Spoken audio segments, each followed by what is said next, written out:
Chapter 1. On New Year's Eve, my wife wants to jump into the river. My dear wife, my daughter, I've been diagnosed with a terminal illness and shall soon depart this world. This is the last time I shall visit you both. In this lifetime, you have endured much hardship. I sincerely hope that in the next life, you will never encounter a person like me again. Xu Nuo gently caressed the gravestone, lingering for a moment before reluctantly departing, assisted by a bodyguard down the mountain. Drive me to the charity gala tonight. I intend to donate my entire fortune of 10 billion that allow me to rest for a while. And do remember to wake me when we arrive, Xu Nuo stated with an impassive expression. Bang, bang, bang. The violent noise jolted Xu Nuo awake. Have we arrived? Xu Nuo opened his eyes, bleary and disoriented. The dark wooden beams, the dilapidated earthen walls, the vintage quilt. Everything before him felt foreign. Wait a moment, have I been reborn? Xu Nuo sprang up abruptly, pinching his arm fiercely. It is real, wife. Xu Nuo rushed out of the room, only to find his wife and child absent. On a rickety wooden table lay a bowl of thin porridge, which struck him as somewhat familiar. Xu Nuo, we are here, hurry and open the door. A voice called from outside upon hearing movement within. Xu Nuo opened the door. Here is your 2,000 yuan bribe, were your wife and child? A rotund man presented the money, leaning his head into the room. Hu Fatty, Buno Froze. He would recognize this man, even in ashes. This man was the source of his lifelong regret. Hu Fatty had ensnared him in a gambling scheme, urging him to wager and lose, even inciting him to trade his wife and child for money. Because of this scoundrel, he had become a wretched creature, drowning in alcohol and gambling, and resorting to violence against his wife and child in moments of idleness. Today is February 16th, 1988, New Year's Eve, the very day of the transaction. It is also the day his wife and daughter plunged into the river and perished. Get away! Who would sell their wife and child? Xu Nuo forcefully pushed the rotund man aside, frantically searching the vicinity. You gambling fool, there will come a time when you will need my help. Hu Fatty cursed as he departed. Xu Nuo paid him no mind and, seeing no one around, dashed towards the riverbank. Annie, have you seen my wife and child? He encountered an elderly woman along the way and inquired urgently. Xu Nuo, are you going to beat your wife again? The woman frowned and, oh, I have something important to tell her. I haven't seen them. Xu Nuo was uncertain of the truth in her words, but he had no time to argue. He pressed on toward the riverbank. Oh dear, Xu Nuo is in quite a hurry. It seems he is about to beat his wife again, the aunt exclaimed, immediately heading into the village to call for help. Xu Nuo had no time to stop her. Having been reborn, he would not allow the past regrets to resurface. Zheng Wan, where are you? As he ran, he called out, passing a field where an elderly man was cutting grass. Xu Nuo, you scoundrel, what are you shouting about? Uncle, have you seen my wife and child? Xu Nuo asked anxiously. I have. Where did they go? Xu Nuo pressed eagerly. They went up the mountain, saying they were going to collect firewood, the elder replied. Xu Nuo shook his head. Uncle, I beg you, my wife and child are about to jump into the river. I must stop them. Please do not deceive me. You reckless child, I often told you to treat your wife better. Why did you not heed my advice? The elder's expression grew serious. Are you telling the truth? I would kneel before you if it would help. Upon seeing Xu Nuo's intention to kneel, the elder finally believed him. 20 minutes ago, I saw your wife taking the child upstream. Oh no, they must be heading to Dead Man's Slope. Dead Man's Slope rises to a height of 300 meters, with a water surface as sheer as a wall. It earned its grim name after someone had jumped off and met their demise. Xu Nuo ran desperately, his heart silently praying. After sprinting for 2 kilometers, he arrived at Dead Man's Slope. He spotted a figure struggling in the water and, without a second thought, swiftly stripped off his clothes and leaped into the frigid depths. Not to mention that his wife could not swim in this winter chill. She could easily succumb to the cold. Xu Nuo swam quickly toward the person thrashing on the surface. Wife. As he turned the individual over, he realized it was not his wife, but a man. Damn! In the middle of winter, why would a man jump into the river? Xu Nuo's composure shattered. Comrade, quickly bring that person up. He is a criminal. Upon hearing the voice, Xu Nuo turned to see 5 plainclothes officers on the shore, alongside 2 journalists wielding cameras. After a moment's thought, he decided to drag the man onto the bank. With the strength of numbers, he assisted them, hoping they would aid him in return. The officers swiftly handcuffed the criminal, and the nearby journalist snapped away at the scene. "Comrade, you are so brave. At -5 degrees with the water frozen, you jumped from such a height, truly a hero of the people." The middle-aged captain grasped Xu Nuo's hand, expressing his gratitude. "Captain, I have a request to make." "Captain Zhou, wait. This angle is perfect. Let's take a photo." After the photo was taken, the female journalist approached excitedly. "Comrade, what were your feelings when you jumped?" "I don't have time right now. My wife and child are missing. Could you assist in searching for them?" Xu Nuo addressed Captain Zhou. "When did your wife and child go missing?" Captain Zhou inquired. "This morning. But it's not yet time to file a report," Captain Zhou replied. "Hey, erase the plan. We'll secure the criminal and come back right away to help you search." Upon hearing this, Xu Nuo lost interest in further conversation. By then, it would be too late. He turned and continued his search. "Yet, dada." At that moment, a soft, childlike voice emerged from the grass by the bank. Xu Nuo froze in place. He trembled as he stepped into the thicket, where the two individuals who had only appeared in his dreams in his previous life now stood before him in reality. Chapter 2: The First Pot of Gold. Xu Nuo gazed intently at his wife and daughter. Zheng Wan, renowned as the beauty of the village, although pale and emaciated, could not conceal her exquisite charm. The little one, not yet 2 years old, with large expressive eyes fixated on Xu Nuo, had yet to sprout a full set of teeth. Her small stature and sallow complexion revealed clear signs of malnutrition. However, she had always been remarkably well-behaved, never crying or fussing, content with whatever was given to her. At this moment, she lay quietly in her mother's embrace, a tiny hand reaching out towards Xu Nuo, softly murmuring, "Dada." Xu Nuo's eyes welled with tears. In his past life, Zheng Wan had never known a single day of happiness since being with him, ultimately meeting her demise because of him. It was only upon seeing the furrowed brow of Zheng Wan's pale face and the frail form of their daughter curled up in her arms that he experienced an epiphany.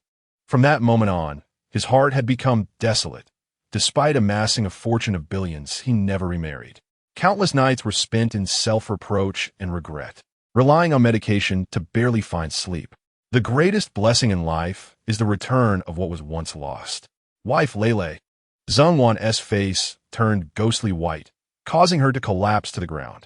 Witnessing her reaction pierced Xu Nuo's heart. In the past, he had indulged in drinking and gambling, his temper volatile, leading his parents and elder brother to cast him out. Only Zheng Wan had willingly stayed with him in their dilapidated earthen home. On the day she gave birth, he was inebriated beyond measure and lacked the funds for a hospital. Zheng Wan had to deliver at home alone. This foolish woman had even prepared his last meal before plunging into the river. Such a person he had once callously abandoned. "Wife, I was wrong. I promise I will never mistreat you again." Xu Nuo refrained from approaching further, standing to offer his apologies to Zheng Wan. "It is normal for young people to have conflicts. I see that this young man possesses a sense of justice. Madam, please forgive him."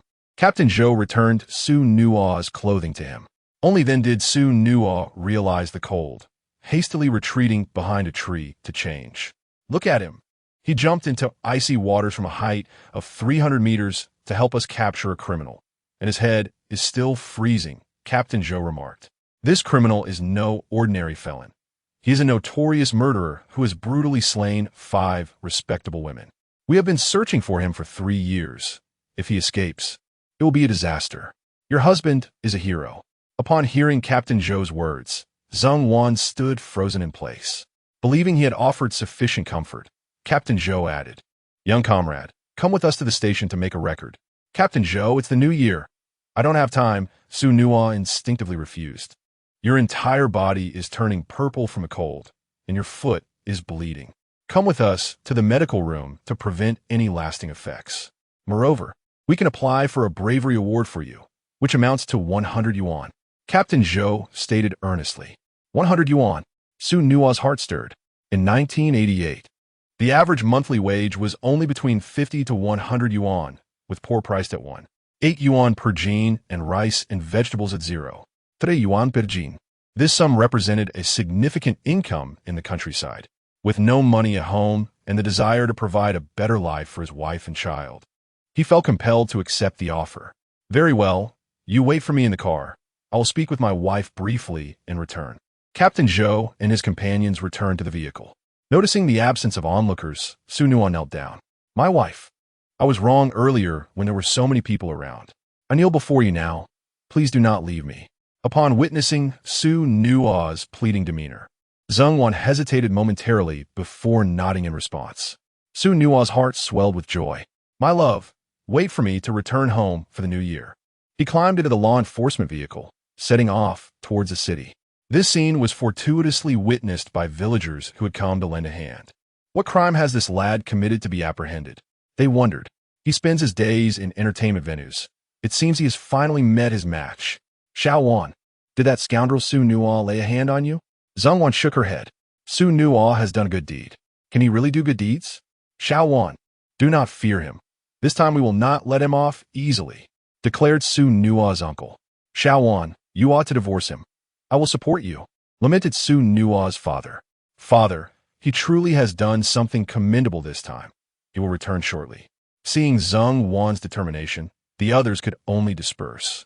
Xu Nuo and Captain Zhou arrived at the county, where after tending to his wounds, the Law Enforcement Bureau began to take notes. Upon hearing of Xu Nuo's heroic act, the officers raised their thumbs in admiration. Thank you for your assistance. We have applied for a bravery award for you, but it must be made public first, and the funds will be available in 7 days. Captain Zhou was delighted. Capturing such a serious criminal would surely earn him at least a third-class merit. Just sign here and leave your fingerprint, he instructed. After Xu Nuo completed the paperwork, he handed it to Captain Zhou. Young comrade, have you received an education? Captain Zhou marveled. In this era, few were educated, especially in rural areas. Merely speaking Mandarin was considered impressive. Initially, he did not expect Xu Nuo to be literate. A mere mark would suffice, yet he was taken aback by the elegance of Xu Nuo's handwriting. Du Nuo nodded. I was once the top student in high school in the county. I practiced calligraphy from a young age and made a living writing couplets. With the new year approaching, there was hardly any meat or even oil at home, with the prize money pending public announcement for a week. Xu Nuo felt compelled to fabricate a tale to see if it would entice his audience. After all, in 1988, being able to write calligraphy was akin to being a master. The New Year is the most significant festival in Huangshan. Unlike in 2024, where individuals dine separately, visiting relatives was a common practice back then. A well-crafted couplet was akin to one's face. The presence or absence of couplets revealed much about one's fortune and status. The couplets handwritten by a master were on an entirely different level than those simply stamped from the streets. I wonder how much Master Su charges? Captain Zhou inquired. Given your hard work, if you require it, I can write you a couplet for just 10 cents. But you must provide the red paper, Xu Nuo replied. We have plenty of red paper at the bureau, but since a master earns his living from couplets, 10 cents is far too little. I will offer you the market price of $1.50 per couplet, Captain Zhou insisted. I have my principles, just as you have yours. Let us settle on 50 cents per couplet. Xu Nuo, having amassed a fortune in his past life, was no stranger to negotiations. If he adhered to the market price, it seemed only Captain Zhou would be footing the bill. As it was already New Year's Eve, many had already purchased their couplets. However, the situation changed with just 50 cents.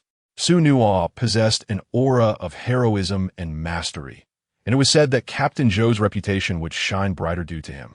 Others were willing to part with a bit more money for superior quality. Indeed, upon hearing Xu Nuo's words, Captain Zhou promptly summoned red paper and instructed his subordinates to notify other team members in the county about Xu Nuo's intention to sell couplets. After a moment's contemplation, he also called the director in charge, who then informed the head of the bureau. Soon, numerous individuals from the bureau gathered. Xu Nuo, having prepared the red paper, inquired, Gentlemen, what kind of couplets do you desire? I have no particular requests, but I hope for a bountiful harvest and joyful smiles for all, replied the director of the Law Enforcement Bureau. Xu Nuo nodded and began to write. First line, joyful faces greet the spring during the festive season. Second line, year after year brings happiness to our brows. Horizontal scroll, joyful smiles abound. His calligraphy was both vigorous and elegant, drawing praise from the director. Your writing is truly exceptional, Mr. Su. Sir, I would like a couplet with a more auspicious meaning. Observing the youthful enthusiasm of the speaker, Xu Nuo took up his brush once more. First line, a brilliant career flourishes year after year. Second line, a splendid future rises step by step. Horizontal scroll, may all your wishes come true. The young man, particularly pleased, generously offered Xu Nuo an extra 50 cents. Sir, my family is in business. Please assist me in writing a couplet. Xu Nuo glanced at a darker-skinned, middle-aged man and wrote. First line, seek wealth outside, and fortune will come. Second line, entrepreneurship at home, and business will thrive. Horizontal scroll, wishing you prosperity. The crowd chanted along, thoroughly satisfied, and began contacting relatives and friends. Unbeknownst to him, Xu Nuo continued writing until dusk. His hand grew somewhat weary, yet, glancing at the 88 yuan and 60 cents in his pocket, he felt a surge of happiness. In his previous life, during moments of idleness, he would write the names of his wife and children, seeking forgiveness. Little did he know he would find such utility in this life. After leaving the law enforcement bureau, Xu Nuo intended to buy vegetables. However, by the time he arrived, the shops had already closed. People of this era held traditional values in high regard, and despite Xu Nuo's pleas, they refused to reopen. Feeling a tinge of regret, he found solace knowing he had money in hand, somewhat alleviating his disappointment. Captain Zhou, riding his motorcycle, escorted Xu Nuo to the village entrance. For the remainder of the journey, Xu Nuo walked home. Upon reaching his doorstep, he found the house in darkness, causing a momentary panic. Thankfully, he could hear the voices of his wife and children from inside. He breathed a sigh of relief, thinking, that silly girl, we have electricity, yet she hesitates to spend even a few cents in a month. Wife Lele, I'm back. Chapter 3, The Wife's Plea. Upon hearing a sound, the room's lights flickered to life as Zhongwan hurried to open the door for Xu Nuo. Sensing the absence of alcohol on Xu Nuo, Zhongwan breathed a sigh of relief. The little one's stomach had been growling for some time, as Xu Nuo arrived rather late. All right. Xu Nuo glanced at the table, which held only 3 bowls of thin porridge and a dish of light wild vegetables. His bowl was generously filled, while the others were nearly empty, resembling mere water. Please don't be angry. We've run out of rice at home, and it's not easy for anyone. I couldn't borrow any, but I plan to ask for some from my family's village tomorrow, Zhongwan said weakly.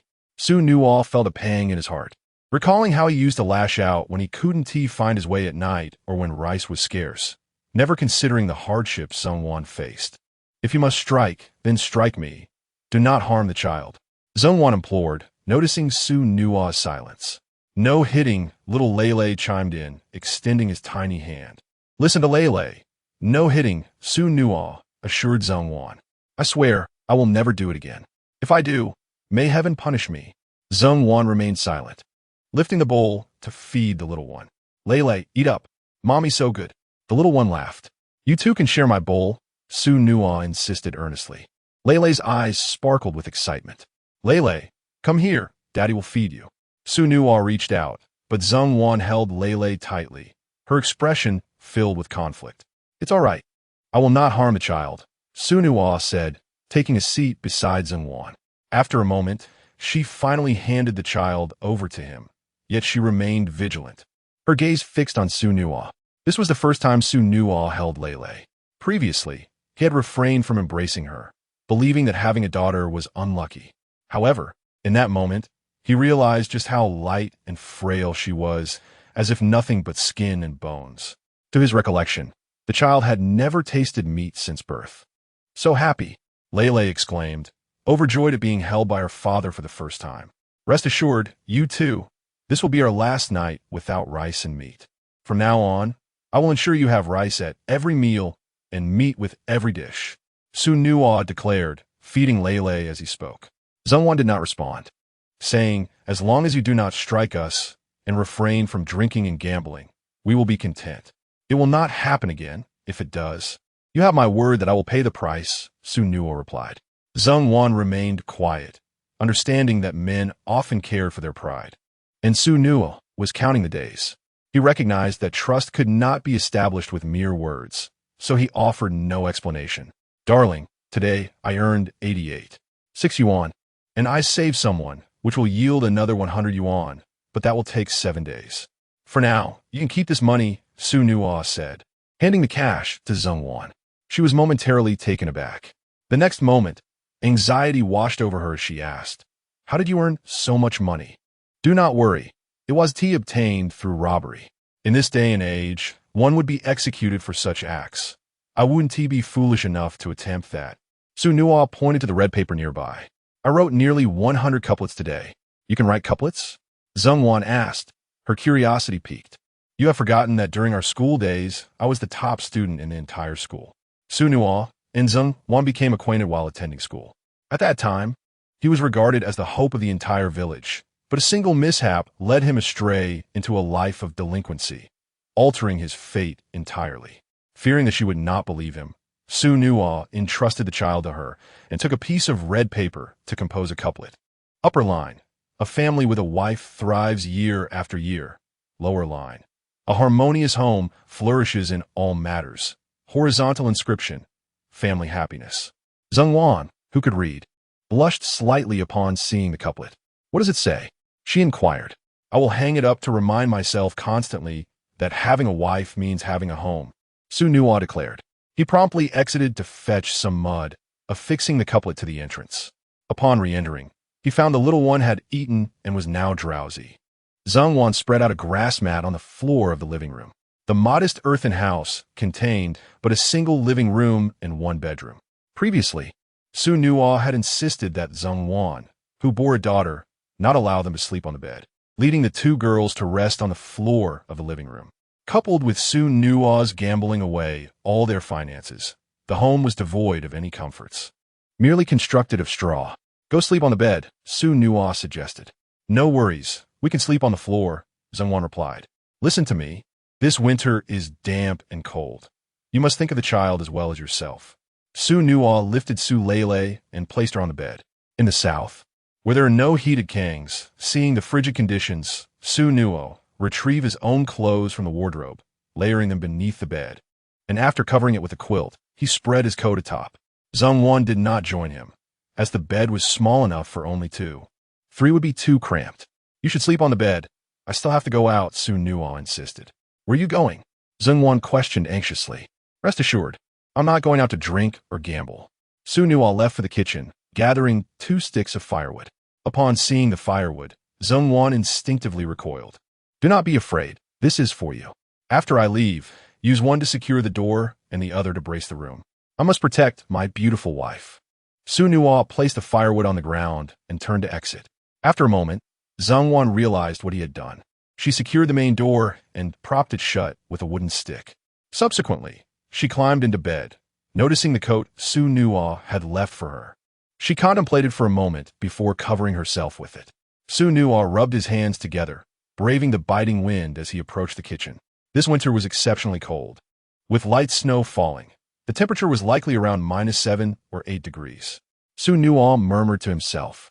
In the south, 0 degrees is already considered frigid, and at -7 or 8 degrees, he felt a penetrating chill. Fortunately, at just over 20, he was young enough to withstand it. He chopped 3 stacks of firewood, igniting the first pile while binding the others to his person.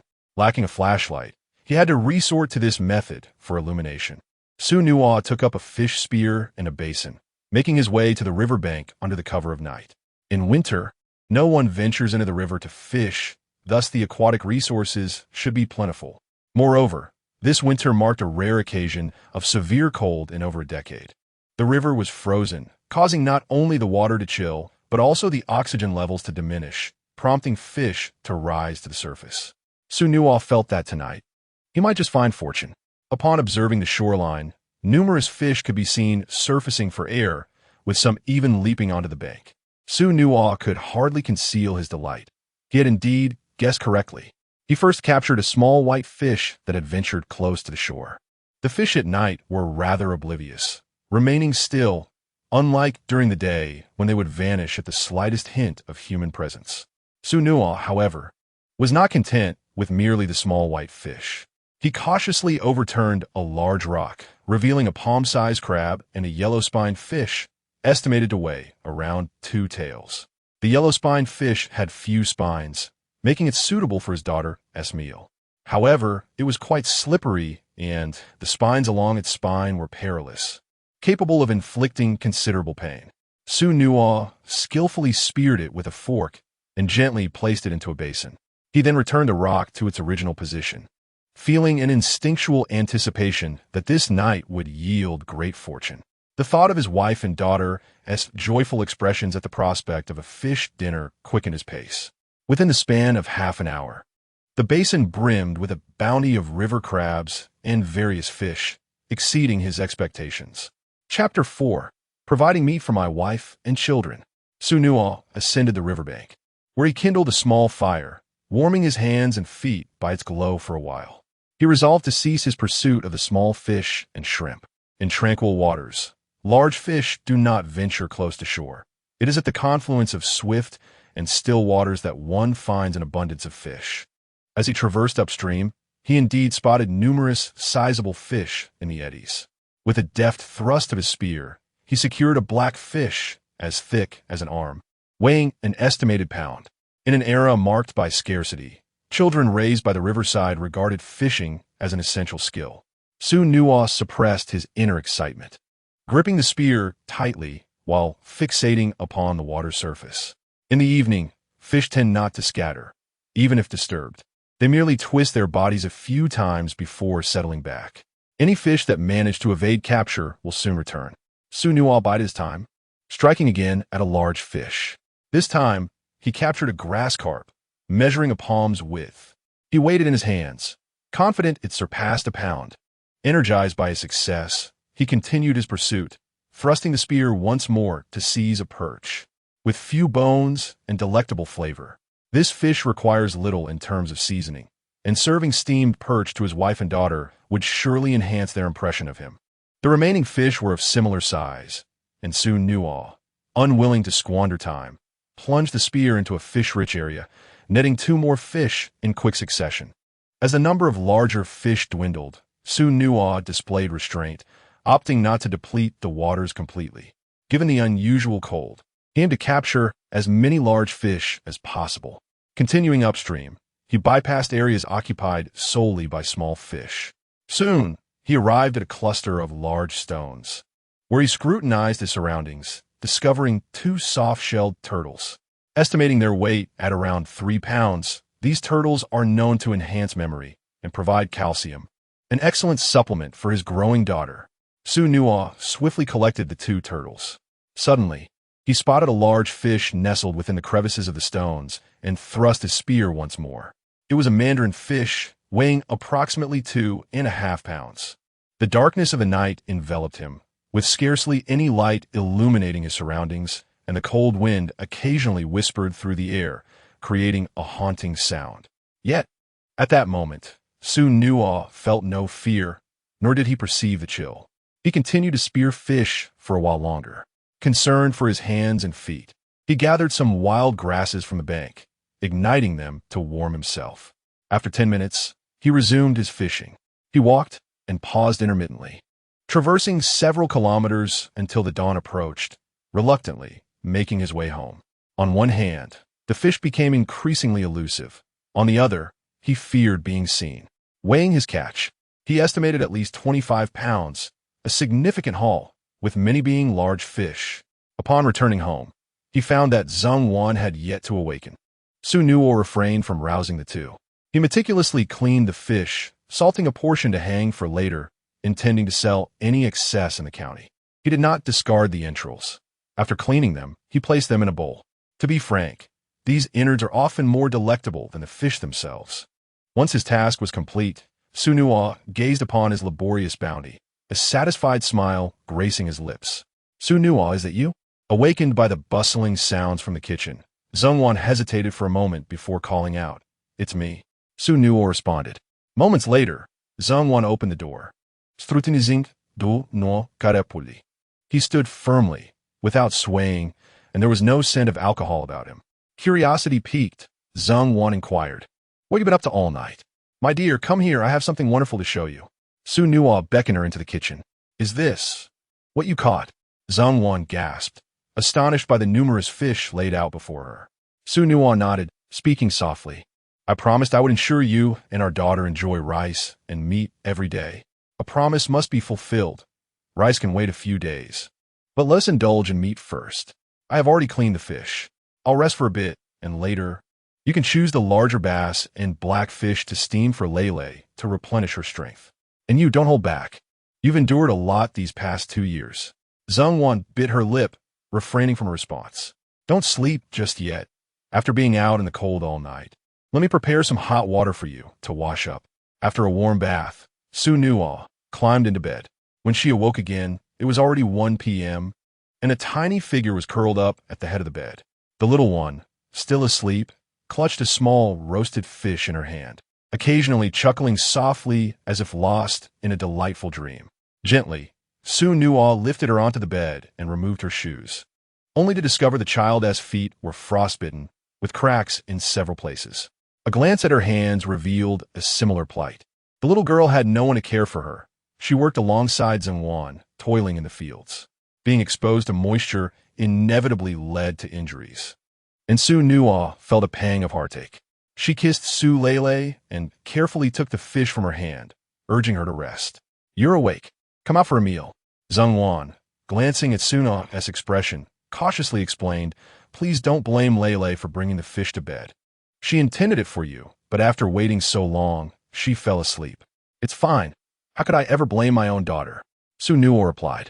At last, Zheng Wan felt relieved and went to the kitchen, returning with 2 plates of still warm dishes. As Xu Nuo took a piece of fish, he was nearly moved to tears. It wasn't the fish's exquisite taste that stirred him, but the familiar flavor of his wife's cooking, a sensation that words could scarcely convey. My dear, it's delicious. Noticing Xu Nuo's uplifted spirits, Zheng Wan timidly suggested, Since you've caught so many fish, perhaps we should take some to our parents later. They've had their share of hardships over the years. Certainly, Xu Nuo replied. After finishing the meal, Zheng Wan promptly came to collect the dishes. Upon seeing her hands, Xu Nuo felt a deeper pang of compassion. Her condition was worse than Su Lele's, with raw patches visible in places. My dear, you shouldn't be busy. Your hands are bleeding. Allow me to help. Xu Nuo took the vegetable peeler and began clearing the table, collecting the bowls and chopsticks. Zheng Wan dared not refuse.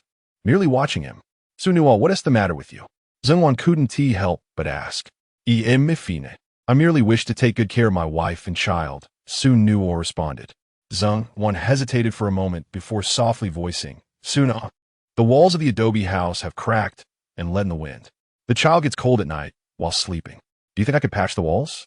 You simply sit by the hearth and bask in its warmth, while these tasks are better suited for men. In the past, Xu Nuo was rather naive, believing in the notion of wealth flowing from all directions, yet he failed to provide for Zheng Wan in terms of housing. In truth, such beliefs were utterly futile. He had never won a single game of chance. After washing the dishes, Xu Nuo took the fish outside to dry. He then picked up a hoe and dug a large pit, breaking up the excavated earth before returning it to the hole. Once accomplished, he poured in a small amount of water and stirred it incessantly. Are you not weary? Do you require my assistance? Zheng Wan inquired. However, Xu Nuo perceived her inquiry not as a display of concern, but rather as an expression of fear. Previously, whenever Xu Nuo engaged in even the slightest labor, he would insist that others partake as well, fearful of being taken advantage of. If others were idle while he toiled, he would scold them. Young man, what is there to be tired about? My dear, our family is not yet affluent. I apologize for having you and our child share this humble abode with me. Once I earn 10,000 yuan, I shall certainly build you both a 3-story villa. Chapter 5. Outing with my wife and child. Zheng Wan nodded calmly. From her expression, Xu Nuo could discern that she believed he was boasting. Xu Nuo understood her skepticism. In this day and age, a household with 10,000 yuan was considered affluent, and as a gambler and drunkard without a stable job. Why did he have to earn such an amount? He refrained from elaborating and set to work. The small earthen house, just 1 story tall, was painted swiftly.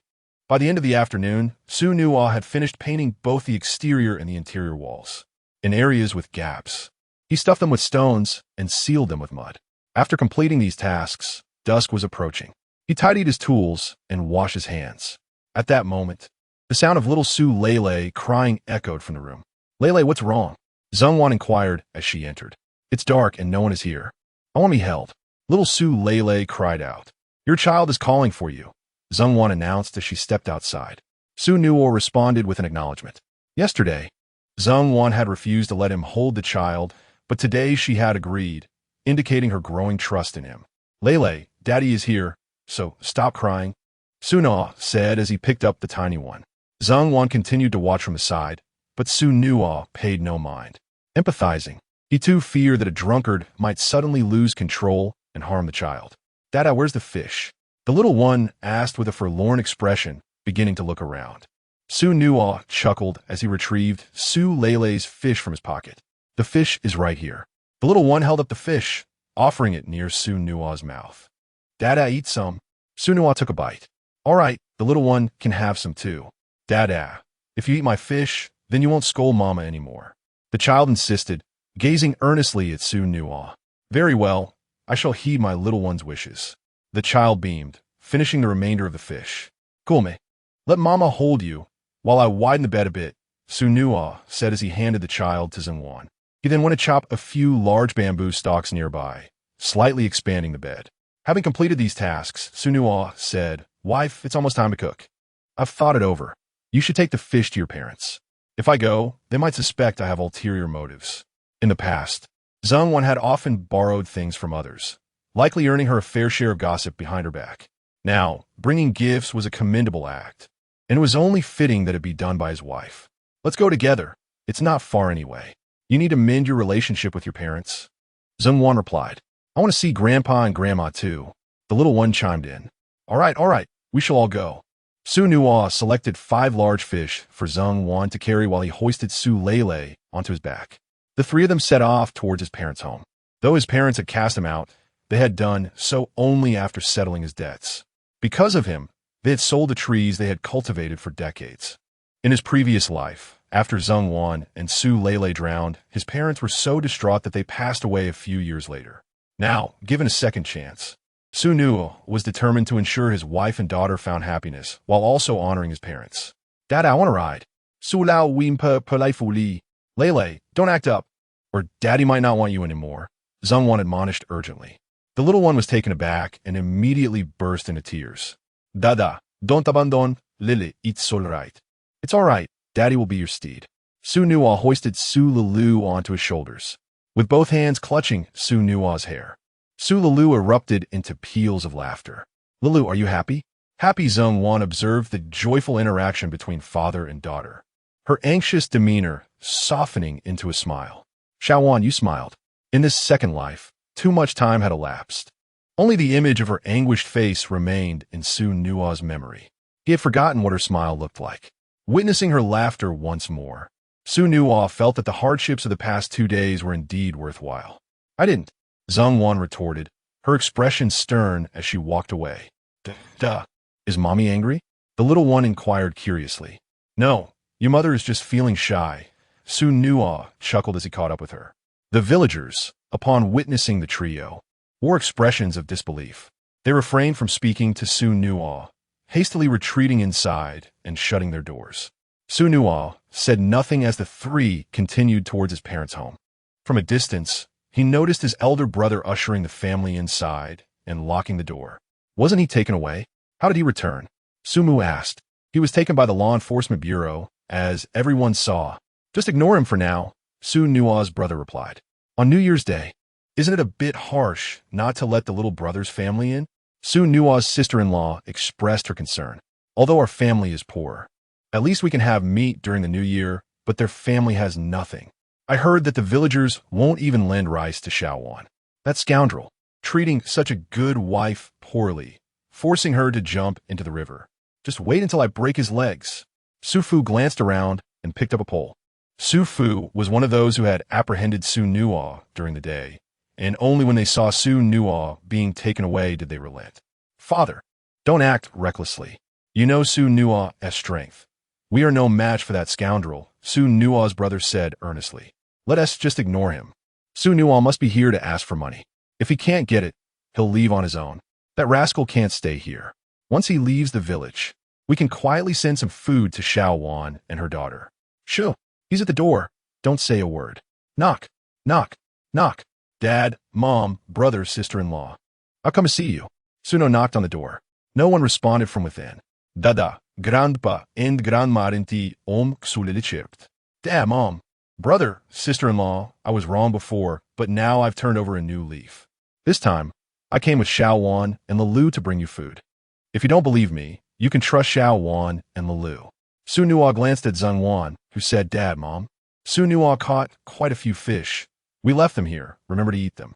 With that, Zheng Wan hung the fish on the door and the three departed. Grandma, Grandpa, we're leaving. Su Lilu waved at the house, once again tugging at Xu Nuo's hair.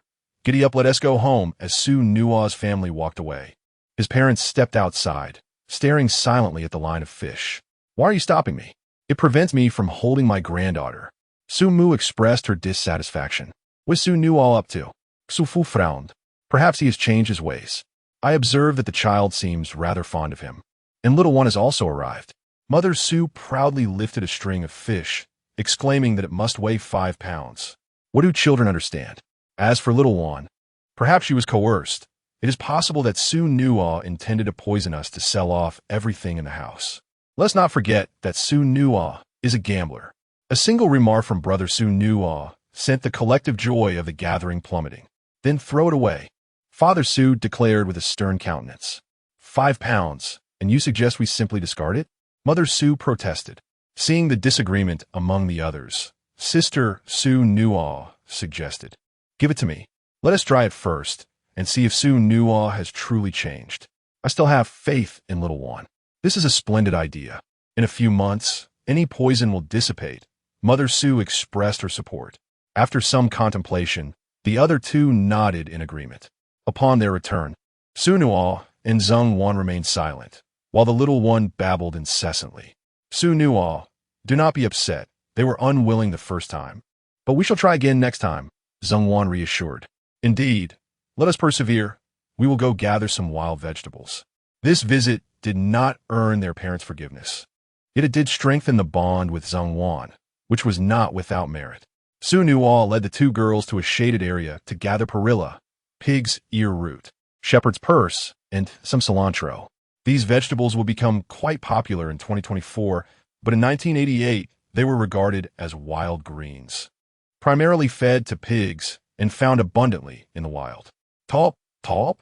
I have also picked one, Su Lele exclaimed, opening her tiny hand to reveal a single leaf.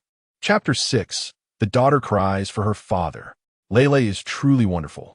Xu Nuo refrained from informing the little one that what she held was merely a leaf, inedible. He took it from her grasp and tucked it into his pocket. Zheng Wan, witnessing this moment, felt a warm surge within her. It seemed that Xu Nuo had genuinely transformed. After foraging for wild vegetables, the trio returned home. Xu Nuo kindled a fire and set a pot over it. He then opened a tin can beside the fire, releasing a delightful aroma. The can contained the leftover water from washing rice. This rice water served as an excellent ingredient, capable of naturally fermenting into a fine vinegar if kept at an appropriate temperature. This vinegar surpassed any commercial offerings in flavor. Xu Nuo poured half of it into the pot. While waiting for it to boil, he retrieved a large mandarin fish and placed it over the flames to roast. Before long, the water began to bubble, prompting Xu Nuo to add the cleaned entrails and wild vegetables. The roasted fish was shredded, and he mixed it with pickled vegetables and fish meat. After preparing 2 dishes, Xu Nuo chopped up a soft-shelled turtle, crafting a clear soup infused with perilla, shepherd's purse, and wild scallions. Dada gurgli. Nearby, the aroma wafting through the air caused Su Lele's saliva to drip onto the ground. Lele, just a moment, it will be ready soon. After 10 minutes, Xu Nuo arranged the 3 dishes on the table. The little short legs remained fixated on the food.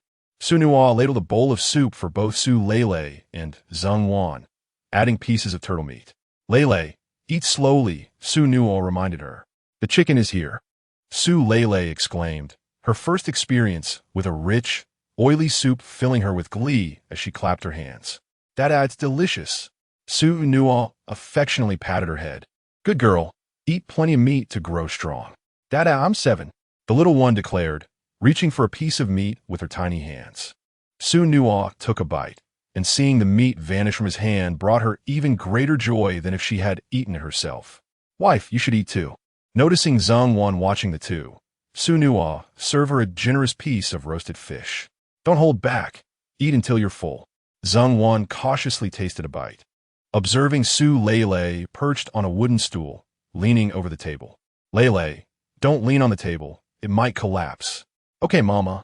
Su Lele, not tall enough, could only reach by standing on the stool, struggling to maintain her balance without leaning. Seeing this, Xu Nuo decided to lift her up and resolved to craft a new stool and table for her the next day, as the current table was quite dilapidated. Thank you, Dada. With her elevated position, Su Lele resumed her meal. Dada, I'm full, she announced after a while. Xu Nuo took her to wash her hands, then entrusted her to Zheng Wan. I'll be out tonight. Don't wait up for me. When you go out, lock the door from the outside. We won't be leaving. Just remember to return early and don't overexert yourself, Zheng Wan advised. Du Nuo nodded. He considered that the days of exhaustion were limited. Once spring arrived, the weather would warm. On the second night of fishing, the air was even colder, attracting more fish closer to the shore, some even leaping onto the land. Xu Nuo began by collecting the fish that had been given to him before starting to spear the others. With the experience gained from the previous night, Xu Nuo became increasingly adept, achieving a higher success rate, with some smaller fish leaping directly into his grasp. This time, he strolled along the river for 5 hours. The basin he brought was brimming with crabs, loaches, and eels. 2 large fish hung from his body, marking a substantial catch of 35 pounds. At 4:30 in the morning, Xu Nuo returned home. Upon arriving, he opened the door to his home, but refrained from entering the room to disturb the 2 women inside. He placed the fish down, laid out a mat, and sank into a deep slumber. When he awoke again, a cheerful little trinket hung from him. Xu Nuo carefully placed Su Lele on the bed, and, after having lunch, he set out with a knife, quickly returning with 5 bamboo poles. Dada, what are you doing? Su Lele approached with her little legs. I'm making a new stool for Lele. Xu Nuo replied. Yay! Seeing Su Lele twirl with joy filled Xu Nuo with even more determination. 2 hours later, he crafted a bamboo chair complete with a backrest and armrests, even designing a small ladder for her to climb. Lele, why don't you try it out? Okay. Su Lele cautiously climbed up, patting the sides. Dodo, ilikit. I'm glad you do. Xu Nuo felt a swell of pride. Next, he turned to his work again, using the remaining bamboo to construct a new table. Although it lacked aesthetic appeal, it was sturdy. In these times, people were not overly concerned with appearances. Practicality was of utmost importance. As the day had not yet darkened, Xu Nuo hurried to clean the fish. After pondering, he decided to take a few live fish to his parents' home. However, they did not open the door for him. Dad, big brother, it's been cold these past few days, and the fish have come out. I caught 35 pounds yesterday. Big brother, could you borrow a boat? Tonight, let us go fishing together. He called out the door. Upon hearing about the 35 pounds of fish, those inside could no longer remain seated and finally opened the door for Xu Nuo. Is what you said true? Of course, otherwise, where would I have gotten these fish? Xu Nuo replied. All right, I'll go borrow a boat. That night, Xu Nuo and Su Xingguo went fishing. With a boat, they could reach the fish on the opposite bank, especially in the deep pool where larger fish could be found.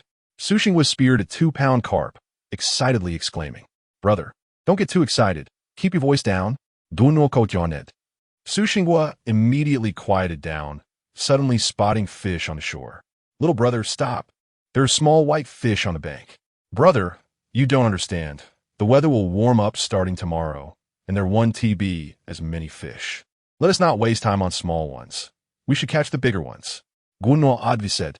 By the end of the night, the 2 brothers had caught 80 pounds of fish, perch, bass, and snakehead, all weighing over a pound, and all were excellent catches. Little brother, why are we heading back? Let's keep going. Su Xingguo uget. Brother, dawn is approaching, Xu Nuo responded, exasperated. At that moment, Su Xingguo noticed the lightning sky. Let us eat early tonight. I'll come to wake you, Su Xingguo said. Today the frost has melted, so I want to go, Xu Nuo replied. Melting is one thing, but surely one can catch 5 or 6 pounds, right? Su Singugo Zito. Indeed, 5 or 6 pounds can still be caught. But Xu Nuo had other matters to attend to and had lost interest in such a meager catch. Observing Xu Nuo's expression, Su Xingguo remarked, "If you choose not to go, then I shall accompany father. 5 or 6 pounds is still a considerable amount, and it is rare to catch so much at any other time." After dividing the fish, Xu Nuo cautioned, "Brother, do not expose these fish just yet. Wait until it is over before offering a token of appreciation to the boat lender." I understand. The two parted ways, with Xu Nuo carrying 40 pounds of fish home. "Mother, I want candy." Upon arriving at the doorstep, Xu Nuo was greeted by the sound of Su Leilei's cries. "Leilei, father has gone fishing. Once he catches some fish, there will be delicious treats for you," Wonan reassured. "I don't want fish. I want candy." Woo. Hearing the plaintive voice of the little one melted Xu Nuo's heart, prompting him to knock on the door. "Xiaowan Leilei, I am back. Candy." Upon hearing the voice, Su Leilei ceased crying immediately. "Mother, I want candy." Wonan lifted Su Leilei and opened the door for Xu Nuo. "Candy hugs." The little one extended his arms wide. Chapter 7. The wife's plea not to sell her. Promising to set down the fish, Xu Nuo lifted his daughter into his arms. "Why are you home so late?" Zhengwan inquired. "The frost melted today. It was the last day yesterday, so I stayed a bit longer," Xu Nuo replied. "It's all right. These fish will sustain us for a while. Once spring arrives, I will find work, and our circumstances will improve," Zhengwan assured him. "With a man in the house, it is unreasonable for a woman to bear the burden of providing. From now on, you should stay home to care for Leilei, and I shall take on the responsibility of earning," Xu Nuo declared. The sleepy Leilei stretched out her little hand, tugging at Xu Nuo's clothing. "Aren't you yet well rested?" The little one nodded vigorously.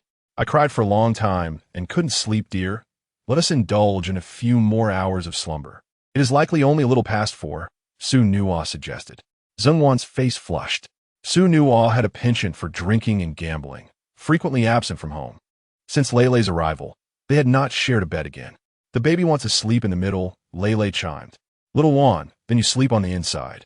Zhengwan obediently nestled to the inner side, and soon after, Xu Nuo joined them in bed.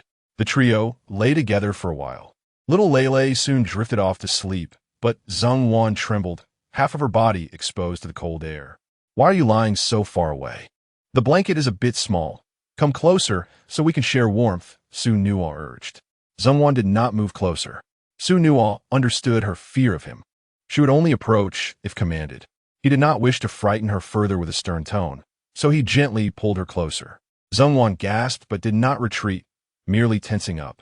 "Rest assured, I will not harm you unless you consent," Xu Nuo reassured her, spreading all his clothes over the blanket.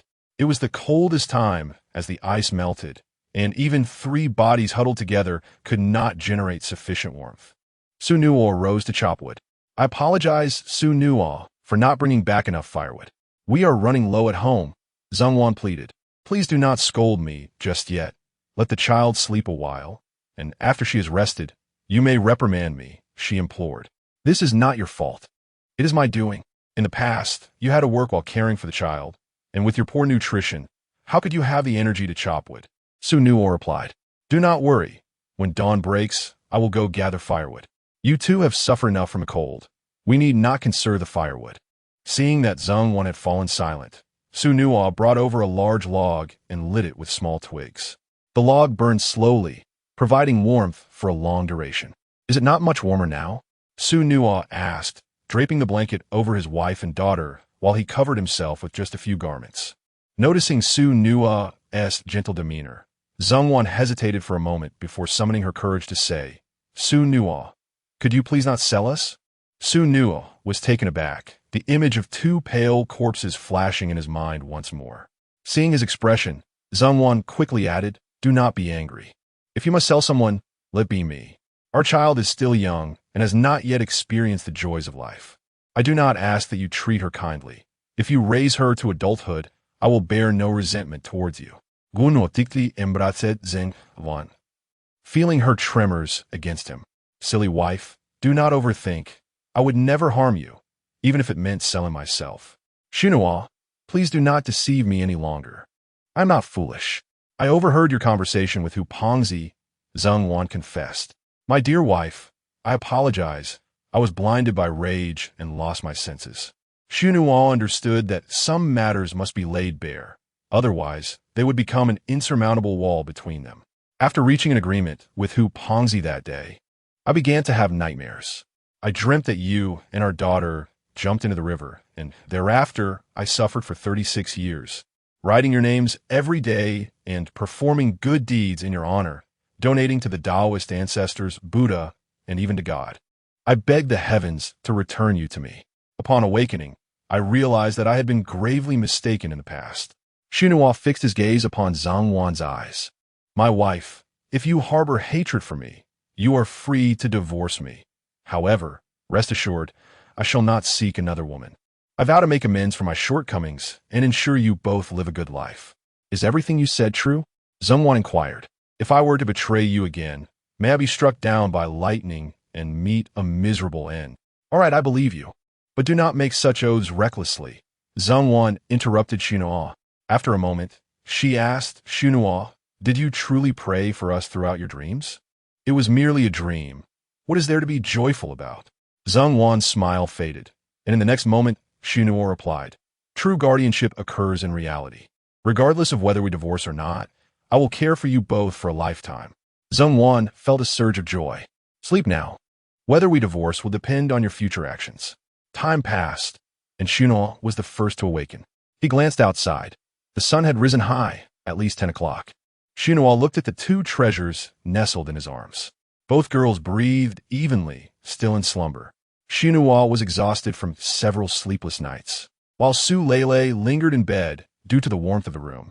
Zheng Wan, unsurprisingly, had been worried about being abandoned by Xu Nuo.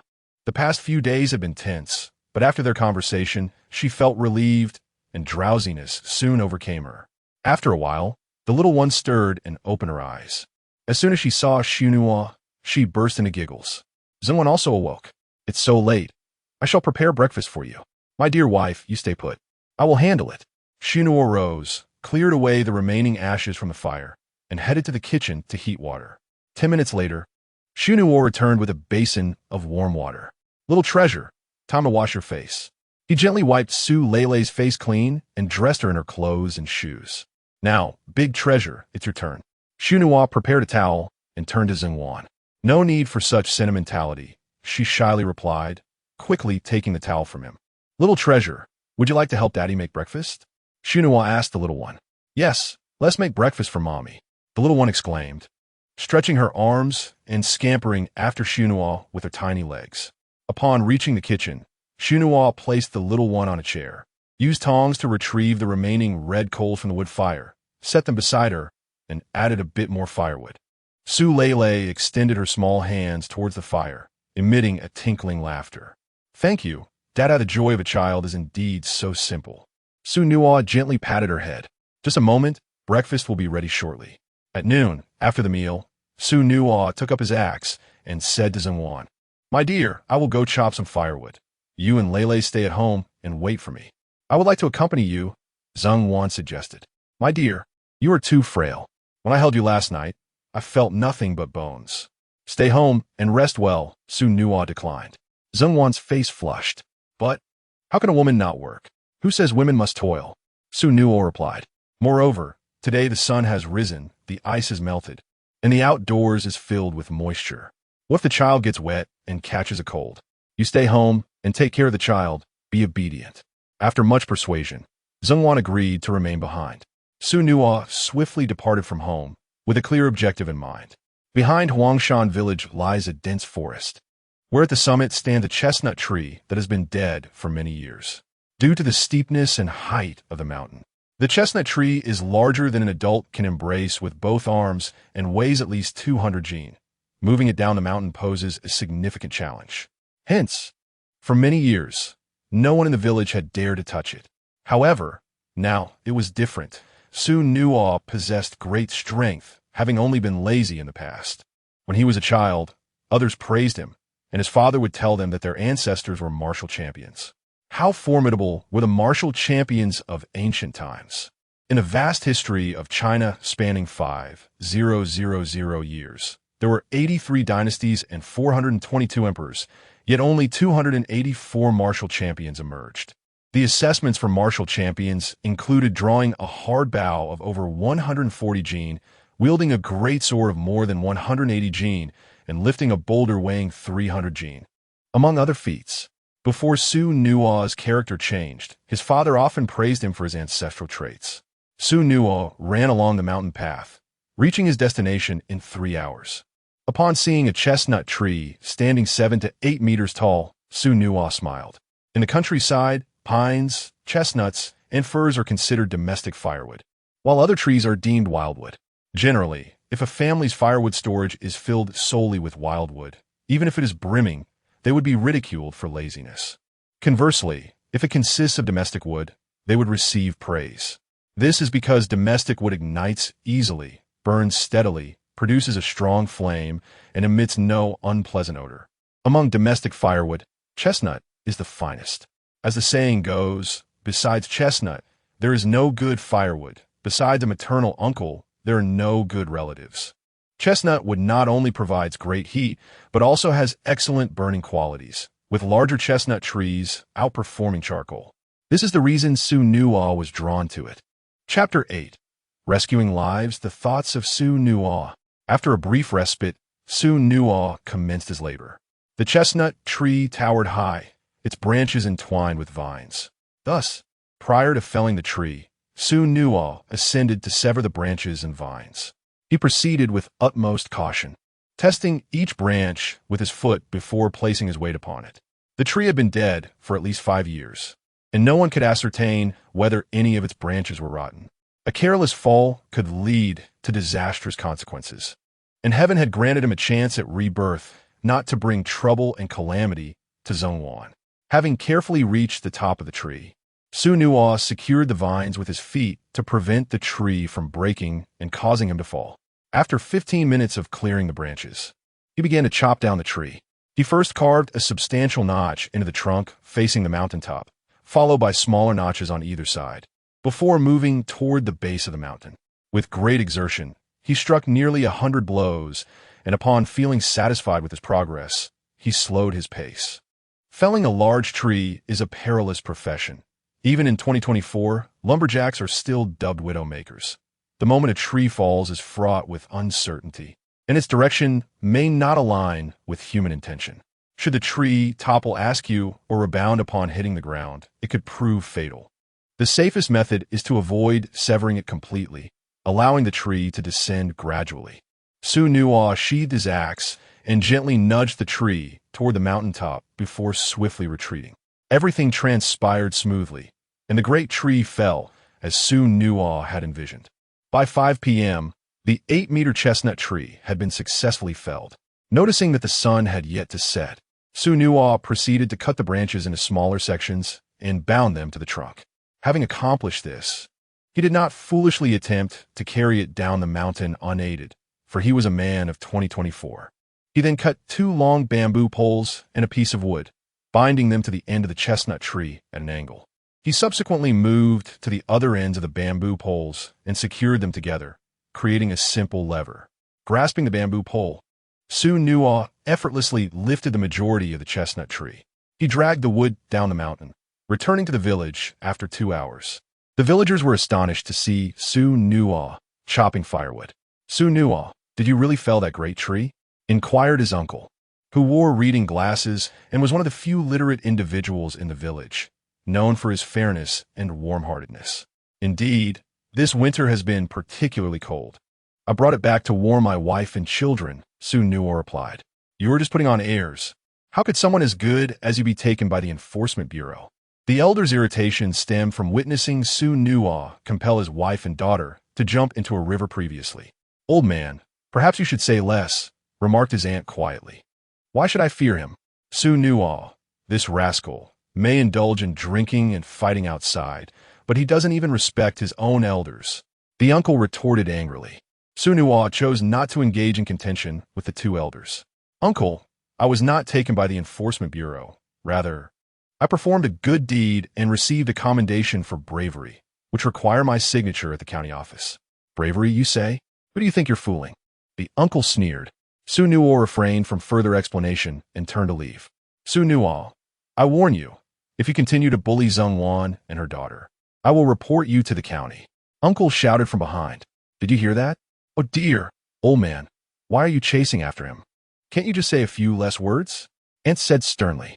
Indeed, Su Lao Tu, do not provoke that mad dog. It is not worth it, a neighbor added. What is wrong with that lad today? He seems unusually gentle. He even climbed that steep hill and chopped down that old chestnut tree. Is the sun rising in the west? Uncle Su's face flushed crimson. You can never be sure. He might be concocting some nefarious scheme. What good intentions could a gambler possess? Xu Nuo overheard the villagers' discussions, yet he did not turn back to defend himself. He acknowledged that his current predicament was of his own making. Besides, the sun was setting, and his wife and children were waiting for him to return for dinner. Imagining the look of admiration on their faces upon seeing such a large tree, Xu Nuo deemed the misunderstanding utterly trivial. He quickened his pace. Help! Passing by a household, Xu Nuo heard a cry for help. He turned to investigate. The voice emanated from a 3-story villa.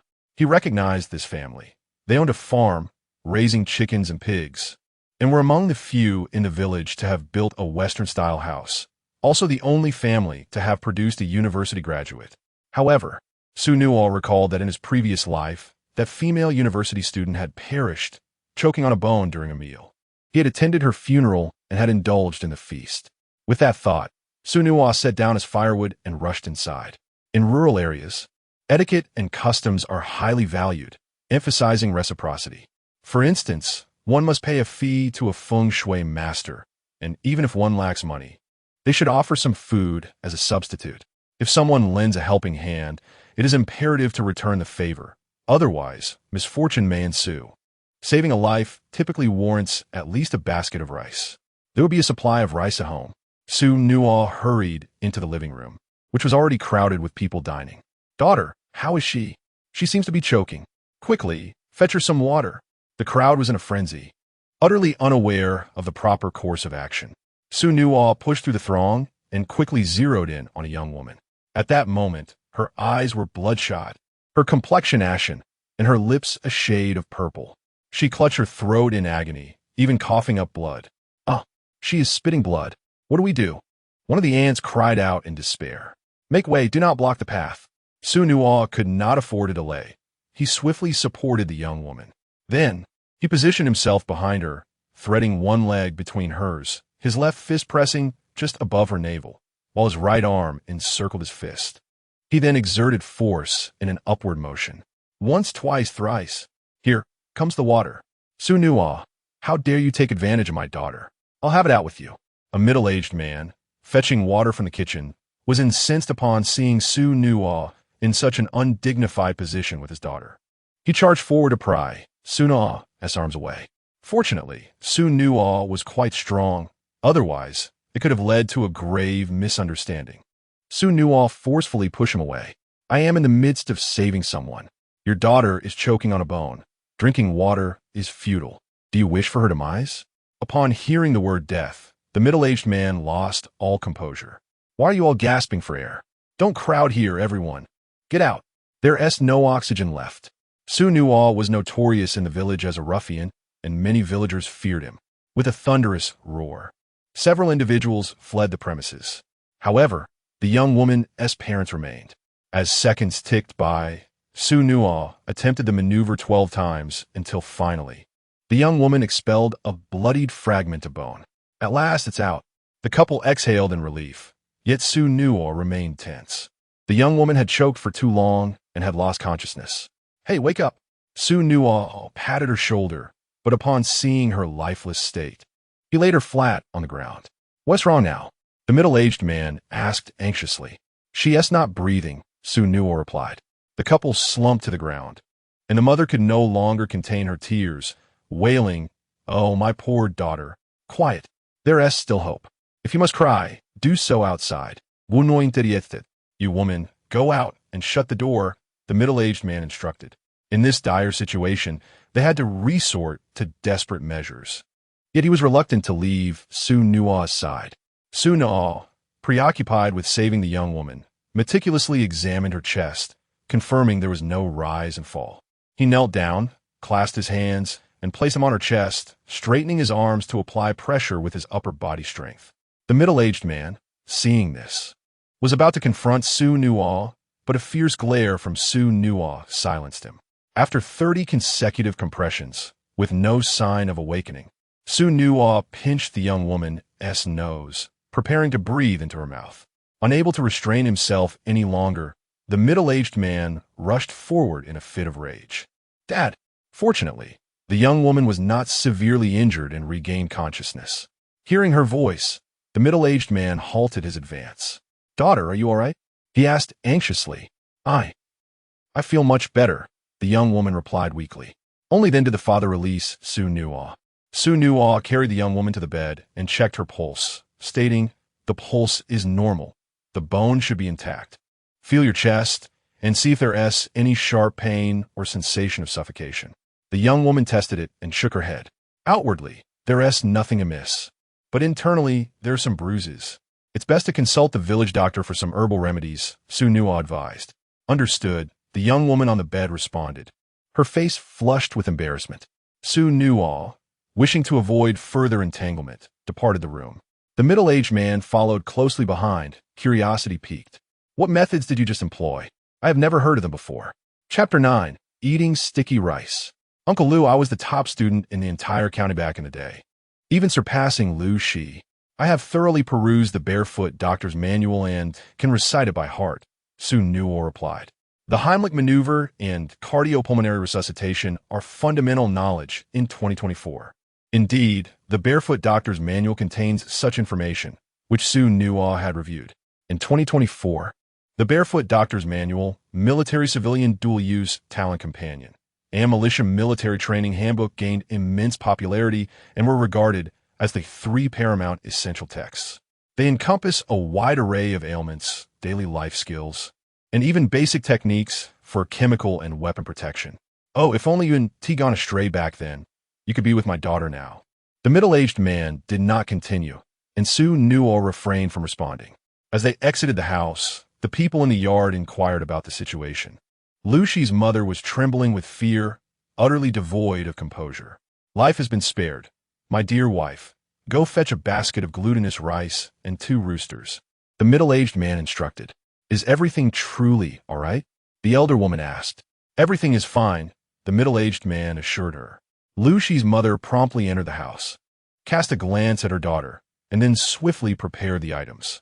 "Everyone, I apologize, my daughter has encountered a bit of trouble, and I need to take her to the city for a checkup, so today's banquet will conclude here," the middle-aged man addressed the relatives gathered for the meal. "The gathering is of little consequence. Old Lu, you attend to your daughter's matters first." The others understood and returned to their homes. The middle-aged man retrieved 200 yuan from his pocket. "Xu Nuo, I sincerely thank you for your help this time. This is for you. Should you encounter difficulties in the future, do not hesitate to seek my assistance. However, I must ask you to keep today's events confidential." "Uncle, rest assured, I shall not utter a word," Xu Nuo promised, accepting the money. The rural community tends to be conservative. If one knew, it could lead to unforeseen turmoil, which Xu Nuo wished to avoid. The middle-aged man nodded in acknowledgement.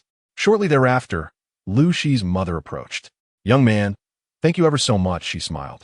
"In rural etiquette, one cannot decline gratitude, as it may bring misfortune to the giver." Xu Nuo accepted the glutinous rice and the 2 chickens. "We are all from the same village. Helping each other is only right.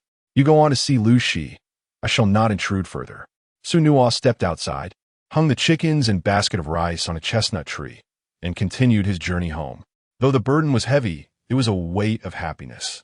The Lu family truly deserved their title as the wealthiest in the village, easily parting with 200 yuan. "Old man, do you not feel that Xu Nuo seems to have changed?" Lu Shi's mother inquired. "Enough of the gossip. Hurry and pack your things. I will fetch the tricycle to take our daughter to the county hospital for a checkup," the middle-aged man replied. Xu Nuo hummed a tune as he traversed the village path, reaching the edge where his humble earthen dwelling awaited. "Mommy, why hasn't Daddy returned home yet?" Su Lele sat on the chair Xu Nuo had crafted for her, swinging her short legs. Daddy should be back shortly. If Lele is hungry, you may eat first. As Zheng Wan gazed at the darkening sky, she silently prayed, hoping that they would refrain from indulging in alcohol. Not yet. I must wait for Dada to return, declared the little one with unwavering determination. Wife Lele, I'm back. Xu Nuo called out. Upon hearing Xu Nuo's voice, Su Lele promptly dismounted from her chair, raised her arms, and hurried towards him with glee. Zheng Wan followed closely behind the small figure. My precious daughter, Xu Nuo exclaimed as he set down the chestnut tree he had been carrying and rushed over to lift Su Lele into his arms. Her tinkling laughter resonated like bells. Zheng Wan, detecting the absence of any alcoholic scent, felt a wave of relief wash over her. Xu Nuo, why did you take so long? She inquired. I worried you two might be cold, so I went to the back mountain to chop down that old chestnut tree, he replied, all the while amusing the child. Are you out of your mind? What are you doing up there? What if you fell? Zheng Wan chastised. There are good things there. You should go fetch them. Xu Nuo teased, lifting the little one and heading towards the kitchen to start a fire for boiling water. Ah, soon, Zheng Wan's exclamation echoed through the air. Dada. Su Lele tilted her head in confusion. Mother is fine. She is just very happy, Xu Nuo reassured her. Shortly thereafter, Zheng Wan appeared before Xu Nuo, carrying a basket filled with glutinous rice and 2 roosters. Xu Nuo, if you wish to do something nice for us, you cannot steal. Hurry and return it. Zheng Wan urged anxiously. It's not stealing. I rescued someone. Do you remember the Luningde family? Their daughter nearly choked to death, and I saved her. This is their gratitude, along with an additional 200 yuan. Xu Nuo produced 2 red bills and placed them into Zheng Wan's hands. As usual, dear wife, you must accept the money. Are you speaking the truth? Zheng Wan asked. If you don't believe me, inquire tomorrow. The relatives of the Lu family will confirm it. Xu Nuo ignited another flame. Wife, quickly wash the glutinous rice. Tonight, I want to prepare steamed glutinous rice for Lele. Oh. Seeing the seriousness in Xu Nuo's tone, she hastened to comply. Subsequently, the two collaborated to dispatch one of the roosters. Once the water boiled, Xu Nuo set aside a portion for bathing, while the remainder was used by Zheng Wan to scald the rooster. An hour later, a sumptuous dinner was laid out on the table. Su Lele watched, salivating at the sight. Xu Nuo wiped her mouth and served her a small portion of glutinous rice, mixing in chicken broth to ensure she could manage it. Dada, what kind of rice is this? It's so delicious. Su Lao et Galim, bouncing on her short legs with joy. And this is for you. Eat slowly. Do you understand? Xu Nuo took a piece of chicken breast, separating the bones and shredding the meat into small pieces, placing them into Su Lele's bowl. She popped a piece in her mouth. Dada he. Witnessing his child's delight brought immense joy to Xu Nuo's heart. If it's tasty, eat more. He also served Zheng Wan a chicken leg. Wife, this is for you. Eat well and grow strong. Zheng Wan's cheeks flushed slightly as she lowered her head to eat. Xu Nuo served himself a piece of meat as well, though it was merely plain boiled chicken, devoid of any dipping sauce. It was infinitely more fragrant than the extravagant feasts of his previous life. Unprecedentedly delicious. Because my wife and child are by my side. Duh. I still want. Su Lele licked her lips and spoke. All right. Xu Nuo then placed a piece of tender chicken breast in front of Su Lele. Duh. Wonderful. Su Lele clapped her hands and continued to eat the meat.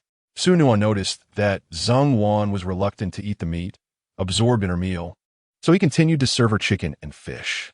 My dear, life will gradually improve. Don't be frugal. But one cannot eat like you. It's such a waste.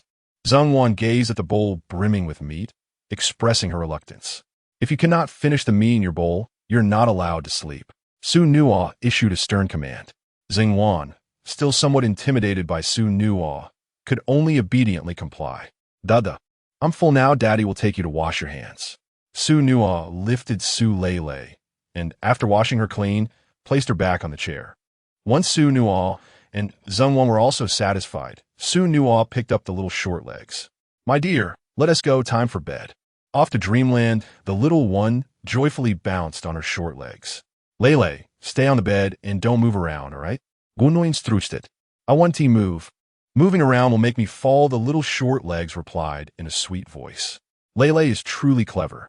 Xu Nuo kissed his daughter and stepped outside to chop a section of chestnut tree to start a fire in the house. Chapter 10. The Leaky House, Promises and Solutions. As night fell, the three of them lay in bed, drifting into slumber. Tap, tap, I can't sleep. Tell me a story, murmured Su Lele, turning over to Xu Nuo. All right. Xu Nuo contemplated for a moment and began. Once upon a time, there was an old man who stumbled upon some seeds in the wild. Upon returning home, he planted them and grew gourds. One day, a monster captured the old man, but the gourds banded together and brought him back. After narrating for a while, the little one's eyelids grew heavy, and she peacefully fell asleep in Xu Nuo's embrace. The following dawn, Xu Nuo was awakened by the sound of rain. He opened his eyes to find the little short legs still sleeping soundly, while Zhongwan had already risen to tidy up. Xu Nuo looked up. The downpour intensified, raindrops pattering against the bark and trickling down through the crevices. Just then, Zhongwan rushed in with some sun-dried fish. The kitchen is leaking. Help me gather the food, she urged. Xu Nuo sprang into action, quickly joining Zhongwan in moving all the hanging fish into the living room, along with stools, wild vegetables, glutinous rice, tables, and everything else to a dry place. Tap, tap, there's water on the bed. At that moment, the little one awoke, unaware of the troubles a leak could bring. She sat up on the bed, expectantly reaching out her hand to catch the falling water. Xu Nuo hurried into the room and lifted Su Lele into his arms. Darling, come help gather the blankets and clothes. With one hand collecting clothes, he called out to Zhongwan. Once they had organized their belongings, the three of them huddled in a corner to evade the rain. Tap, tap, the water is dripping. Su Lele pointed her tiny finger at her forehead. Xu Nuo gently wiped it away, dressing her in her clothes and shoes. The little one clapped her hands joyfully. Tap, tap, so much rain. Xu Nuo gazed up at the roof. The worn-out bark could not withstand the relentless downpour, and the leaks were far too numerous. In no time, the entire floor of the house was soaked. Fortunately, it was not the rainy season yet, and the rain was not too heavy. An hour later, the rain ceased, and sunlight began to peek through. Zhongwan took out a broom to sweep away the water, while Xu Nuo restored their belongings to their original places. Xu Nuo, we need to repair the roof. I'm afraid of heights, so I'll need your help later, Zhongwan said. This house was ancient, dating back to the time of their grandfather. The bark on the roof had not been replaced in over 50 years, and much of it had become moldy. A sense of urgency surged within Xu Nuo. The southern region was approaching the flood season, where rain could become torrential, sometimes lasting for days or even drizzling intermittently for a month. The roof might not withstand the impending deluge. Even if it did, having to dodge the rain each time would be a nuisance, especially at night when there would be no place to sleep. Suddenly, Xu Nuo recalled that after Zhongwan and Su Lele had perished in his past life, he had left the village, only to return later to find everything changed. The little earthen house had collapsed. Uncertain of when it had fallen, he realized he must reinforce and renovate the little house for safety's sake. After breakfast, Xu Nuo sought to inquire in the village about who was cutting wood, but most people were unwilling to engage with him. However, someone did inform him that in the back mountain of a neighboring village, there were individuals chopping cedar. Upon receiving the news, Xu Nuo hurried home and said to Zhongwan, "My dear, please dig the ditches around the house a bit deeper, and if time permits, gather some wild vegetables. I will return with some fresh tree bark." The bark of the cedar tree serves as an excellent material for rain protection. Cedars are tall, and their bark is quite thick. Moreover, there exists a thin layer of tree sap between the heartwood and the bark, which facilitates easy separation, allowing for the extraction of large, intact sheets of bark. "Take a little money with you," he added. Zhongwan produced 5 yuan. "That will suffice. Let's hope it remains unspent." Xu Nuo took the money and promptly set off. Generally, owners of cedar trees do not prevent others from stripping the bark. On one hand, a price has usually been agreed upon before any trees are felled. On the other hand, cedar wood requires bark removal for processing or resale. Those who strip the bark essentially work for free, creating a mutually beneficial arrangement for both parties. However, there may be some small-minded individuals who take a little money just in case. Xu Nuo walked briskly, reaching his destination in an hour. where he soon spotted 8 workers at the foot of the mountain. "Gentlemen, I wish to strip some bark and would like to know if that would be permissible?" Xu Nuo inquired with a smile. "Young man, feel free to do as you wish. If you grow hungry at noon, join us for a meal," replied a robust middle-aged man, likely the boss. "Thank you, sir." Xu Nuo fashioned a stick, realizing that using it made it difficult to peel the bark. Ascending the mountain, he observed that the trees were quite large, with diameters exceeding 30 centimeters. Upon arriving at the base of a grand tree, he surveyed the area and found it perfect, devoid of damage or flaws. He cleared away some small branches, made a circle at the base, and another at a height of 1.6 meters, then cut a notch from the top downward. Xu Nuo successfully removed a complete sheet of bark. After a morning's toil, he had stripped 50 thick sheets of bark. Taking a brief rest at noon, Xu Nuo rose, planning to continue selecting suitable cedars for bark stripping. Suddenly, he spotted the rotund, middle-aged man. "Young fellow, come down and join us for lunch," he called, waving. "Thank you, sir." Xu Nuo had initially thought the invitation was merely polite banter, only to discover the man was sincere and had come to personally extend the invitation, leaving Xu Nuo with no reason to decline. "How many sheets of bark have you gathered, young man?" the middle-aged man inquired. "Thanks to your concern, I have managed to collect 50 sheets, Xu Nuo replied. "That's splendid." The man chuckled. Through their conversation, Xu Nuo learned that the middle-aged man's name was Hong Kwangwa, a resident of the county and the owner of a timber processing factory. Xu Nuo felt a strange kinship, reminiscent of a deceased friend's younger brother, yet he refrained from voicing the sentiment. He had not yet acquainted himself with his friend, and to presume familiarity would likely be met with disbelief and the impression of insincerity. Perhaps he would share this connection with the jovial man at a later time. As they descended the mountain, a worker rushed towards them. "Boss, trouble has arisen. While we were lifting a large log, the rope snapped and the log rolled into the ravine." Hong Qiwengua's expression darkened. "Is anyone injured?" The 4 individuals tasked with lifting the tree fared relatively well, suffering only a minor fall and some scraped skin. One of the workers remarked, however, that the massive tree was far too heavy to hoist. They proceeded to survey the scene. A portly middle-aged man led the way, accompanied by 3 others to the site of the incident. The tree was indeed colossal, with its top measuring the width of an adult's outstretched arms and extending approximately 8 meters in length, its weight no less than 125 kilograms. Due to the steepness of the ravine, the rope they had brought was insufficiently long, leaving them with no choice but to send someone down to lift it. However, the path was narrow and steep, and should multiple individuals attempt to maneuver it, a slip could easily prove fatal. Even if they managed to haul it up, it would be a considerable undertaking. Hong Kwangwa, being a businessman, recognized that the cost of extracting this timber was prohibitively high. Even if a group managed to lift it, the time expended would render the endeavor unworthy.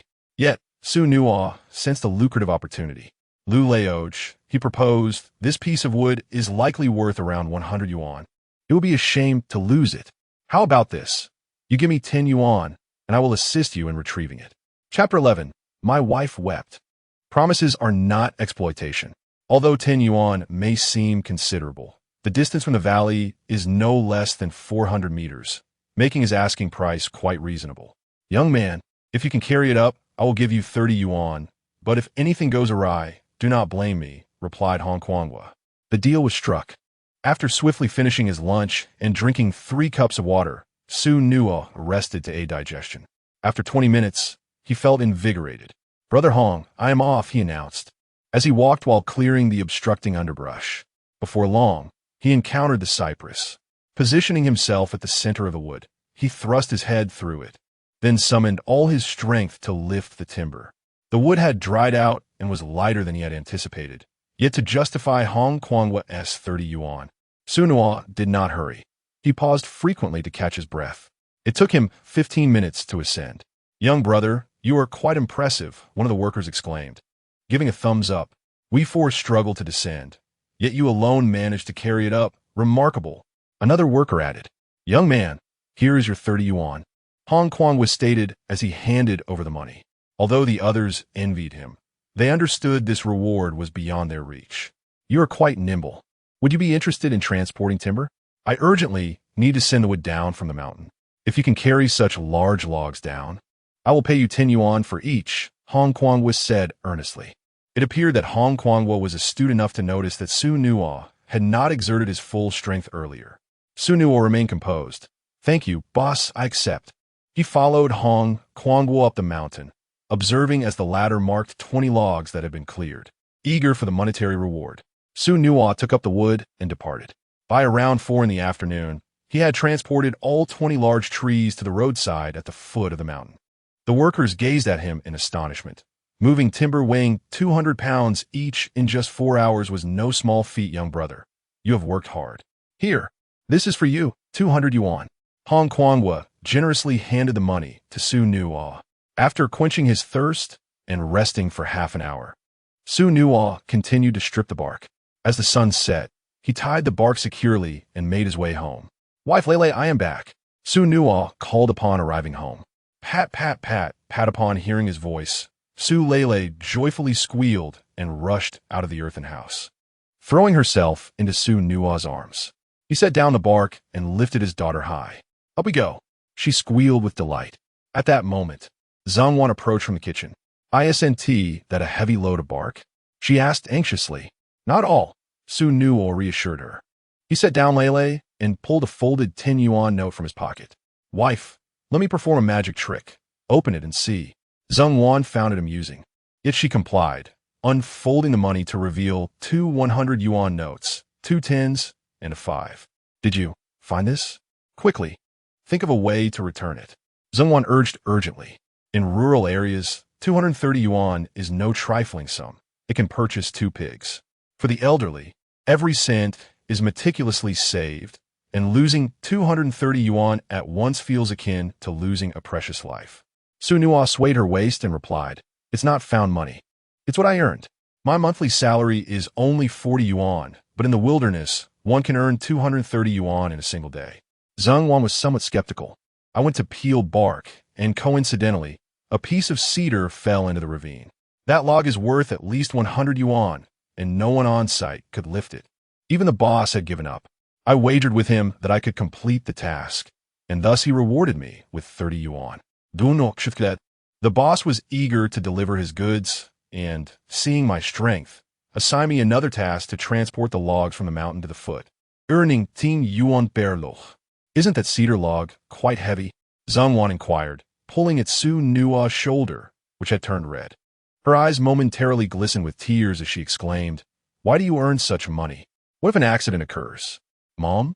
The little one, not comprehending the situation, tilted her head and peered over, then turned to Xu Nuo. Dada, Mommy is crying. Indeed, even at her age, Mommy still cries. Lele, don't learn from that, all right? Xu Nuo said to the little girl, who nodded earnestly. Lele is the most obedient. Zhang Wan felt a lump in her throat upon hearing their exchange. The little girl, confused, asked Mommy what is wrong. Zhang Wan lifted her up, assuring her, Lele, Mommy is fine. After comforting her child, Zhang Wan turned her gaze to Xu Nuo, demanding an explanation. Rest assured, my dear, I know my limits, Xu Nuo replied earnestly. While rummaging through clothes last night, I discovered that most of what's in the wardrobe belongs to me. Since marrying you, I have never bought you new clothes. I've patched up the old ones for many years. The clothes Lele wears are also hand-me-downs from me. She doesn't possess a single piece of clothing that belongs to her. I want to buy you both a few new outfits. Moreover, this house has only one room, and it is quite inconvenient for the 3 of us to sleep together. I aspire to earn enough to build a proper home soon. Once the child grows and goes to school in the county, we will also need a bicycle for transportation. Most importantly, people look down on you, believing you married the wrong man. I cannot endure that. I must ensure my wife becomes the happiest woman. Zhang Wan was deeply moved. Living one's life should not necessitate comparison with others. Such comparisons yield no joy. I do not care what others say about me. I have told you before, my child and I do not seek anything from you, as long as you refrain from drinking, gambling, fighting, and committing crimes. We can live a good life. You must not engage in such strenuous work again. Only then did Zhang Wan realize that she had issued a command to Xu Nuo. Typically, Xu Nuo, a rogue, was the one giving orders to others, and no one could impose requirements on him. Previously, a foreman in the village sought workers. recognizing Xu Nuo's strength, and had him work under his supervision. Upon hearing that she was to be a subordinate, Xu Nuo erupted in outrage, vehemently denouncing the other party's worth. Had it not been for her family's intervention, she might have inflicted injury upon that foreman. Zheng Wan, frightened, recoiled. Listening to my wife, I shall no longer engage in this, Xu Nuo gently remarked. After all, there are countless ways to earn a living. Noticing Xu Nuo's lack of anger, Zheng Wan carefully put away the money. You're drenched in sweat. Go wash up. I prepared hot water for you, she added. Xu Nuo nodded and rose to take a bath. When she emerged, the dishes were already on the table. Tap, tap, hard work. Chi Su Lei, with her little short hand, reached into the dishes, seizing a piece of chicken to offer to Xu Nuo. So well behaved, Xu Nuo said, leaning forward to accept it.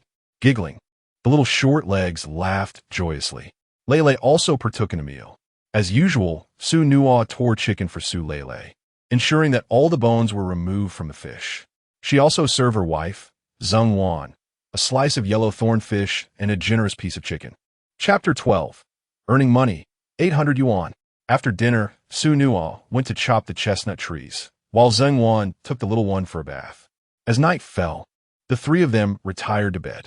Dear, my back is a bit sore. Could you give me a massage? Xu Nuo suddenly said. Then you should lie down quickly.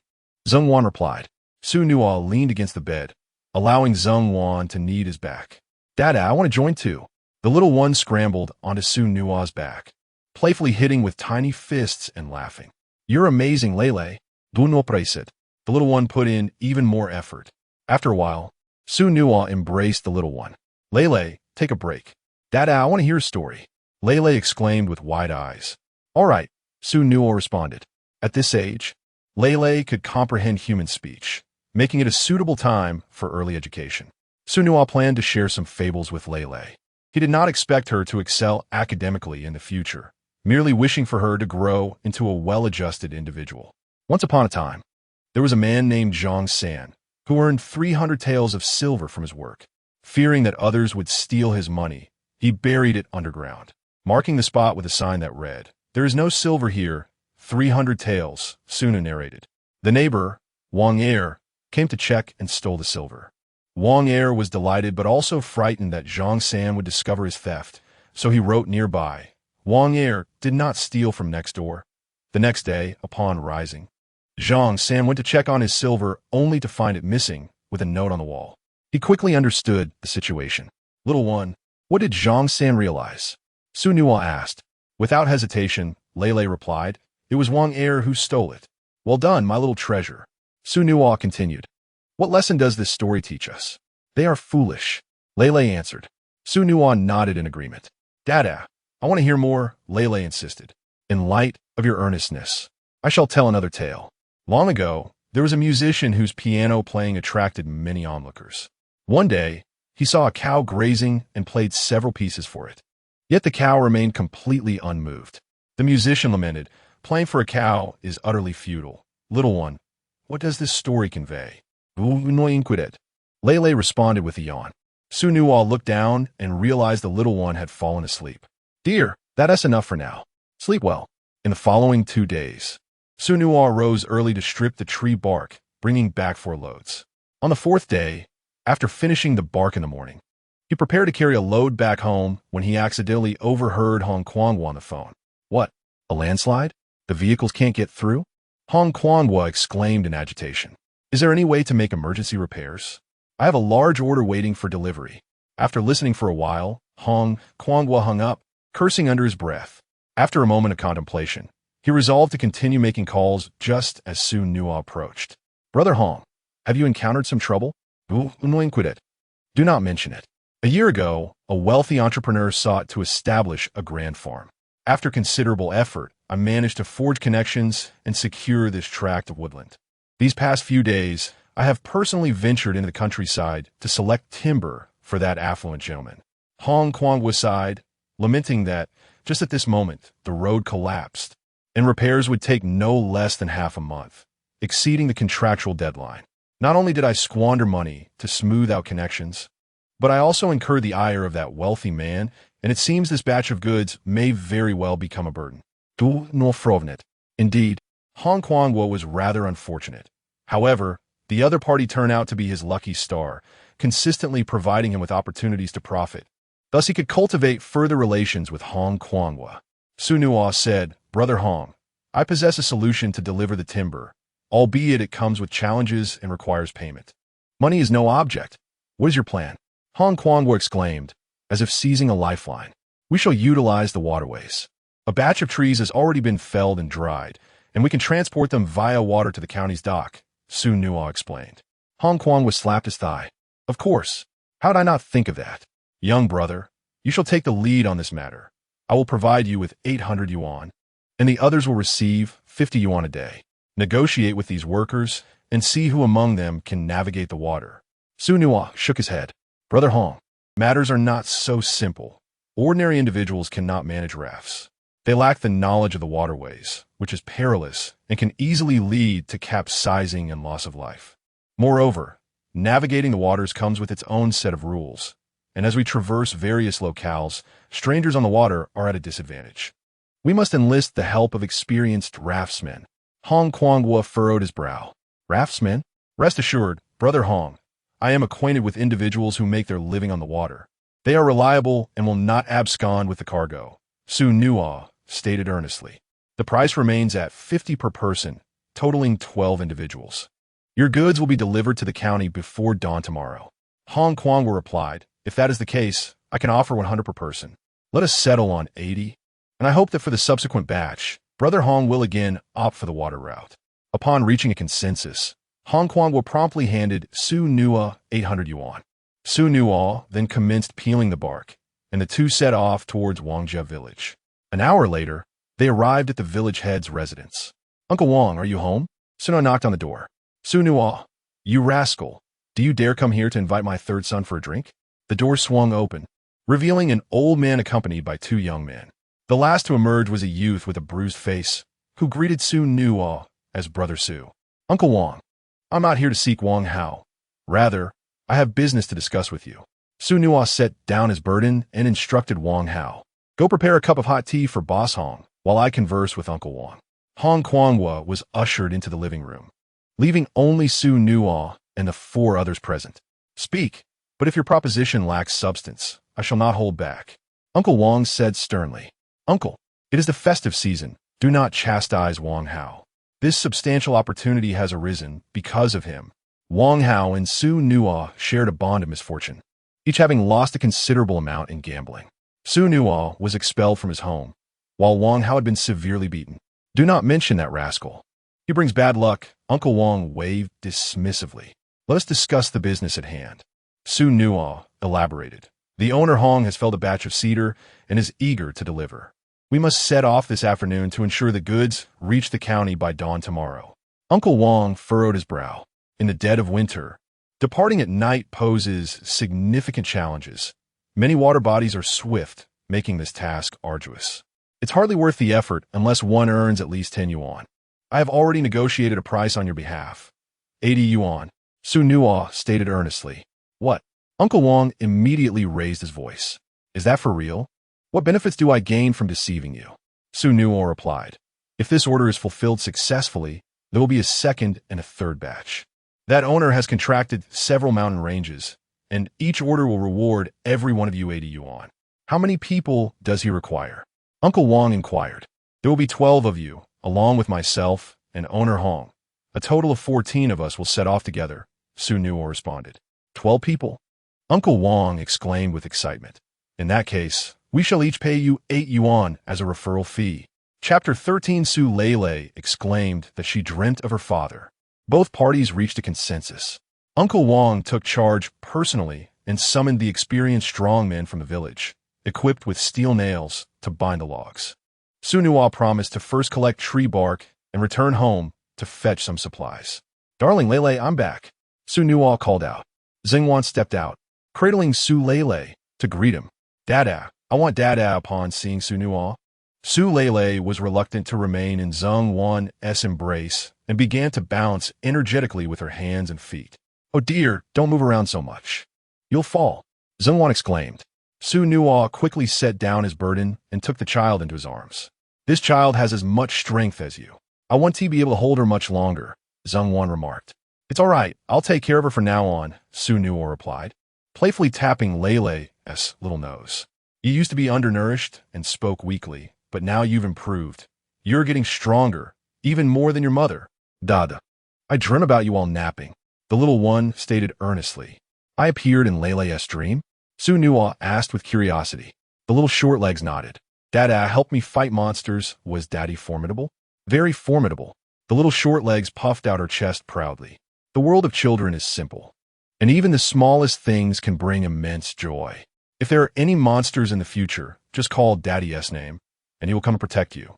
Xu Nuo said, gently pinching the increasingly plump cheeks of the little one. Dada, the little short legs buried her head in Xu Nuo's embrace. Both of you, come inside for dinner, Zheng Wan instructed. Darling, I'll be heading out again shortly, and won't return until night. Remember to secure the doors and windows. Do not mindet. Zheng Wan paused, and after a moment, she whispered, I know you haven't drunk for several days. If you want, I can go to the convenience store and buy you a pound of white wine. Just don't go out drinking with others, all right? Darling, what are you thinking? I'm not drinking. There's a tremendous business opportunity that, once revealed, will keep you awake with excitement, Xu Nuo said. What kind of business? Guess. Do not ask it. Have you found a job? Zheng Wan ventured. Xu Nuo shook his head. Could it be that another piece of cedar has fallen into the ditch? Zheng Wan continued. Close. But guess again, Xu Nuo encouraged. Oh, come on. Don't make me guess. Just tell me. Zheng Wan urged. Darling, I've struck a deal with the lumber owner and earned 600 yuan. Xu Nuo placed the 600 yuan into Zheng Wan's hands. He did not disclose the entire truth. He kept 200 yuan for himself, planning to use 100 of it tomorrow as a reward for bravery, intending to surprise the mother and daughter duo. Wow, what? Zheng Wan's eyes widened, and she stumbled back, dropping the money. Xu Nuo, quick on his feet, immediately caught her. Darling, are you all right?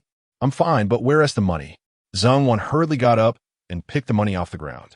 Xu Nuo, is this job dangerous? After her moment of joy, Zheng Wan's concern surfaced.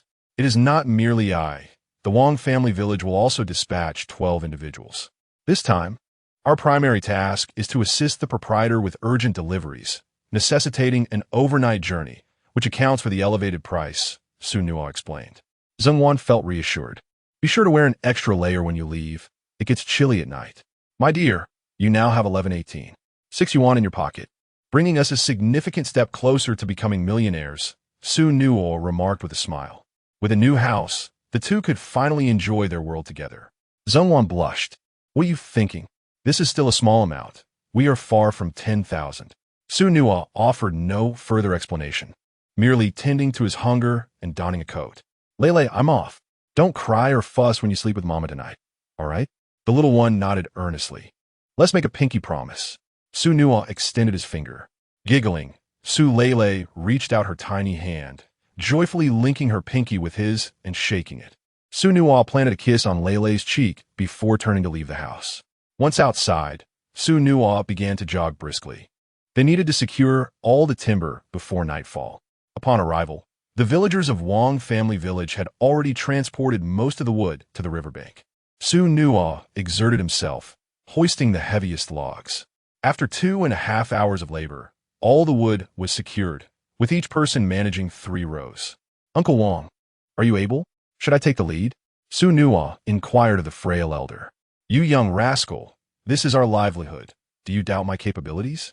Uncle Wang retorted with irritation, adding, to be frank, despite my age, there are few better than me across a dozen villages. Xu Nuo, realizing his oversight regarding Uncle Wang's proficiency, refrained from further debate. The front position was soon determined. While they conversed, Wang Hao approached, holding a bowl of liquor and a lit glutinous rice stalk. He circled the stalk before everyone, dipping it into the liquor and sprinkling it over each person. Subsequently, he handed the liquor and the stalk to Uncle Wang. At the riverbank, Uncle Wang placed the glutinous rice stalk on the ground, accompanied by a bit of rice and fish, then poured a splash of liquor and began to chant. What is this for? Hong Kuanghua inquired with curiosity. The burning stalk is made from the leftover branches of the glutinous rice after harvest. When paired with strong liquor, it is said to dispel misfortune and enhance vitality. Xu Nuo explained. Now, As Uncle Wang chants, he is conveying to the river deity that they hope to be spared any difficulties and safely reach their destination. Minutes later, Uncle Wang returned with the remaining liquor for a ritual. Each person took a sip. 5 minutes later, the group set off. Uncle Wang found a small boat for Xu Nuo, instructing him and Hong Kuangwa to follow behind. Xu Nuo had no objections.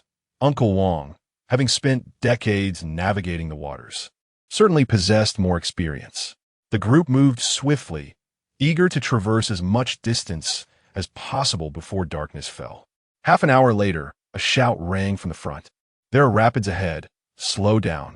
In the final promise, Xu Nuo gazed at Uncle Wang. Initially, everything appeared to be in order, but gradually he vanished, followed by the second and third.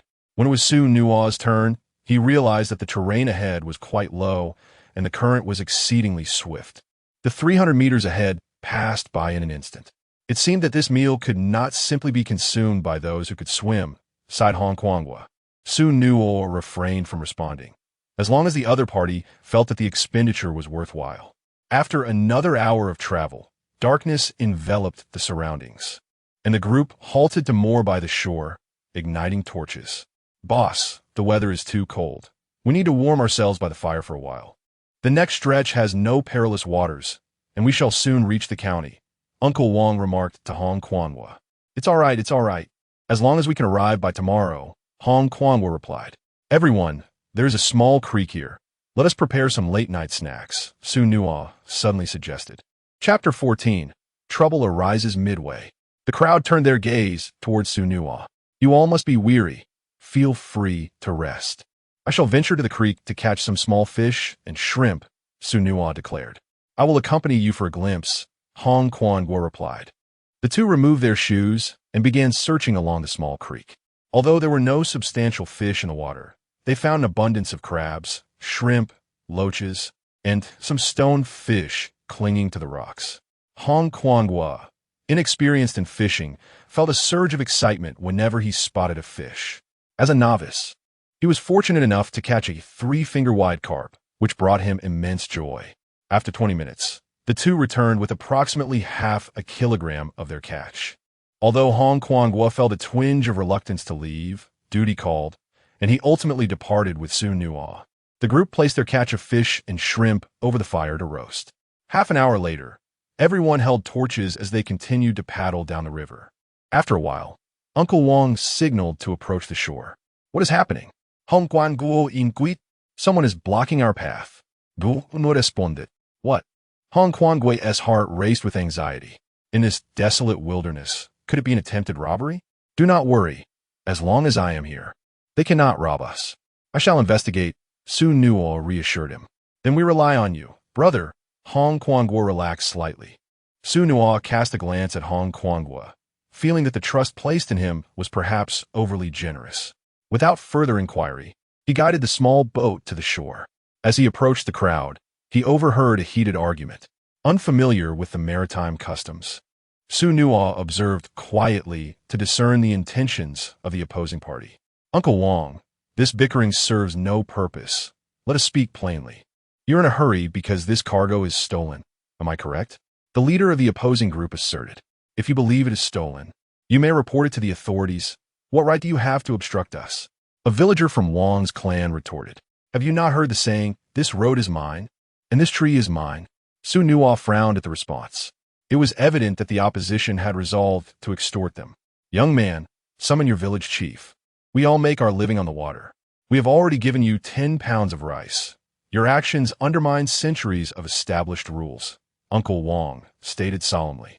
Uncle Wang, on a frigid night like this, a meager 10 pounds of rice for a dozen strong men is an insult, the leader of the youth sneered. Who the hell invited you here? Do not presume to act so brazenly. A man from Wang's village drew forth a curved blade. Oh, who do you think you're scaring? If you attack us, you will not escape this waterway. The opposing group showed no fear. Uncle Wang, you shall not leave. Wait until the authorities verify this matter tomorrow, and then we shall see. The atmosphere between the two sides became increasingly tense. Young man, you are still naive. You do not understand the circumstances under which the elder generation established these rules and why they must be upheld. Uncle Wang, S expression darkened. Today, you are in the wrong, and no nearby village will support you. Sensing that the situation might escalate into violence, Xu Nuo looked around and promptly raised a large stone, pushing through the crowd. He was still contemplating arriving at the county early to surprise his wife and daughter. If things escalated, the losers would end up in the hospital while the winners would be sipping tea at the law enforcement bureau, with no one knowing how long they would have to stay. Damn it, Xu Nuo grumbled as he carried a boulder weighing over 300 pounds into the fray. With a thud, the stone was hurled between the two groups, shaking the ground beneath. Who the hell dares to stop me? I will crush anyone who tries. Xu Nuo's eyes were aflame with fury. His imposing presence intimidated the crowd, causing them to retreat a step. Xu Ye, a young man from the opposing side, whispered. Xu Nuo turned to the speaker, recognizing him as a brother from his circle. Suga, he's one of us. Another youth chimed in hastily. Upon seeing the two familiar faces, Xu Nuo relaxed his fists. It turned out to be a misunderstanding. They were merely caught in the crossfire. Listen, from now on, Uncle Wong will be sending several batches of timber. How about I give you 100 pounds of rice each time? This time issue will be counted as your due for next time, he offered. The two youths quickly conferred with their leader, who furrowed his brow but ultimately turned away. The rest of the group followed suit, dispersing. Xu Nuo, I didn't expect you to have some clout. How about joining our ranks? Uncle Wong proposed. Uncle Wong, I appreciate the offer, but I have other matters to attend to. Let's move on. Xu Nuo replied as he returned to the boat. How'd it go? On Congo inquired. All settled. Next time, just bring them 2 bags of rice, Xu Nuo responded. That is a small matter, but haven tea, they've broken the law? Hong Kwang remarked. There are rules on the water. Everyone who profits shares some wealth, Xu Nuo explained. Brother Hong, your acquaintance with those folks will be beneficial for you. They are well connected, and you won't have to worry about issues when you venture into the countryside. Besides, their village has an abundance of large cedar trees. Securing their friendship would ensure a steady supply for your timber business. Hong Chuangwa's eyes sparkled with excitement. Brother, next time we should visit their village for tea. Certainly, Xu Nuo agreed, not wishing to decline the fortune that was being offered. Just call me when you reach Huangshan Village, and I will surely accompany you. The remainder of the journey proceeded smoothly, as Uncle Wong was indeed capable, guiding the group effortlessly through many winding paths. By 8 a.m. the following day, they arrived at the unloading dock in the county. Hong Kwang was summoned workers to load the truck and treated Xu Nuo and the others to a bowl of rice noodles at the dock to warm them up. He promptly distributed their wages, with Uncle Wong and the others keeping their promise, each giving Xu Nuo 8 yuan, totaling 96 yuan for the 12 of them. Xu Nuo did not hesitate to accept. Without his assistance the previous night, they would not have been able to deliver on time. After bidding farewell to the villagers, Xu Nuo sought out Hong Kwangwa, who was on the phone.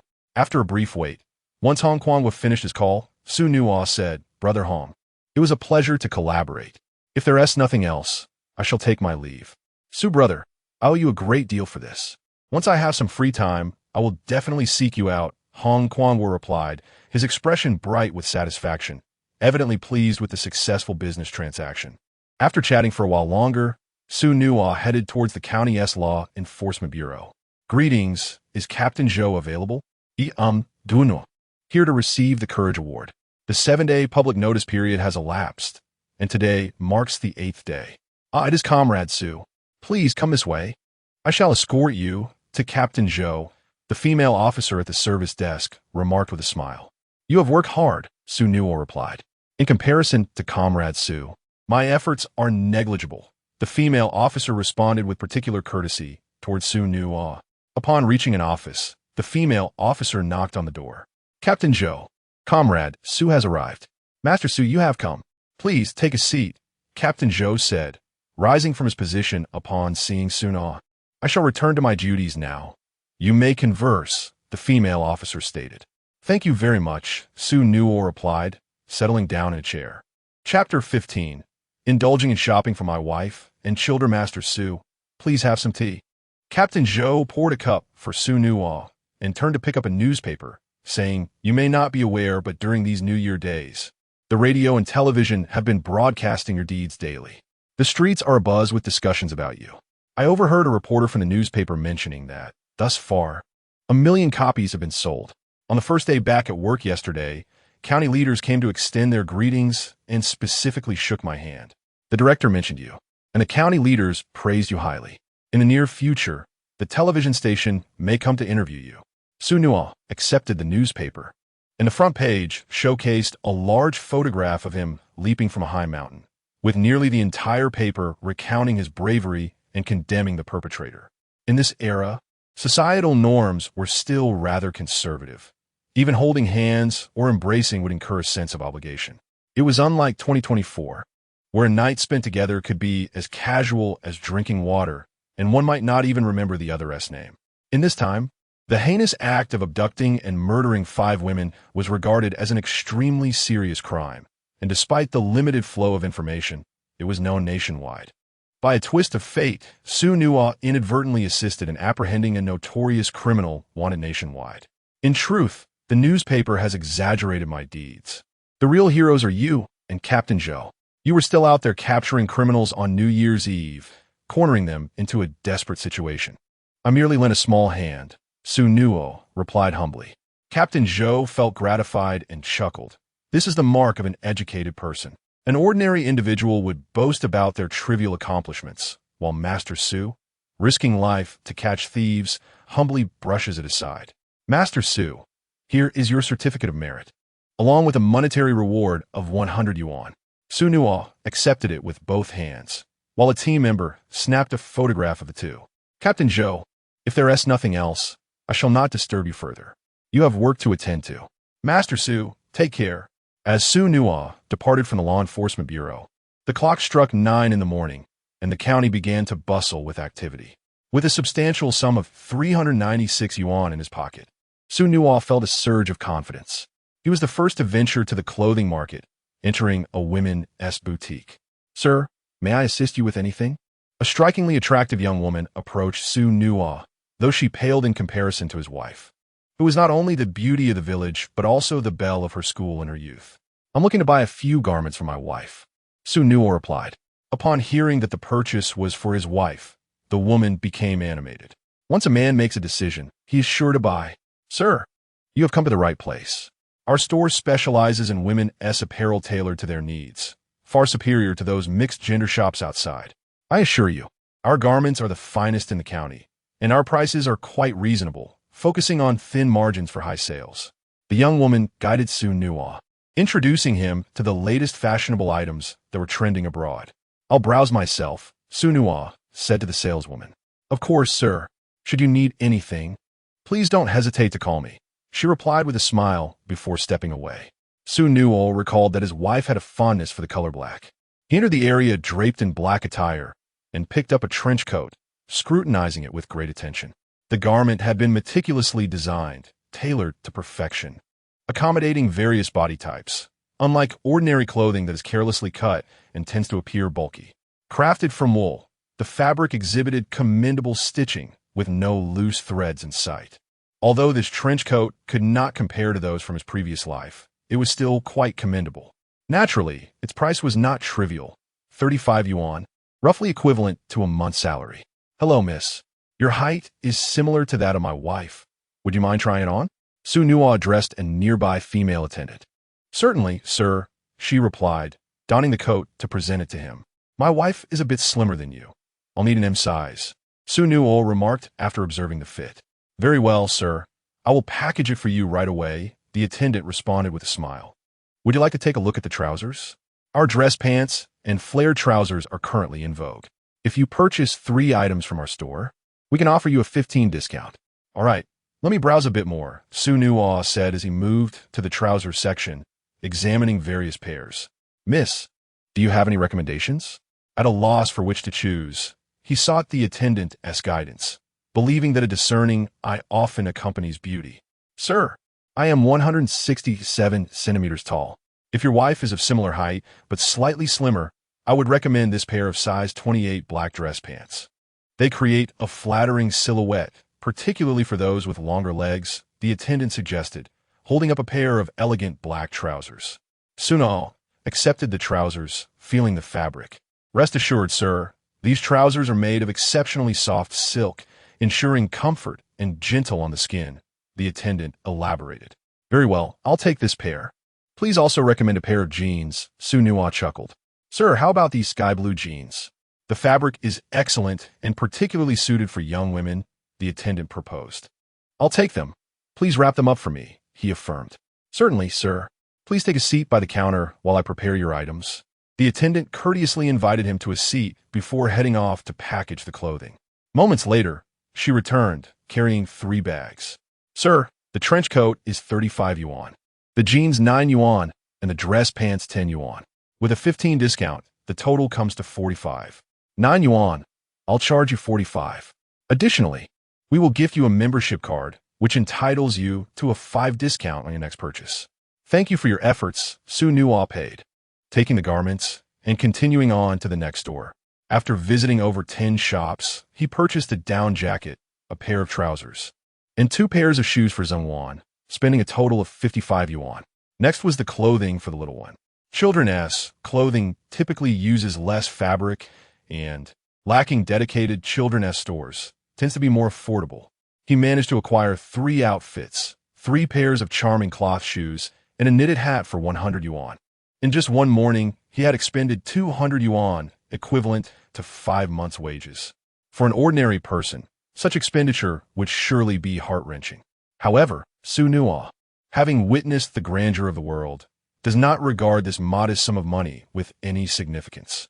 What truly matters to him is that the funds are devoted to his beloved wife and daughter, which he deems entirely worthwhile. After procuring suitable clothing, Xu Nuo proceeded to the department market to purchase a bottle of shell oil, as his wife and child still had cold hands and feet.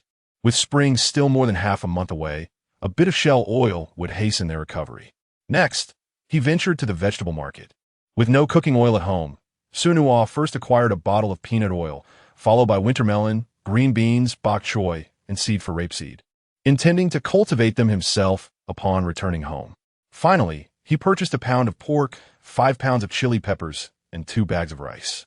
From his original 396 yuan, only 100 remained. How swiftly money dissipates, Xu Nuo mused. Yet, the thought of his wife and child's astonished expressions spurred him to hasten his return. After 2 hours, Xu Nuo arrived and stealthily approached his house. Soon, he spotted 2 familiar figures in the yard.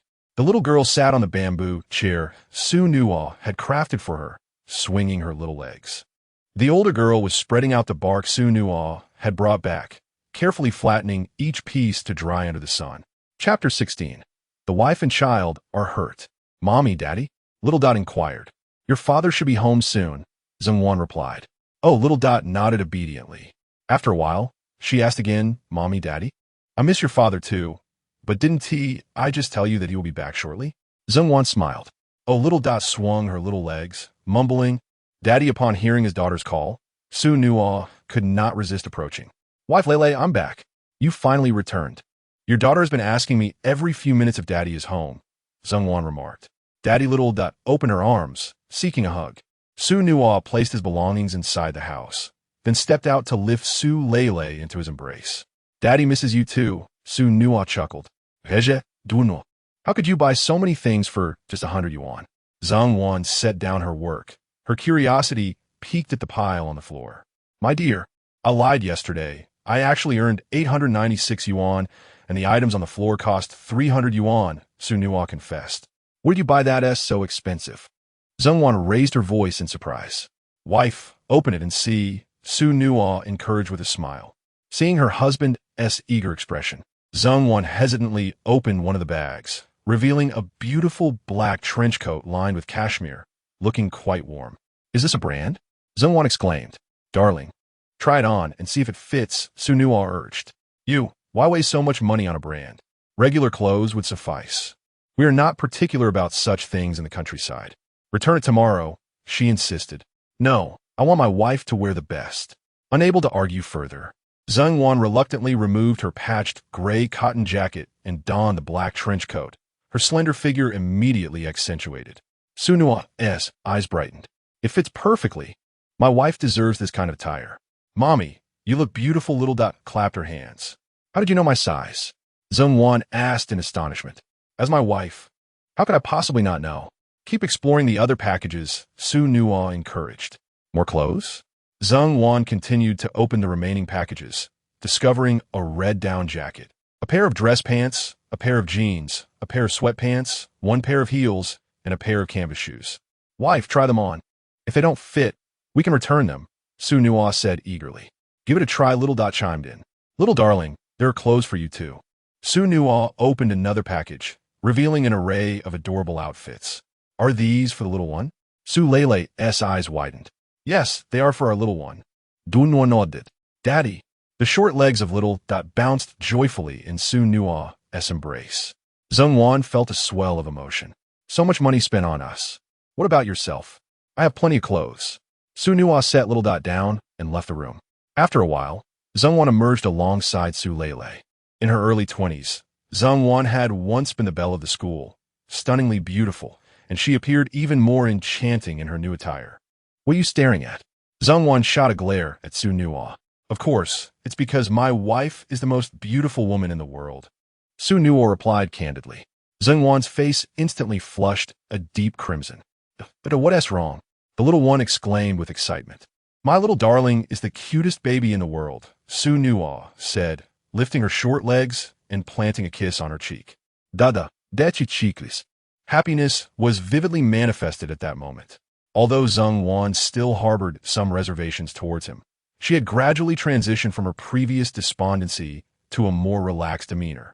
In the past, Zheng Wan would shy away from him, but now she was brave enough to engage in conversation.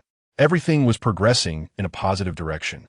Xu Nuo, I wish to return the rice to everyone, Zheng Wan said softly, glancing at the 2 bags of rice. Indeed, what is borrowed must be returned. It's theirs, not a gift, and we cannot take advantage of them, Xu Nuo replied, granting her permission. Zheng Wan opened the bag and began to fill it with rice while Xu Nuo climbed onto the bed to catch up on some sleep. When he awoke again, the night had fallen. Xu Nuo felt a slight headache and dryness in his mouth, a sudden urge for a drink overtaking him. He attributed it to having caught a chill the previous night and thought little of it. As Xu Nuo turned to get out of bed, intending to warm himself by the fire, he unexpectedly spotted the little one squatting at the dark bedside, pouting and silently shedding tears, occasionally wiping her eyes without making a sound. Assuming she was afraid of the dark, Xu Nuo picked her up. Little one, Daddy is here, don't cry. He comforted her. Dada, my new clothes are dirty. The little one finally burst into tears. Did you fall down? Xu Nuo quickly turned on the light, only to find a grown man's shoe print on her chest and mud all over her bottom. Anger surged through him instantly. Did someone kick my precious daughter? He cradled the little one and hurried out to the kitchen where Zheng Wan was cooking. Wife, what happened to our daughter? Zheng Wan, focused on her cooking, seemed not to have heard his question. Noticing something amiss, Xu Nuo furrowed his brow and said, Look up at me. Zheng Wan obediently raised her head, revealing a large handprint on her right cheek. Damn it! Who did this? Xu Nuo exclaimed, his rage boiling over. Zheng Wan stepped back, her face pale, and the spoon in her hand clattered to the floor. Realizing his tone had been too harsh, Xu Nuo took a deep breath and softened his voice. Wife, I apologize for my tone. I startled you. Please tell me who has bullied you both. It's nothing. Leilei just accidentally got pushed by someone. She lost her balance and fell to the ground. Yes, fine, Zheng Wan replied. Don't be afraid. Just tell me. I won't blame you, Xu Nuo continued. In the past, whenever Zheng Wan had felt wronged and confided in Xu Nuo, he would not only fail to assist her, but would also scold her, suggesting she deserved it, implying that if there was an issue, it must be her fault for being bullied. Once in the village, a notorious rogue named Xu Nuo sought to intimidate Zheng Wan. Zheng Wan confided in Xu Nuo about her fears. Yet Xu Nuo accused her of slandering the reputation of her good friend and struck her. Since that incident, Zheng Wan refrained from voicing her grievances. It truly is no significant matter, Zheng Wan replied, shaking her head. Is it that Zhao Dapeng? Gu Nuo inquired. After a moment of hesitation, Zheng Wan nodded. That despicable scoundrel, Xu Nuo remarked. Pray, tell me what transpired. Noticing Xu Nuo's direct mention of the man's name, and reflecting on Xu Nuo's recent transformation, Zheng Wan quietly recounted the events. It turned out that Zheng Wan had taken Su Lei to return rice to the villagers when they passed by a shop and fortuitously encountered Zhao Daping purchasing alcohol with 3 young men from outside the village. Upon seeing Zheng Wan's attire, the 4 ruffians mocked her, questioning the source of her money and insinuating that she engaged in unsavory business. They demanded that Zheng Wan accompany them for the night. Otherwise, they threatened to report her. Witnessing her mother in tears, the little one bravely attempted to intervene, but was easily pushed aside by Zhao Daping. As the 4 men closed in, Zheng Wan, gripped by fear, fled with her child in her arms. Xu Nuo, upon hearing this, felt a surge of rage, struggling to contain her urge to curse. Come, my dear, let's confront this matter. Chapter 17. The Outbreak of Conflict. Xu Nuo, perhaps it is best to let it go. Zheng Wan expressed her concerns. Do not fear. Your man is quite formidable, Xu Nuo reassured her, cradling the little one while leading Zheng Wan to Zhao Daping's residence. At that moment, Zhao Daping was merrily imbibing with 3 thugs, discussing his wife. Old Zhao, who is that woman from your village? She is absolutely stunning. That woman is Zheng Wan. I've had my eye on her for quite some time. Xu Nuo, that foolish fellow, fails to appreciate her and has allowed her to be sold off. Zhao Daping scoffed. In that case, shall we proceed tonight? Zhao Daping was somewhat tempted. Why not? Xu Nuo is gullible enough to be deceived like a simpleton. If I make a request, he is sure to comply. Upon hearing this, Xu Nuo entrusted the child to Zheng Wan and forcefully kicked the door open. The 4 individuals inside were momentarily stunned. Upon realizing it was Xu Nuo, Zhao Daping rose to greet him. Brother Xu, your timing is impeccable. Come, let us drink together. I have something to discuss with you. Drink?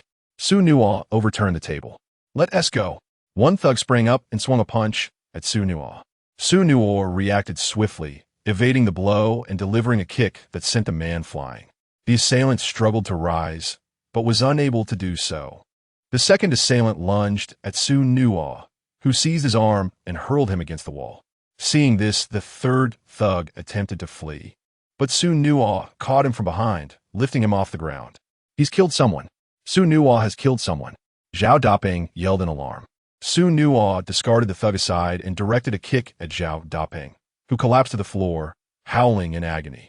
Xu Nuo was relentless, delivering another kick to Zhao Daping's abdomen, leaving him pale and trembling. Brother, please do not kill me, Zhao Daping pleaded, prostrating himself. The Zhao family brothers, having heard the commotion, quickly arrived. What the hell are you doing, Xu Nuo? One of them shouted. How dare you, Zhao family, confront me? Xu Nuo retorted, kicking Zhao Daping once more, causing him to lose control of his bodily functions. The other 2 thugs turned to flee but were swiftly seized by Xu Nuo, lifted off the ground. The villagers were well aware of Xu Nuo's strength, and for a moment, the Zhao brothers hesitated to advance.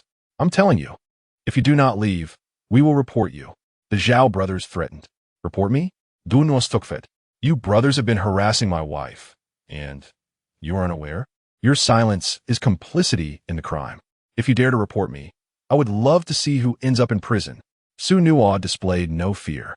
In this era, moral governance outweighed legal authority. The Zhao family was in the wrong from the outset, and no matter how far it escalated, Xu Nuo had committed no offense. The Zhao brothers fell silent. Before long, more villagers arrived, including Xu Nuo's parents and elder brother with his wife. Xu Nuo, what have you done? His father demanded angrily. Village chief, you must intervene. We were simply having a peaceful drink at home, not bothering him at all. And suddenly he kicked down my door and injured all 4 of us. Zhao Daping lamented. Indeed, let us discern the truth. For kicking down a door is akin to slapping one's face. The Zhao family has gone too far, exclaimed a member of the Zhao clan. Xu Nuo, you have just emerged from custody. Do you wish to return? Release the man at once. The village chief admonished sternly. I have already clarified my position. I was not taken into custody, but was invited for my good deeds, Xu Nuo retorted, casting aside 2 ruffians. These 4 knaves dared to harass my wife and struck my child. I came to reason with them, yet they took advantage of their numbers to assault me. If they cannot prevail, should I be blamed? Upon hearing Xu Nuo's words, all eyes turned toward the 4 ruffians. Xu Nuo is spewing falsehoods. One of the ruffians protested anxiously. He is deceiving everyone. We did not lay a finger on him. Another chimed in. What nonsense! Can you truly believe that Xu Nuo would engage in virtuous acts? Do not be fooled. Zhao Daping bellowed. Xu Nuo lost a bet to me, and out of resentment, he has come to attack me. The crowd murmured in agreement, as Xu Nuo's frequent losses to Zhao Daping were well known, and it seemed improbable that he would act nobly. If you do not believe my words, will you trust the evidence? Xu Nuo presented the footprints on Su Leilei's body. These scoundrels dared to kick my child, who is not yet 2 years old. What if he suffers from it?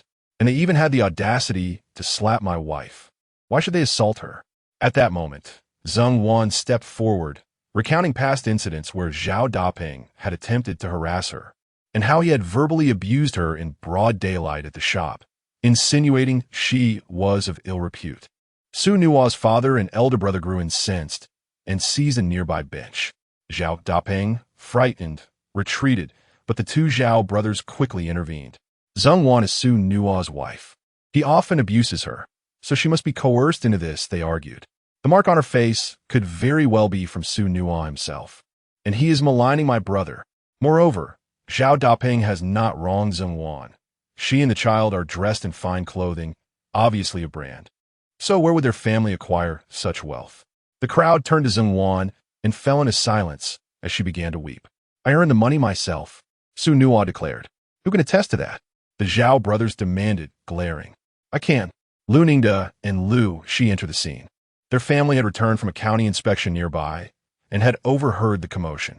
Xu Nuo saved my daughter. I rewarded him with 100 yuan. He apprehended a criminal and received commendation from the county, along with 100 yuan for his bravery. I believe in Xu Nuo. Lu Ningde brandished a newspaper.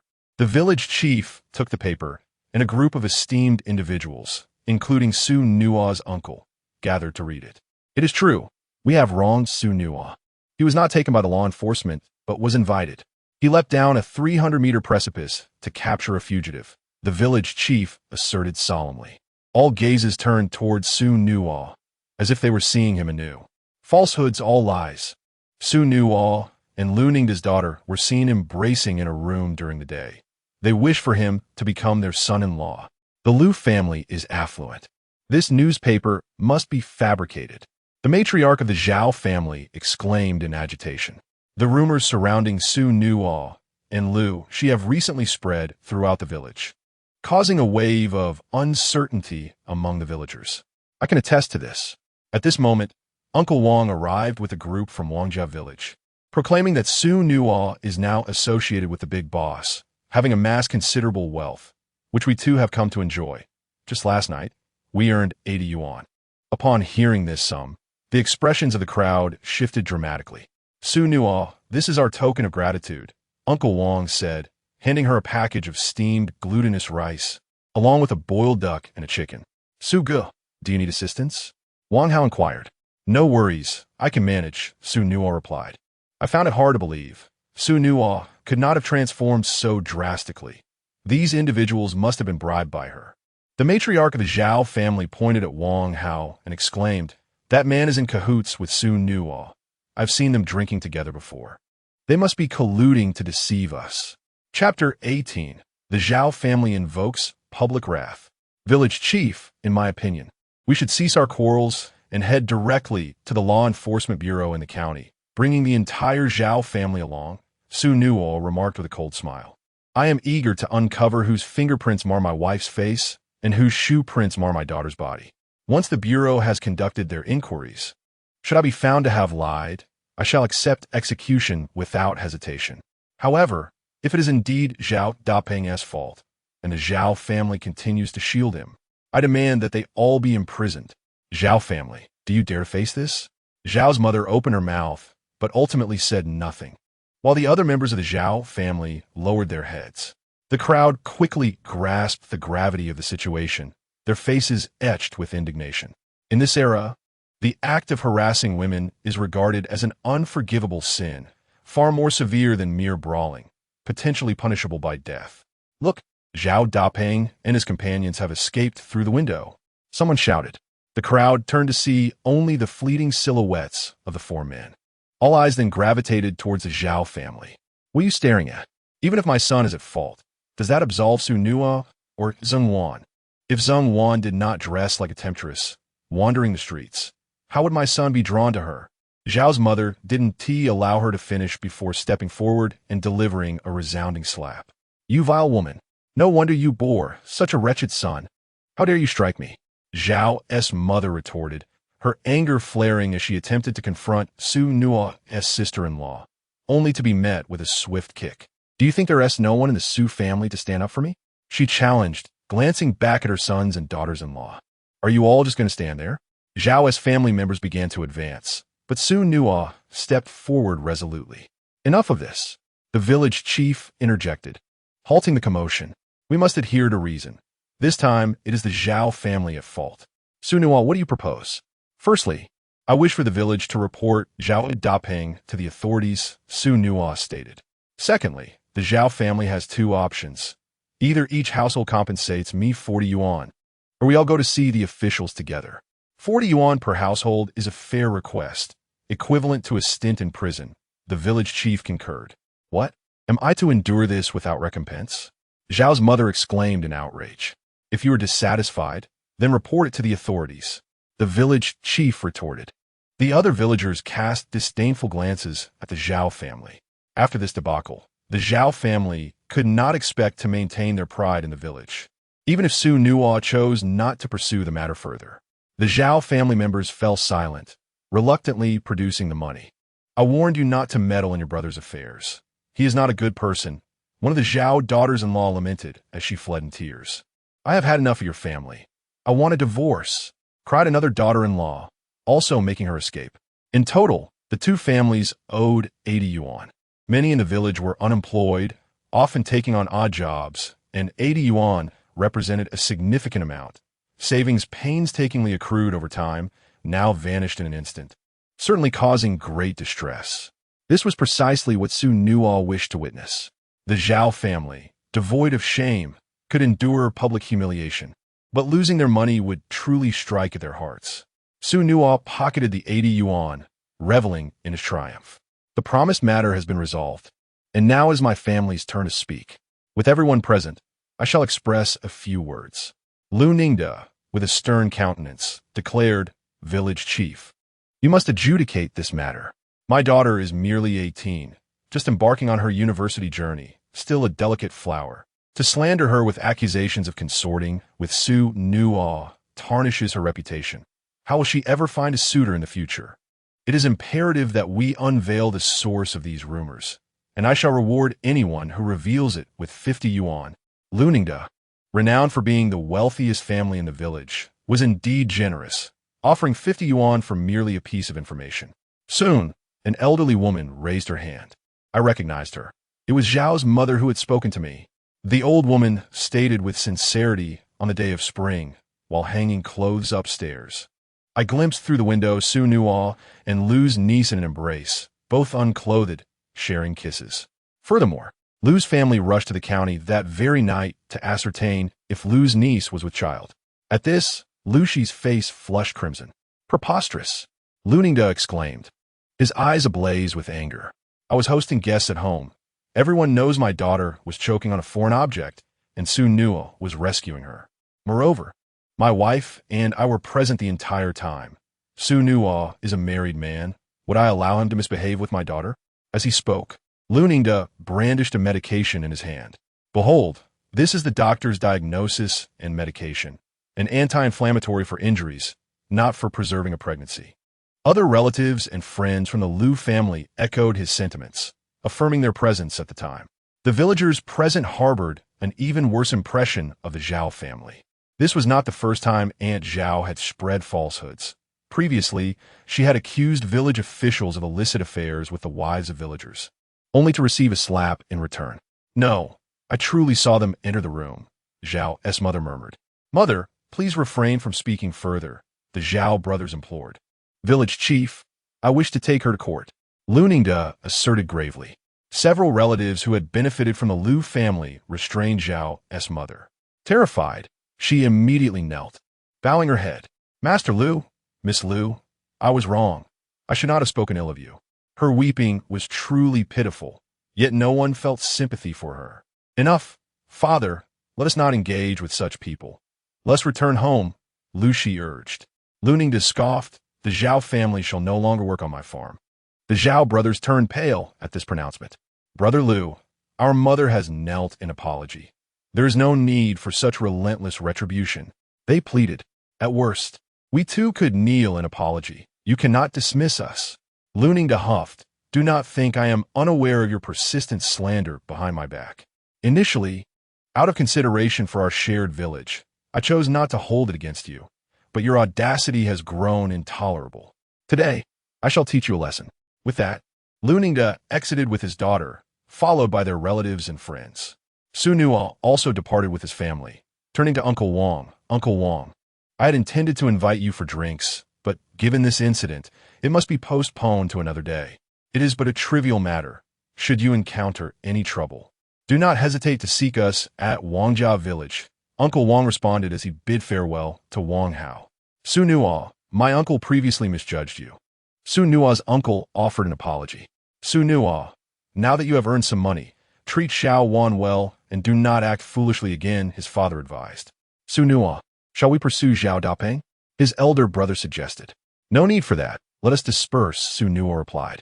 In his previous life, he often lost money to Zhao Dapeng, only to discover the truth after his demise. This scoundrel was cheating. Xu Nuo recalled how Zhao Dapeng had conspired with 3 ruffians to swindle a wealthy heir. They were unaware that the heir's father was a figure in the underworld. Their deceit was soon uncovered, and they were thrown into the river to feed the fish. Zhao Dapeng did not have many days left either. To avoid hindering the narrative, Xu Nuo had only just intervened, ensuring that the 4 of them did not lose any limbs. After everyone had departed, the Zhao brothers wore sorrowful expressions. Suddenly, one of them exclaimed, Mother, this mess was caused by the 3rd brother, which has cost us our jobs. He will never return to the village, so let us take his house and land. The other brother's eyes lit up upon hearing this. Indeed, if we do not take something to silence those 2 women, our daughter-in-law might truly leave us. Enough of the money worries. Lu Ningda, you need not plead. In a few days, we shall have funds. We will start our own business and can easily rise above Lu Ningda, declared Mother Zhao. Is that truly the case? What benefit would it be for me to deceive you too?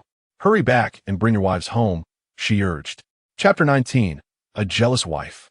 Xu Nuo and his companions arrived at a fork in the road. Xu Nuo tore a duck in half, took a chicken leg, and gathered a handful of steamed glutinous rice.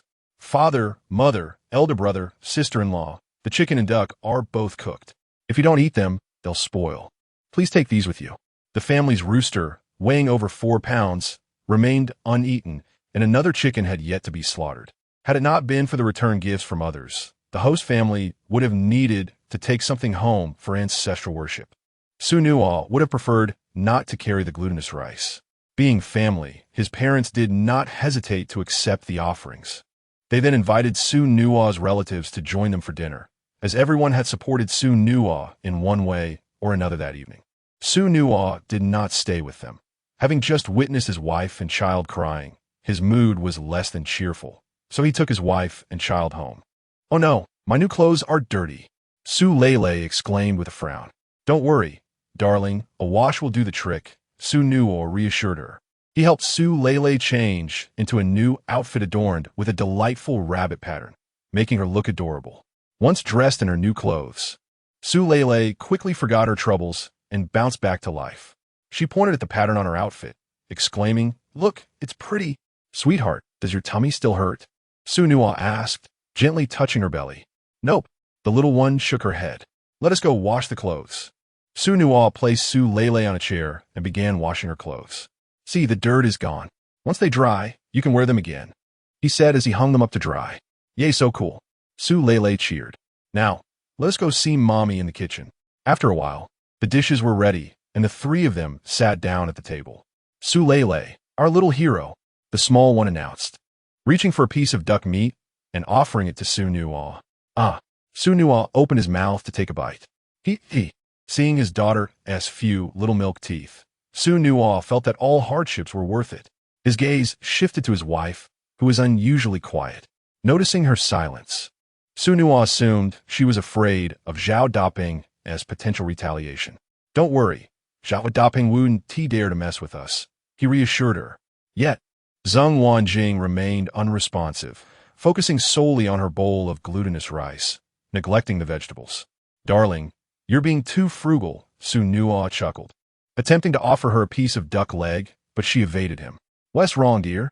Xu Nuo was perplexed. Suddenly, Zheng Wanjing began to sob softly. Mama? The little one hopped off her bamboo chair and trotted over to Zheng Wanjing, tilting her head curiously. Mama is crying, she reported to Xu Nuo, unsure of the cause.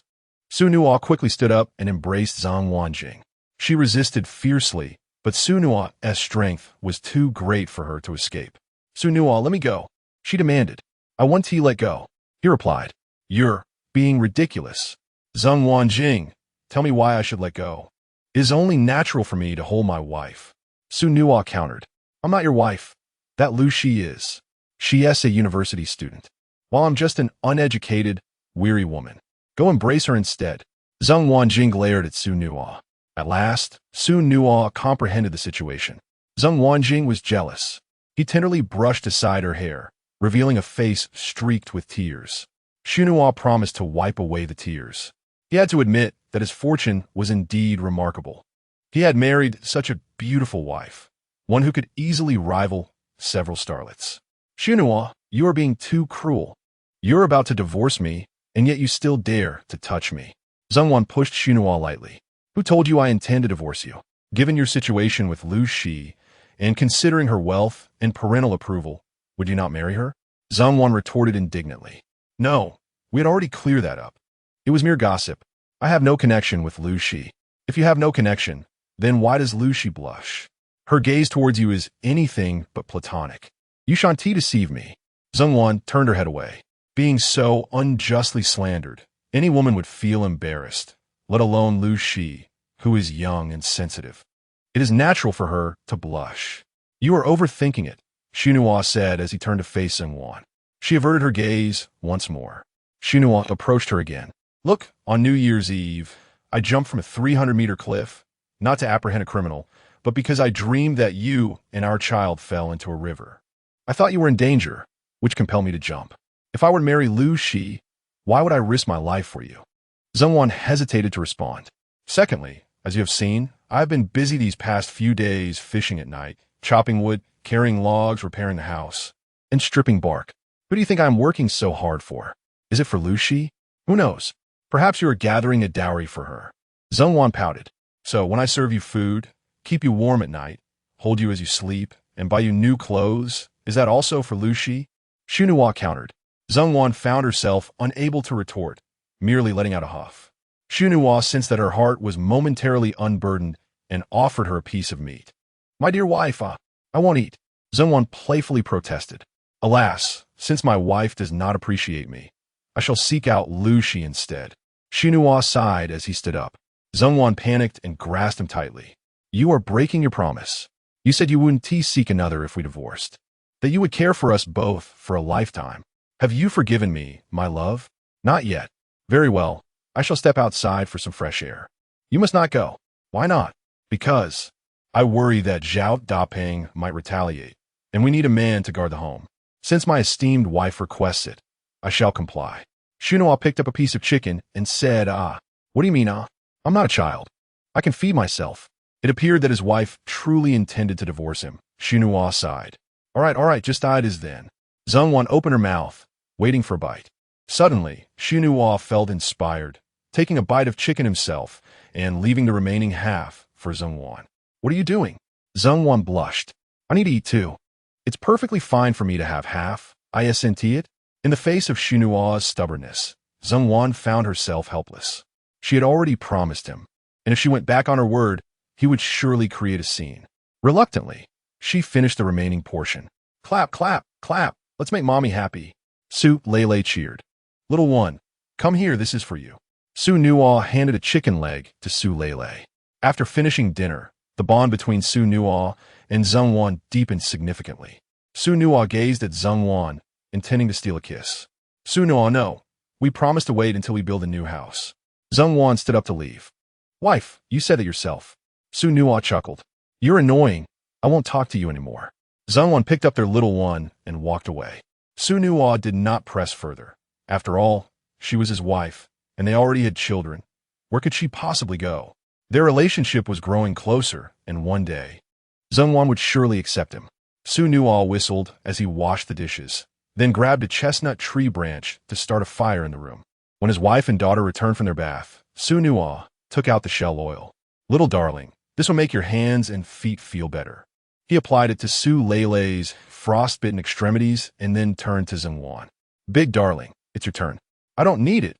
Winter will soon pass, and my hands and feet will heal on their own, Zhengwan replied, shaking her head.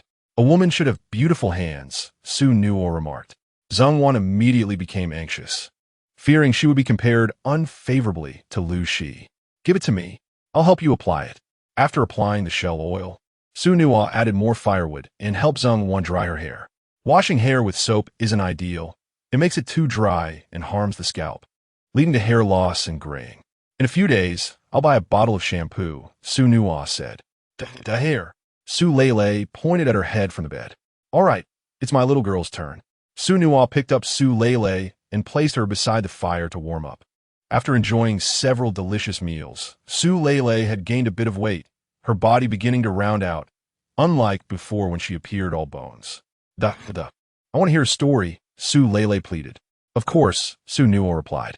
Once upon a time, during the spring and autumn period, there was a man from the state of Chu. While crossing a river, his sword accidentally fell into the water. Immediately, he made a mark on the boat. Once the boat reached the shore, he jumped into the shallow water, following the mark to search. Little one, do you think you'll be able to find his sword? Chapter 20. Su Leilei makes a pact with her father. No, Su Leilei stated firmly. Why not? The little one couldn't articulate a response, and could only repeat what she had just said. Let's make a pact.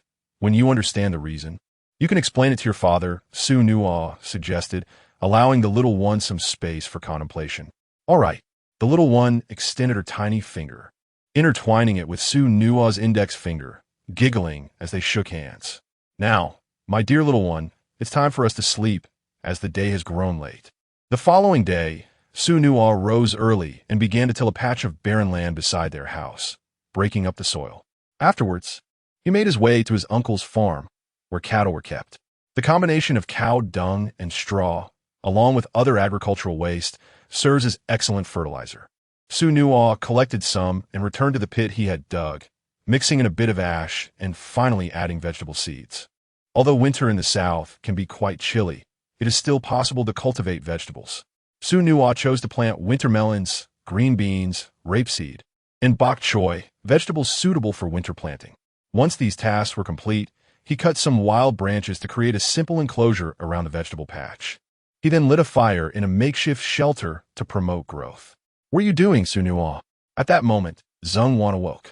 Since she had relaxed, she found herself rising later each day, which left her feeling a bit vexed. Planting vegetables do not replit. Later, I will continue to strip bark from trees.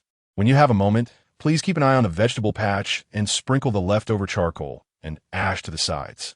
Why do you need to build a shelter for the plants? She inquired. It's to retain warmth. The hotter the soil, the quicker the seeds will sprout. Xu Nuo explained. Where did you learn this method? Can't you leave a bit of mystery for your man? The seeds in the vegetable shelter would not sprout immediately.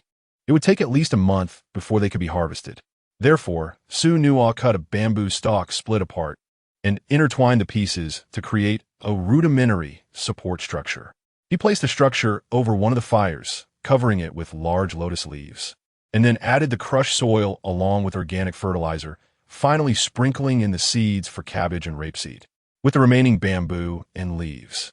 Xu Nuo fashioned a simple lid to cover the seeds, and then he began to kindle a fire using a chestnut tree. What are you up to now, Xu Nuo? Zhengwan asked, perplexed. Just wait and see. Within 5 days, we shall be able to enjoy the vegetables we have grown ourselves. After breakfast, Xu Nuo resumed stripping bark from trees. Upon reaching his destination, he found Uncle Wang and a group of men at the foot of the mountain, lifting timber. Although the wood was quite heavy, the faces of the villagers from Huangshan Village were filled with joy.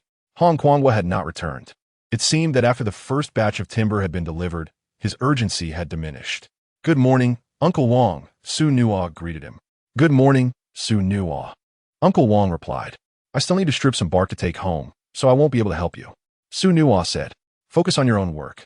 After parting ways with Uncle Wang, Xu Nuo hastened his tasks, aiming to replace the roof before the next rainfall.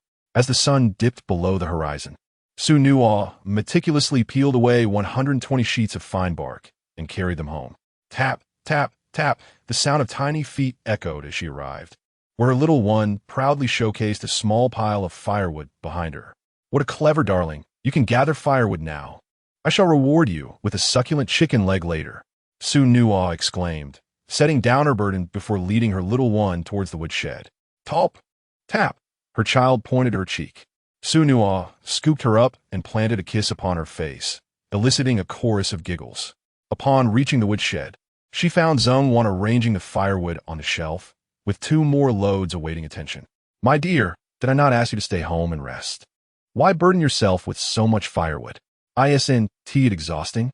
Xu Nuo expressed her concern. "Xu Nuo, women can shoulder half the sky. Even elderly grandmothers in their 60s and 70s are hard at work. I am not made of clay. I wish to contribute," Zheng Wan replied earnestly. Xu Nuo pondered for a moment before responding. "Since you insist on working secretly, let us do this. Starting tomorrow, you and our little one shall join me, as there is more firewood to gather there." Zheng Wan beamed with joy at this suggestion and promptly began preparing dinner. Meanwhile, Xu Nuo took her little one to the stove, lifting the lid to reveal the seeds that had sprouted green leaves. "Top, top, yai, su lao et gleam et sitten li." Zheng Wan approached, astonished. "Xu Nuo, how is this happening so quickly? What is the secret?" "It's quite simple. It's akin to planting seedlings. When rice is directly sown in winter, the germination rate is low and growth is sluggish, leading to poor harvests. Farmers, eager for a fruitful spring, will steam the rice for a few days to encourage germination before transplanting it into the fields," Xu Nuo explained. Zheng Wan's eyes lit up with understanding. "Xu Nuo, you are truly clever." "Top, top, clever," little short legs chimed in, not fully grasping the meaning but clapping along in delight. "They're growing faster than I anticipated. In just 3 days, we shall feast on our own homegrown vegetables," Xu Nuo said, replacing the wood in the stove with fresh logs. The following day, the trio set forth early in the morning, while the little one still slumbered. Upon awakening, she found herself in an unfamiliar place and immediately began to cry. "Lele, Mama is here." Zheng Wan rushed over. "Mama, tap tap." The child pouted. "Xu Nuo, your daughter's calling for you," Zheng Wan called out. Hearing her name, Xu Nuo returned with the bark and gently wiped away Lele's tears. "What troubles you, my little darling?" As soon as Lele spotted Xu Nuo, her tears ceased, and she buried her face in Xu Nuo's embrace. "Shall we sit here and wait for Mama and Papa?" Xu Nuo asked. "Okay, little one, be good," Lele nodded earnestly. Afterward, Xu Nuo resumed her tasks. At noon, during lunch, she playfully asked, "Tap, tap, did you not cry all this morning? Aren't you a good girl?" Lele tilted her head in response. In the following 3 days, Xu Nuo had gathered a sufficient amount of bark and returned with Zheng Wan, bringing back a fresh load of firewood. By the 5th day, the woodshed brimmed with firewood. With some leisure time, Xu Nuo inspected the vegetables growing atop the stove. They had thrived. Observing the vegetables in the garden shed, many had begun to sprout. Xu Nuo harvested the fastest-growing vegetables from a stove, sautéing them in peanut oil, and then prepared a dish of stir-fried fish. He also slaughtered the remaining rooster to create a delightful stir-fried meat dish. After several days of toil, it was time to reward their 2 diligent contributors. Xu Nuo exclaimed, "Come, come, taste the fresh vegetables. These are city greens grown by us." Having feasted on meat and vegetables for several days, the little one, upon tasting the tender rapeseed, joyfully wiggled his bottom. "Delicious," he chirped. Zheng Wan also sampled the vegetables. In the rural landscape of 1988, the variety of vegetables was still scant, with most households having only lettuce. Only the affluent could savor bok choy and other greens. After a satisfying meal, the 3 concluded their day's labor. As dawn broke, the weather began to warm. Xu Nuo climbed onto the roof to remove all the rotting bark. "Keep it up. The little one cheered from the yard. Xu Nuo smiled at Su Lei. The more he thought about it, the more he realized how foolish he had been in his previous life, with such an adorable daughter. How could he have ever been harsh with her? His only consolation was that he had never laid a hand on her in his former existence. Zheng Wan joined in to assist Xu Nuo in gathering the discarded bark from the ground. The small earthen house was modest, and by midday, Xu Nuo had stripped away all the bark. After lunch, Xu Nuo called Zheng Wan, and together they collaborated to dismantle the house's pillars, which had also succumbed to mold and posed a potential danger. Once the old pillars were cleared away, they worked together to install new ones. These fresh pillars were cedar logs discarded by Hong Kwan's factory, which typically only retained the aesthetically pleasing ends for sale, leaving the less desirable portions for firewood. Xu Nuo retrieved 10 thick logs to bring home. As the afternoon passed, they successfully erected the new beams and pillars. The structure was quite simple and lacked aesthetic appeal. But Xu Nuo was indifferent. After all, this little house was merely a temporary shelter. Once he earned 10,000 yuan, he would construct a new, elegant residence. Taking advantage of the daylight, Xu Nuo and Zheng Wan swiftly placed a new bark on the roof and secured it. "Looks great." Su Lei clapped her hands in delight. Xu Nuo gazed upon the newly refreshed roof and the repainted earthen walls, which indeed appeared far more pleasing than their previous dilapidated state. Chapter 21. The arrival of an adversary. Xu Nuo becomes a suspect. "Dada, I want to see the vegetables," exclaimed the little one, pointing towards the vegetable shed. "All right," Xu Nuo replied, leading the little one into the shed. "Grow quickly, little veggies, so you can fill my tummy." The child began to sing, clearly enchanted by the vegetables they had consumed the previous day. The two strolled around the shed, pulling out a few newly sprouted weeds. "You too. It's time for dinner," called out Zheng Wan. "Little darling, dinner is ready." Xu Nuo opened his arms towards the little one. "Dinner time." Su Lao et Galim, leaping into Xu Nuo's embrace. The following morning, Xu Nuo, alongside Zheng Wan, continued the renovation of their home. They had only managed to work on the main house yesterday. The kitchen and woodshed remained untouched, and they needed to check the earthen walls for necessary repairs. Approaching noon, Xu Nuo's elder brother, Xu Xinghua, arrived.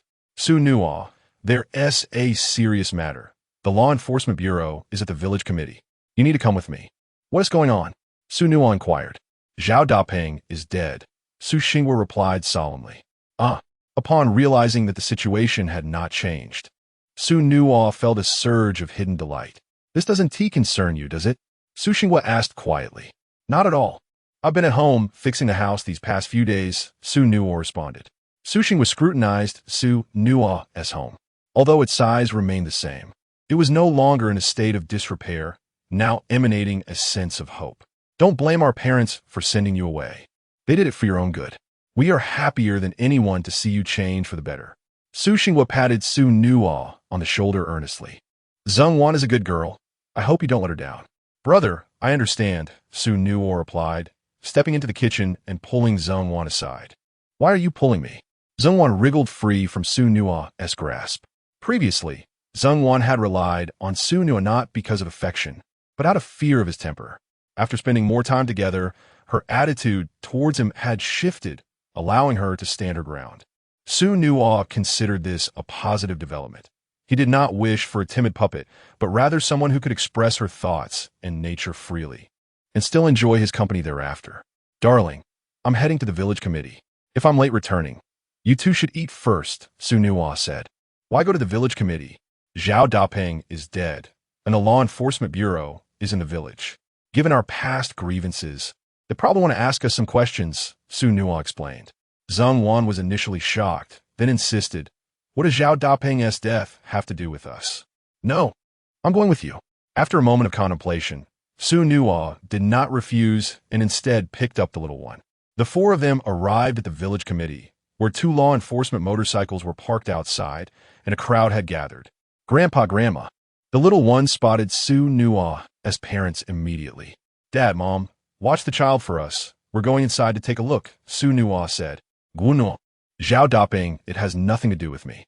Upon hearing these words, Xu Nuo's parents felt a sense of relief as they took the little short-legged one into their arms and began to play. "Guno, Zhan, Van." and Su Xinghua entered the conference room, where the attendees consisted of the prominent figures from the village, including Captain Zhou and other law enforcement officers. An elderly woman, her eyes swollen from weeping, immediately shouted upon seeing Xu Nuo. "It's him. He is the one who murdered my son. Vile old woman, cease your baseless accusations. Su Xinguo Zito Sapi. It must be Xu Nuo. Who else could it be? My son had long desired to pursue and usurp his wife. Just days ago, he could no longer contain himself and confronted him.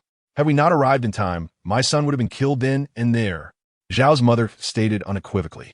Upon hearing this, several law enforcement officers furrowed their brows. In this era, societal expectations of morality were exceptionally high, and listening to the old woman's claims led many to believe that such a person deserved their fate. "Master Su, may I inquire where you have been these past few days?" Captain Zhou asked. The title of Master Su left the crowd bewildered. When had Xu Nuo attained such a distinction? Observing their curiosity, Captain Zhou elaborated on how Xu Nuo had been inscribing couplets for the Law Enforcement Bureau. The villagers suddenly recalled that Xu Nuo had once been the best in the entire county. "Master Su has now become quite a renowned figure in our county, and many are familiar with his heroic deeds," Captain Zhou remarked. The villagers' expressions towards Xu Nuo began to shift. Is this truly the time for such discussions? He is the murderer. He has killed 4 people. "Captain Zhou, arrest him," Zhao's mother declared angrily. "The Zhao family remains as detestable as ever. I had already shown you leniency last time." Xu Nuo decided to reveal a bit of insider information. "In recent days, I have been in Huangshan Village stripping bark, renovating my home, and planting vegetables. Whether it be the workers in the mountainous area, the residents of Huangshan Village, or those from Huangshan Village, many have seen our family of 3 coming and going, and the changes to my home are evident to all. Your son's death has nothing to do with me. In contrast, you which are often deceitful, and your son has a history of defrauding others. I suspect the deaths of Zhao Dapeng and his 3 companions are closely tied to you. I believe those 3 outsiders who came to drink that day were in collusion with you to orchestrate wrongdoing." Captain Zhou appeared contemplative as he quickly noted this down and then turned to the other villagers. "I have witnessed Xu Nuo and John one returning home with tree bark daily," one villager chimed in. "Indeed, I have conversed with them. My younger brother's home has undergone a remarkable transformation. It resembles a newly constructed building, and he could not possibly have been involved in killing Zhao Dapeng," Su Xinghua assured. "It is not the first time the Zhao family has swindled money. Perhaps this time they have encountered someone formidable," another villager sneered. "Captain Zhou, I have something to say. Once, while washing clothes by the river, I saw Zhao's old lady bringing those 3 outsiders into the village, and they seemed to be in high spirits," an elderly woman reported. Zhao's matriarch's expression changed dramatically. "You are speaking nonsense. How could I ever harm my son?" Captain Zhou caught this change in demeanor. "Madam Zhao, if you do not speak the truth, we will find it exceedingly difficult to solve this case. The longer this drags on, the harder it will be to apprehend the murderer," he said earnestly. "Oof. You fail to apprehend the culprit and instead lay the blame upon me. It is your duty to capture the murderer. You are shirking your responsibilities," Mrs. Zhao scolded. Captain Zhou replied, "Then I kindly request that the Zhao family accompany us for a brief visit, and we shall retrieve the remains of Zhao Dapeng." As the conversation concluded, the group exited the conference room. Tap tap, the once docile Su Lei, upon seeing Xu Nuo, immediately began to struggle. Xu Nuo took her child into her arms. "How are you?" Su's mother inquired with concern. "It has nothing to do with us. It is merely a routine inquiry," Xu Nuo assured her. Observing Captain Zhou escorting the Zhao family away, Xu Nuo's parents relaxed. "Mom and Dad, let us return. Do not catch a chill," Xu Nuo advised her elders. "Goodbye, Grandpa and Grandma." Su Lei waved cheerfully, eliciting smiles from her father. Xu Nuo's sister-in-law teased, "Farewell, my adorable little grandson." The elderly couple also bid farewell to Su Lei. Upon returning home, Zheng Wan was still shaken. How could Zhao Dapeng have died? Why concern yourself with him? That man harbored ill intentions towards you. His demise is for the best, Xu Nuo replied. Chapter 22. Taking my wife and child to market. I thought you wanted to reconcile with Zhao Dapeng, said Zheng Wan. He wishes. I have simply been unable to find him these days, Xu Nuo replied angrily. All right, I won't be upset anymore. It's all in the past. No more anger, the little short leg said earnestly. Fine, I won't be angry, little one. Let's go check on the vegetables. Xu Nuo turned to Zhongwan. Dear, please fetch some wood ash. The ash serves as an excellent natural fertilizer, enhancing the soil and repelling pests. The three of them arrived at the vegetable shed, where most of the vegetables had already sprouted. With the warming weather, Xu Nuo decided to dismantle the tent. Zhongwan sprinkled wood ash over the tender sprouts. Yeah. Little short leg grasped a small sprout, gazing expectantly at Xu Nuo. Lele is truly well behaved. We'll continue enjoying stir-fried rapeseed later, Xu Nuo replied. He retrieved some sticks and carefully tied the bean vines to them. In half a month, we shall enjoy the freedom of fresh vegetables. For the next 3 days, Xu Nuo remained at home, deepening the drainage ditches around the house, lining them with stones, while also playing with the little short leg. On the 8th day, the Zhao family returned to the village, but only the Zhao brothers came back. The old lady did not return. That day, the village chief announced over the loudspeaker, and the villagers learned the truth. It turned out that the Zhao matriarch had been a fraudster, once orchestrating schemes to swindle money from others. After being reported, she had ended up on the wanted list, thus hiding her identity in Huangshan Village. The 3 outsiders were actually from the Zhao matriarch's family. Upon seeing a wealthy heir, they attempted to use the same method to deceive him. However, they were discovered, beaten to death, and thrown into the river, leading to the capture of the Zhao matriarch. The village chief warned everyone to be vigilant. If strangers were seen loitering near the village, they should report it immediately. Upon hearing this, the villagers were incensed, interpreting the warning to mean that the wealthy heir might retaliate against the village. Xu Nuo, our home is the furthest from the village. Do you think he might target us? Zhongwan expressed her concerns. Xu Nuo furrowed his brow. The Zhao matriarch has revealed everything. That wealthy heir from the underworld will likely be quite upset, and it is indeed possible they may seek revenge on the village. No witties. I will find a way to gather more information, Xu Nuo assured. The 2 individuals we encountered on the river, Xiao Zhao and Xiao Lin, have been involved in that world for a while. They should know some insider information. However, it was getting late, and those 2 might not be around. They could have gone to the county for entertainment. Who knows when I would find them? Leaving my wife and child alone at home would be too dangerous. So Xu Nuo decided to wait until tomorrow morning. Mommy isn't afraid. The baby will protect you. Su Lele raised her tiny fist. Zhongwan chuckled, ruffling Su Lele's hair. Xu Nuo pondered for a moment, then got up to gather some firewood from the kitchen, crafting a few simple crosses and draping clothes over them. What are you doing? Zhongwan inquired. Dada. Su Lele tilted her head in confusion. I'm making a few scarecrows. If those villains dare to cause trouble in the village at night, seeing shadows moving inside the house will deter them from entering. Xu Nuo explained. Promise, you are truly clever, Zhongwan remarked after a brief hesitation. However, won't leaving the lights on all night waste electricity? A single light bulb hardly incurs any significant expense, especially given the reduced night rates. It might not even cost a cent for the entire night. Besides, we're now somewhat affluent, so what is there to fear? Speaking of money, I feel insecure with such a large sum on hand. How about we entrust a portion to you? Zhongwan suggested. Not to worry, tomorrow morning I will take the 2 of you to the county town. Since Lele was born, you haven't visited the town, so this time we'll indulge in a little fun, broaden our horizons, and simultaneously open a bank account to deposit the money, Xu Nuo responded. As time passes, our finances will only grow, and lacking a bank account will become inconvenient. Xu Nuo insisted on keeping the money with Zhongwan, primarily to provide her with psychological reassurance.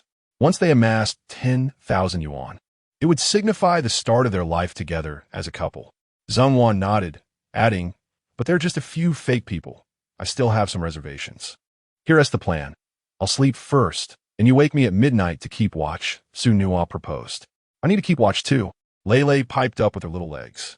Finally, Zhongwan felt reassured. As the night deepened, Zhongwan roused Xu Nuo.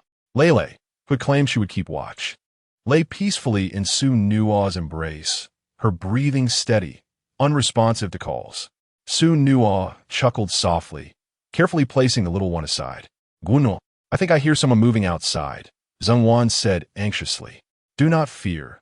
We have no enmity with them, and they wouldn't seek us out. Xu Nuo replied as he rose from the bed. You should go back to sleep. I will handle everything.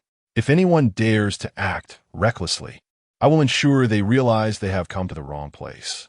Be cautious and do not act heroically, Zhongwan warned. Xu Nuo nodded and stepped out to relieve himself. In the dim light, he noticed what appeared to be shadows flitting in the distance. Could it be? Are they truly here to cause trouble in the village? Xu Nuo thought as he locked the door and crept closer. Straining to listen, he soon realized it was the Zhao family. These individuals, fearing retribution, were sneaking away under the cover of night. Xu Nuo made no effort to stop them. He had never been fond of them, and their departure was indeed a welcome development, for they would not contribute to any defense against retaliation. As they disappeared into the distance, Xu Nuo returned.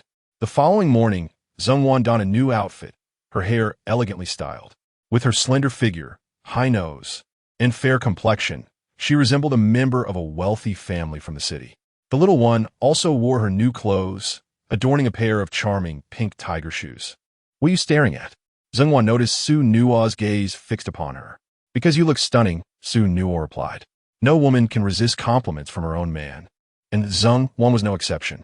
In this era, most people were rather reserved and unaccustomed to expressing their feelings openly. With Xu Nuo's continuous declarations of affection, even Zhongwan's icy heart would surely begin to thaw. Stop the banter and hurry up and change. Otherwise, we'll miss the market, Zhongwan urged, taking the little one by the hand as they exited the house. Xu Nuo quickly donned a clean outfit, secured his identification, and stepped out to fetch the little one. Let's go. Off we go, the little one exclaimed, raising her tiny hand in excitement. As they excitedly made their first visit to the county town, the little one bounced with joy. Xu Nuo, are you and your family going to the market? Xu Nuo had notably altered the villagers' perception of him, and now some were willing to greet him. He nodded in acknowledgement, a promising sign, for he would require the villagers' assistance in his future business endeavors. A poor reputation would hinder collaboration. Hello, Lele. Greetings, Auntie. Su Lele waved cheerfully, exclaiming, I'm going to the county. After bidding farewell to the villagers, the three of them set off, reaching the county town after a 2-hour journey. Look, tall buildings. The little one pointed towards the high-rise structures. Yes. Once Dad earns 10,000 yuan, we shall also construct a 3-story building, Xu Nuo replied. Look, bicycles. Su Lele gestured towards the bike lane.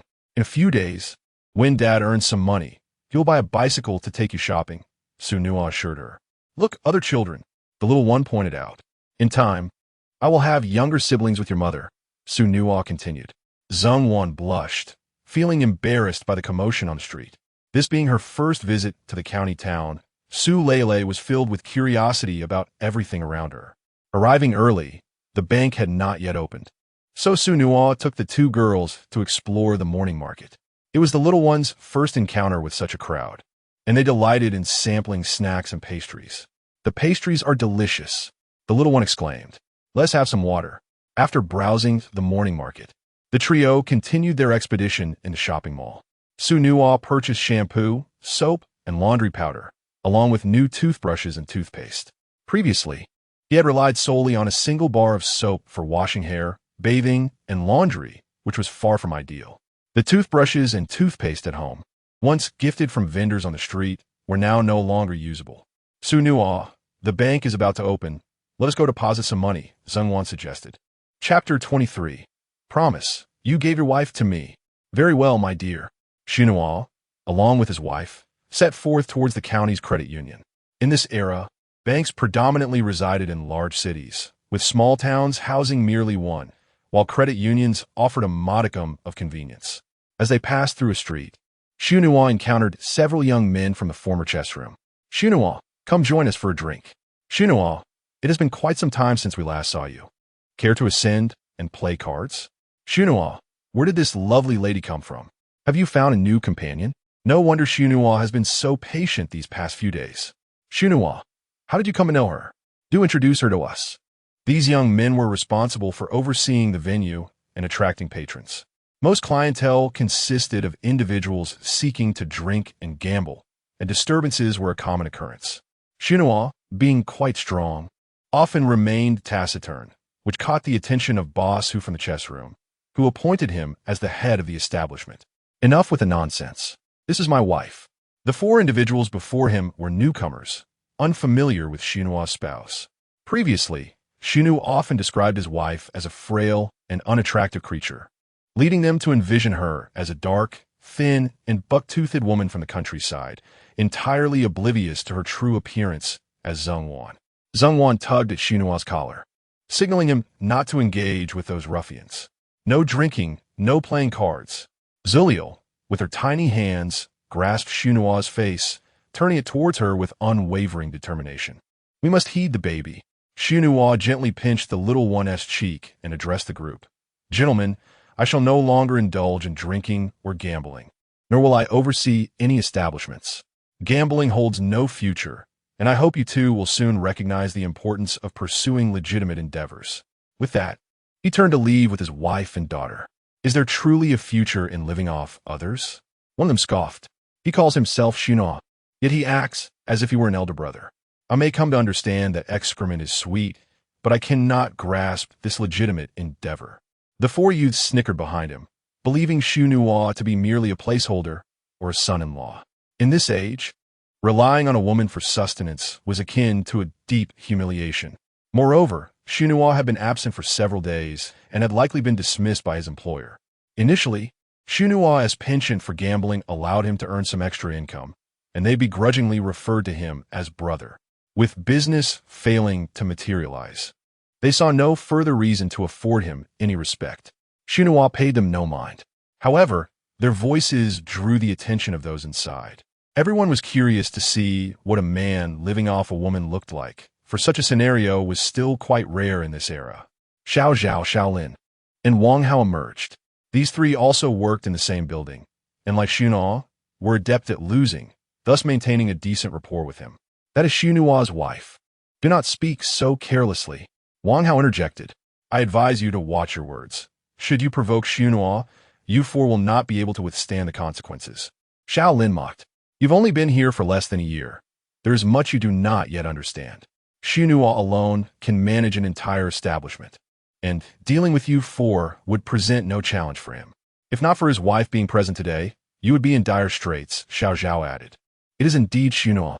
Young individuals, be wary of the promises that may obstruct your path home.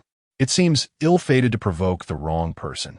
Upon hearing the term promise, the others quickly dispersed.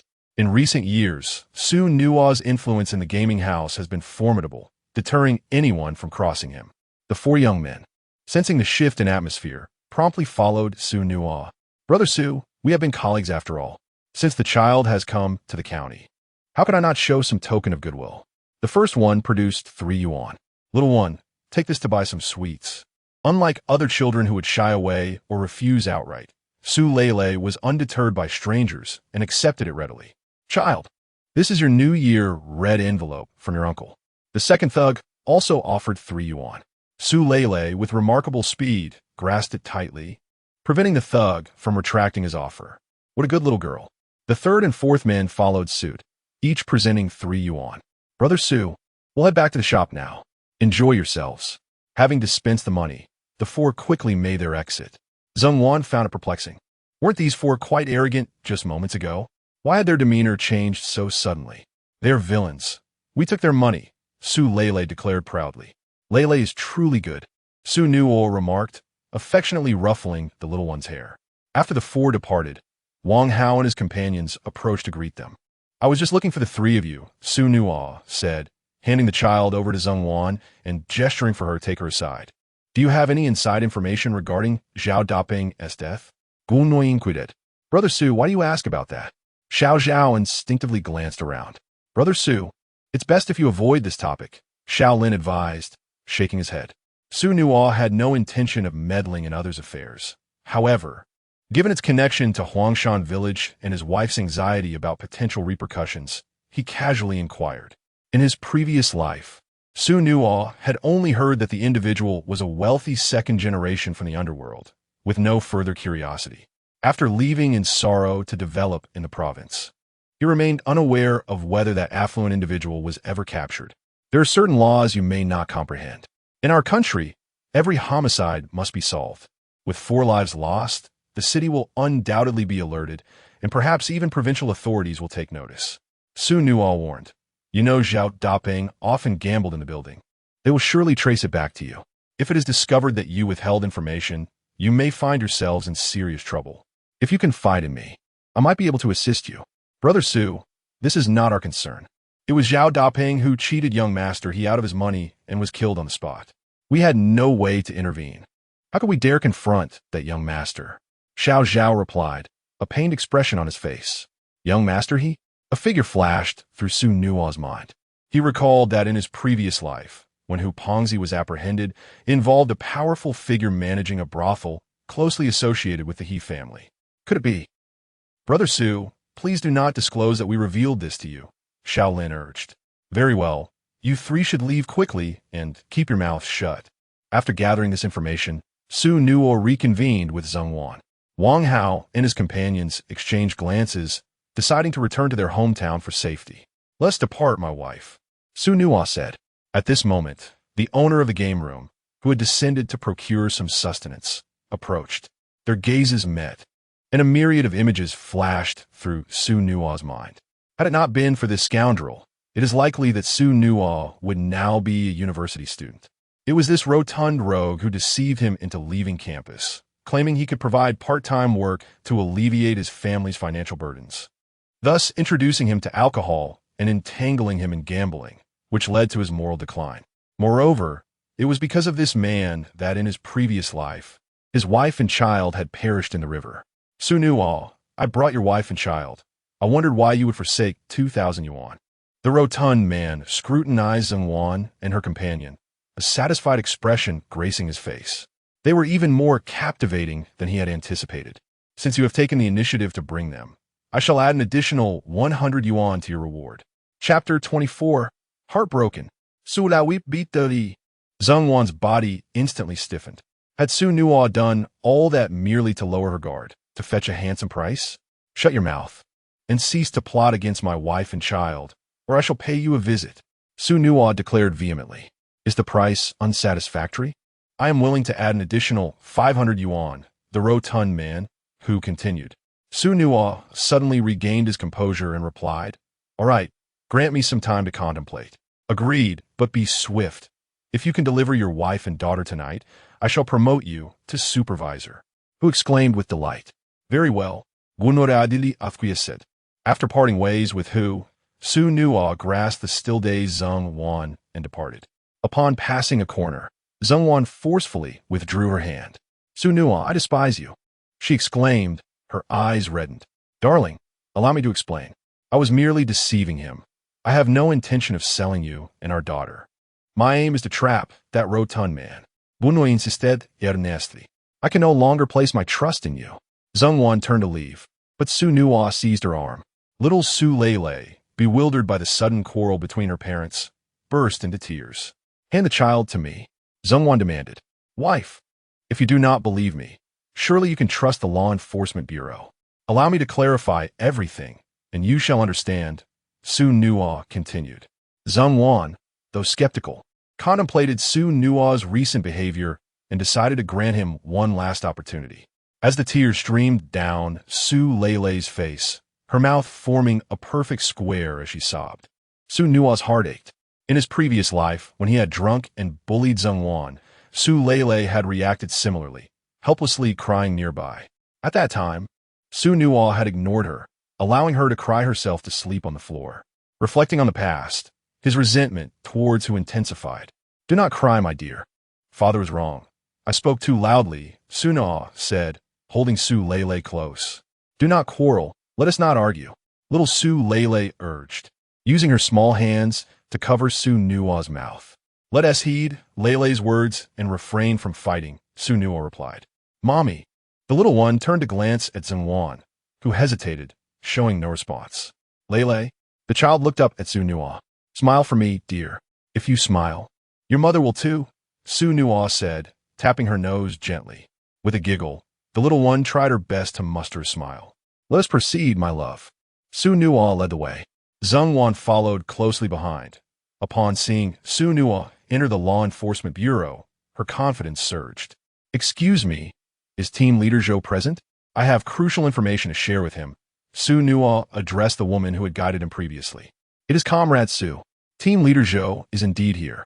He is currently discussing a case with the city's special commissioner," the woman replied, rising to escort Xu Nuo and the others to a spacious office. She knocked on the door. After a moment, team leader Zhou opened the door. "We are deliberating on an important case. Please wait until we are finished." Team leader Zhou, "It is not I who seeks you, but Comrade Xu," the woman clarified. Team leader Zhou glanced at Xu Nuo and the others, inquiring, "Master Xu, what brings you here?" "Comrade, might you depart for the time being?" Xu Nuo addressed the woman. "Xiao Xu, you may return," Captain Zhou gestured. The woman smiled and took her leave. "Captain Zhou, I possess two crucial pieces of intelligence, one concerning the demise of Zhao Dapeng and his 3 companions, and the other related to the abduction of women. These 2 pieces of information are interconnected," Xu Nuo stated earnestly. "In that case, please enter." Captain Zhou's eyes sparkled as he ushered Xu Nuo and his companions into the office. "Esteemed agents, Deputy Director Hao, allow me to introduce Master Xu, who has vital information to share with us," Captain Zhou announced to those present in the office. "Comrade Xu, it is indeed a pleasure to finally meet you." An older agent rose to greet him. "Greetings to all," Xu Nuo replied earnestly. "I harbor a deep disdain for criminals and rushed here upon receiving inside information. Firstly, I recently learned from Xiao Zhao and Xiao Lin, employees of a nightclub, that the one responsible for the deaths of Zhao Dapeng and his companions is a certain He Gongzi. To my knowledge, He Gongzi owns a dance hall and is involved in extortion and illicit businesses. Secondly, this information pertains to myself. I was once the top student in the county, but one day after school, I witnessed a group of thugs harassing a female student, who is now my wife. When I intervened, the thugs summoned a hefty man we refer to as Hupongzi. Initially, I feared they sought retribution. Yet Hupongzi surprised me by treating me to a meal and presenting me with an enticing job opportunity. In my youthful naivety, I accepted, thinking it would help support my family. I later discovered this was a ruse. He coerced me into socializing, forced me to drink, and compelled me to gamble with clients, regardless of the outcome. Gradually, under their duress, I became their lackey. Hupongzi has a history of preying on unsuspecting youths and even attempted to persuade me to sell my wife and daughter. Given that He Gongzi is involved in shady dealings and frequently meets with Hupongzi, I suspect a collusion between them.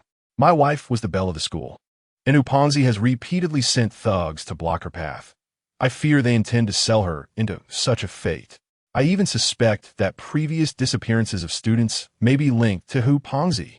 Xu Nuo had feigned compliance with Hupongzi, suddenly realizing that the latter harbored intentions toward his wife, likely beyond mere affection and possibly connected to He Gongzi. This led him to decide on a drastic course of action. After all, Hupongzi knew where he lived, should he ever be absent. What might happen if Hupongzi sent others to his home? Although he was reluctant to provoke He Gongzi, he felt that if evasion was impossible, he might as well deliver a fatal blow. As Xu Nuo concluded his statement, silence enveloped the room. The weight of these revelations was significant, and both pieces of intelligence were monumental. With witnesses, a search warrant could be sought. Zheng Wan gazed at Xu Nuo in astonishment. In the next moment, she broke into tears. Xu Nuo grasped her hand in a gesture of comfort. "Comrade Xu, the intelligence you have provided is invaluable. We have even issued a reward of 200 yuan for the leads, thanks to your efforts." The elderly commissioner declared, "Captain Zhou, convene your team immediately and join forces with us to commence the search. Deputy Director Hao, you shall remain behind to deliver the funds to Comrade Xu, ensuring utmost confidentiality. The He family has been under our surveillance for many years. They're a band of ruthless thugs capable of murder. No information must be disclosed prior to the trial of young Master He." "Understood," replied Deputy Director Hao, with Captain Zhou affirming the directive. "Esteemed colleagues, might I also partake in this endeavor? I am quite familiar with Fat, whose gaming establishment. We could initiate our operations there," Xu Nuo suggested. The personnel within the gaming hall are notoriously unpredictable, comprising individuals who fear neither heaven nor earth. If they find themselves apprehended, they would regard it as a badge of honor. Should you attempt a forceful raid, you will undoubtedly encounter resistance from the local ruffians. Fat who might evade capture through hidden routes, potentially alerting young master heed to our movements. I have already feigned an agreement with Fat who to sell my wife and daughter. I intend to lure him out under pretense, allowing you to gather sufficient evidence before we strike at the He family. The leading commissioner nodded, addressing the others present. I concur, Deputy Director Howe added. The He family has numerous henchmen, and we have faced failure in our apprehensions multiple times. Even when we do manage to capture them, there are always individuals willing to take the fall, forcing us to release them. I propose that the commissioner liaise with the city authorities to bolster our manpower.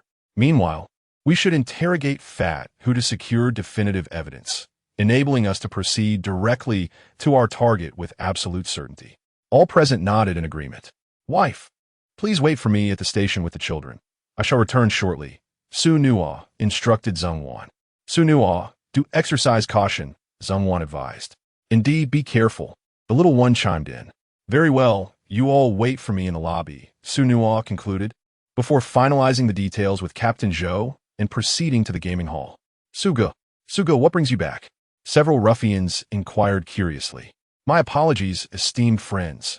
My wife was present, compelling me to utter some insincere remarks, Xu Nuo chuckled. Not at all. We were hoping Su Gu would return to look after us. They responded.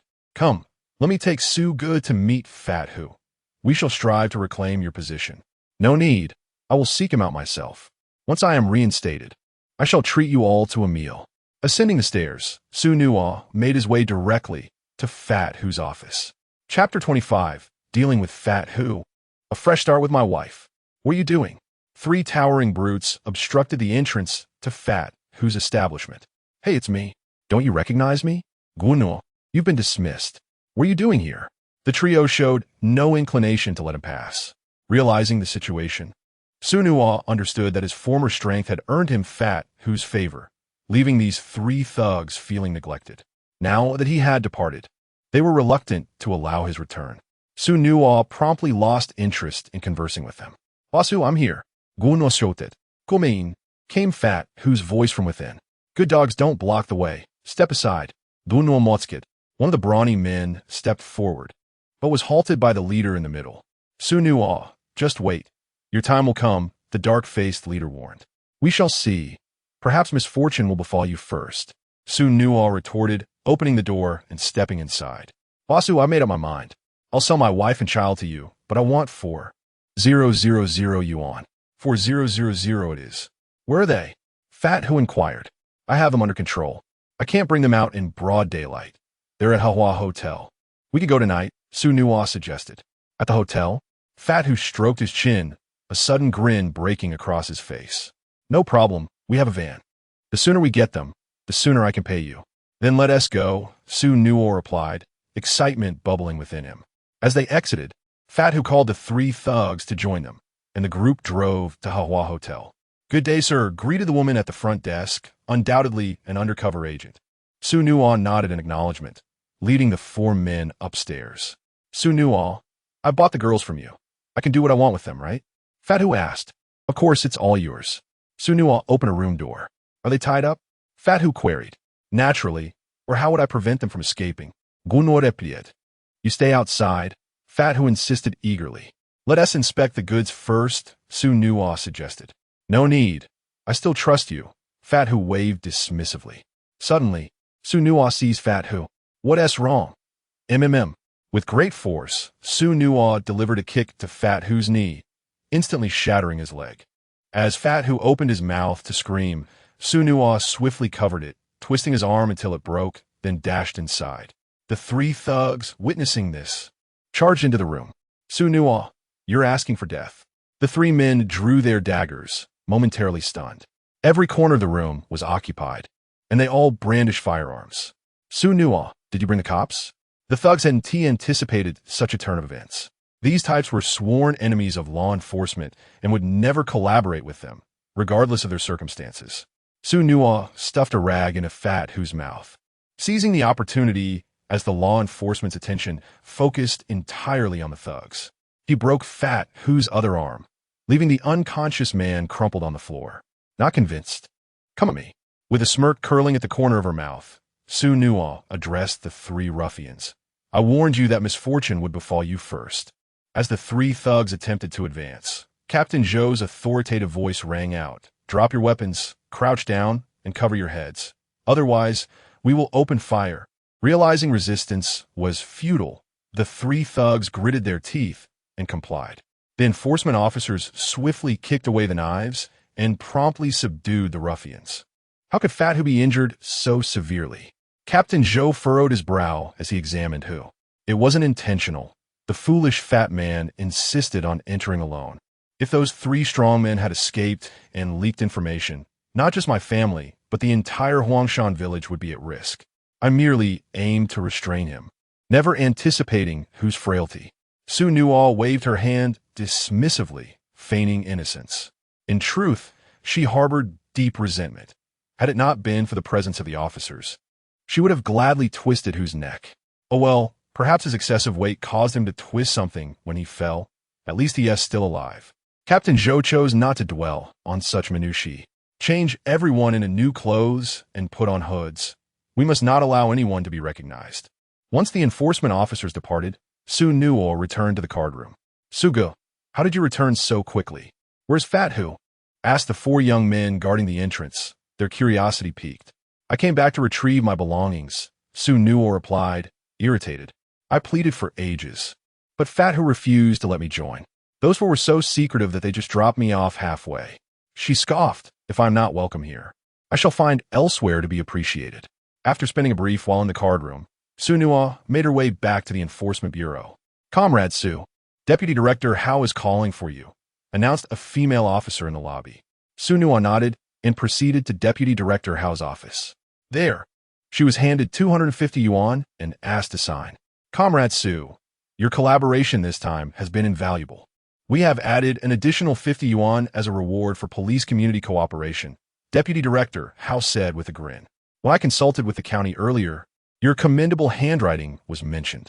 The county leaders wish to assign you the task of creating slogans. Would you be interested? If it's short-term, I could manage. But for the long haul, I have other commitments, Xu Nuo replied. It will be a short-term project, approximately half a month, covering the entire county. And the remuneration is 1,000 yuan. Deputy Director Hao explained earnestly. In recent years, the nation has initiated a crackdown on criminal activity, aiming to eliminate a group of lawbreakers and foster a favorable business environment. Our county has experienced a surge in major cases over the last 2 years, and we intend to seize this opportunity to launch a significant promotional campaign. Our enforcement bureau's plan has garnered robust support from above. The first step is to craft a series of new promotional slogans. Comrade Xu, your writing is highly impactful and will undoubtedly yield positive results. The second step, once we solve the cases, will involve utilizing television for awareness education. The city's television station will cover it, and we would like to invite you for an interview. The compensation for that would be around 200 yuan. What do you think, Comrade Xu? Xu Nuo felt a surge of joy within. It seemed that harmony in the family indeed brought prosperity. Ever since his relationship with Zheng Wan had improved, his fortunes had also taken a turn for the better. The sum of 1,200 yuan felt like a windfall. Contributing to the county was an honor in itself. Exiting Deputy Director Hao's office, Xu Nuo took the little one's hand and said to Zheng Wan, Dear wife, let us go and deposit this money. I am truly sorry, Xu Nuo. It is because of me that you have become this way. Without me, perhaps you would have gone to university and been a celestial couple with Liu Shi, your childhood friend. Zheng Wan expressed with guilt. We are a family. Please refrain from speaking such words, Xu Nuo replied. Once we deal with Hu Pengzi, everything in the past will be settled. I hope that in the future, no one will speak ill of me, leading you to believe I am a bad person. That won't happen, Zheng Wan assured him. Xu Nuo smiled and attempted to hold Zheng Wan's hand, but she was quite shy, not wanting to pressure her. He lifted the little one onto his shoulder. Lele, let us go horse riding. Zheng Wan's perception of him had shifted from viewing him as a mere bully to recognizing him as a caring partner. This was indeed a significant transformation. Xu Nuo was not greedy. He did not expect a woman whose heart he had once broken to fall in love with him in such a short time. After all, she was his wife, and no one could take her away. He believed that soon enough, she would become his true companion. Yay! The little one tugged at Xu Nuo's hair, laughing with delight. Half an hour later, the trio entered the Rural Credit Cooperative. Greetings. How may I assist you today? The bank clerk inquired. We wish to open an account and deposit some money, Xu Nuo responded. Very well. Do you have your identification? Yes, Xu Nuo replied, producing his ID. And this lady? She is my wife. We will open the account using her identification, Xu Nuo clarified. Zheng Wan stood momentarily stunned beside him. All right, please fill out this form. After another hour, the transaction was completed. Xu Nuo handed the passbook to Zheng Wan. In 1988, bank cards were not yet prevalent. People still utilized passbooks. Zheng Wan opened the passbook, revealing that the account was in her name with a balance of 1,300 yuan. Xu Nuo still had 230 yuan remaining, which he intended to keep for daily expenses. Xu Nuo, let's buy a new quilt. The one at home is too small, and using clothes to cover ourselves is not ideal, Zheng Wan suddenly suggested. Very well, I shall heed my wife's wishes, he replied playfully. The little one's worries dissipated as quickly as they had come. Zheng Wan smiled, a lightness in her heart. Wife, let us start anew, Xu Nuo said earnestly. Start anew? But I am the school belle. I am not easily pursued, she teased. Fear not, for I am the school prince and shall surely win your heart. He responded with a playful smirk.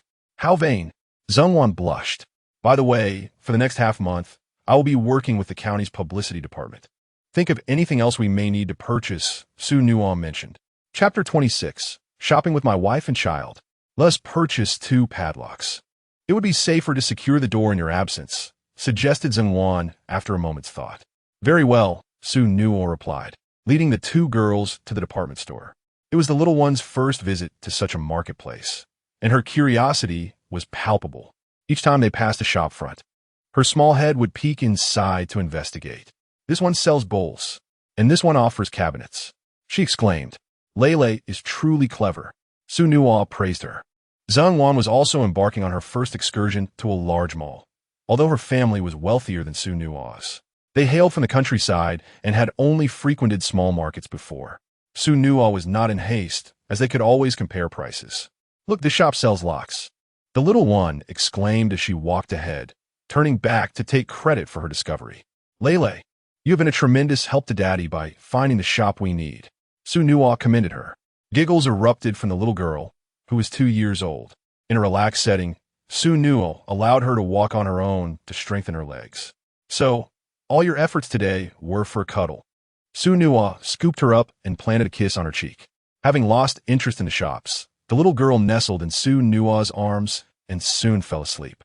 They had risen early, visited the morning market, been startled into tears, gone to the enforcement bureau, and now wandered through the department store. It had been a fulfilling morning for the child. Would you like me to take her? Zheng Wan offered. Never mind, you are slender as well, and she weighs about 25 pounds, quite heavy. Let me hold her, Xu Nuo replied. The 2 entered the lock shop to make their selections. Xu Nuo, this padlock is quite nice, Zheng Wan pointed out a 3-yuan lock, roughly the size of a palm. If you like it, let us buy 2. We can also look for a safe to store valuable items like bank books in the future, Xu Nuo suggested. It seems there are no safes here. Zheng Wan noted after a brief search. Let us just purchase these 2 padlocks for now, Xu Nuo decided. As they approached the checkout, a derisive voice rang out from behind them. Hey, you beggar, what are you touching? Get out, get out. Turning to investigate, Xu Nuo and Zheng Wan saw a shopkeeper reprimanding a boy who appeared to be around 9 years old. Boss, I wash my hands and my clothes are clean. I was only looking. I won't harm it, the boy explained. You're not buying a lock, so leave. Exchanging glances, Xu Nuo and Zheng Wan returned the locks to their original place. Exiting the padlock shop, they continued to the next one. Big brother, big sister. Are you looking to buy locks? Our family has been crafting locks for generations. Our padlocks are far superior to those here. The locks in this shop can be opened with a mere wire, but ours are traditional Lubon iron locks, which are difficult for most to open. And they're only 3 yuan, the boy informed them. Where's your shop?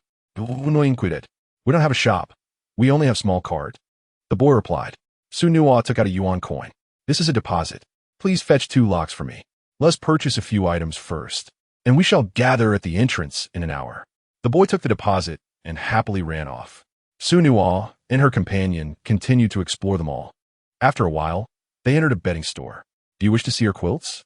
We use only the finest cotton, ensuring your satisfaction, the proprietor announced, guiding Xu Nuo and her companion to inspect the quilts. In this era, the quilt core and cover are separate. The core is composed of pure white cotton, made from the best materials, easily discernible upon inspection. The fabric here is quite good. Xu Nuo, what size quilt do we need? Zheng Wan inquired, feeling the quilt core. For 3 of us, perhaps a 10-pound quilt? Xu Nuo suggested. Zheng Wan nodded in agreement. Which cover shall we choose? I prefer a floral cotton one. It's warmer. The quilt is a fundamental household item, directly influencing the quality of sleep, thus should not be skimped on. How much for these 2 items? Xu Nuo asked. The quilt core is 21 yuan, and the cover is 4 yuan. I will charge you 25 yuan in total, the shopkeeper replied. Very well, please wrap them up. Xu Nuo produced the payment for the shopkeeper. After collecting their goods, the 3 descended the stairs, handing 5 yuan to the boy who had procured the locks, receiving 2 locks in return. These locks are indeed excellent, far superior to those padlocks, Xu Nuo praised. Indeed, but I wonder why everyone prefers padlocks over our locks. The boy replied, perplexed. You should focus on your studies. In time, you will understand. Xu Nuo refrained from revealing the truth. At that moment, drawn by a delightful aroma, Su Lele, still somewhat drowsy, opened her eyes. Da-da, I'm hungry, the little one exclaimed, gazing at Xu Nuo with a smile. All right, let's enjoy some delicious food. Parting ways with the boy, Xu Nuo approached a nearby noodle shop. Sir, we would like 2 bowls of rice rolls with 2 chicken feet and a bottle of milk. Please. Coming right up, please have a seat. The 3 found a suitable spot to sit. You spoil her. If she misbehaves in the future, it will be your fault for not teaching her well, Zheng Wan teased. Not at all. My Lele will surely grow up to be a good child. One tea you? Xu Nuo said to the little one nestled in her arms. The small child, sipping milk through a straw, hadn't heard their conversation, merely nodded in agreement. Yummy. Here are your rice rolls, handsome and lovely, the owner announced, presenting 2 portions. Hand Lele over to me. This bowl is too much. 1 portion will suffice. Zheng Wan suggested. After finishing their lunch, Xu Nuo noticed Su Lele standing by the door, gazing blankly outside. Curiously, she asked, little darling, what are you looking at? Not receiving a response, Xu Nuo approached and followed her gaze. Do you want that toy? Xu Nuo pointed at a pink plush toy. Baby doesn't T want it. The little one shook her head obediently, though her eyes betrayed her desire. Daddy has money. If you want it, he will buy it for you. Xu Nuo spent 3 yuan to purchase it for the little one. And you, dear, after wandering the mall, is there anything in particular you wish to buy? For the time being, let's hold off. Money doesn't just fall from the sky. In just a few days, we've already spent several hundred yuan, lamented Zheng Wan with a tinge of concern. If we have money, why not spend it? Xu Nuo pondered for a moment. My dear, how about I buy you a vanity table? With a wife as beautiful as you, it is essential to have one. Zheng Wan hesitated, but did not decline. Xu Nuo then spent another 10 yuan to purchase a vanity table complete with a mirror.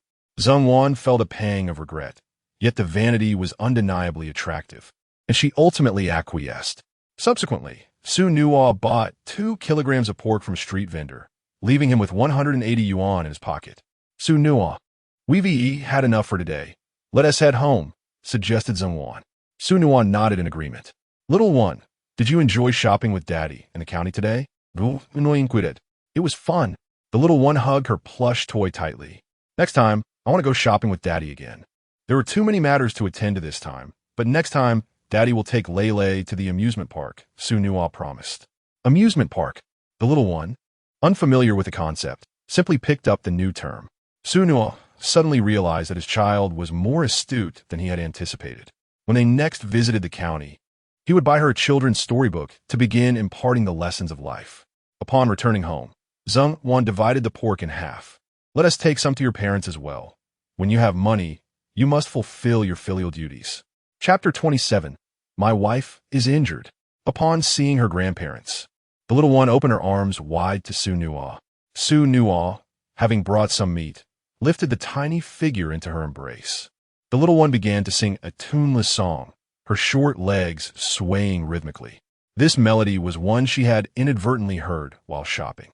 Xu Nuo chose not to correct her, believing that interrupting a child too often could dampen their self-esteem, potentially leading them to become introverted in the future.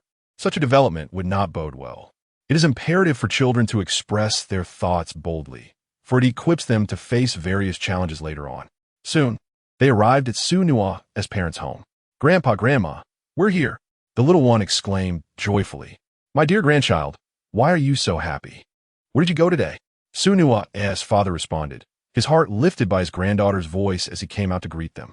"We went to the county today. There were many tall buildings, numerous cars, and people everywhere." Su Lele animatedly gestured with her little hands, though no one could quite decipher her actions. Nevertheless, her exuberance brought joy to everyone present. "Come here, let Grandpa hold you," Xu Nuo's father said as he took the child into the house. "Mom, we went to the county and bought 2 kilograms of meat. I brought one for you," Xu Nuo informed his mother. "Oh dear, why you spend money so recklessly? It's not even a holiday. Why buy meat?" Xu Nuo's mother replied, refusing to accept it. "Your wife, Zheng Wan, has been with you for 2 years and has endured much. When you have a bit of money, you should spend it on her. Don't think you can treat her as if she is from another village, or else she might leave you," she cautioned. "Mom, I'm not a child anymore. You needn't worry about earning money for my wife. We can't finish all this meat anyway, so please take it, or it will go bad," Xu Nuo insisted. "All right then," his mother conceded, acknowledging his reasoning, and finally accepted the meat. Observing this, Xu Nuo took out another 100 yuan. "Mom, take this money for everyday necessities like oil and salt. It's the thought that counts. At my age, I don't need money," she replied, firmly refusing the offer. Not wanting to push further, Xu Nuo turned to Xu Xinghua. "Brother, this is for the family. I was a fool before, and the family relied solely on you. That won't happen anymore." He handed the money to Xu Xinghua. "What do you need this money for? Our parents are in good health, and your elder brother and sister-in-law are still young. We can't rely on a little kid like you, can we?" "Take it back." Xu Xinghua rejected the offer. "Trust me, I have plenty of ways to earn money. This 100 yuan is merely a small gesture. Just accept it," Xu Nuo asserted confidently. "Fine then." Xu Xinghua acquiesced as he accepted the money. Fearing they might change their minds, Xu Nuo returned to the living room to take the child back home for dinner. After they finished eating, Xu Nuo washed Su Lele's hair with shampoo and bathed her with soap. Following this, he cradled her in his arms to dry her hair. "Tap tap, it smells so good," the little one giggled. "Don't move around, or you'll fall into the fire pit," Xu Nuo playfully warned. "I want to fall." "Baby." The little one immediately froze in place.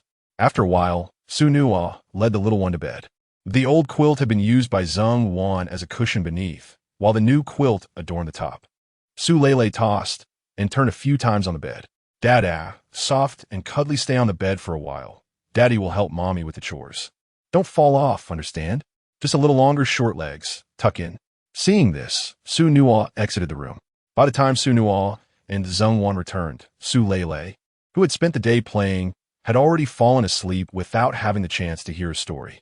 With an added 10-pound quilt, the weather had grown somewhat warmer, prompting Xu Nuo to refrain from lighting the fire again. In the dead of night, rain began to pour from the heavens, drumming against the eaves with a cacophony of sounds. Inside the house, it was dry and secure, and life flowed quietly. Not a drop of rain had seeped inside, filling Xu Nuo with a profound sense of pride, reflecting on the past efforts that had not been in vain. As he listened to the lullaby, Xu Nuo too drifted into a deep slumber. The following day, upon opening his eyes, Xu Nuo found that Zheng Wan had already left the room, probably knowing he needed to hurry to the county and had prepared breakfast for him in advance. Xu Nuo got out of bed to wash up, noticing that Zheng Wan was not in the kitchen, likely fetching water. In 1988, running water was not yet commonplace in rural areas. Each household relied on carrying water from wells. Suddenly, a cry from Zheng Wan pierced the air. He hurried out of the kitchen. In 1988, rural roads had not yet been paved with cement. After the rain, the ground was exceedingly muddy. He saw Xu Nuo had fallen, leaving a long, slick mark on the ground. Without checking herself, she rushed to inspect the two buckets. Both were broken. She glanced at Xu Nuo, their eyes meeting for a fleeting moment before she quickly cast her gaze downward. Xu Nuo felt a pang of heartache. In his past life, even the slightest mistake from Xu Nuo would earn him harsh words, making her tread carefully in all she did. Breaking two buckets must have terrified her immensely. "Darling, are you hurt?" Xu Nuo asked with concern. "I'm fine, but the buckets are broken." Xu Nuo took a step and winced. "I'm all right," she insisted, though her foot had clearly twisted. Xu Nuo picked her up, and she gasped but did not struggle. Once inside, he removed her muddy coat, and as he was about to take off her pants, Xu Nuo's face flushed crimson, gripping tightly and unwilling to let go. "Listen to me," Xu Nuo said sternly. Fine, but why are you being so fierce?" Xu Nuo pouted. Xu Nuo removed her pants and carried her to the bed. Xu Nuo immediately covered her thighs with a blanket. Xu Nuo, preoccupied, felt her ankle. Her lack of a scream indicated that her bones were intact. He gently massaged her thigh. "Does it feel any better?" Xu Nuo shifted slightly and responded, "It seems a bit better. Stay here. I will go get you some medicine." Xu Nuo said earnestly. "What medicine? I'm not made of tofu." "It was just a fall," Xu Nuo urged. "It's still early, and the village doctor hasn't opened yet. You take care of your own matters, and remember to buy 2 buckets when you come back tonight." Xu Nuo pondered for a moment. Instead of spending money on medicine, he decided to gather some traditional herbs for a foot soak. He left the house and dug up 6 bags of mugwort nearby. This herb is known for its efficacy in treating bruises and injuries, and it was abundant in the countryside. After gathering mugwort, Xu Nuo also broke off a few twigs of osmanthus. Upon returning home, she combined them with ginger and set them to boil. Once this was accomplished, Xu Nuo began preparing breakfast. Half an hour later, she entered the room carrying a basin filled with medicinal liquid. "Come, place your feet in here," Xu Nuo instructed. "Xu Nuo, do you really understand traditional Chinese medicine?" Xu Nuo inquired, intrigued. "Have you forgotten? During our school days, we had a book titled The Barefoot Doctor's Manual, which introduced remedies for sprains using certain herbs," Xu Nuo replied softly. "Your memory is quite remarkable. I, on the other hand, find it difficult to retain so much information," Xu Nuo admitted. "Pull the blanket up a bit. I will help you with the meridians in your thighs," Xu Nuo suggested. Upon hearing this, Xu Nuo's face flushed crimson. "We are already an old married couple. Why should there be any embarrassment?" "Du nur market." Xu Nuo pouted. She had only been married to Xu Nuo for 2 years, and since her pregnancy, he had taken to drinking and gambling, rarely spending nights at home. In truth, they had never truly laid bare their hearts to one another. Xu Nuo cautiously pulled the blanket up to her thighs, her hands tightly guarding as if protecting against a thief. Even in broad daylight, this was the utmost she could manage, even in front of her husband. Xu Nuo, seeing her discomfort, did not press further and gently wiped along her meridians with a towel soaked in the medicinal concoction. Chapter 28. Su Lele's Affection for Illustrations, Combined Version. "I have prepared the meal. I must leave for work shortly, so I will not wait for you. You may soak your feet a bit longer and eat once the child awakens," Xu Nuo stated as she exited the room. After finishing her meal, she returned with a stick in hand. "If your foot still aches, use the stick for support and try not to move excessively. Resting in bed is advisable to avoid exacerbating your condition," Xu Nuo advised. "Understood," Xu Nuo replied. Xu Nuo stepped outside and gathered the broken bucket. Glancing at the muddy slope, she resolved to purchase 2 bags of cement upon her return in the afternoon to repair the pathway. Xu Nuo hastened her steps, arriving at the entrance of the Law Enforcement Bureau before 8 a.m., where a brief meeting was convened in the conference room. During the meeting, Captain Zhou introduced Xu Nuo and outlined the essential points of consideration. "Greetings, Master Xu. I am Chun, the leader of this promotional initiative, a woman, approximately 28 or 29 years of age," remarked after their departure. "Hello, Leader Chun. You may call me Comrade Xu. I am merely a writer, and calling me Master is rather flattering," Xu Nuo replied, shaking hands with her. "Comrade Xu, do you have any special requirements regarding your meals, travel, or beverages? Leader Chen inquired. No special arrangements are necessary. We aim to complete our tasks swiftly, Xu Nuo responded. Leader Chen was quite pleased with Xu Nuo's straightforwardness and signaled to the two assisting members to gather their tools. The four then set off in a van. The first day's task was to inscribe slogans and reporting phone numbers along the main roads of the county. Master Xu, this is the location. The two assistants began to clear the wall surfaces, and Xu Nuo commenced a writing. Together we combat crime, benefiting us all. Reporting phone 001-725-3528. Master Xu's calligraphy is exquisite, powerful, and resolute, akin to a sword with its own edge. What font is this? I have never seen its like. Leader Chen expressed her curiosity. This is my self-created sword style, a blend of softness and strength, designed to attract the public's attention, distinct from traditional regular script. I hope this style is acceptable, Xu Nuo explained. Very well. While some masters can produce traditional fonts nearly indistinguishable from printing, few can read them. Your consideration is commendable. This font is far more engaging, Leader Chen affirmed with satisfaction. Let us continue, Xu Nuo suggested. Xu Nuo seldom erred in her writing, allowing for swift progress. By 3:30 p.m., they had completed the promotional slogans along the main road, finishing their first day's work ahead of schedule. After parting ways with Leader Chen, Xu Nuo purchased 2 bags of cement, 2 iron buckets, and a new hoe.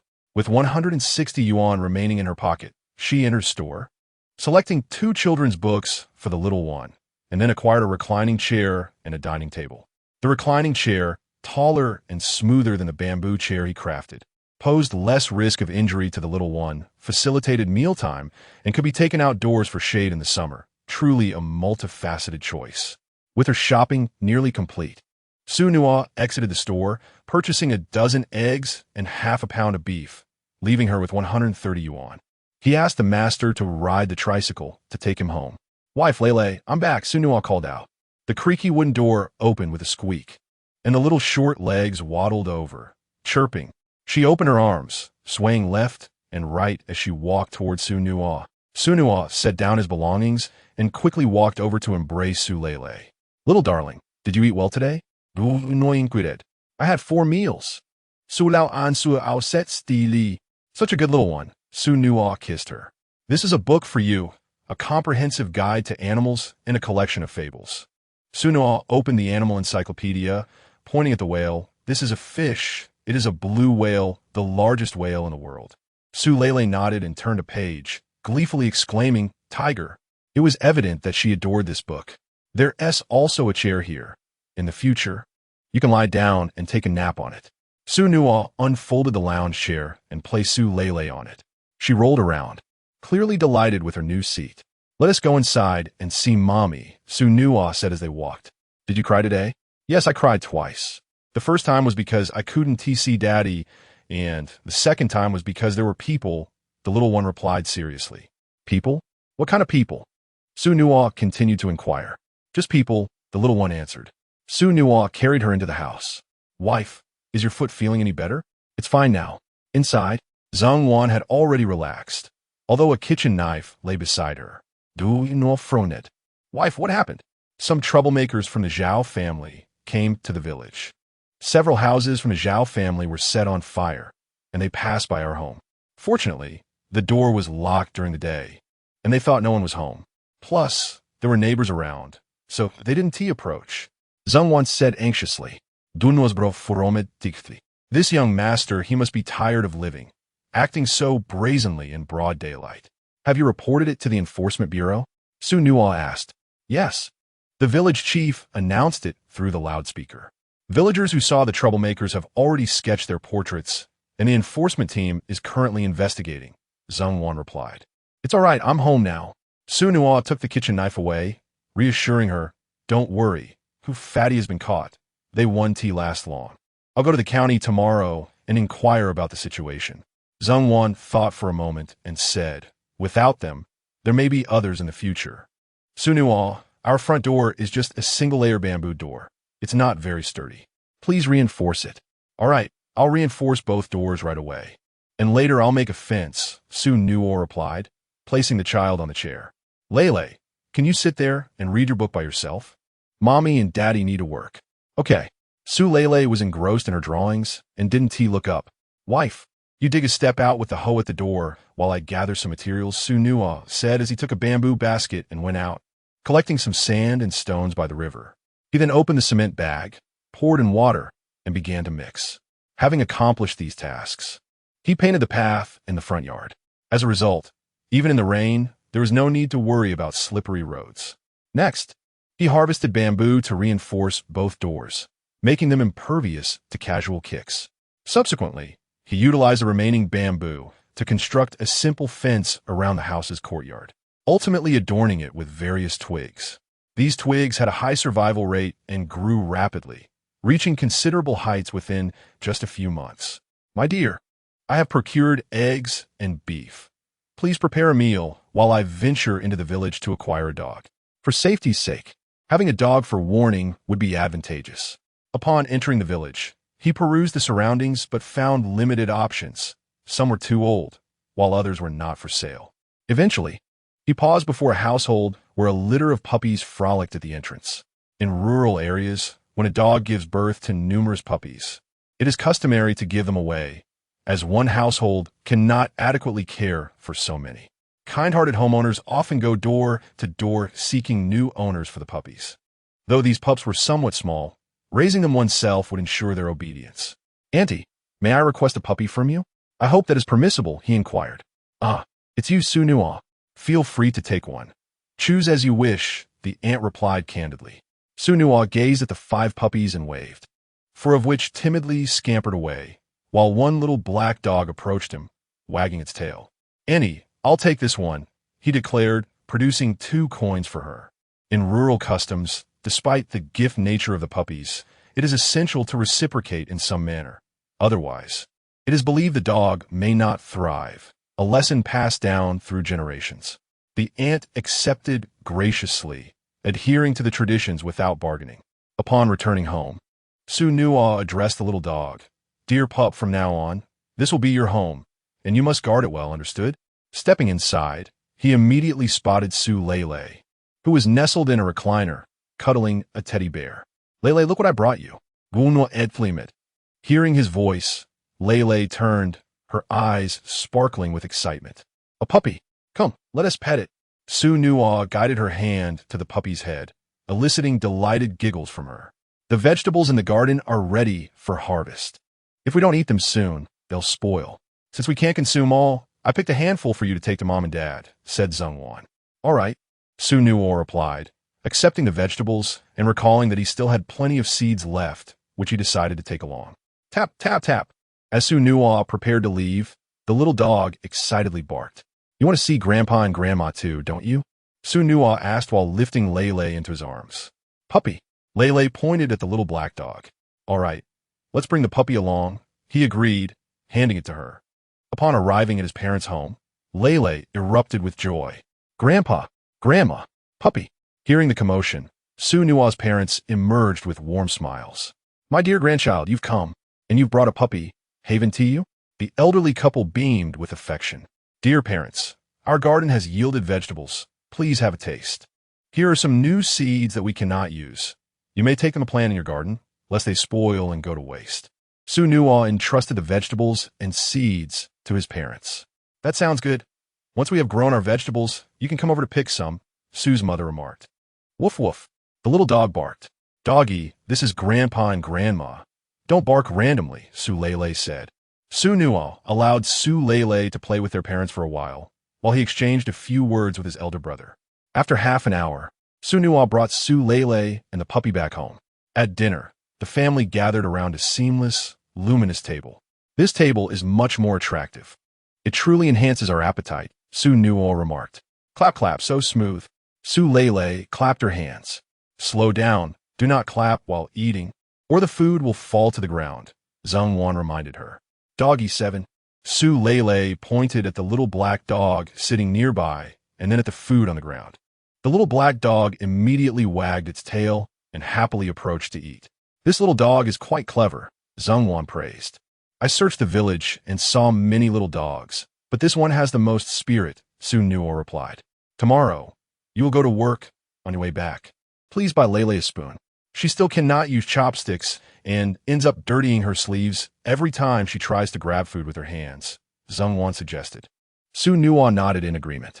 Dear, Lele already understands human speech. I bought her 2 books. You need not go anywhere during the day. Just stay home and teach her to recognize characters and read stories to her, Xu Nuo proposed. Xu Nuo agreed. Due to the busy schedule during the day, Xu Nuo went to bed early after dinner to rest. Xu Nuo first fed the dog, and by the time he finished his shower and got into bed, Xu Nuo and Su Lele were already asleep. He gazed at his wife and daughter, whose breathing was steady, and a profound sense of satisfaction welled up within him. This subtle happiness was far more reassuring than holding 100 billion. Xu Nuo lay beside the 2 ladies and soon drifted into slumber. The next day, after preparing breakfast, Xu Nuo reported back to the Law Enforcement Bureau. Captain Zhu, how is the interrogation proceeding? Those rascals ran to our village yesterday, Xu Nuo inquired. Fat, who has already spilled the beans. We are aware of the situation in Huangshan Village. Last night, we apprehended 5 thugs and have extracted the whereabouts of He Gongzi's gang from them. The special forces have already surrounded them, Captain Zhu replied earnestly. These scoundrels engage in all sorts of nefarious activities.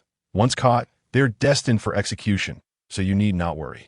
With this assurance, Xu Nuo felt a wave of relief and joined Team Leader Chun. Comrade Su, today we will be writing slogans at various entertainment venues, including some frequented by thugs, which may be somewhat dangerous. Therefore, 5 comrades from the Law Enforcement Bureau will accompany us today, Team Leader Chen informed. Thank you all for your hard work. Xu Nuo said in agreement with the others. Comrade Su, after you finished writing those slogans yesterday, I saw many passers-by stop to admire your beautiful handwriting. One of the law enforcement officers remarked, I'm just glad to be of assistance. All right, if we haven't forgotten anything, let us begin, Team Leader Chen stated. Xu Nuo and Team Leader Chun, along with others, inscribed slogans outside various entertainment venues. Drink more, play more cards. The King of Hell praises your physique. Fight more, cause more trouble. Your wife and children will bear his surname. The slogans were pointedly provocative, causing considerable discontent among the local ruffians. However, they dared not act out with law enforcement present. Upon arriving outside the former lair of Fat, who, Xu Nuo cautioned, everyone, this building houses a card room, a bar, and a billiard hall frequented by young Master He. Let us tread carefully. Everyone nodded in agreement. Before long, they had cleared a section for a public notice board, and Xu Nuo stepped forward to write. Hey, are you blind? Do you even know where you are? What nonsense are you scribbling? At that moment, a bald man descended from the upper floors, followed by a group of rowdy youths. You are obstructing official duties, one of the law enforcement officers warned. Suddenly, a bottle shattered against the public notice board. I am obstructing official duties. What will you do about it? I dare you.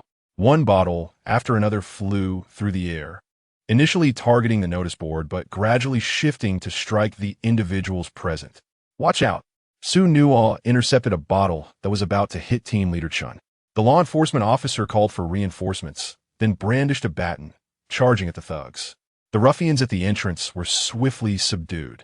Yet the commotion drew the attention of those inside. Increasingly, more individuals, many of them inebriated and eager for trouble, poured out. Everyone, please remain calm and give me some face, Xu Nuo implored, sensing the situation was about to escalate. Chapter 29. The payment arrives, 1,000 yuan. Xu Nuo, why have you positioned yourself across from us? A familiar face among the crowd spoke. Brother, heed my advice, return home. You are consumers, not the shopkeeper's lackeys. Your presence here serves no benefit. Brothers, strike with all your might. What did Xu Nuo do alone against us? The bald man shouted defiantly. Who dare shield him? We fear nothing from Xu Nuo. With a subtle smile, Xu Nuo lunged forward, seizing the bald man and forcefully throwing him to the ground. Many onlookers instinctively took a step back, for they were all too familiar with Xu Nuo's decisive actions. Seeing the group momentarily stunned, the law enforcement officers beside Xu Nuo promptly apprehended the bald man. Who else among you aligns with young Master He? Xu Nuo addressed the crowd. Fight! What are you afraid of? Xu Nuo is merely a brute. How does he compare to young Master He? Do not delay. Take him down. The bald man rallied his companions. A few individuals from the crowd stepped forward. You think you can shout? Xu Nuo positioned the bald man in front of him. Anyone who dares approach, I shall break a finger. You dare. Oh, damn it. With 2 fingers broken, the bald man finally fell silent. Tell them to retreat, or next time it will be your leg. Xu Nuo warned. You have guts, kid. The bald man called out to the crowd. What are you waiting for? Retreat quickly. The crowd withdrew, yet they did not disperse, standing their ground against Xu Nuo and his allies. Shortly after, reinforcements from the Law Enforcement Bureau arrived in significant numbers. Everyone, get down and cover your heads. All were taken away. The entire building sealed off. It was evident that the operation against the He family had succeeded. Xu Nuo felt a wave of relief wash over him. Had the He family escaped capture, he would have been in peril. Is anyone injured? Those hurt should return home to tend to their wounds. Team leader Chun instructed the law enforcement officers who had been struck. After ensuring everything was in order, team leader Chun approached Xu Nuo. Comrade Xu, thank you for your assistance. Without you, I might have been disfigured. No need for gratitude. It was only natural. Gomatsu, were you hurt? That glass bottle came out of nowhere, and it was quite close. You weren't struck, were you? Team leader Chun inquired anxiously. It's nothing. I've faced such situations often before. Xu Nuo continued writing, and soon, warning signs were posted across all entertainment venues in the county. By 2 p.m., the day's work concluded. With ample time remaining, Xu Nuo proposed to the group to continue their efforts in the nearby townships. After completing slogans in 3 townships, the clock struck 5:30 p.m. After wrapping up the day's endeavors, Xu Nuo made his way to the department store, spending all his money on 150 meters of water hose, a faucet, and 5 stools. Huangshan Village lacked the means to connect water to homes, a limitation Xu Nuo intended to break. It was quite troublesome to constantly send his wife to fetch water, particularly during the summer months when the spring ran dry, requiring long queues and taking up to 2 hours for a single trip. Connecting the water source directly to the home is the key to achieving true drinking freedom. The mere thought of having access to running water quickened Xu Nuo's pace. Upon arriving home, he immediately spotted his little one engrossed in a book in the yard. Darling Lele, Daddy's home, Xu Nuo exclaimed with a smile. Hearing his voice, the little one hopped off the lounge chair, scampering joyfully towards him. Since being introduced to rice and meat, the child had gained considerable strength, transitioning from unsteady steps to a lively trot. Lele, Xu Nuo embraced his daughter. Today, I learned to ride a character. I even recognized an elephant. The little one stretched out her tiny arms. The elephant is this big. My daughter is truly remarkable, Xu Nuo remarked. Were you a good girl today? Yes. I ate 3 bowls of rice, and Mommy praised me for being a good child, Lele replied. Indeed, Lele was very well behaved today. Focusing on her reading without shedding a tear, Zhongwan added. Actually, I did cry today, but I didn't tell Mommy, the little one confessed. Why did you cry, dear? Xu Nuo inquired. Because I miss Daddy too much, I secretly shed a little pearl. I miss Lele too, Xu Nuo responded warmly. Xu Nuo, why are you carrying so many water pipes? Zhongwan asked.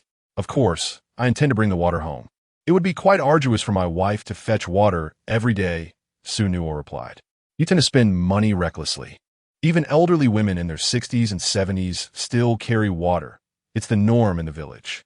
As a young woman in my 20s, what difference would it make for me to carry water? While Zhongwan's words hinted at practicality, her expression conveyed delight. Come here, sweetheart. Let Mommy hold you while Daddy goes to find the water source.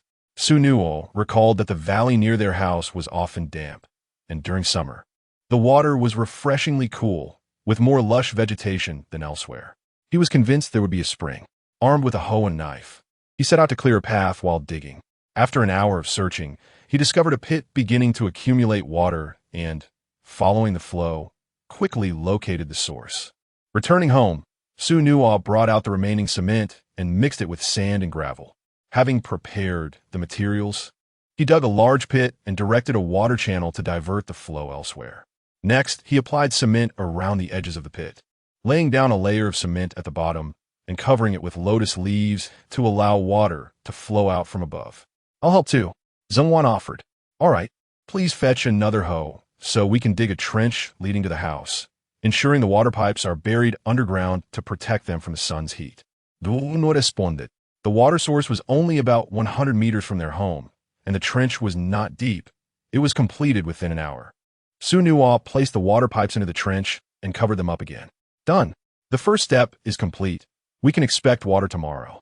The following afternoon, after finishing some writing in the county, Xu Nuo returned home. He checked the cement, which had already set. He inserted the water pipe into the opening of the pit, placed some stones to secure it, and finally sealed it with cement. Xu Nuo then stepped inside the house. Come, the water is about to arrive. Tap, tap. Su Lele grew anxious. Tap, tap, I want to see too. Xu Nuo lifted the little one, and the three of them stood by the faucet. 10 minutes later, water flowed from the tap. There's water. The little one pointed at the faucet and clapped with delight. Great, we can wash ourselves freely now, Xu Nuo exclaimed with a smile. The following day, Xu Nuo continued to the county. Comrade Xu, the He family has been uprooted, and the harvest is unimaginable. The county wishes to hold a results meeting to announce this to the public. We must hasten our pace, and it may require overtime, Leader Chen said apologetically. That is acceptable, Xu Nuo replied without objection. From then on, everyone worked for 12 hours each day, completing all remaining slogans within 4 days. Xu Nuo also received a reward of 1,000 yuan. Chapter 30. My wife blushes 3 times a day. Comrade Xu, please come to the county tomorrow. The city's television station will feature a special interview with you, stated Team Leader Chen. Understood. I shall arrive punctually tomorrow morning. After bidding farewell to Team Leader Chen, Xu Nuo promptly visited the department store to purchase a large water tank, as the one at home was inadequate and somewhat damaged. Subsequently, he acquired 3 new pairs of slippers and 5 pairs of socks each for Zheng Wan and Su Lele. As he passed a fruit stall, Xu Nuo selected 2 stalks of sugarcane and later bought a box of popcorn and a piece of candy, totaling an expenditure of 18 yuan. Following this, he purchased half a chicken and made his way home with a cheerful stride. Lele, my dear wife, come out quickly, Xu Nuo called out. With a delightful gait, Su Lele emerged from the house. Here, I bought you new socks. Try them on, Xu Nuo said, removing the little one's shoes and discarding Zheng Wan's old holy socks in favor of a pair of pink cotton socks. Su Lele wiggled her short legs. Look, they're lovely. Dear wife, you have a pair too. Bring a stool over, Xu Nuo instructed Zheng Wan. I can manage myself, Zheng Wan replied. That is not permissible. I enjoy changing my wife's socks, Xu Nuo insisted earnestly. Seeing his determination, Zheng Wan refrained from retorting and blushed, allowing Xu Nuo to change her socks. Hey, why are you throwing away my old socks? Zheng Wan exclaimed, noticing Xu Nuo discarding both her and Su Lele's socks into the trash. Everyone has 5 pairs now. Why were the tattered ones? Xu Nuo responded. Zheng Wan glanced at the bag. Xu Nuo, how did you buy so many things? My work finished early today, and we were paid, Xu Nuo explained. How much did you earn? Zheng Wan inquired eagerly. 1,000 yuan. Xu Nuo produced 700 yuan and handed it to Zheng Wan. We will deposit this 700 into the bank tomorrow, and the remainder will serve as our daily expenses. Zheng Wan accepted the money with delight, realizing that Xu Nuo's earnings in recent days surpassed her annual income. She glanced around, ensuring no one was watching, then retrieved a small cotton pouch from her waist and placed the money inside. This way, our savings account will have 2,000 yuan, bringing us closer to our goal of 10,000. Once we gather enough, we can build a new house, and the little one will have her own room. Who would want to live in a 2-person world with you? Zheng Wan's face instantly flushed, looking exceedingly charming. Lele, doesn't T want to sleep alone? The little one clung to Xu Nuo. All right, the little one can sleep with me. There was no need for Xu Nuo to let the little one worry prematurely, given that they had yet to gather the funds. Little one, have some candy. Candy? The little one had never tasted candy and was unaware of what it was. This is for you. Xu Nuo produced the sugar cane, broke off a piece for her, and wrapped the remainder. The little one, with her teeth not fully developed, took a tentative bite and instantly smiled. Yummy. Xu Nuo set the little one on a chair, washed his hands in the kitchen, and took a knife to peel the 2 stalks of sugar cane. Wife, this is for us. The sun had yet to fully descend, likely just past 4 o'clock, and mealtime had not yet arrived. Xu Nuo, having toiled for several days, felt a touch of fatigue and invited his wife and daughter to sit at the doorstep, enjoying sugarcane and candied sugar while gazing into the distance. In the southern countryside, there was no shortage of mountains, rivers, and trees. Xu Nuo and Zhongwan watched as the sun gradually sank, relishing the rare tranquility. The little one, initially lying on the chair, glanced at Xu Nuo and then at Zhongwan, sitting up with her chin propped in a thoughtful pose. Xu Nuo found it amusing and affectionately ruffled her hair. Every effort bears a reason. Without that reason, striving loses its significance. In his previous life, despite amassing a fortune of billions, Xu Nuo had no one with whom to share his joy. Now, though life was a bit more modest and laborious, the happiness he experienced far exceeded that of his past. "Wife, call me husband," Xu Nuo suddenly remarked.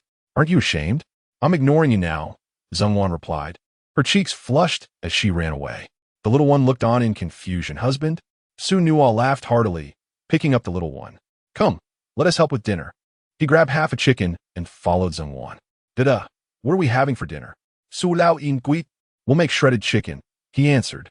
"Shredded chicken?" The little one looked at her round, plump fingers. "Yes, shredded chicken." After dinner, the three of them lay in bed. "Dada, guess what? I can write now," the little one proclaimed, seeking Xu Nuo's praise. "You can write, baby?" Typically, children begin writing only after the age of 3. How could Lele learn so swiftly? "Actually, she's just scribbling, not writing," Zhongwan clarified. Yet Xu Nuo felt a sense of understanding. Tomorrow, when they went to the county, he could buy the little one a box of colored pens and a drawing book. If she wished to create, he would provide her the opportunity. "Wife, spring has arrived. Tomorrow, let us go to the county and buy you both some lighter outerwear," Xu Nuo suggested. "There's no need to waste. Just buy 2 pieces for Lele. Spring is short, lasting only a week, and I can still manage with my old clothes," Zhongwan replied. "Wife, we're at least 1,000 yuan household now." "How many 1,000 yuan households are there in the village?" Xu Nuo retorted. Bye. Xu Lele chimed in, not fully grasping the conversation, but eager to join in. "See, even Lele agrees," Xu Nuo continued. "Wife, think again if there's anything else we should purchase." Zhongwan pondered and said, "Then please buy me and Lele a pack of rubber hair ties for 30 cents. Regular cloth ones tend to fall off." Xu Nuo nodded in agreement. As night fell, his wife and daughter had already drifted into slumber, their breaths steady. Yet, Xu Nuo tossed and turned, unable to find rest. Rising, he wiped his forehead, surprised to find it drenched in sweat, his hands slightly trembling.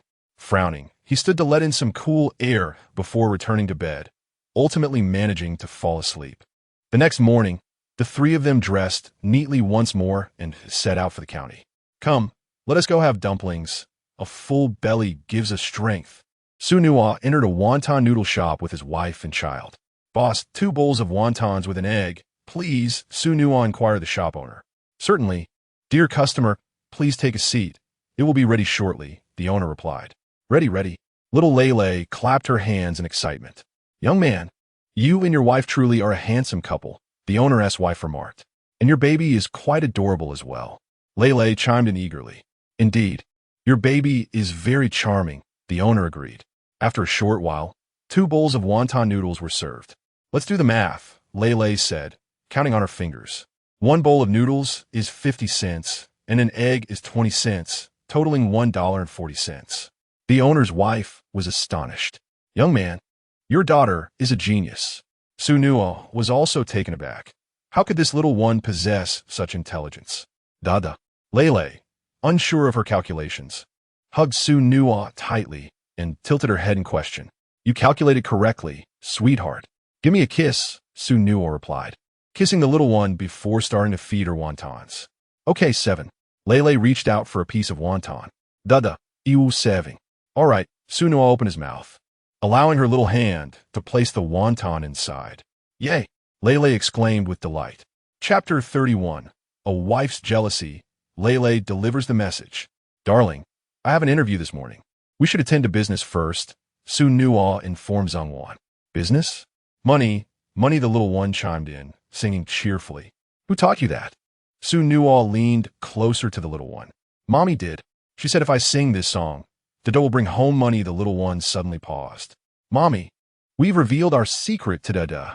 Lele, why do you tell your father everything? I won't confide in you next time, Zhengwan said, lowering her head to eat her noodles, avoiding Xu Nuo's gaze. Dada. The little one looked up at Xu Nuo. It's nothing. Mommy isn't angry. Now let us eat. After breakfast, Xu Nuo escorted the mother and daughter to the Law Enforcement Bureau. Comrade Xu, you're here, greeted Team Leader Chun, shaking Xu Nuo's hand. And who is this? This is my beloved wife, Zhengwan, Xu Nuo replied with a smile. Team Leader Chun was momentarily taken aback, observing the expressionless Zhengwan and the cheerful Xu Lele. So Comrade Xu is married. I always wondered what kind of woman would be fortunate enough to marry you. And it seems Comrade Zheng is quite deserving. You flatter me, Team Leader. In truth, I once strayed from the right path. Without my wife's quiet support, I would not be where I am today, Xu Nuo responded. Come, Comrade Xu, I will take you to meet the host of the television interview, Team Leader Chen said, leading the way while Xu Nuo followed. Upon entering a conference room, they found numerous individuals preparing the venue. Teacher Li, good day, the person has arrived. Team Leader Chen announced. A woman in formal attire turned at the remark and smiled at Xu Nuo. Comrade Xu, greetings. I am the host of the city's television interview. I read about your heroic deeds in a newspaper, and I would like to conduct an interview with you. Of course, shall we begin now? Yes, we are nearly set up, the host confirmed as they took their seats. The host briefly introduced the anti-crime initiative in Lufeng County before mentioning Xu Nuo's achievements. Comrade Xu, according to the Law Enforcement Bureau's report, the He family has dominated Lufeng County for over 30 years, with a massive influence and over 100 subordinates, all documented gangsters. Tragically, they have caused the deaths of 19 innocent individuals and injured over 700. The host inquired. The ordinary people of Lufeng County tremble at the mention of the He family. The Law Enforcement Bureau has attempted to take action multiple times, but has struggled due to a lack of evidence. What motivated you to report the He family and participate in actions against them? Xu Nuo did not rush to respond. Instead, he stood, retrieved paper and a pen, and inscribed 9 powerful characters. If I do not enter hell, who will? The strokes were bold, resonating with strength. If I do not enter hell, who will? The host, captivated by the writing, echoed softly. Indeed, the gang represented by the He family has inflicted tremendous destruction upon Lufeng County. I am a victim, and my wife and child are even more so. Xu Nuo remarked, I have a premonition that the wounded families are not limited to my own. I have come to realize that merely relying on law enforcement cannot apprehend the criminals. Therefore, I infiltrated the He family gang to gather insider information, aiding law enforcement in capturing Hu Pengzi, ultimately leading to the complete downfall of the He family.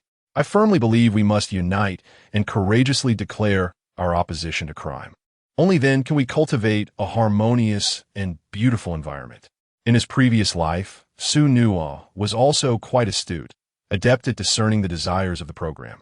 Thus, an hour later, as the interview concluded, Xu Nuo received a compensation of 200 yuan. Darling, let us depart, he said with a cheerful smile. However, Zhengwan did not respond, instead picking up their child and walking out.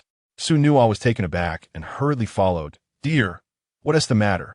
Zhengwan continued to ignore him, quickening her pace with the child. Tap, tap, let's chase. The little one, believing it to be a game, gleefully bounced on their short legs. Zhengwan, unable to keep up with the energetic child, had to pause. Lele, please don't move around, she admonished. Lele, what is wrong with Mama? Xu Nuo sought the assistance of the little one. Tap, tap, come here, let me tell you a secret, the child beckoned. Gunuo compliet. The little one grasped Xu Nuo's head and giggled near his ear, proclaiming, Mama is angry. Xu Nuo then held the child's head and softly asked, Darling, why is Mama angry? Tap, tap, it's my turn now, head. The little one urged. Xu Nuo tilted his head, listening as Xu Lele innocently replied, Baby doesn't he know? Hearing the conversation between the two, Zhengwan couldn't help but chuckle. Seizing the moment, Xu Nuo instructed the little one, Sweetheart, tell Mama that Daddy was wrong and to not be angry with him. The obedient child reached out and tugged at Zhengwan's clothing. Mama, don't be angry. Zhang Wan sighed. Oh, you little one. Who do you take after? Me or your father, that you always side with him? Wah, wah, wah. The little one pouted, visibly upset. All right. Mama shouldn't blame you. Zhang Wan comforted. Hee Mama is nice. Su Lele giggled. Baby, ask Daddy where he was wrong, Zhang Wan suggested. Okay. Su Lele happily responded, tap, tap head. Xu Nuo tilted his head again. Tap, tap, where? Xu Nuo found himself at a loss, as he was unaware of what he had done wrong. Sweetheart, tell Mama that Daddy is right beside her, he replied, following Su Lele's lead. Just as Su Lele turned to relay the message, Zhang Wan interjected, Baby, tell Daddy that Mama doesn't want to talk to him right now. Darling, could you please tell me why you're upset? Xu Nuo pressed. Think for yourself, she retorted. You're not jealous of Captain Shun, are you? Xu Nuo asked, his expression peculiar. Who would be jealous of you? Zhang Wan scoffed. Understanding dawned on him. His handshake with Captain Shun had sparked her anger. I assure you, my relationship with Captain Shun is purely professional, and we shall not meet again. Oomph. Your expression certainly suggests otherwise, she countered. Team Leader Chun is a strong woman. How could she possibly be interested in me? You are overthinking it. You believe I am overthinking? Zhang Wan is left again with the child. Xu Nuo was taken aback and quickly replied, In any case, I assure you, my heart belongs solely to my wife. From now on, I shall not associate with anyone surnamed Chun. You may mingle with whomever you wish. I am indifferent to your choices. Despite his words, Zhang Wan's expression visibly brightened. My dear wife, look over there. There's a beautiful hairpin. Shall we go take a look? Xu Nuo pointed toward a shop. I don't want to. You don't want to? Since my wife does not wish to shop, I shall return to discuss work with Team Leader Chun, Xu Nuo said, turning to leave. Hey, what are you doing? Zhang Wan hurriedly grasped Xu Nuo's arm. You cannot speak without meaning. Chapter 32, Bicycle Purchase. I always knew my wife cared for me. Zhang Wan remained silent, quickly handing the child over to him. The child had waited for you all morning, and you were just going to neglect them like this? Xu Nuo refrained from exposing the situation and said, Let us go. Let's take a look at the hair clips. Upon entering the store, the three of them browsed around, and Xu Nuo purchased a floral hair tie for Zhang Wan, costing 1 yuan each, totaling 3 yuan for 2 hair clips. Zhang Wan felt a twinge of regret, as a common rubber hair tie only cost 5 cents. Xu Nuo was being a bit extravagant. However, under Xu Nuo's insistence, Zhang Wan acquiesced, for he had been misbehaving outside. Tap, tap, the little one was fixated on a cartoon hair clip, unable to look away. All right, let us buy one for our little cotton-padded jacket as well. Xu Nuo bought a pack of colorful rubber hair ties and 2 cartoon hair clips. He styled 2 high pigtails for the little one, securing the clips in place, then took her to stand before the mirror. Baby, how does it look? It looks good. All right, big baby, it's your turn. Xu Nuo turned his gaze toward Zhang Wan. Aren't you embarrassed? Zhang Wan did not respond and began to tie her hair in front of the mirror, fastening the clips. After leaving the shop and walking a short distance, Xu Nuo discovered a specialty store for children's products. He led the 2 girls inside. Lele, do you like to draw? I do. Xu Nuo promptly bought her colored pens and a children's drawing book. After making their purchases, the 3 of them saved their money. With 3 hours until noon. Shall we visit the zoo? Xu Nuo suggested. Their own child had only seen pictures, but had yet to witness the real animals. Yay! Su Lele immediately raised her hand in excitement. Let us go. I'll take you on the bus. After paying, the 3 boarded the bus. Wife, hold on tight. Xu Nuo reminded her. Zhang Wan took it lightly, and at the moment the bus started, she immediately stumbled backward. Xu Nuo, having anticipated this, swiftly caught her. Xu Nuo, I'm gonna die, let go of me. Zhang Wan finally let go of her restraint. Her face flushed, making a sound akin to a mosquito. Quickly say that you forgive me, or I want to let go. Don't make a scene. There's so many people on the bus. Aren't you embarrassed? Will you say it or not? All right. I forgive you. Zhang Wan had no choice but to plead. Hold on tight. This time, Zhang Wan obeyed. However, as it was Zhang Wan's first time on a bus, the speed of the vehicle combined with the turns caused her to frequently bump into Xu Nuo.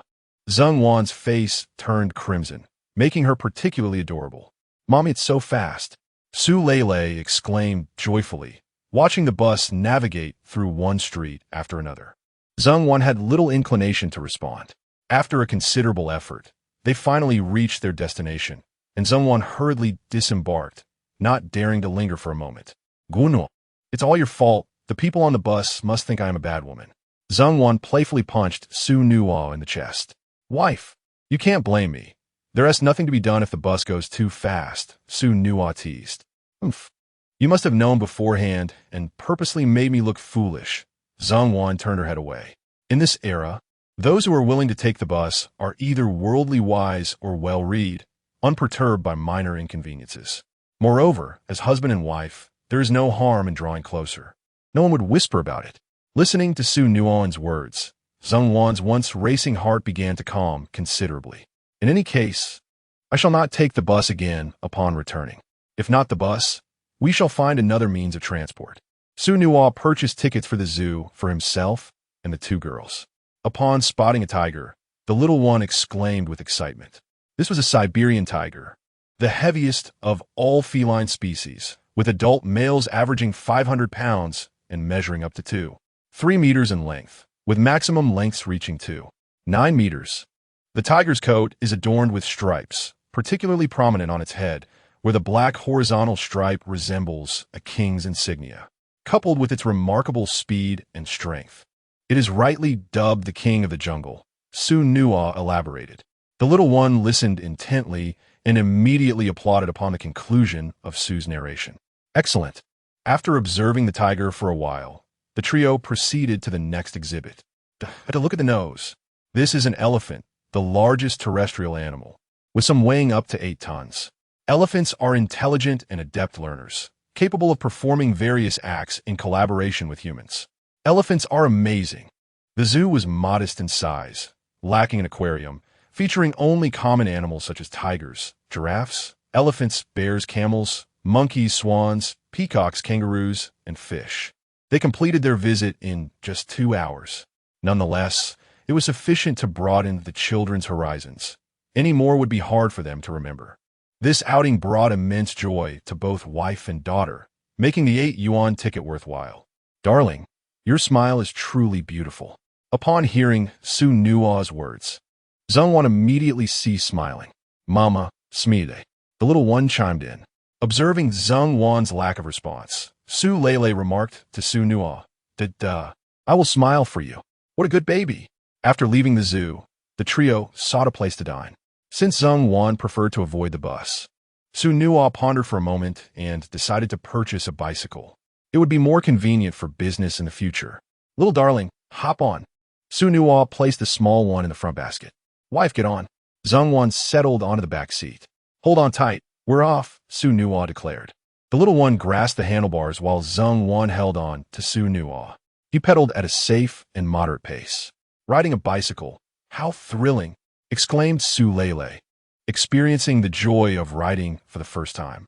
Upon reaching the county center, they secured their bicycle and continued to explore the mall, purchasing 3 light garments each for Zheng Wan and Su Lele. By the end of the day, they had spent a total of 200 yuan, leaving 185 yuan in their pockets. No more purchases. Let us return home, Zheng Wan said with a hint of regret. Her previous monthly salary was merely 35 yuan. Thus 200 yuan represented more than 5 months of earnings for her. As you wish, my love. After buying half a kilogram of pork, the 3 returned home. After more than half an hour, they arrived at Huangshan Village. Xu Nuo stopped and gently set the little one down from the basket. The village paths are rather treacherous. For safety's sake, it would be prudent to dismount and push the cart.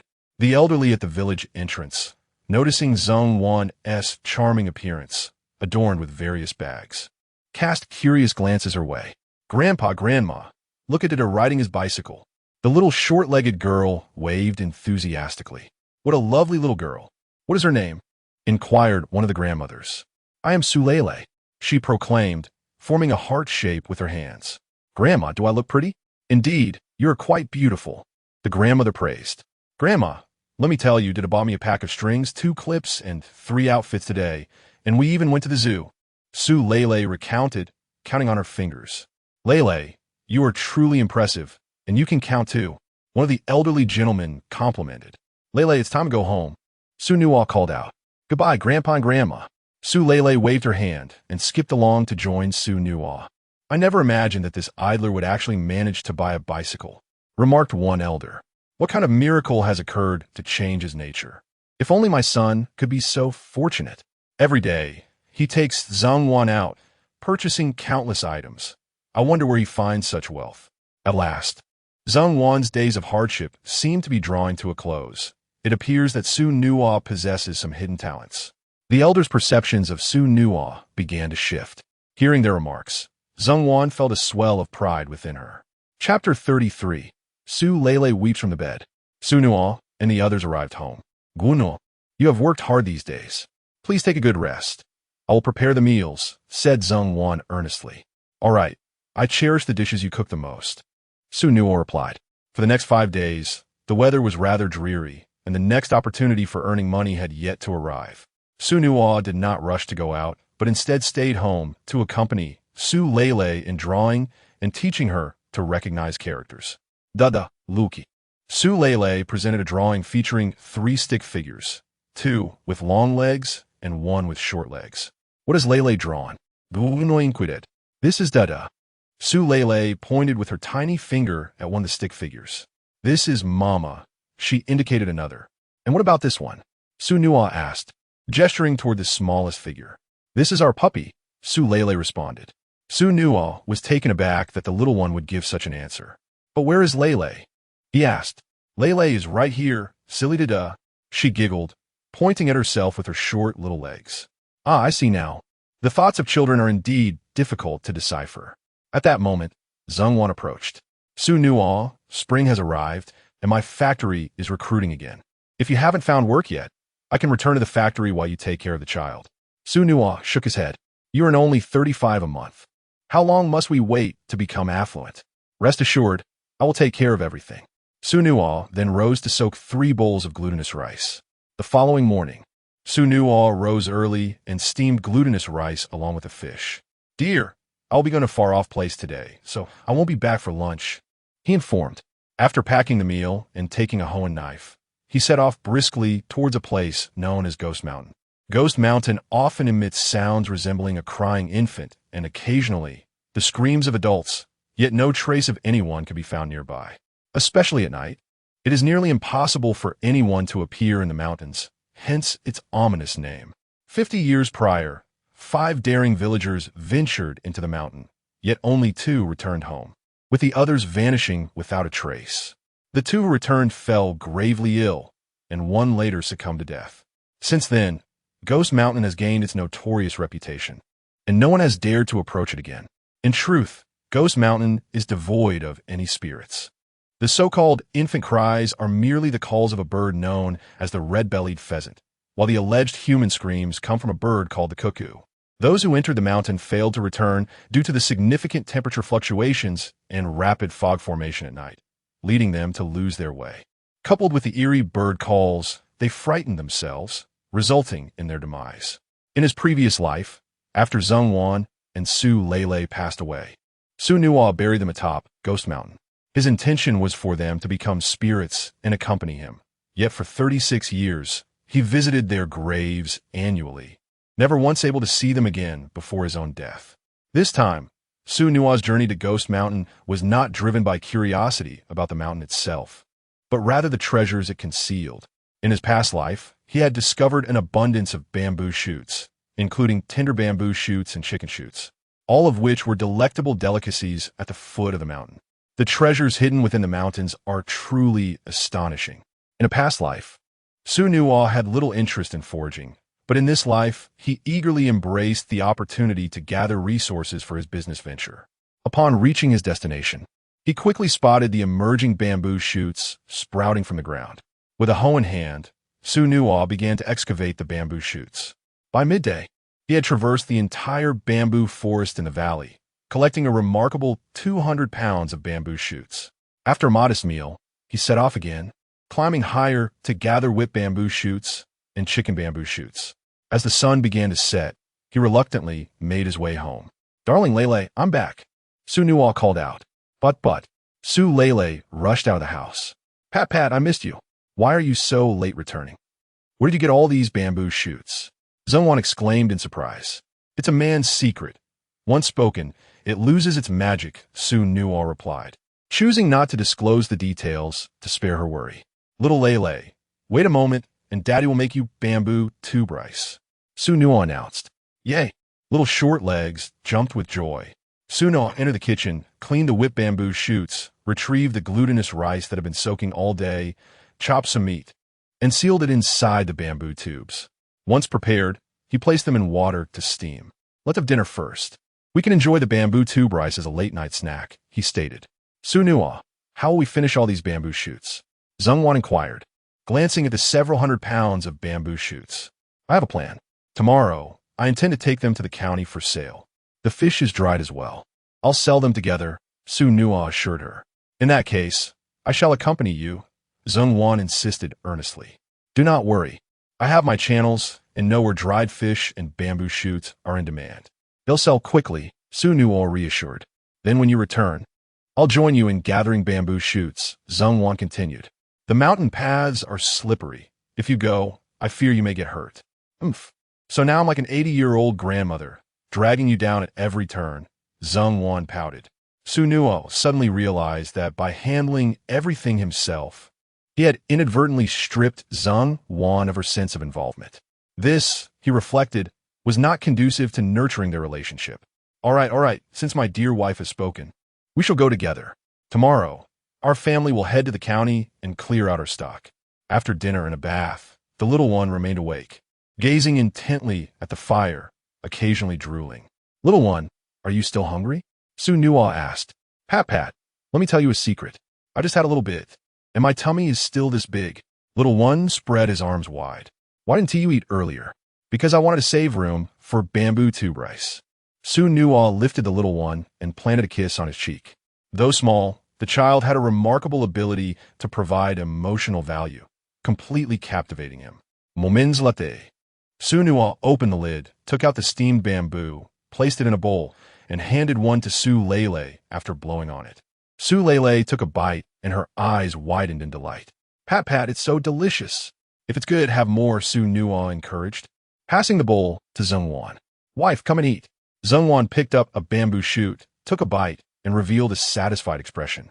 Soft and fragrant. Its taste was delightful. Xu Nuo also took a bamboo shoot, savoring the delicacy with each bite. Xu Nuo, with so many bamboo shoots, why not take some for Mom and Dad? Zhongwan suggested. Of course, Xu Nuo replied, gathering 5 large bamboo shoots, a handful of whipped bamboo, and a bunch of chicken bamboo to bring to his parents' home. Due to the busyness of the following day, Xu Nuo did not linger at his parents' residence and returned after delivering the bamboo shoots.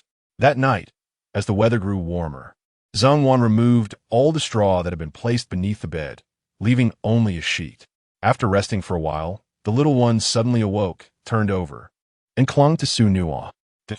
Making a nest, the little one cried out. Xu Nuo, comforted, do not cry, dreams are all but illusions. Not a dream, it's the bed. The little one pouted. The bed? Xu Nuo reached out to feel a small lump where Su Lele slept. Glancing over at Zhongwan, he noticed she was also sleeping on her side. My dear, do you have a lump there too? There's a gap. If I turn slightly, the wooden planks bend and pinch the flesh, Zhongwan replied. Immediately, Xu Nuo got up, laid down some bark, and covered it with the sheet. There, the bed has been defeated by Daddy. Sleep soundly now. Tomorrow, Daddy will buy you a soft bed. Chapter 34. Promises. You bully me, little short legs reclined back onto the bed, rolling around, and indeed, everything felt fine again.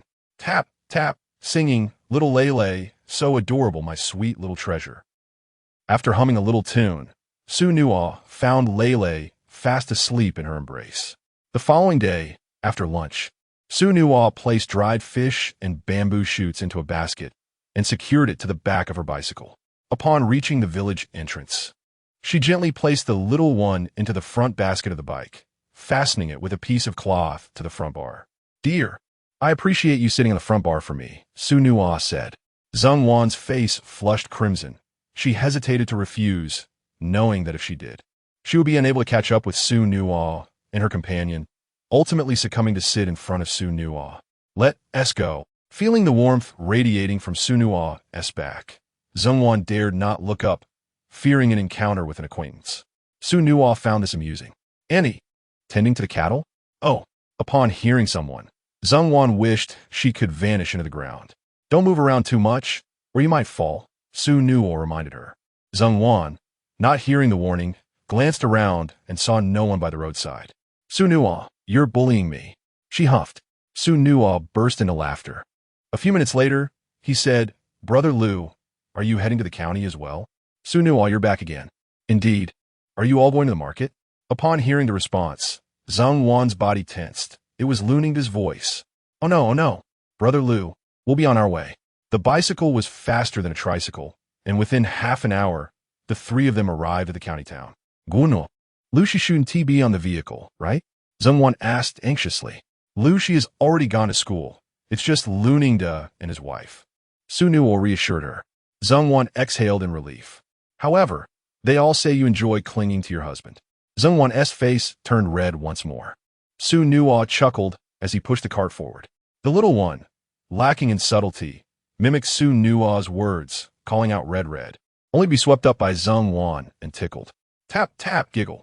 Little short legs sought rescue from Xu Nuo, but he chose to ignore the predicament. Dear, could you fetch me a kilogram scale? Upon arriving at the shop, the three purchased a scale. Xu Nuo did not head to the market, but rather took an alternate route. He first wrote on a piece of cardboard, bamboo shoots, 30 cents per pound.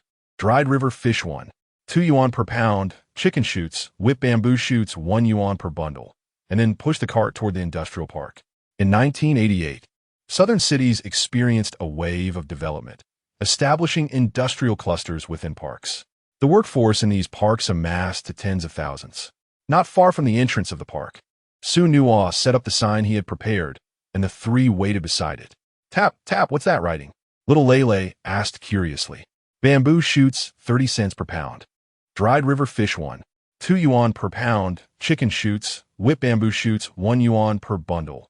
Xu Nuo taught Lele how to recognize the characters. Bamboo shoots, 30 cents per pound. Chicken shoots, whipped bamboo shoots, 1 yuan per bundle. Dried river fish 1, 2 yuan per pound. Little Lele stood up and called out loudly, her childish voice drawing the attention of many workers finishing up for the day. In those times, it was uncommon for vendors to display prices, leaving many introverted individuals hesitant to approach for fear of being deceived.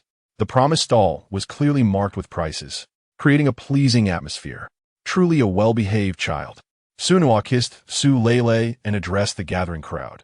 Ladies and gentlemen, these bamboo shoots have just been freshly dug from the deep mountains, tender and delectable.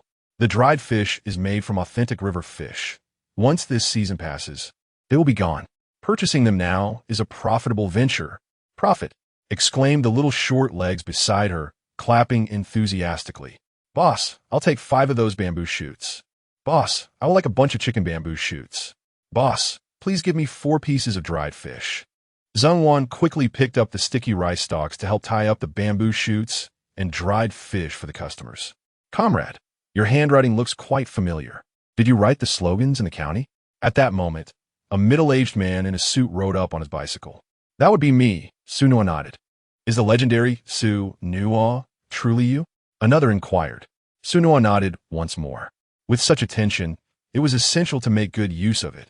His charismatic presence could enhance the customer's desire to purchase. Comrade, as a master of calligraphy, you are underutilizing your talents here. How about this? Come work at my company, and I'll pay you 120 yuan a month, the suited man offered. Thank you, but I'm not suited for a corporate job. I prefer a bit more freedom. The middle-aged man did not press the issue. Master Xu, are these dried fish from the river? The man asked. You may inspect them at your leisure, or have someone knowledgeable take a look. Farm fish do not possess this texture, Xu Nuo replied. All right, I'll take all of your dried fish, the suited man declared. We want dried fish too. Yes, we want some as well. You can't buy them all, protested some from the crowd.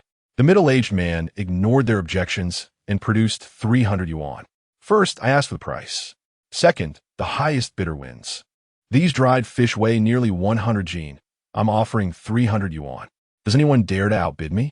Upon hearing this, the others fell silent.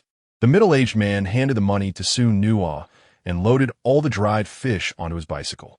Xu Nuo was astonished that after spending so many nights catching fish, everything sold within minutes. My mother grew up in a fishing village and loves fish. Also, give me 30 gene of those bamboo shoots, the suited man continued. All right, sir.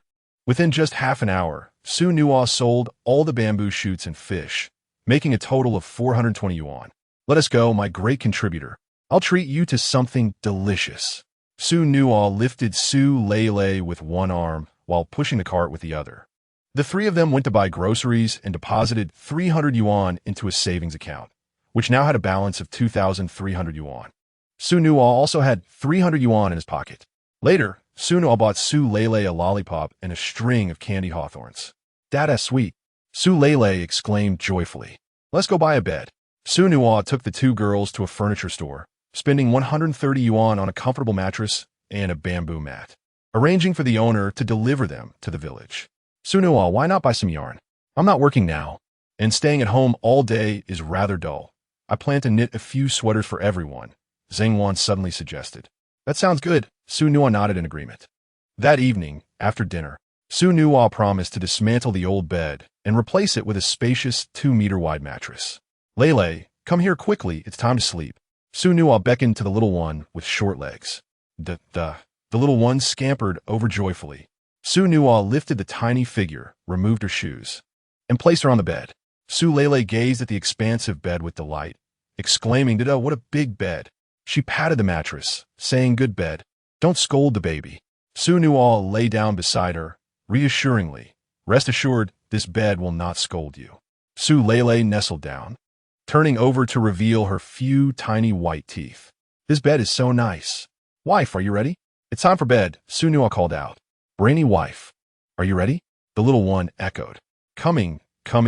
Zheng Wan entered the room and settled into the inner space. "Xu Nuo, the bamboo shoots are selling quite well. Let us go pick some together tomorrow.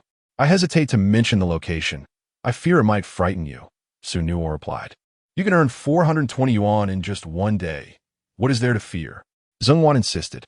"All right, I will tell you. The place I'm going is called Ghost Mountain."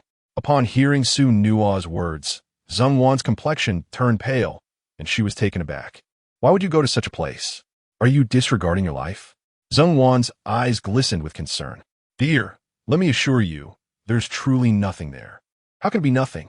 Everyone says there are ghostly sounds." Zheng Wan shivered. "Do you not trust your man?" Zheng Wan fell silent. "Fine.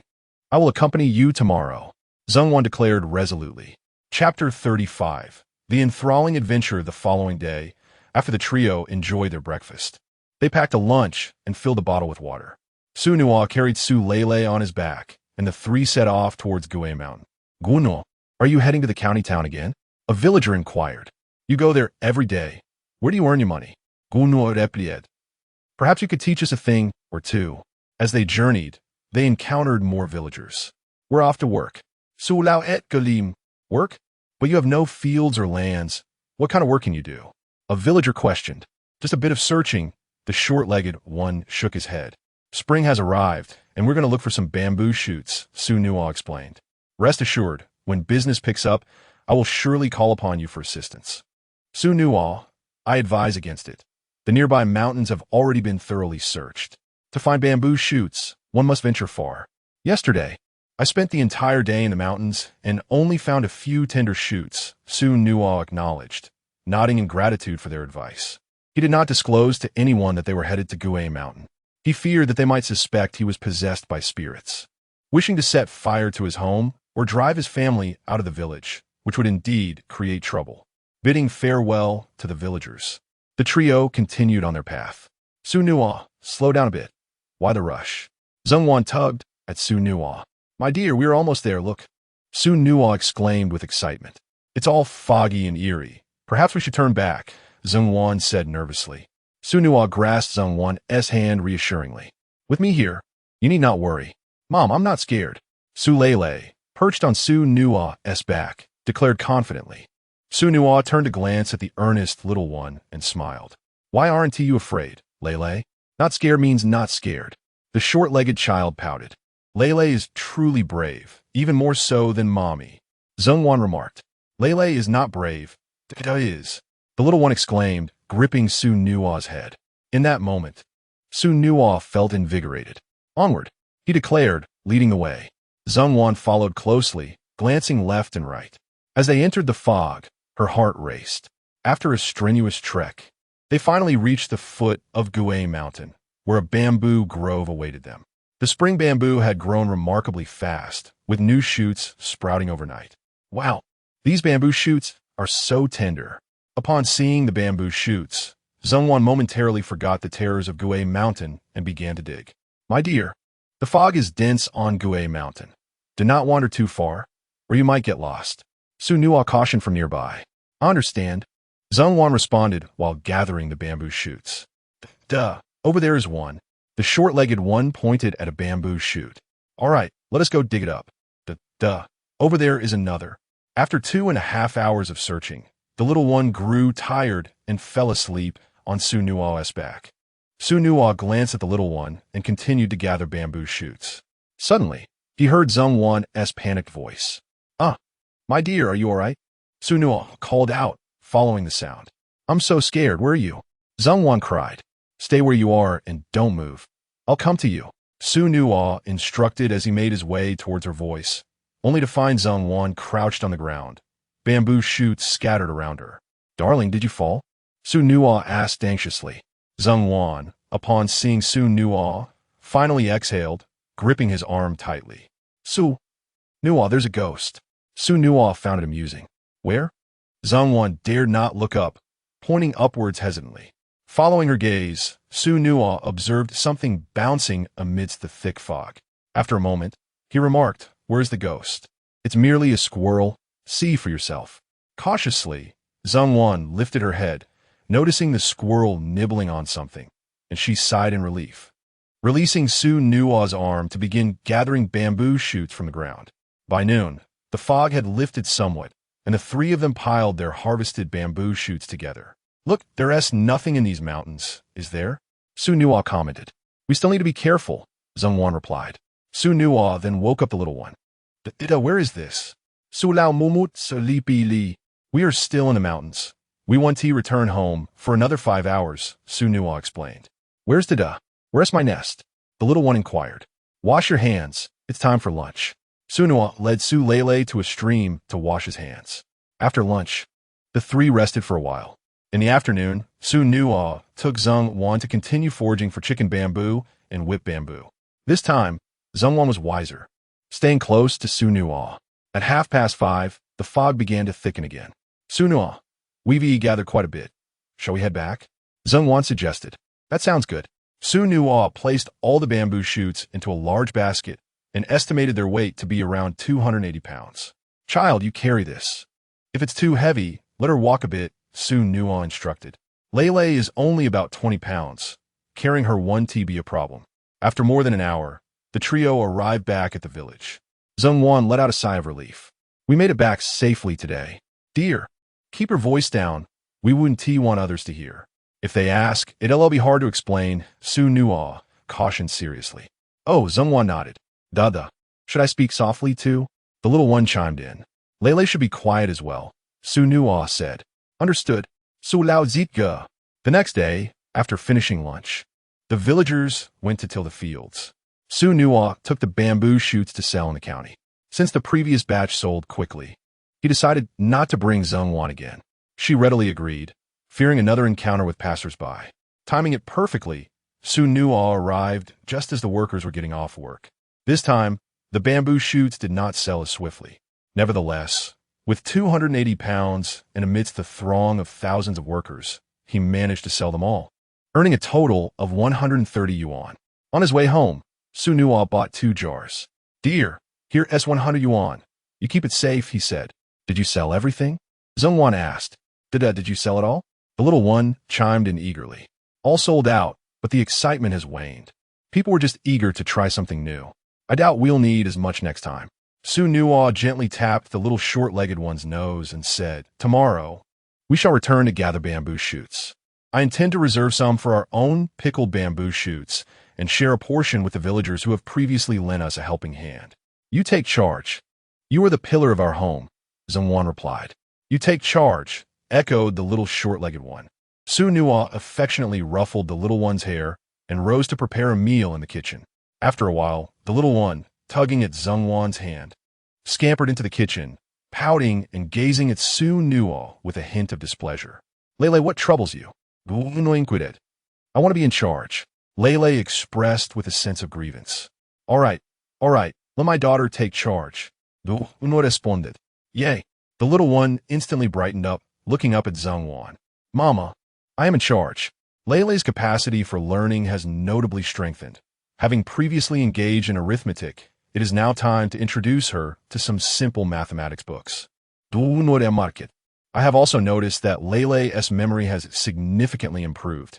She can recall much of what I say. Zhengwan approached Xu Nuo. Guno, stand still, she instructed. Xu Nuo obediently complied, while Zhengwan draped a portion of the knitted sweater over him for comparison. Dear, if you can wear the sweater you made this winter, it will surely be exceptionally warm, Xu Nuo said with delight. Do not flatter yourself. Who would knit a sweater for you? I merely wish to save a few coins, Zhengwan retorted. Xu Nuo chose not to reveal the truth. Seizing the remaining time, Xu Nuo ventured to chop a few more bamboo stalks, splitting them open before placing them over the fire to roast. Xu Nuo, what are you doing? I am making 2 smaller bamboo baskets, he replied. What do you need bamboo baskets for? It's a secret for now. You will find out tomorrow. The following day, the 3 of them set out early for Ghost Mountain. The bamboo shoots were no longer abundant, and within an hour and a half, they had gathered approximately 70 jin of bamboo. Xu Nuo, shall we head home? Zhengwan asked. No, we shall ascend the mountain. Chapter 36. The Short-Legged Frog Croaks. Ascending the mountain? Zhengwan felt a twinge of anxiety. Was it truly necessary to venture upward? The mountain held dangers aplenty, yet the treasures within were undeniable. Xu Nuo handed one of the bamboo baskets to Zhengwan while he carried another himself. My dear, just follow closely behind me. With spring's arrival, the snakes are also stirring, Xu Nuo cautioned. He picked up a stick and, with the short-legged creature in tow, led the way, while Zhengwan trailed closely behind him. The ghost mountain was seldom traversed by humans, resembling a primordial forest. After 5 minutes of trekking, Xu Nuo exclaimed with delight, My dear, look, it's a vast patch of golden needle mushrooms. Zhengwan felt little excitement upon seeing the mushrooms, as they were a rare treat for her. Xu Nuo, can we eat these? She inquired. Of course. Many mushrooms are edible, and wild varieties can fetch a high price, comparable to pork, and some even exceed it, he replied. Upon hearing that the small cluster of white mushrooms could rival the price of pork, Zhengwan quickly set about gathering them. After collecting the golden needle mushrooms, the 2 continued their journey. Ghost Mountain was vast, interconnected with other ranges, yet those were smaller and lacked such abundant fungi, presenting steep inclines. This led many to believe that Ghost Mountain offered nothing but peril, thus providing Xu Nuo with a fortuitous opportunity. My dear, mushrooms prefer to grow in shaded areas. Some even hide beneath dry grasses. Xu Nuo began, but Zhengwan interrupted, pointing to a row of mushrooms growing on a slope. Guno, can those mushrooms be eaten? My dear, those are chicken of the woods mushrooms, renowned for their sweet flavor and rich nutrients, even pricier than pork. At this, Zhengwan brimmed with pride. After harvesting the chicken of the woods, they pressed on. Look, matsutake, mushrooms, and black fungus. The climate of Ghost Mountain was delightful. Shrouded in mist with ample humidity, a veritable paradise for all varieties of fungi. After 2.5 hours of foraging, they had only traversed 2 kilometers, filling their baskets for the 5th time. Let us head back, Xu Nuo suggested to Zhengwan, who was still collecting mushrooms. It's not even dark yet. Why the rush? She replied, continuing her gathering. It's nearly time to descend. At night, this place can emit toxic gases, posing dangers. We shall return in a couple of days, he insisted. Zhengwan reluctantly complied, rising to her feet. Suddenly, a sharp call echoed through the valley, adding an eerie hue to the stillness of the mountain. Zhengwan became tense, instinctively clutching Xu Nuo's arm. The short-legged creature, however, seemed invigorated, joining in with croaks of its own. Quack, quack, quack. In the next moment, the unknown creature emitted a call from a short distance away. Quack, quack, quack. Zhengwan, startled, dove into Xu Nuo's embrace. The short-legged one, undaunted, paused momentarily at the creature's response, then clapped her hands joyfully. This is fun. She continued to mimic quack, quack, quack. The mysterious being appeared above the trio, yet the dense foliage obscured their view, leaving them uncertain of what it truly was. Da hao, didigufu, Xu Nuo's daughter. Su Lao, joyfully et gleam. Lele, please refrain from responding any further, trembled Zheng Wan said, frightened. Mom? The little short-legged girl stared with her round eyes, perplexed as to why her mother forbade her from playing with the animals. Dear, it's merely a crow, Xu Nuo reassured, tightening his embrace around Zheng Wan, who felt a surge of security in that moment. How could a crow possibly move that swiftly? Such speed is beyond the capabilities of any bird. Zheng Wan protested. Who told you there is only one bird? They are merely responding to each other upon hearing the sound, Xu Nuo replied. Really? Indeed, Xu Nuo affirmed. Little one, if you call out to it again, let us see if it dares to descend. All right. With permission granted, the short-legged girl shouted at the sky. Caw, caw, caw. Su Lele's voice was met with an immediate response, and not just from one bird. The entire mountainside echoed with calls. Help! Zheng Wan jumped in fright, clutching Xu Nuo tightly. Da hao, didigufu.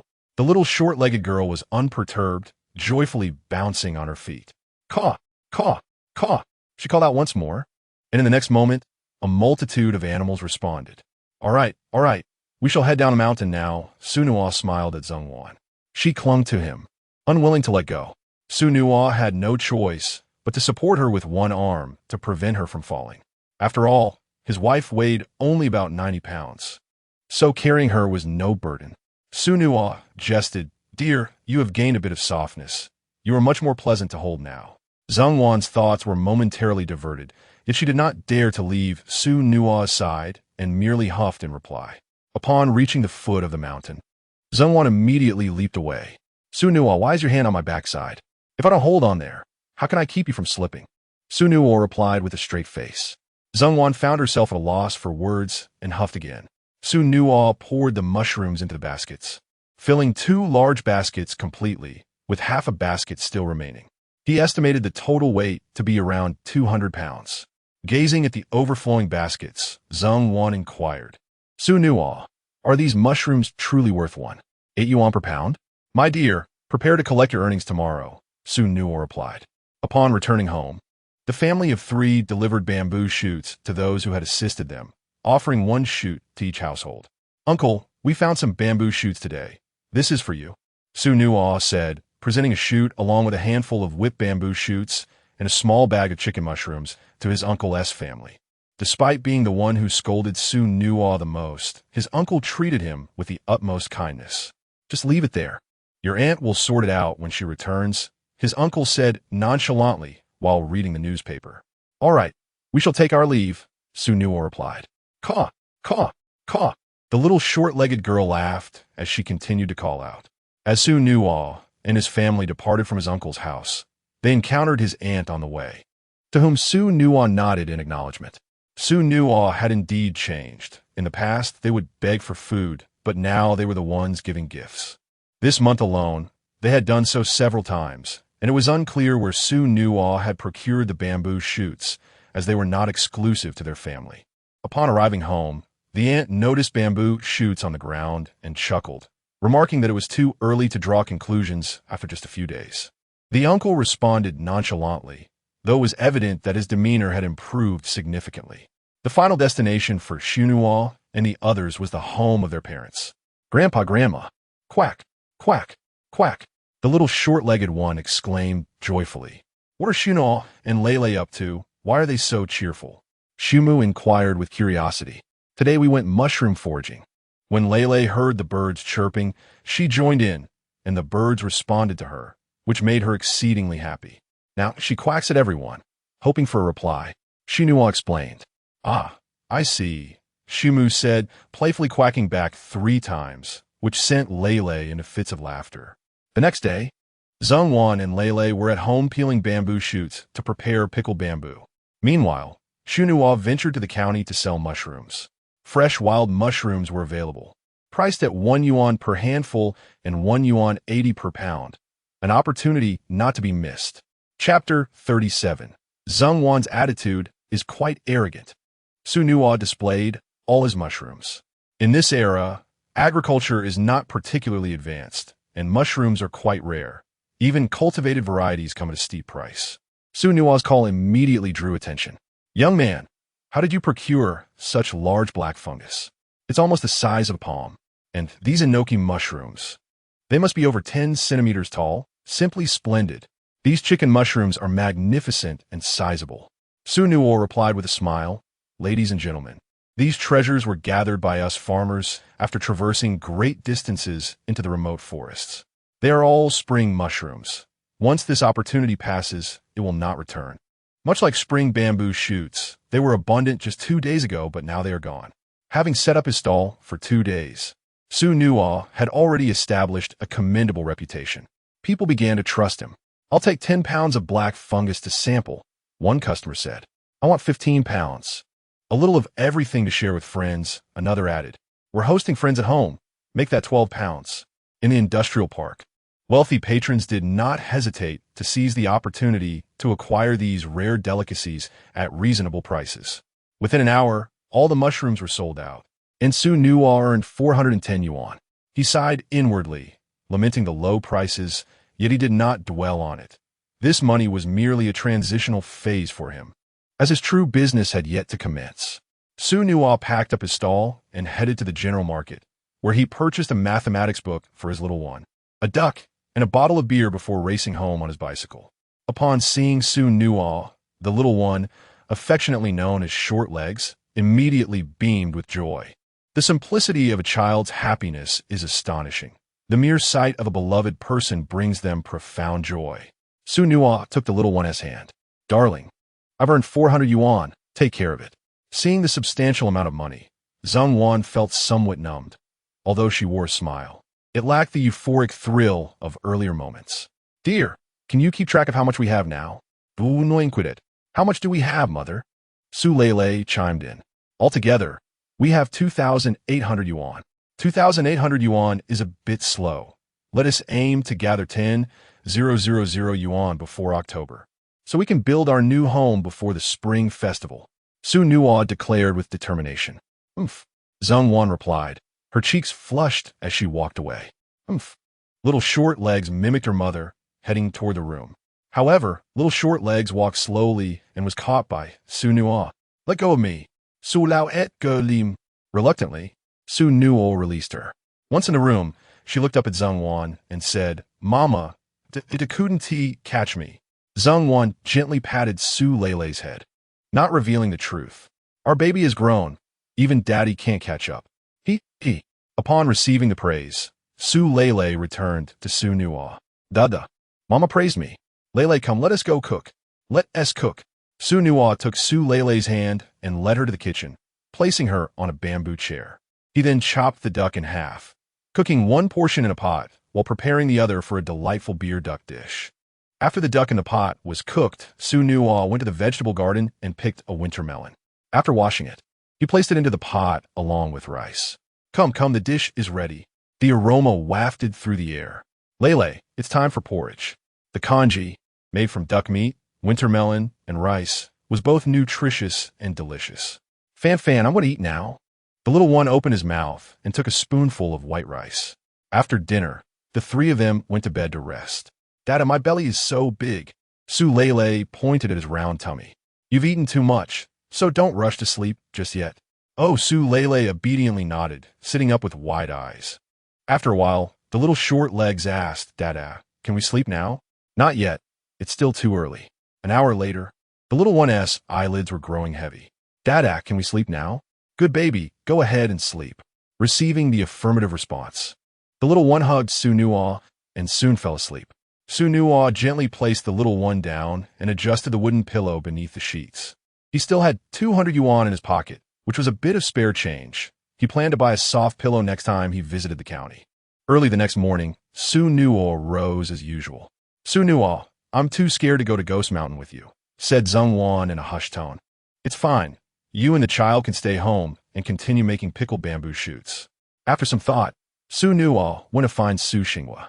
The number of mushrooms at Ghost Mountain was greater than he had anticipated. Summer was fast approaching, and even Ghost Mountain would become sweltering, causing most of the mushrooms to perish. Rather than waste them, he preferred to share with his elder brother. When Xu Nuo arrived at his parents' home, his brother and sister-in-law were already awake. "Brother, grab the basket from home. Let us go mushroom hunting," Xu Nuo stated straightforwardly. "Really? Is there really that many mushrooms?" Su Sing Google Inquit. "Just trust me, but remember to pack some food. We'll return in the evening." Drawing from their previous fishing experience, Su Xinghua quickly grabbed 2 large baskets. "Little brother, this direction is wrong," Su Xinghua remarked. "No, this is the right path. We are headed to Ghost Mountain." "Huh?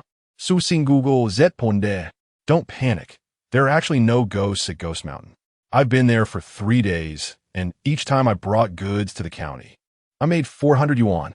Upon hearing about the 400 yuan, Su Xinghua dismissed his concerns about ghosts and followed Xu Nuo up the mountain. For the next 2 weeks, the 2 brothers spent their days digging mushrooms at Ghost Mountain and selling them in the county. Su Xinghua earned 1,300 yuan, while Xu Nuo managed to earn 1,600 yuan. "Brother, it's getting hot. Summer is approaching, and the mushrooms will dwindle. Let us just take 1 basket today. This will be our last trip," Xu Nuo advised Su Xinghua. "Little brother, you have the ability to earn money and the courage to take risks. But you have a flaw. You underestimate the value of small gains." Su Xinghua replied, "It was the same with fishing. In fact, I could have caught more later. I see plenty of mushrooms still in the mountain. Even if I only earn 7 or 8 yuan a day, it's still money." Though Ghost Mountain is devoid of spirits, it does not imply the absence of peril. This desolate place, untouched by human presence, is littered with decaying, mold-ridden trees that, in the summer, give rise to marsh gas, posing a significant risk of poisoning. Additionally, various serpents may lurk in the shadows. Xu Nuo firmly stated, "Trust me, this is the last time. Tomorrow, I shall not return, and do not summon father to accompany you." Understood. Su Sing Google Deeply.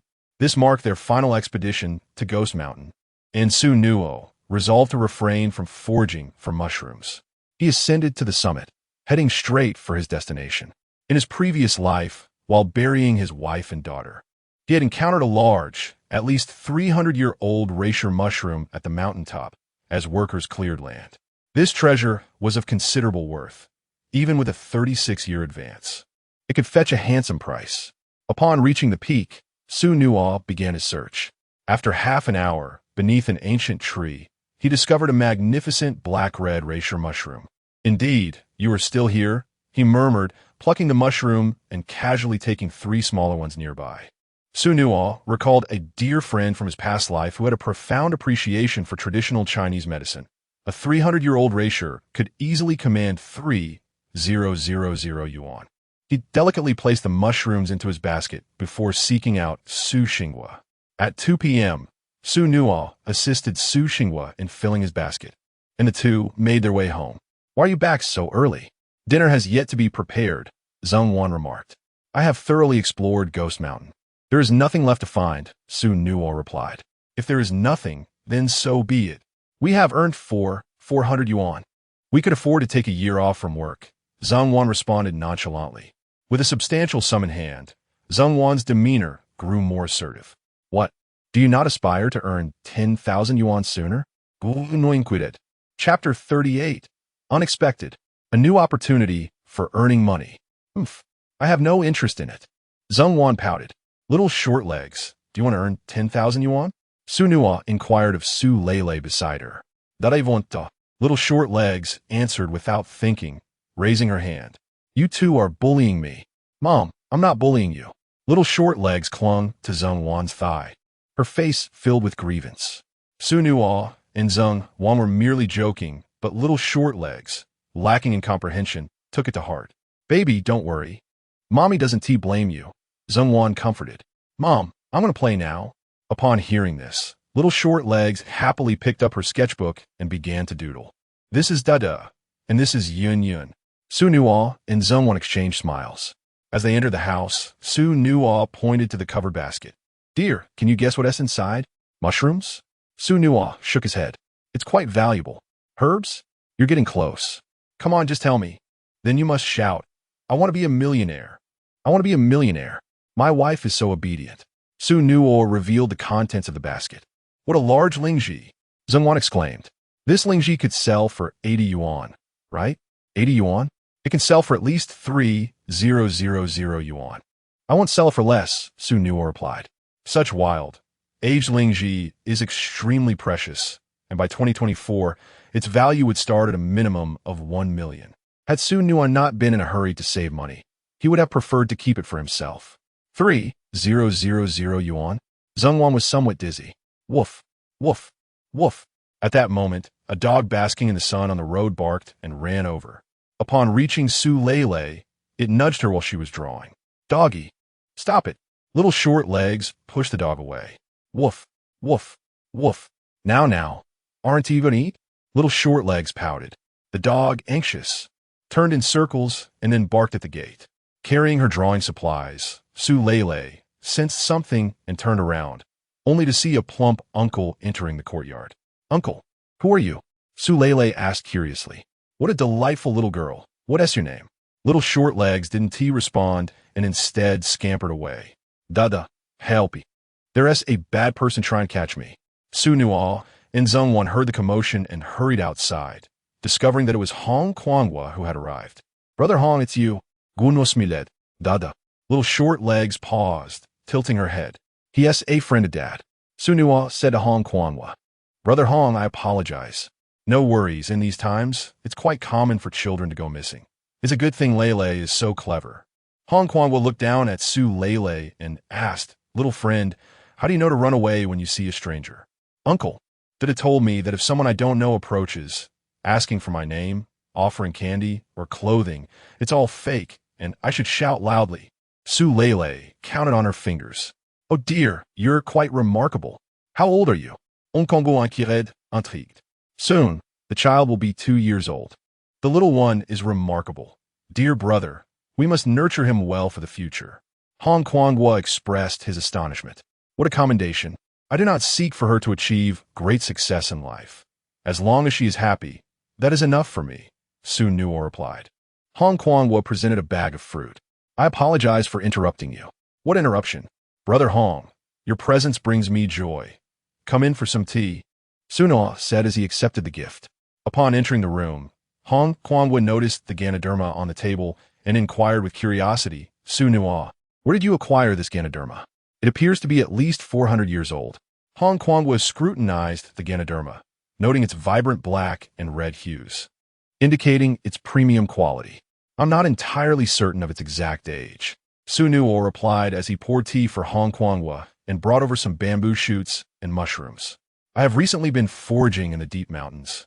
Their flavor is exquisite, far superior to what is sold in the market. You can take some with you when you leave, Brother Hong. He continued. The Ganoderma was also a serendipitous find. I plan to sell it to fund the construction of a new house by the end of the year. Hong Kuanghua, intrigued, asked, Brother, how much do you wish to sell it for?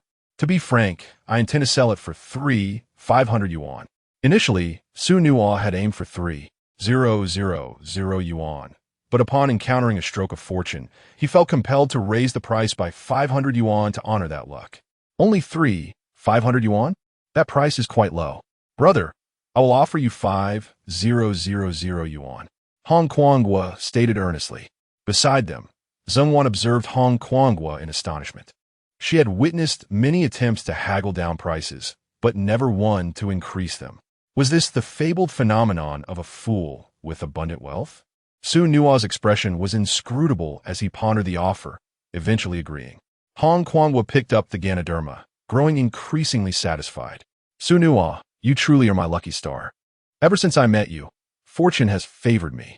My father's birthday is approaching, and with this, he shall not show favoritism towards my elder brother. Let us go to the county to withdraw the money. The two stepped outside, with Su Lei trailing behind cheerfully with the dog. Little one, your father has borrowed you for a few hours. I will return you in the evening, so do not wander off, Hong Kuanghua called. Su Lao obedini hatet. Doggy, behave. I will buy you bones. Understood. I will bring back some ribs for you this evening, Xu Nuo replied, lifting Su Lei into his arms. Stay at home with your mother during the day. Do not go outside, all right? If you wander off, You might not see me again, Su Lele nodded dutifully. Xu Nuo, remember to buy a cotton shoe print and some cotton thread in the county. I wish to knit a few pairs of cotton slippers. Zheng Wan stepped forward to take Su Lele. Su Nuo nodded, accompanying Hong Kuanghua to the village entrance, where they mounted a motorcycle. Brother Hong, did you seek me for a specific purpose? Xu Nuo inquired. Hong Kuanghua, lacking any prophetic abilities, could not have come solely for the Ganoderma. Being a businessman, there was no reason for him to offer 5,000 yuan for something that could have been purchased for 3,500 yuan, indicating that he likely had a request to make. Dear Su, I was not jesting when I referred to you as a harbinger of good fortune. My father has a profound appreciation for traditional Chinese medicine. Recently, he has been experiencing poor sleep and lacking vitality. The doctor advised him to seek out a piece of Ganoderma that is over a century old for rejuvenation. However, Hong Kuanghua remarked that finding such a rare treasure is no easy task. Months have passed without any leads. Who would have thought that you possess it? My father has always perceived me as somewhat indolent, lacking the steadfastness required in business, which is why he entrusted most of our family fortune to my elder brother. With this Ganoderma, my father ought to acknowledge my efforts in some manner. This could provide me with the initial capital I need. Previously, with your assistance, I successfully completed a task for a wealthy patron who was exceedingly pleased and subsequently commissioned a batch of large trees for me. I continued my search for fir trees for that gentleman, and guess what I stumbled upon? Coal. Su Nuo suddenly frowned. If memory serves correctly, this fellow met his demise amidst coal in his previous life. Chapter 39. A reunion with old classmates. A delay in the agreement with my wife, Xu Nuo, recalled that in his previous life, after Hupongzi was apprehended, he unexpectedly became the leader of a gaming hall and garnered a modest reputation within the underworld. At that time, Hong Kuanghua, the boss of the Hong family, approached him, stating that a wealthy entrepreneur had discovered the coal mining operations of Hong Kuanghua and expressed interest in investing. Hong Kuanghua agreed to the proposal. However, as the project proved to be exceedingly lucrative, the affluent investor sought to monopolize the profits, ultimately hiring individuals from the underworld to eliminate Hong Kuanghua. Consequently, Hong Xianghua enlisted Su Nuo's assistance in capturing the mastermind behind the assassination. This connection allowed Su Nuo to establish a beneficial relationship with Hong Xianghua, securing substantial financial backing, which eventually led him to become a billionaire. Hong Leoch, do you know who that wealthy entrepreneur is? Xu Nuo inquired. His name is Zhao Jiaqing. Why do you ask, Su Laudi? Do you wish to meet him? Hong Kongul replied. As it happens, I am about to meet him. Come along, and I shall introduce you. So it is him. Du Nuo remarqued Ernesti. Hong Leoch, do you trust me? Brother, do you know how much money can be made from coal? Many tycoons have amassed their fortunes through coal mining. If you are skeptical, I shan't divulge the secrets of the coal industry to you. Hong Kuanghua responded. I sought you out because I wish to collaborate with you. I have seen the news and know that you are a great hero with commendable connections in the county. Your experiences are vast, and you know many people. I will provide the funds, and you can assist in managing the personnel. Ultimately, we can divide the profits according to our contributions, with a minimum guarantee of 30,000 yuan for you. Su Nuo did not seem particularly pleased. Brother, have you shared this information with Zhao Jiaqing yet? Because I have yet to inform him. I find it difficult to discuss the profit sharing with you. I intend to bring Zhao Jiaqing on board. With his support, I believe we can commence operations swiftly. Hong Kongul replied. Hong Leoch, I advise against collaborating with Zhao Jiaqing, Su Nuo warned. Why is that? Because I am a reborn individual, Su Nuo explained. Hong Leoch, my inquiry about the name of that wealthy entrepreneur was not out of a desire to befriend him. I have no interest in such alliances. I merely wished to confirm that it was not Zhao Jiaqing. Hong Kuanghua furrowed his brow. Why should it not be Zhao Jiaqing? Before I answer that question, I would like to ask you how you perceive your elder brother and father. If you wish to see them brought to ruin, then you may proceed to collaborate with Zhao Jiaqing, Su Nuo stated. Hong Kuanghua remained silent for a moment before responding. To be honest, my partnership with Zhao Jiaqing is not motivated by animosity towards my family. It is purely a desire to prove to my father and elder brother that I am capable, and I seek to attain the same standing as them. In that case, You must not collaborate with Zhao Jiaqing, for his ambition is to usurp the Hong family's enterprises. Du Nuo Kotionet. How do you know such insider information? Hong Guangwa inquired, his brow furrowing further. Due to my considerable strength, I was a significant figure alongside Hu Pengzi, from whom I gleaned numerous insights. Hu Pengzi once sent individuals to your elder brother's factory to create disturbances, intimidate his workers, and deter them from attending work. Xu Nuo disclosed. I heard the name Zhao Jiaqing from Hu Pengzi's lips. If Zhao Jiaqing is approaching you, perhaps his intentions are not entirely pure. Consider whether Zhao Jiaqing has posed any disadvantage to you. Upon hearing Xu Nuo's words, Hong Chuang's complexion suddenly paled, and he abruptly halted his motorcycle. Brother Hong, what is the matter? Xu Nuo inquired. I wondered why such a lucrative business opportunity would be presented to me by a competitor. As if they were waiting for me, Hong Guangwa explained. I do not know Zhao Jiaqing. He was introduced to me by someone else. At that time, I found it strange that there were so many timber processing factories, yet I was the one approached. I was merely thinking of the profits and didn't give it much thought. However, right after signing the contract, I was rushed for the lumber, and just as I had prepared the goods, the road collapsed. I was puzzled. It wasn't even flood season. How could the road possibly cave in? When I went to inspect the road, I heard it had been dug up. At that moment, I didn't connect it to Zhao Jiaqing. But now it seems he has set a trap for me. This cannot stand. We must hurry to see my brother. That scoundrel has extracted a considerable amount from our family assets, and if he exploits this, we are doomed. The two mounted the motorcycle and sped away. 2 hours later, they arrived at an impressive villa, where the courtyard alone took them 5 minutes to traverse by car. The Hong family undoubtedly held the title of the wealthiest in Luchuan County. Father, brother, are you there? Hong Guangwa called out. What is all the noise? You're nearly 40. Why do you still act like a child? On Kyonggu reprimanded. The doctor is currently taking Father's pulse. Keep it down. Brother, I have matters concerning the family's fate that require urgent discussion. On Kyonggu exclaimed. Then come inside. Xu Nuo, you may wait here, Hong Guangwa said, turning to Xu Nuo. Feel free to enjoy some tea in the hall until I return to fetch the money. There's no rush. Family matters take precedence, Xu Nuo replied. Aunt Liang, please attend to my esteemed guest. Hong Guangwa instructed the housekeeper. Xu Nuo chose not to forcibly involve himself in the Hong family affairs. Hong Xianghua and the elder of the Hong family were not as accommodating as Hong Guangwa, and Xu Nuo preferred to avoid unnecessary conflict. He had no desire to ingratiate himself with the Hong family. He merely sought their investment. After a 2-hour wait, 3 influential figures from the Hong family emerged. Xu Nuo, the information you provided has proven immensely beneficial, helping us navigate a critical juncture. In addition to the 5,000 yuan for the Ganoderma you supplied, we shall also offer you another 5,000 as a finder's fee. Furthermore, we are interested in collaborating on the coal business. Though we may first need to address some family matters, Hong Guangwa stated. Thank you, Brother Hong, Xu Nuo responded. Here, take this phone. Once I resolve my current issues, I will contact you, Hong Guangwa said, producing a large mobile phone. Understood. Xu Nuo, accompanied by housekeeper Liang, proceeded to the bank to withdraw 10,000 yuan.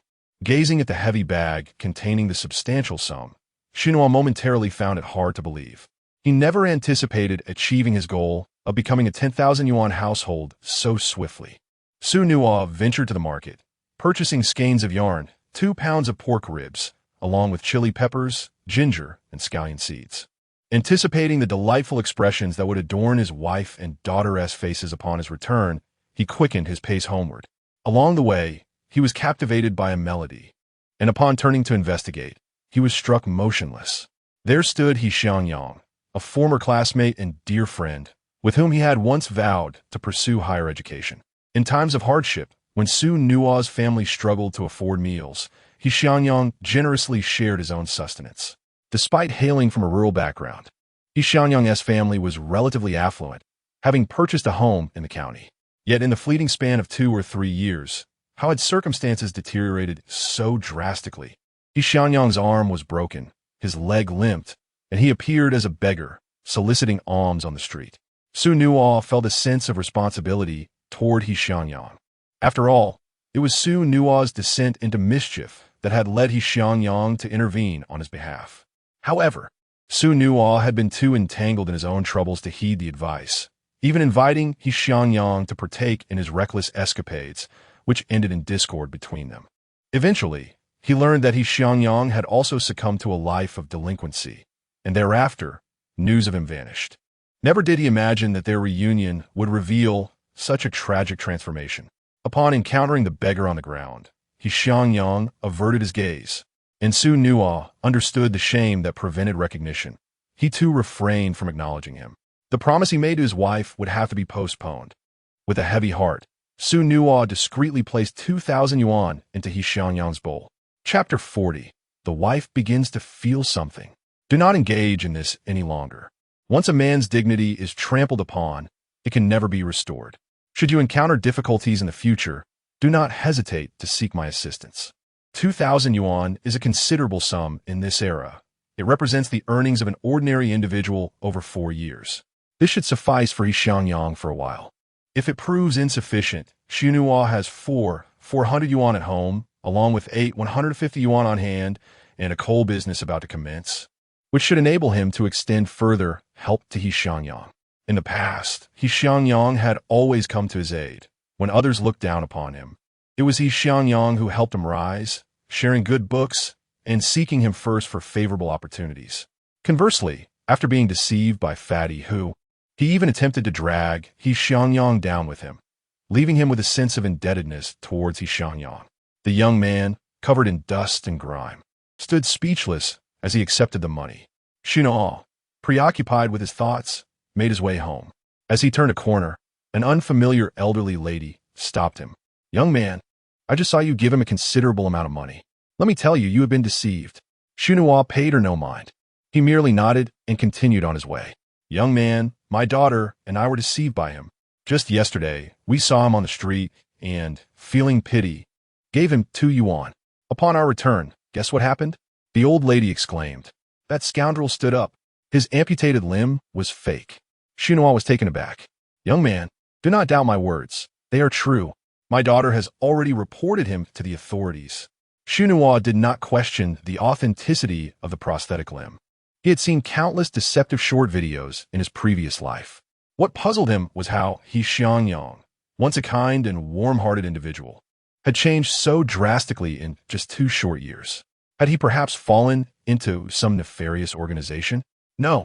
Xu Nuo turned to inquire further, only to see He Xiangyang rising and fleeing.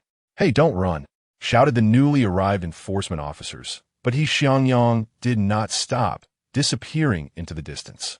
Seeing they could not catch up, the officers decided to gather information from Xu Nuo and the others. "Do you know what this person looks like?" One officer asked the elderly lady, producing a notepad and pencil. The old lady shook her head. He wore a long wig that covered his face. "My eyesight isn't sharp enough to see clearly. However, this young comrade here might recognize him, as he gave him a substantial amount of money." The 2 enforcement officers turned their attention to Xu Nuo. "Comrade, do you remember what he looked like?" Xu Nuo shook his head. His long hair not only obscured his face, but he also smeared it with black and gray. "I cannot recall his features." "And how much were you deceived out of?" the officer inquired. "Just 50 cents. The old lady gasped in disbelief. "Young man, did you not receive a stack of red 100 yuan notes? That must have been at least 1,000 yuan. Dear lady, you flatter me too much. I am but an ordinary person. How could I casually part with 1,000 yuan? Even if I had that much, I would never give such a sum to a stranger on the street." Xu Nuo asserted firmly. "You must have mistaken what you saw. In this era, a sum of 1,000 yuan is considered substantial, undoubtedly prompting a specialized investigation by the enforcement authorities. If apprehended, one would face a minimum sentence of 6 years. In contrast, a mere 2 or 3 yuan would not warrant the Enforcement Bureau's attention toward the petty swindler. Even if caught, the punishment would be limited to just a few days of detention. Although Xu Nuo found it perplexing, he was reluctant to see He Xiangyang imprisoned. Furthermore, knowing that He Xiangyang was unharmed alleviated some of Xu Nuo's guilt. The 2 enforcement officers acknowledged the validity of Xu Nuo's reasoning. Even the wealthiest individuals would hardly distribute 1,000 yuan to strangers. This amount equated to 2 years' salary. After a brief discussion, the officers stated their understanding of the situation and assured Xu Nuo that they would report the beggar to their superiors, remaining vigilant during their patrols. They encouraged Xu Nuo to inform them if he encountered the individual again. With that, the two officers departed. The elderly lady attempted to converse further with Xu Nuo, but he chose to leave without engaging. Upon returning home, Xu Nuo immediately spotted a small figure perched on a reclining chair, clutching a book with tiny hands, babbling joyfully while intermittently bursting into laughter. Beside her lay a small dog. As footsteps approached, the dog sprang up, emitting a low growl, but upon recognizing Xu Nuo, it settled back down. Xu Nuo made a gesture for silence to the dog and quietly approached the little one from behind, covering her eyes. "Guess who I am? If you get it right, I'll let you go," Xu Nuo teased. "Dada," the little one exclaimed gleefully. "You're so clever, Lele," Xu Nuo replied as he turned her around. "Lele, why do you enjoy staying in the yard so much?" Except during particularly cold days when Zhengwan would keep her inside, Xu Nuo invariably found Lele playing in the yard upon returning home. I want to be the first to see Dada," Lele declared, stretching her arms to embrace Xu Nuo. With a smile, Xu Nuo reciprocated her embrace. "My dear, I'm back. You're back." Zhengwan stepped forward to take the bag from Xu Nuo's hands, and the trio entered the house. "My love, there is something I wish to discuss with you," Xu Nuo said earnestly. Noticing the seriousness of his expression, Zhengwan sat beside him attentively. "I had a delightful conversation with Hong Kwangwa today. The Lingji sold for 5,000 yuan, and I receive another 5,000 yuan as a reward for providing crucial information." Zhengwan was momentarily stunned, her cheeks flushed with surprise. "How shameless! I thought you wanted to discuss something serious," she exclaimed, rising to flee, but Xu Nuo grasped her arm. "Xu Nuo, I'm not mentally prepared yet. Could you allow me more time to consider?" Zhengwan implored anxiously. "I know I have not kept my word, but I'm still unready." Xu Nuo placed a finger gently over her lips, silencing her. "Building a house is merely a promise I made to you and your mother. It does not serve as a coercion. Regardless of my future successes, I will always respect your wishes. If you wish to decline, you are free to do so at any time." The union between Zhengwan and him was, in truth, a serendipitous occurrence. Prior to being deceived by Hu Pengzi, Xu Nuo was a person brimming with a sense of justice. Witnessing Hu Pengzi's repeated harassment of Zhengwan, Xu Nuo, in a fit of anger, publicly declared Zhengwan to be his woman. To ensure that the ruffians were made aware of this declaration, Xu Nuo brought Zhengwan to meet them.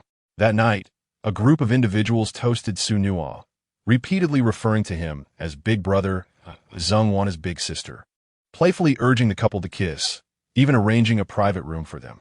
Being young and inexperienced, Xu Nuo, in a state of intoxication, embraced the equally inebriated Zhengwan and closed the door.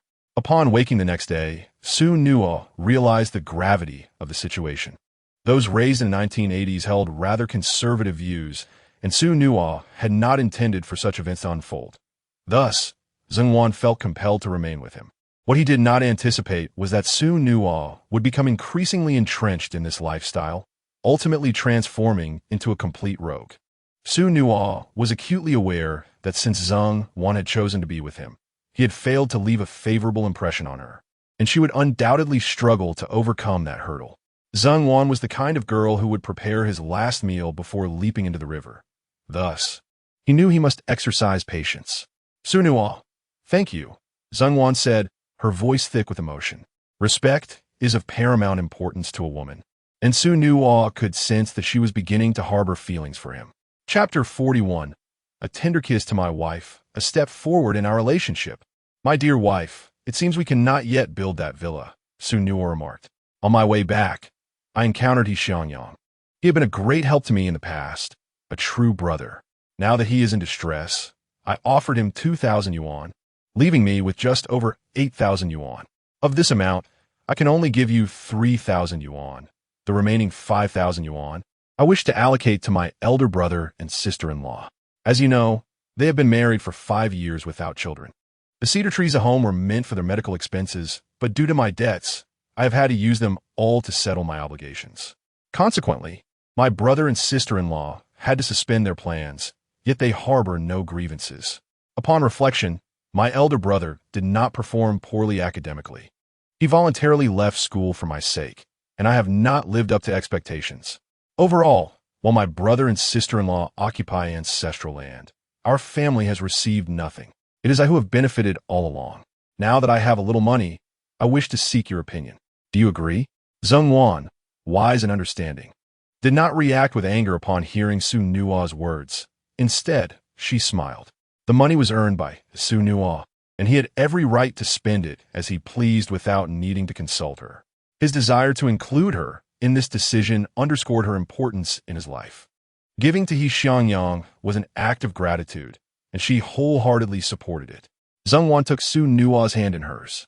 As for the financial assistance to his brother and sister-in-law, she was even more in favor. They were wonderful people, quietly supporting her in raising children and helping her find work. Without them, she would have struggled to raise her child alone. You need not give me all 3,000 yuan. Just 1,600 yuan to keep as our reserve will suffice. We are still young, after all. I suggest we give our parents 1,000 yuan, and with the remaining 500 yuan, let us purchase some saplings to replant. When we next visit the county, we should also buy our parents some new clothes. My dear wife, I feel incredibly fortunate to have married you, Xu Nuo exclaimed with excitement.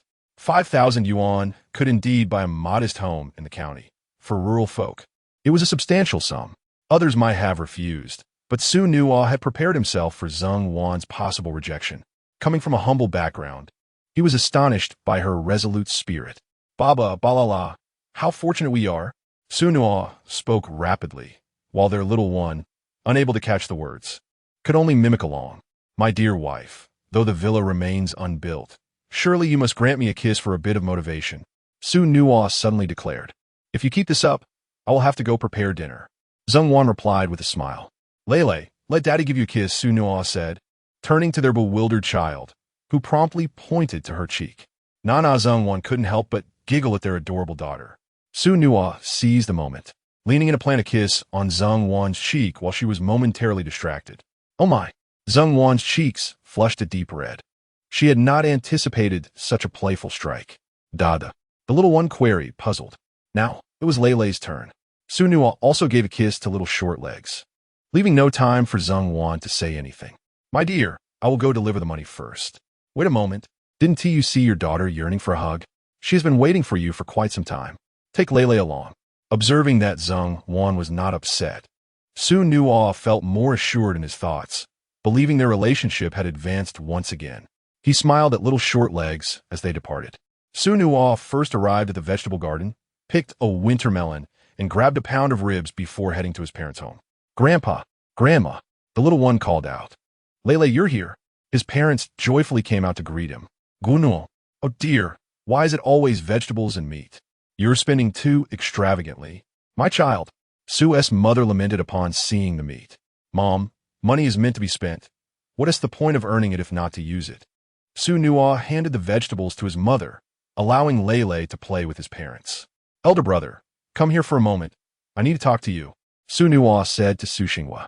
The two of them entered Xu Nuo's former room. What is so secretive? Xu Xinghua inquired with curiosity. Brother, take this money. Later, you should take your family to the hospital. It's not just for mom and dad. I'm also looking forward to my nephew's arrival. Xu Nuo produced a stack of cash. Xu Xinghua did not accept it. How do you have so much money? Where did it come from? Rest assured, brother, I do not gamble or rob. It's all earned through my collaboration with the boss, Xu Nuo assured him. Even so, it's inappropriate. An older brother is like a father. How can a big brother ask his younger brother for money? My wife and I have saved quite a bit ourselves. You should take this money back. You and Zheng Wan need it for the child. Do not worry. Zheng Wan currently has 6,000 yuan, and I have a lucrative opportunity that could yield tens of thousands if luck is on my side. Xu Nuo spoke earnestly. In the past, you always put me first, sharing the best food with me, keeping me warm, even dropping out of school to help me pay off gambling debts, using your medical funds. We are brothers and should support one another. I've made good money, and there's no reason I shouldn't take care for my brother. You both should take care of your health while you're still young. The older your wife gets, the more dangerous it becomes to have children. Take it. Not accepting it would seem like we were being distant as brothers. In this age, relationships matter deeply. Aside from grudges, brothers can entrust their lives to each other. Unlike today, where everyone is preoccupied with their own affairs, trust is scarce, and borrowing from a brother seems less reliable than borrowing from a bank. After some contemplation, Xu Nuo agreed. My younger brother is indeed doing well. I will call everyone together to discuss this. 5,000 yuan is not a trivial amount. It can transform someone from poverty to modest wealth. We cannot repeat the previous instance where Xu Nuo simply handed him 100 yuan, and he accepted it without a second thought. This matter must be communicated to others. The two exited and summoned their parents and sister-in-law. What were you two discussing in there? You look so serious, the sister-in-law asked. Xu Nuo wants to give me some face. In truth, there is nothing to hide. The whole village knows we have no children. Xu Nuo secretly gave me money to take us to the hospital for a checkup, hoping we can come back with a healthy baby boy. Xu Nuo explained as he revealed the money in his hands. Why is there so much? The sister-in-law exclaimed, counting the bills. A sum of 5,000 yuan. You truly desire such a significant amount? I cannot afford to treat a 5,000 yuan ailment. The elder sister turned her gaze towards Xu Nuo. Younger brother, we have actually prepared the funds ourselves, and we have selected the hospital. Xu Nuo shook his head. Sister-in-law, please trust me. Do not venture to those private clinics that claim to treat infertility. Most of them are charlatans. In a previous life, elder brother and sister-in-law fell victim to such deceit, losing not only their money but also elder brother's kidney. I must warn you, those private clinics can be a source of financial loss, and in severe cases, they can be life-threatening. I have seen it firsthand in my past dealings. Individuals who lost money gambling were taken to those dubious clinics to have their kidneys removed when they could not repay their debts. Tell me, do you truly believe the advertisements on the telephone poles? The elder brother and sister-in-law bowed their heads. Observing this, Xu Nuo spoke earnestly. In truth, you may not require all that money. The remaining funds could be used to support household expenses. But your money does not come easily, the elder sister remarked. Chapter 42. Assigning a task to Su Lele. Rest assured, my dear sister-in-law, I still have funds at my disposal. Xu Nuo reiterated the words he had exchanged with Xu Nuo. At this moment, the two elderly individuals who had been listening interjected. The trees in our yard were planted by us alongside Xu Nuo. Xu Nuo played no part in it, since the large tree has already repaid him. It is only right for him to return a portion now, Xu father stated calmly. True brothers ought to support one another. You two are not young anymore. Both of you are already 30. It is high time for a little chubby one, Xu mother added, addressing her sister-in-law. Upon hearing this, the sister-in-law ceased to explain and accepted the money. Mom and Dad, this money is for you. Xu Nuo produced another 1,000 yuan. Oh, Dad, Duno. You are giving so much money. Have you consulted Xiaowan? You must respect her, Xu mother emphasized. This reflects Xiaowan's opinion. So do not worry, mother, Xu Nuo replied. You can use this money to buy more meat, wear better clothes, and reduce the labor in the fields. We will become increasingly prosperous in the future. Xu mother smiled with delight. As elderly folks, we have grown accustomed to our way of life, and so have the other villagers. There is no need for comparison. It brings us great comfort to see you thriving. You may save your earnings for yourself. In the future, you can purchase a house and a car in the county, ensuring Lele attends a better school. Mother, I am well aware of this. You must take this money, Xu Nuo insisted firmly. Xu mother wished to say more, but Xu father interjected, accept this. It is Xu Nuo's heartfelt intention. Xu mother hesitated, but Xu father took the money directly, continuing, you two brothers are no longer children. You understand the world now, and it is time to divide the family assets. Father, why divide anything? Just leave everything to my elder brother. I am busy with business, and Xiaowan is at home taking care of the children. She has no time to manage it, Xu Nuo candidly stated. Family assets serve as a safety net. Everyone encounters emergencies. Since you do not wish to farm, you shall receive a smaller share of the land. After all, we are both only 50 years old, still quite young, and we can cultivate more land alongside your elder brother, Xu father explained. We will divide the family property according to the traditional method established in the village, which is by head count. Your mother and I will have 2 shares. Su Xinghua and his wife will have 2 shares, and you 3 will share 2.5 shares. Su's father briefly introduced the family's mountainous land, vegetable plots, and fields to Xu Nuo and his brother, and then they proceeded to draw lots. Xu Nuo received a small hill and a vegetable plot. In that case, tomorrow I shall purchase some saplings and plant them all over our mountainous land. I shall bear the burdens I have sown. Elder brother and sister-in-law should focus on seeking medical attention. If funds fall short, just let me know. I will successfully collaborate with the big boss and earn a substantial amount, Xu Nuo informed the others in the house. There is nothing more for me to do here. I shall return home as Xiao Wan is alone and frightened. Lele, come home with Daddy, Xu Nuo called to Su Lele, who was playing nearby. Goodbye, Grandpa and Grandma. I will come to visit again. Xu Nuo's parents smiled. The little short legs reached out to grasp Xu Nuo's hand, humming a nonsensical nursery rhyme, as they swayed their heads and returned home together.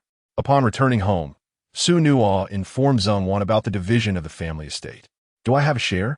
Zheng Wan inquired, a hint of joy in her voice. Of course, you are a part of our family.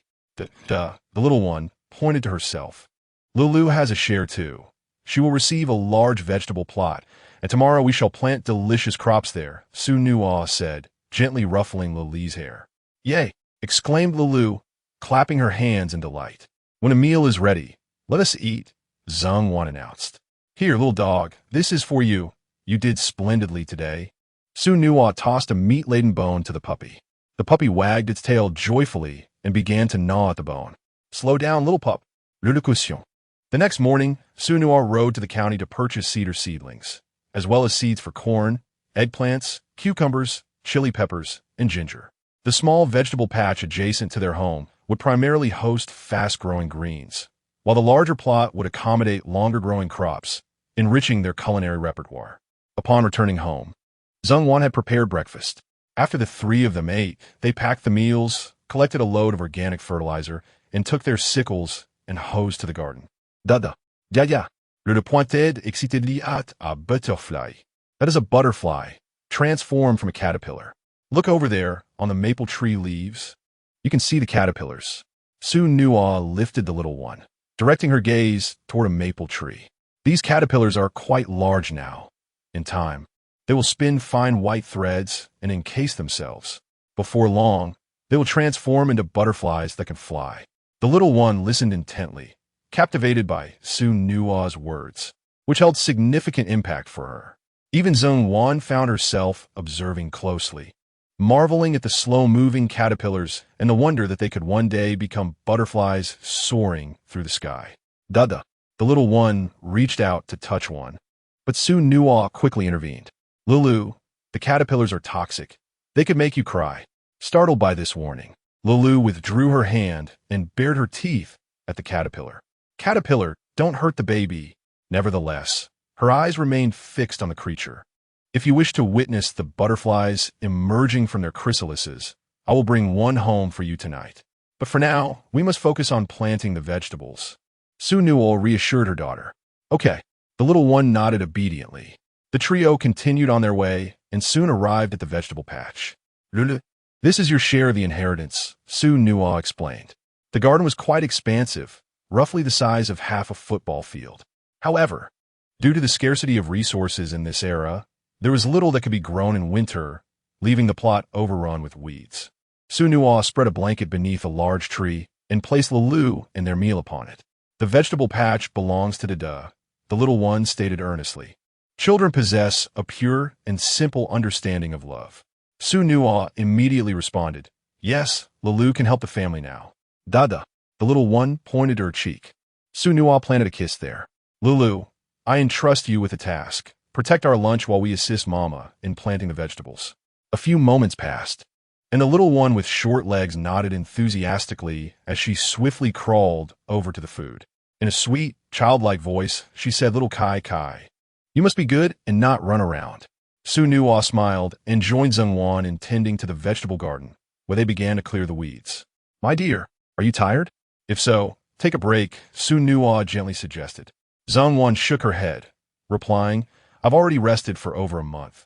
This little task is nothing. As the morning slipped away, The two of them worked in unison to rejuvenate the soil. Let us eat first. We can plant the vegetables this afternoon, and we'll start on the trees tomorrow, Xu Nuo proposed. They made their way to the shade of a large tree, where Su Lele had already fallen asleep, tightly clutching her lunchbox. Lele, wake up. It's time to eat, Xu Nuo whispered near the little one's ear. Shu Lele blinked sleepily. Dada, you were wonderful, Lele. You helped us protect the food, Xu Nuo praised her. He. Su Lele beamed at Zhongwan. Lele is amazing. Zhongwan chimed in with a smile.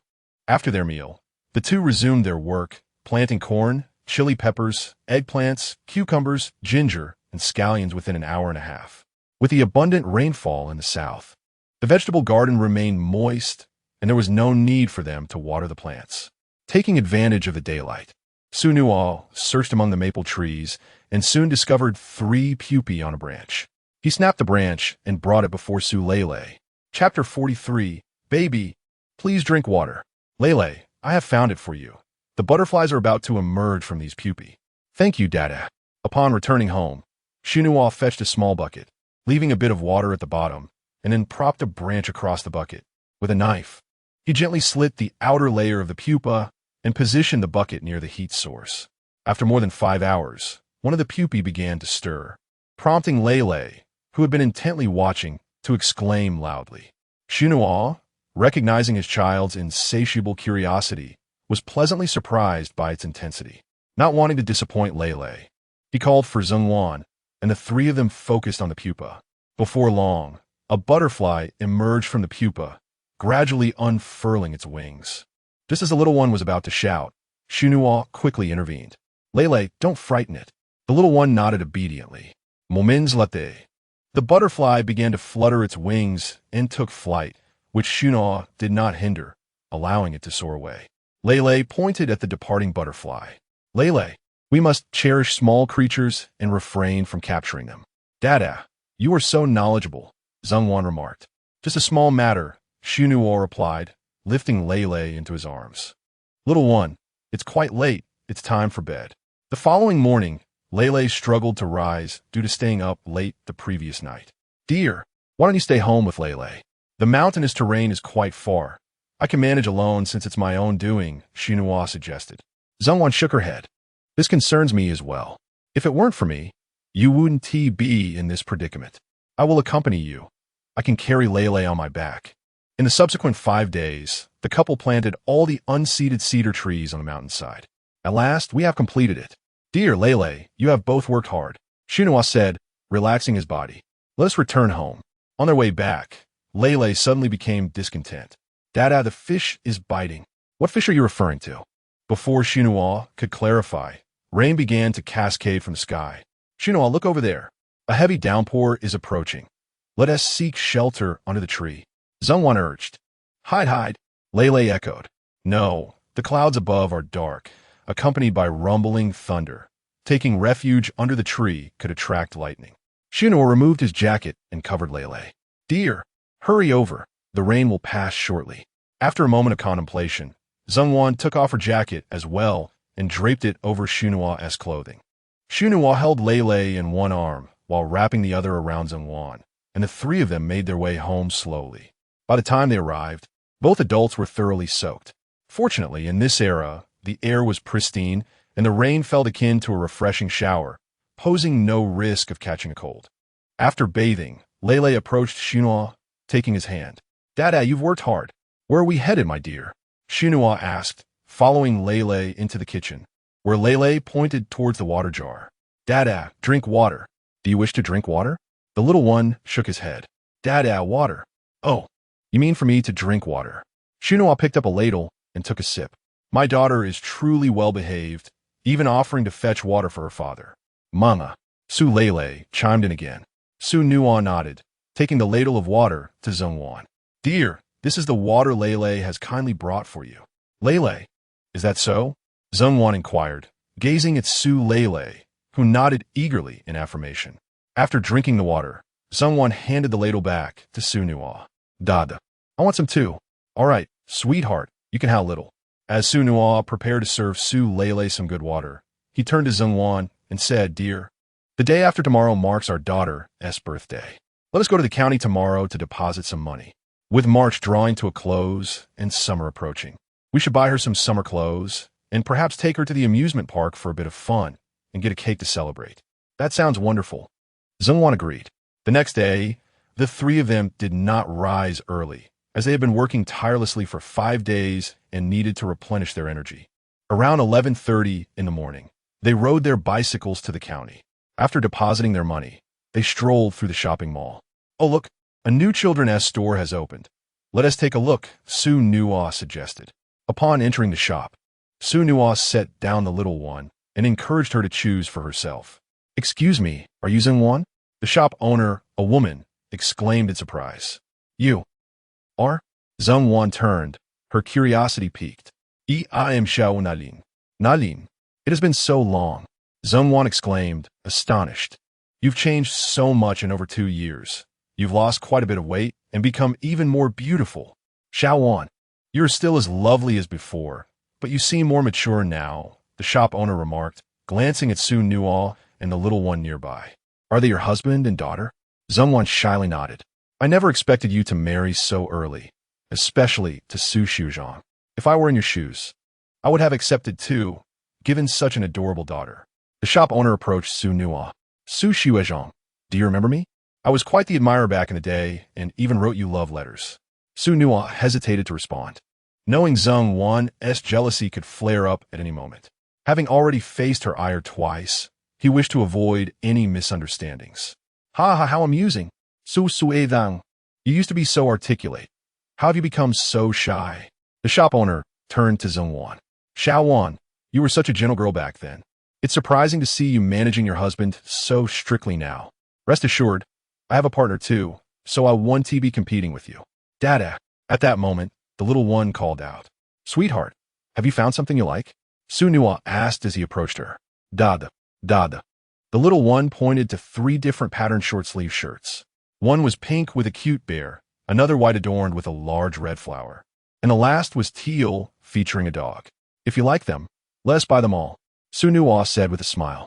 After selecting the 3 shirts, he encouraged her to choose 3 pairs of shorts before they headed to the shoe section. Darling, try these on and see which pair you like. The little one examined the options and pointed to a charming pair of sandals, which Xu Nuo helped her try on. The little short legs tapped against the ground, producing a delightful creaking sound. He giggled merrily, prancing over to Zhongwan. Mama, the little one pointed at his shoes. What does this do? Zhongwan inquired with curiosity. It's this do, the little one said, taking a little spin. Zhongwan scooped him up in her arms. Let us settle the bill, boss. Xu Nuo chimed in from behind. Xiaowan, your husband is truly wonderful to both of you. I genuinely envy you. Xiaonan Lin remarked. Su, we have just opened our children's specialty store with a 20 discount, and since you're an old friend, I can offer you a 30 discount. Will this affect your business? Xu Nuo asked. It's a minor issue. I'm not in need of money. The reason for opening the store was simply to alleviate my boredom at home. A 30 discount will still allow me to break even, Xiaonan Lin replied. Chapter 44. My wife is upset. Let us take advantage of the junior. After making the payment, Xu Nuo promised Su Lele, Darling, please put away your shoes. With a pitiful gaze, Su Lele looked at Xu Nuo. If you don't want to take them off, just wear them. The weather is warm.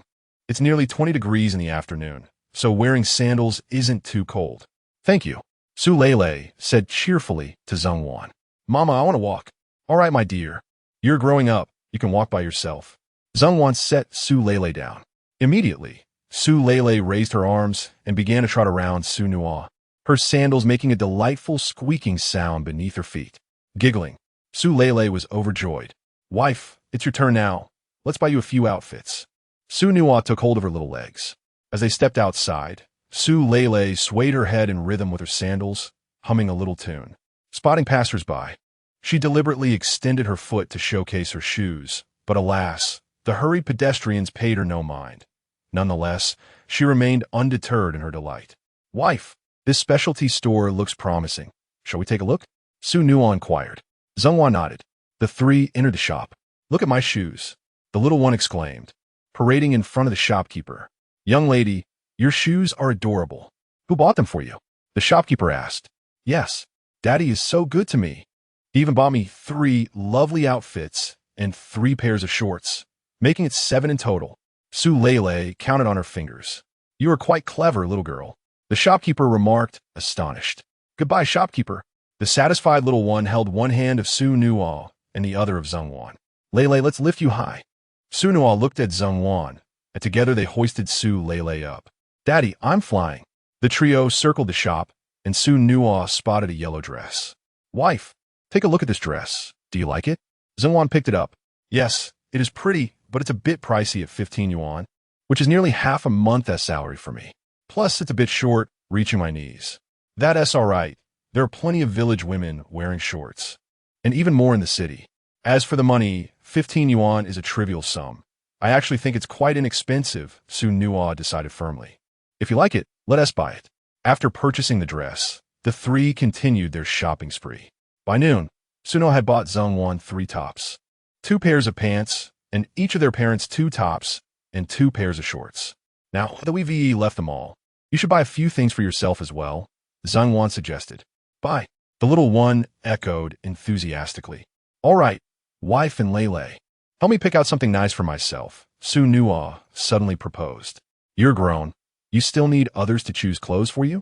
Zhengwan said with a hint of embarrassment. Yes, it's for the little ones, the cheerful little one chimed in. Let Lele go first. Help Daddy choose a nice outfit. Xu Nuo lifted up the little one. Certainly. Here is the refined translation of your text. All right. Su Lele's eyes wandered left and right. With a gentle tap, her tiny finger pointed towards a black top adorned with a large panda. Very well, let us purchase it.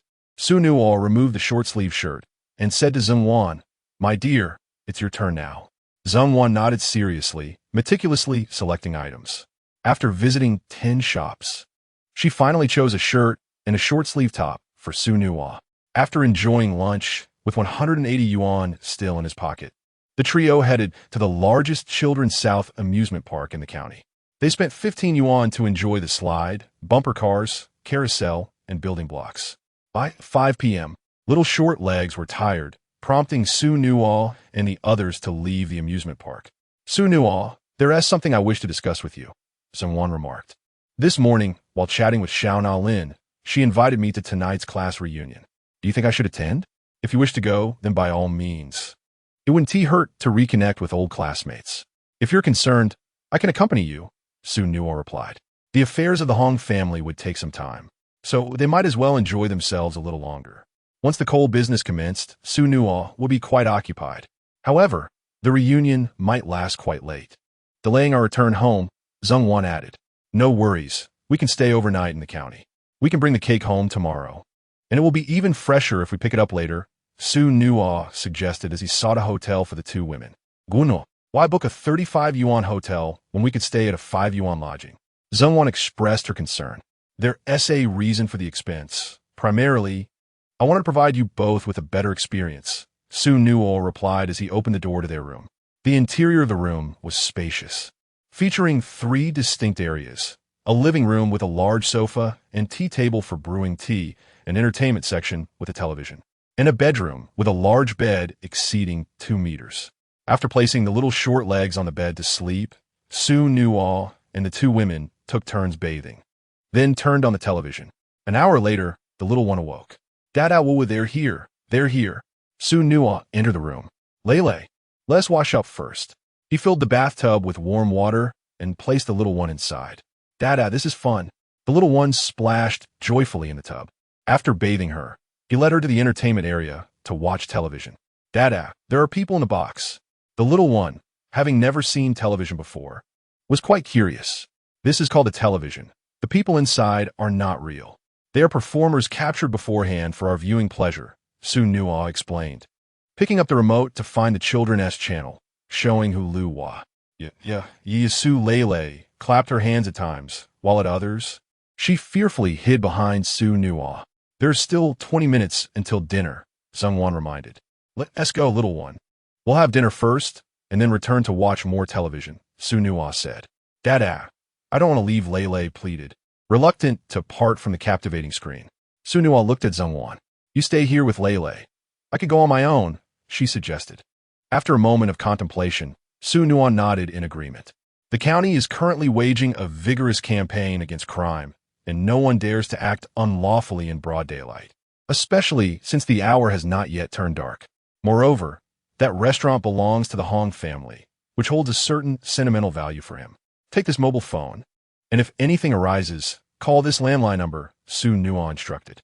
2.5 hours later, as night fell and the animated series Hulua concluded, advertisements began to air. The little one, feeling hungry upon seeing the ads, was eagerly awaiting Xu Nuo, who was preparing to take him to a gathering. Suddenly, the landline in the room rang. "Hello, my dear, what's the matter?" "I don't want to stay here any longer. Please ride over to pick me up," Zhang Wan replied, a hint of irritation in her voice. Xu Nuo furrowed his brow. His wife was not one to express anger lightly. Could it be that something troublesome was occurring at the gathering? "All right, I'll be there in 10 minutes," he assured her. Xu Nuo quickly descended the stairs, took the little one along, and mounted his bicycle, swiftly making his way to the private room where Zhang Wan was situated. Chapter 45. Someone is forcing my wife to drink. The little one exclaimed, excitedly waving her hands. "Is Daddy amazing?" "So amazing." He disappeared in an instant. The little one clapped her hands. Xu Nuo kissed the little one and was about to push open the door to the private room when she suddenly heard a commotion inside.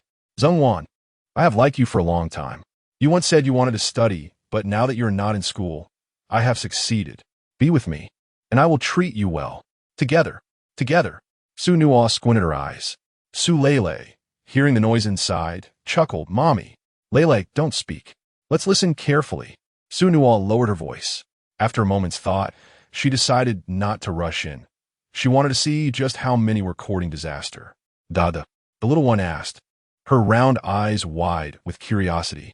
"We're going to eavesdrop on the bad guys inside and catch them in the act.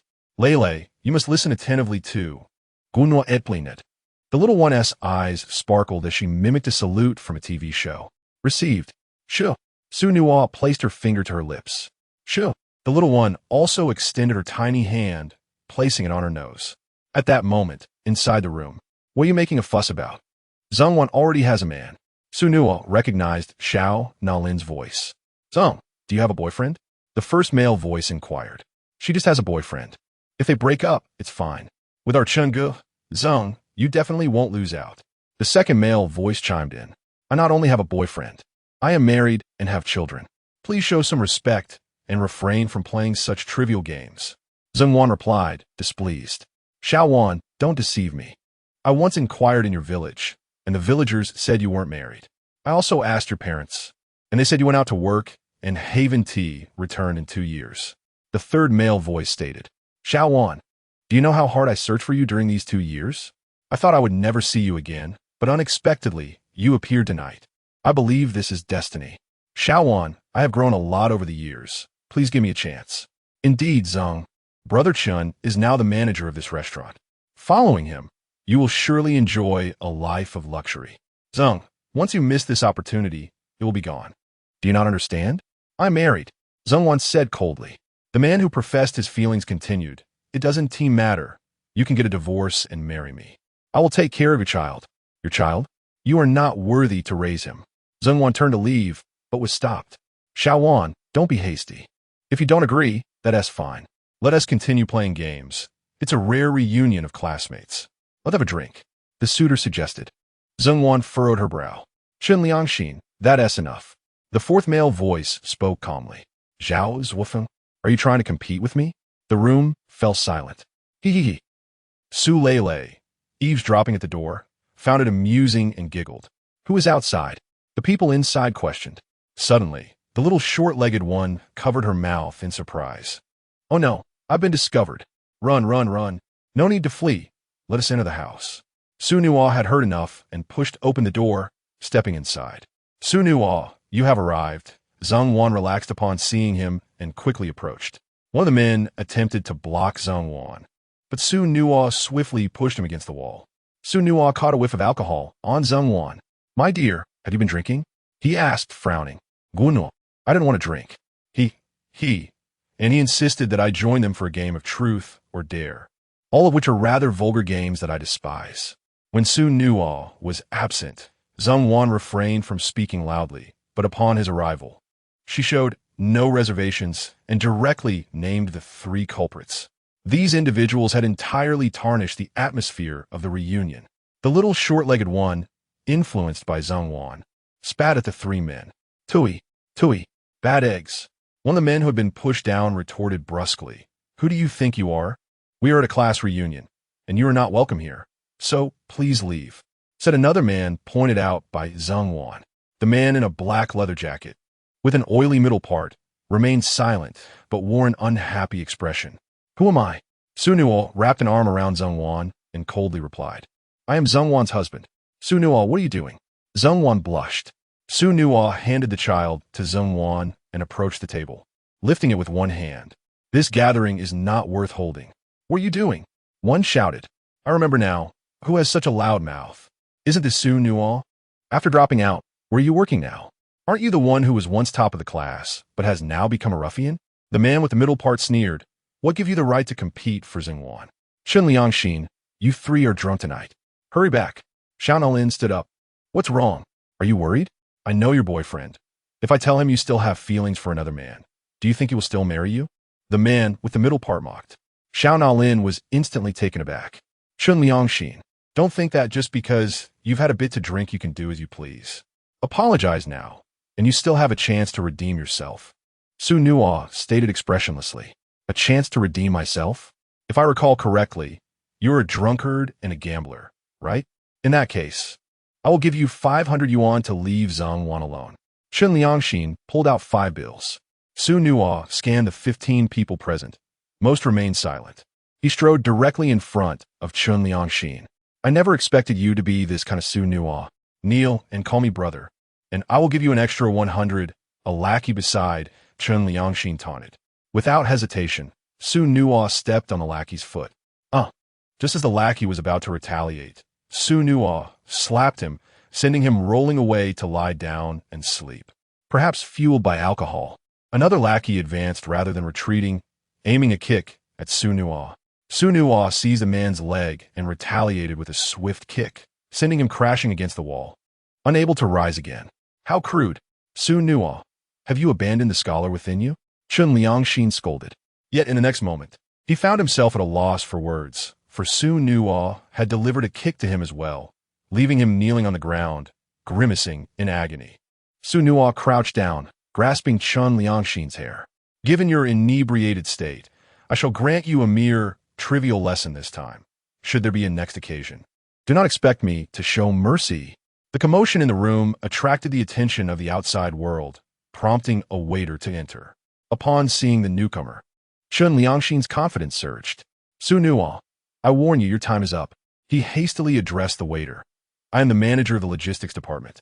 Summon a few more individuals to join us. This person is causing a disturbance in the restaurant.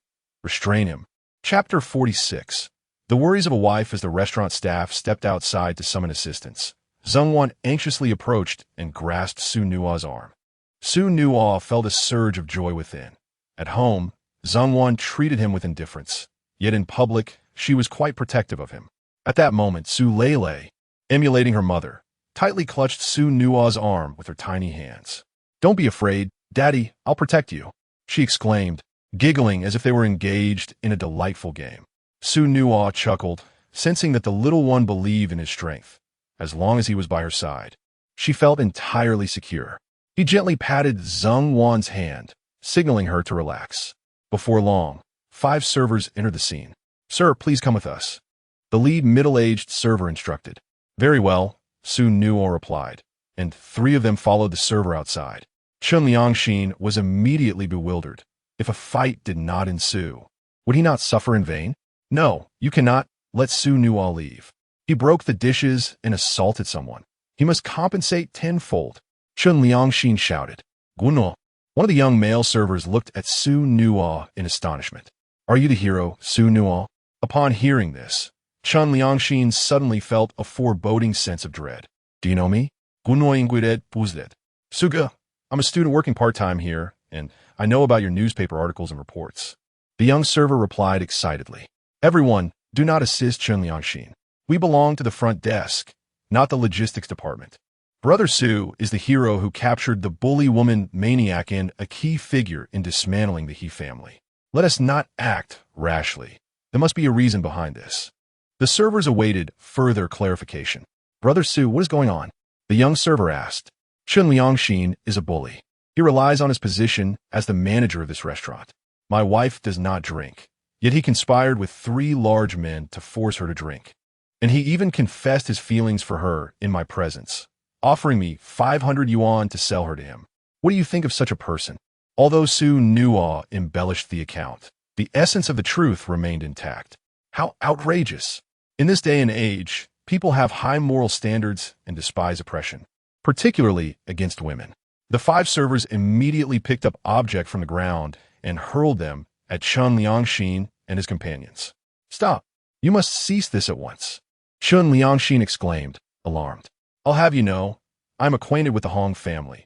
My mother works for them. They are the financial backers of this restaurant and the wealthiest family in our county. Do you understand the consequences of your actions? The servers were momentarily taken aback. It's all right. I am unafraid. I am merely a part-timer, and I can always return to school early. I am not intimidated. I am just a server, not holding any esteemed position. I'm a relative of the Hong family. Otherwise, do you think I could be a team leader? Chun Liangxin panicked, pulling out a pager. Let me tell you, I have a cousin who is a law enforcement officer, and I have already sent her a message. If you strike me, you will face the repercussions. Upon noticing the pager, several waitstaff hesitated. In this era, a pager costs around 2,000 yuan. Such items are typically acquired only by those of means, and it seems Chun Liangxin possesses considerable influence. No assistance is required from you all. I can handle this matter myself. Xu Nuo addressed Zheng Wan, saying, Darling, are you hungry? Zheng Wan replied, I haven't touched a thing since the gathering began. Everyone started drinking right away. Xu Nuo then requested, Could you bring me 2 bowls of noodles and add an egg, please? To the 5 waiters. Once they departed, Xu Nuo gestured for his wife to sit down and turned to Chun Liangxin, stating, If you wish to play, I shall accompany you until the end. Xu Nuo then addressed the remaining classmates. I sincerely apologize for my earlier outburst. If you wish to observe the spectacle, feel free to stay. If not, you are welcome to leave. The losses incurred here will be covered by Chun Liangxin. Most of Zheng Wan's classmates departed, as they could not contend with him. Only 2 individuals remained. One was Xiao Nalin, who was busy texting on her pager, while the other, a bespectacled young man of refined demeanor, was also engaged in texting. It was none other than Zhao Zuofeng. You think I would fear you? Let the games begin. Chun Liangxin shot Xu Nuo a glare before continuing to send messages on his pager. Shortly thereafter, a waiter returned with 2 bowls of noodles, setting the table anew. Brother Xu, here is your meal. Thank you for your hard work. Xu Nuo acknowledged with a nod, and then urged Zheng Wan, Let us eat, darling. Don't be upset. Zheng Wan, feeling guilty, replied, I'm sorry for causing you trouble again. The first time Xu Nuo supported him, he lost his studies. What would happen the second time he intervened? It's nothing. Xu Nuo grasped her hand. My wife is so beautiful. It's only natural for her to have admirers. I have faced far greater storms. Losing you and our daughter is the only true catastrophe. After losing Zheng Wan and Su Lele in his previous life, Xu Nuo had wandered aimlessly for 36 years. Compared to such torment, these trivial matters were as simple as quenching thirst. Lele, let us have dinner, he said, taking a small bowl and filling it with noodles for Su Lele to enjoy. Dada, feed me, the little one pouted, clinging to Xu Nuo. Is that baby being good? Yes, I will listen to Dada. Xu Nuo placed a noodle in her mouth. Dada, you too, MHM. Observing the joyful interaction between Xu Nuo and Su Lele, Zheng Wan felt reassured enough to enjoy her noodles as well. 15 minutes later, a man in a suit entered the private room. Darling, you've arrived. Xiao Nalin greeted him as she stood. The suited man nodded and approached Chun Liangxin. So it is you who slanders Nalin, claiming she has feelings for another? Makitong challenged. You see, Xiao Nalin used to be quite overweight and unattractive, and she had a crush on Xu Nuo. She once confessed her feelings before the entire school and was ridiculed for it, becoming the subject of laughter, Chun Liangxin explained. A resounding slap echoed as Ma Cheitong delivered a sharp blow to Chun Liangxin's face. This is the woman who saved my life. She had informed me long ago about her confession to Xu Nuo. At that time, she was simply naive. Her relationship with Xu Nuo was entirely innocent. Who gave you the audacity to insult my wife? Chun Liangxin, heed my words. Henceforth, the Ma family shall no longer maintain amicable relations with the Chun family. We will cease to provide our agricultural products to you. You three families will have to seek other vendors from now on. Chun Liangxin's face twitched in disbelief. Ma Cheitong, you have shown your true colors. Friends who grew up together can so easily part ways. Splendid. Do you think that without your family, we would perish? The agricultural market abounds. However, Chun Liangxin's two lackeys were thrown into a panic. Brother Ma, we are all friends. Must it come to such an end? Surely, we can apologize to your wife. Indeed, Brother Ma, our quarrel is with Xu Nuo, not with you. Ma Cheitong scoffed at their words. Is that so? Are you implying that had I not borne the surname Ma, or had I not compelled you, you would have refrained from apologizing? Brother Ma. A man in a suit raised his hand to silence them, signaling that their discussion was unnecessary. He took Xiaonalin's hand and approached Xu Nuo. Greetings. Here's my business card. Tonight, consider that my wife bears some responsibility. Had she not extended the invitation, we would not be in this predicament. Whatever transpires tonight, I will assist you. Thank you, Xu Nuo replied as she accepted the card, turning to Chun Liangxin. Do you three intend to continue? Chapter 47. Remarkably smooth. Of course, we must continue. The grand performance has yet to commence, Chun Liangxin retorted. Not only did he face rejection this evening, but he also endured 3 unnecessary beatings. How could he possibly swallow that indignity? Xu Nuo shook his head, utterly baffled by those who persist in a futile pursuit. Affection should be mutual. A fruit forcefully twisted from the vine is never sweet. Disputing and competing serves no purpose. We are all adults. Yet he behaves as if caught in childish trivialities. Xu Nuo was undeterred. If he wished to engage, then let it be. Taking a seat, he glanced at the business card and suddenly exclaimed, the owner of Wuxing Agricultural Trade Market, none other than the notorious Ma Cheitong from a past life. Upon hearing the name Ma Cheitong from Chun Liangxin, he initially assumed it was merely a name shared by another. Little did he know it was indeed the same person. The news of Ma Cheitong had dominated the headlines for an entire week in his previous life. This individual had mercilessly taken the lives of 11 people while driving, only to flee into the mountains. People thought he had escaped, yet he circled back and claimed 3 more victims. Truly, one must not judge by appearances. This seemingly unassuming man harbored such a ferocious side. Mr. Su? Ma Cheitong inquired, puzzled. No worries. Mr. Ma should be cautious in choosing his acquaintances, Xu Nuo replied. Mr. Su is absolutely right. Ma Cheitong nodded in agreement. After a while, 2 law enforcement officers entered the scene. Cousin, it's wonderful that you're here. We were having a delightful class reunion when suddenly a violent man burst in, overturned the table, and assaulted the 3 of us. Look at my face. It's swollen from his blows. Chun Liangxin hurriedly greeted them. Indeed, Chun Jia, you must take charge on our behalf. I have a head injury. The other 2 companions chimed in eagerly. The 2 law enforcement officers approached Xu Nuo. Is this Mr. Su? One of them asked. Xu Nuo looked up, surprised to see familiar faces. Captain Chun, what a coincidence to see you here. Comrade Su, what transpired? Captain Chun inquired. Xu Nuo recounted the events in detail. Captain Chun, are you well acquainted with this Chun Liangxin? Rest assured, Comrade Su, I am not at all familiar with him. Captain Chun swiftly clarified. I have numerous cousins. My grandfather had 5 brothers. My father's generation is abundant, and in my own generation, many cousins I have never even met. Chun Liangxin has sought to exploit our connection. If he is guilty, I shall apprehend him just the same. Having explained, Captain Chun turned to Chun Liangxin. From now on, I will not recognize you as my cousin. I advise you to settle this matter amicably with Comrade Su, offering compensation and an apology. Should this escalate, I will surely arrest you. What? Chun Liangxin thought he had misheard. What do you mean, what? Hurry and apologize and make amends. Captain Chun scolded. No. Are you no longer a member of the Chun family? Even if we are not close, we share blood. I have been assaulted, and you choose to side with outsiders? Chun Liangxin challenged. Chun Liangxin, do you think the Law Enforcement Bureau is owned by our family? After committing such a grave offense, do you expect me to confine the victim instead? Team leader Chun spoke with grave seriousness. They are still heroes. Do you comprehend the magnitude of your actions? Chun Liangxin retorted, I am well aware that women are unreliable. Without you, I still have my parents. I have already contacted them. Team leader Chun shook his head. It would be best if they come. Ideally, they can persuade you to admit your fault. Otherwise, I will have no choice but to uphold the law impartially.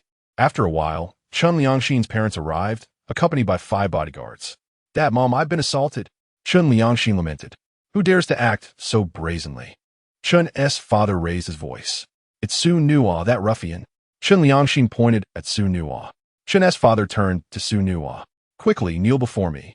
Xu Nuo remained unmoved. At that moment, Ma Cheitong stood up. Uncle, this matter ultimately stems from your Chun family's misdeeds. If you insist on resorting to violence, it would mean opposing the Ma family. I hope you will show me some consideration. Chun Liangxin's parents furrowed their brows, perplexed by Ma Cheitong's words. Dear nephew, how can you say such things when our families have always been such good neighbors? Chun's father forced a smile. Dad, there's no need to placate him. He has severed ties with me and has already cut off our supply of agricultural goods. Chun Liangxin exclaimed, eyes wide with indignation. What?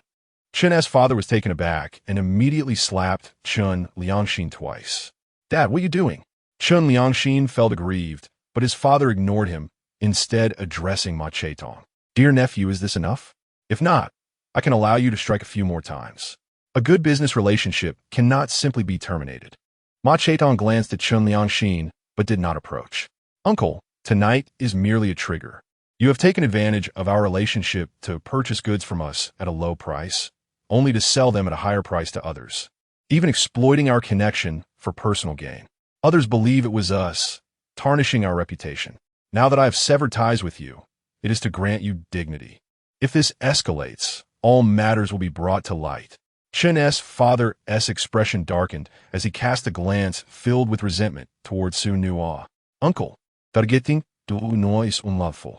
If you truly act recklessly, I will have no choice but to report you to the Enforcement Bureau, team leader Chun stated earnestly. Chun Liangxin's parents were left bewildered. What is happening? Why have all our allies shifted to the opposing side? Very well, Xu Nuo. If you apologize and pay 2,000 yuan for medical expenses, we can consider this matter resolved, Chun's father said with a grim face. Uncle, you are mistaken. It is you who must apologize. Team leader Chun urged anxiously. Chun's father looked at his wife, who understood and pulled team leader Chun aside. Xiaolon, come. You two step outside with me, so we can discuss how to make suitable reparations. Team leader Chun and his companion were led away. You have one final chance.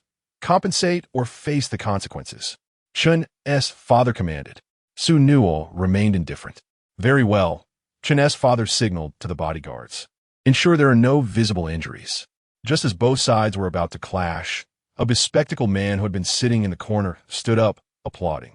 Upon seeing this individual, Chun's father's expression changed instantly. Young master, what are you doing here? Upon the utterance of those words, Chun Liangxin and his companions were rendered speechless. The young master? This typically quiet individual, who had always been indifferent to the bullying he suffered, possessed such profound connections?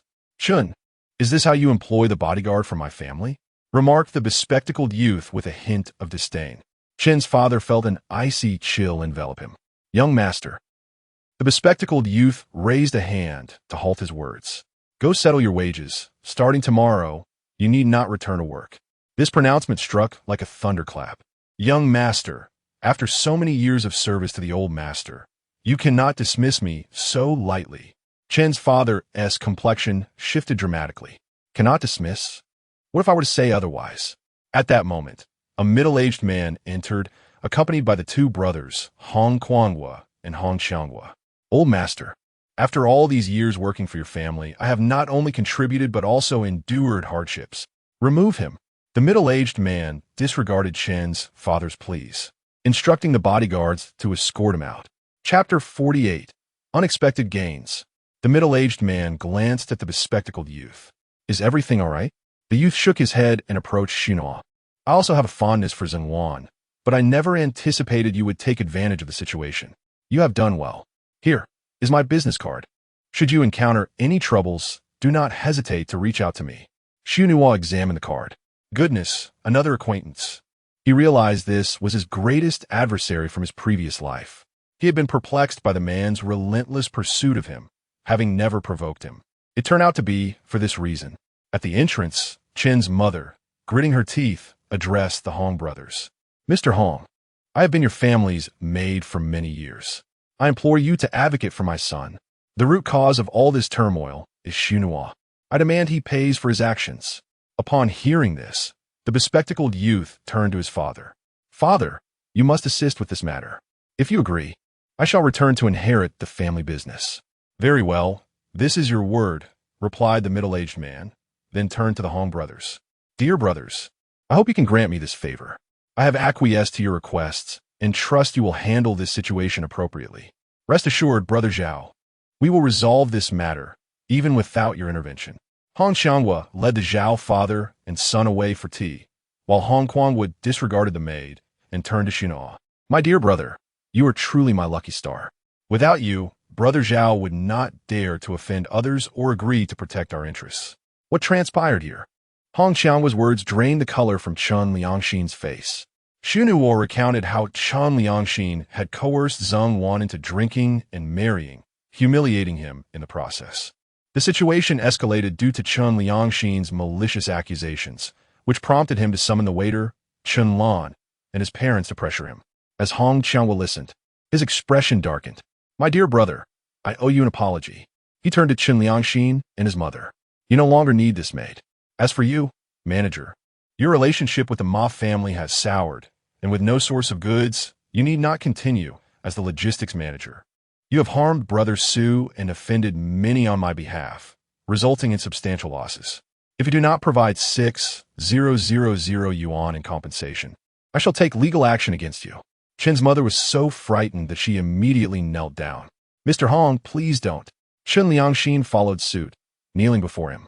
Mr. Hong, I was wrong.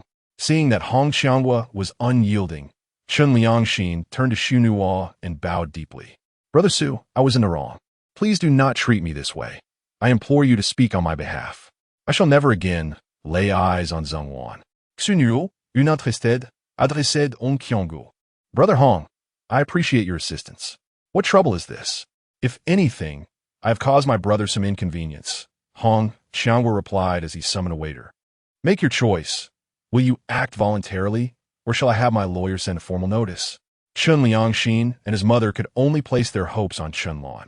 Hurry and compensate.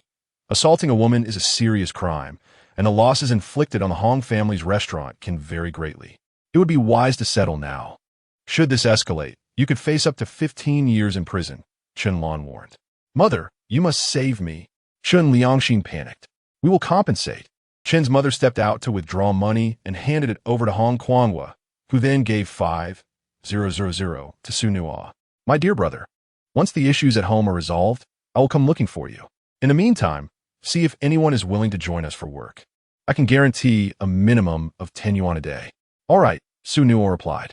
Elder brother, if there's nothing else, I will take my wife and child back to the hotel to rest. Little brother, I've given you my phone. Don't hesitate to use it. If you need anything, just give me a call. Hong Quangwa remarked.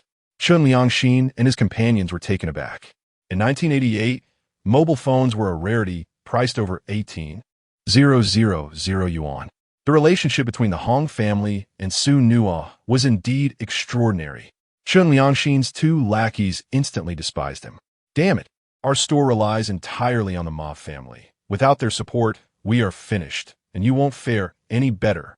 They pummeled Chen Liangxin, and when his mother attempted to intervene, she too was struck. What are you fighting for? Get out of here and don't disturb our business. A few waitstaff ejected Chen Liangxin and his companions from the restaurant. Chen Liangxin, weren't you quite arrogant before? Now you resemble a coward, they taunted. You still recognize the Hong family? How laughable. They had witnessed many seeking help, but this was the first time someone sought assistance for their adversary. You put on quite a performance. The waitstaff laughed heartily. Chen Liangxin had no desire to retort. He was currently enduring blows from his parents. Inside the restaurant. Brother Su, we should be heading back. Do come find me for tea at the 5-star agricultural market when you have the chance, Ma Cheitong said, pulling Xu Nuo in and Xu Nuo to bid farewell. Certainly, Xu Nuo responded. Comrade Su, we must also take our leave. We have other tasks to attend to. Chun Lan and the 2 law enforcement officers departed the restaurant as well.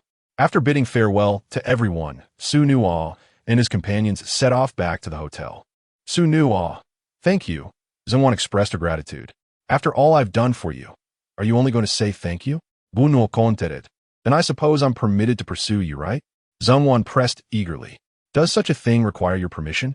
My dear, you're lacking sincerity, Xu Nuo replied. Feeling aggrieved, Zhengwan took the initiative to grasp Xu Nuo's hand. Her cheeks flushed as she said, this should suffice, right? Now that's more like it. Gu no smilet. Tap tap, I want to hold hands too. Little short legs glanced at the hands of Xu Nuo and Zhengwan, feeling a twinge of envy. All right. Xu Nuo set little short legs down, taking one hand of hers while holding Zhengwan's with the other. The 3 exited the restaurant and found their bicycles. With the spring breeze at their backs, they slowly pedaled back to the hotel. Little short legs sat in the basket, marveling at the glowing city for the first time, squealing with excitement. Zhengwan, sitting behind, clutched the hem of Xu Nuo's shirt. Xu Nuo, I wish these peaceful days could last forever, Zhengwan suddenly said. Xu Nuo felt a surge of joy. Today, Zhengwan had initiated holding hands and openly shared her feelings, marking yet another significant advancement. My dear, our lives will surely get better, he replied as they arrived at the hotel. Zhengwan wanted to take a shower once more. Su Lele clamored to continue watching cartoons, and Xu Nuo obliged by keeping her company for a while.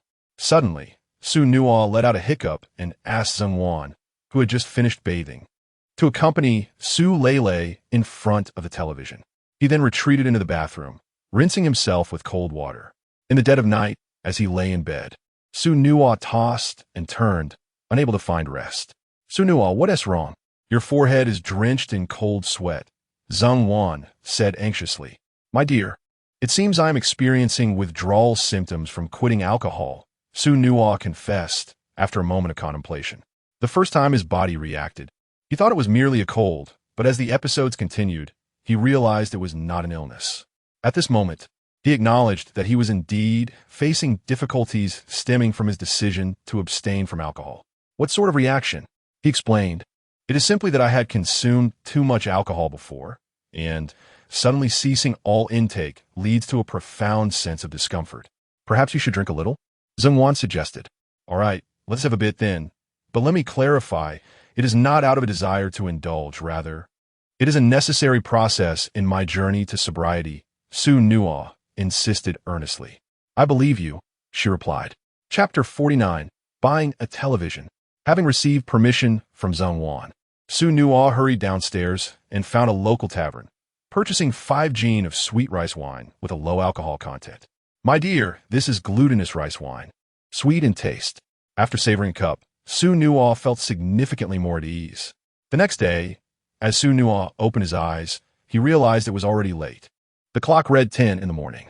Zhengwan was still asleep, having been too anxious from the events of the previous night to find rest until the early hours.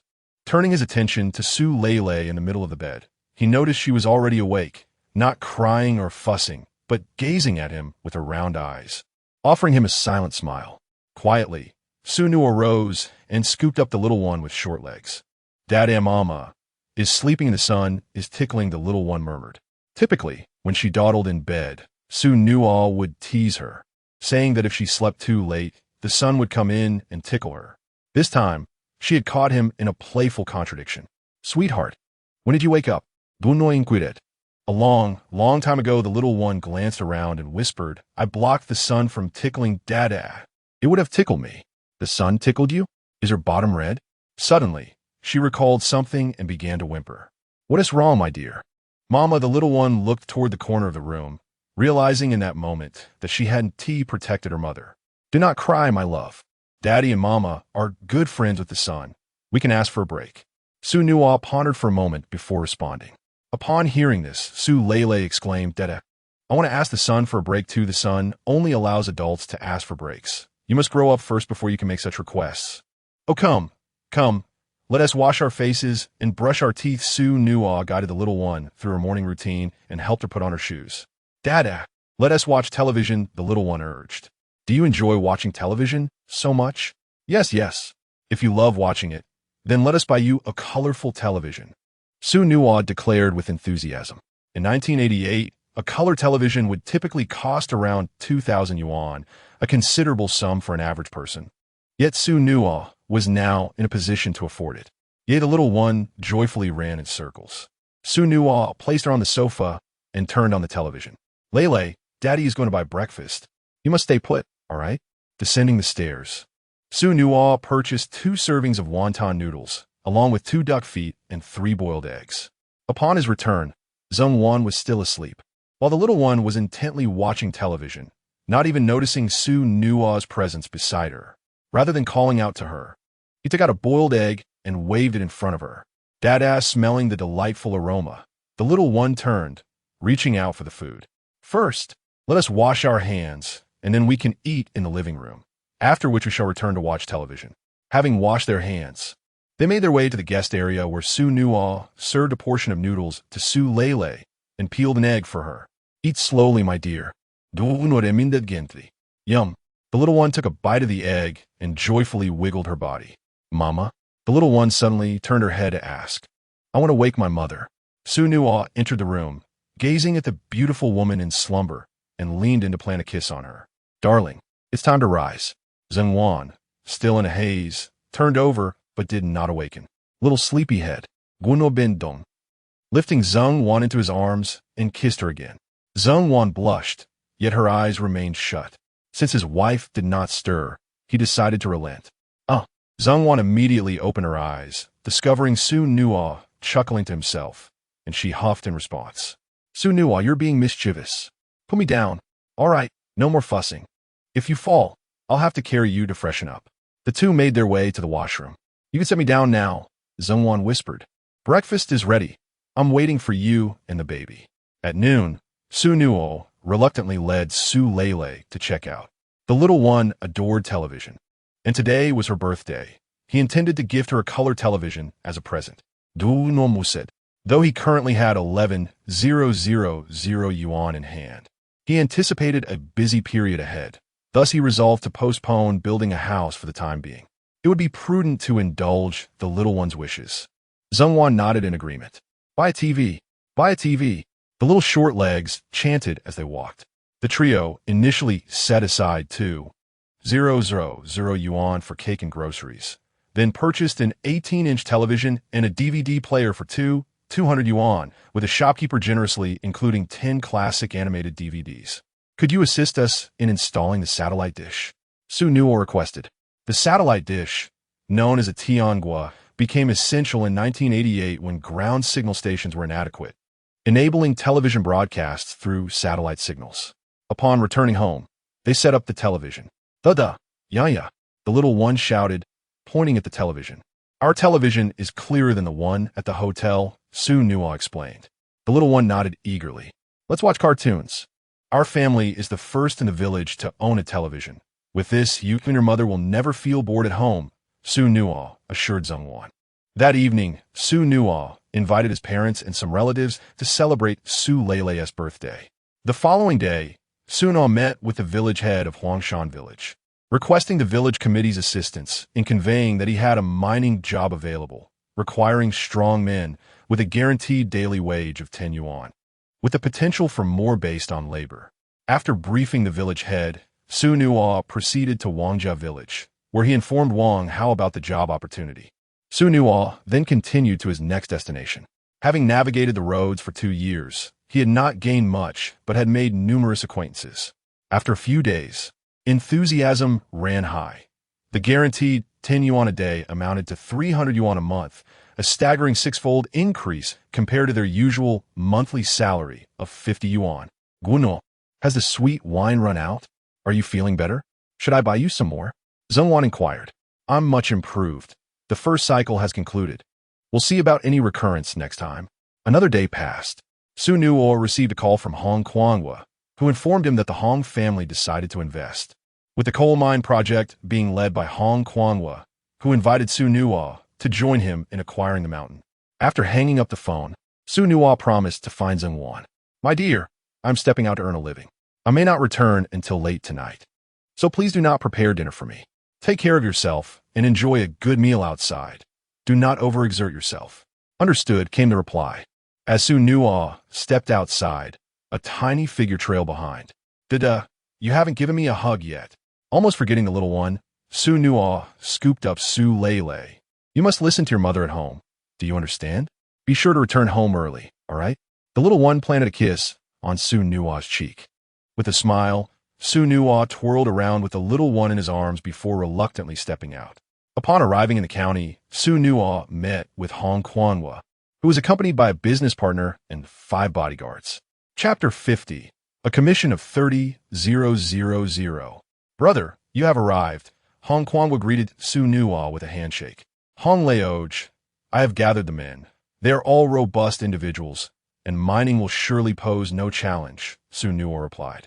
In the rural landscape of 1988, individuals were accustomed to labor from a young age, routinely walking several kilometers to gather firewood. Given that they could only carry firewood once a day, the weight often approached their limits. Over time, their strength became considerable. While they may not possess Xu Nuo's level of strength, lifting 100 pounds was certainly within their capabilities. However, mining coal was not merely a matter of brute strength. It necessitated the involvement of a highly specialized team. Xu Nuo stated seriously, "Coal is toxic. Protective equipment is essential. Most importantly, we require professionals to conduct geological surveys, plan excavation sites, and oversee mine construction. Otherwise, a collapse could lead to serious complications. Brother, I have already contemplated your concerns. As outsiders, we cannot operate independently. We have established a connection with a public enterprise and signed an agreement. This is their representative, Manager Yen. They will provide the expertise while we contribute the funding and manpower," Hong Quanghua explained. Xu Nuo shook hands with Manager Yen. Hong Quanghua continued, "For this excavation, the public enterprise will supply the technology, including helmets, clothing, training, construction materials, planning approvals, large excavation equipment, trucks, and even buyers. Consequently, they will hold a 50 stake in this venture." Xu Nuo nodded in acknowledgement. Hong's family will cover all operational costs and share responsibilities with the public enterprise, holding a 35 stake. Xu Nuo nodded once more. Given Hong's substantial investment, the potential for loss was significant. Thus, a 35 share seemed equitable. "We intend to offer the local villagers a 10 share as compensation. Brother, your role will involve providing personnel and management to address some daily challenges. The company plans to grant you a commission of 30,000 in addition to a 5 share. What do you think?" Xu Nuo had no objections. He was essentially acting as an intermediary. Such work could be undertaken by anyone, and even omitted entirely. His selection was purely a result of his good relationship with Hong Quanghua.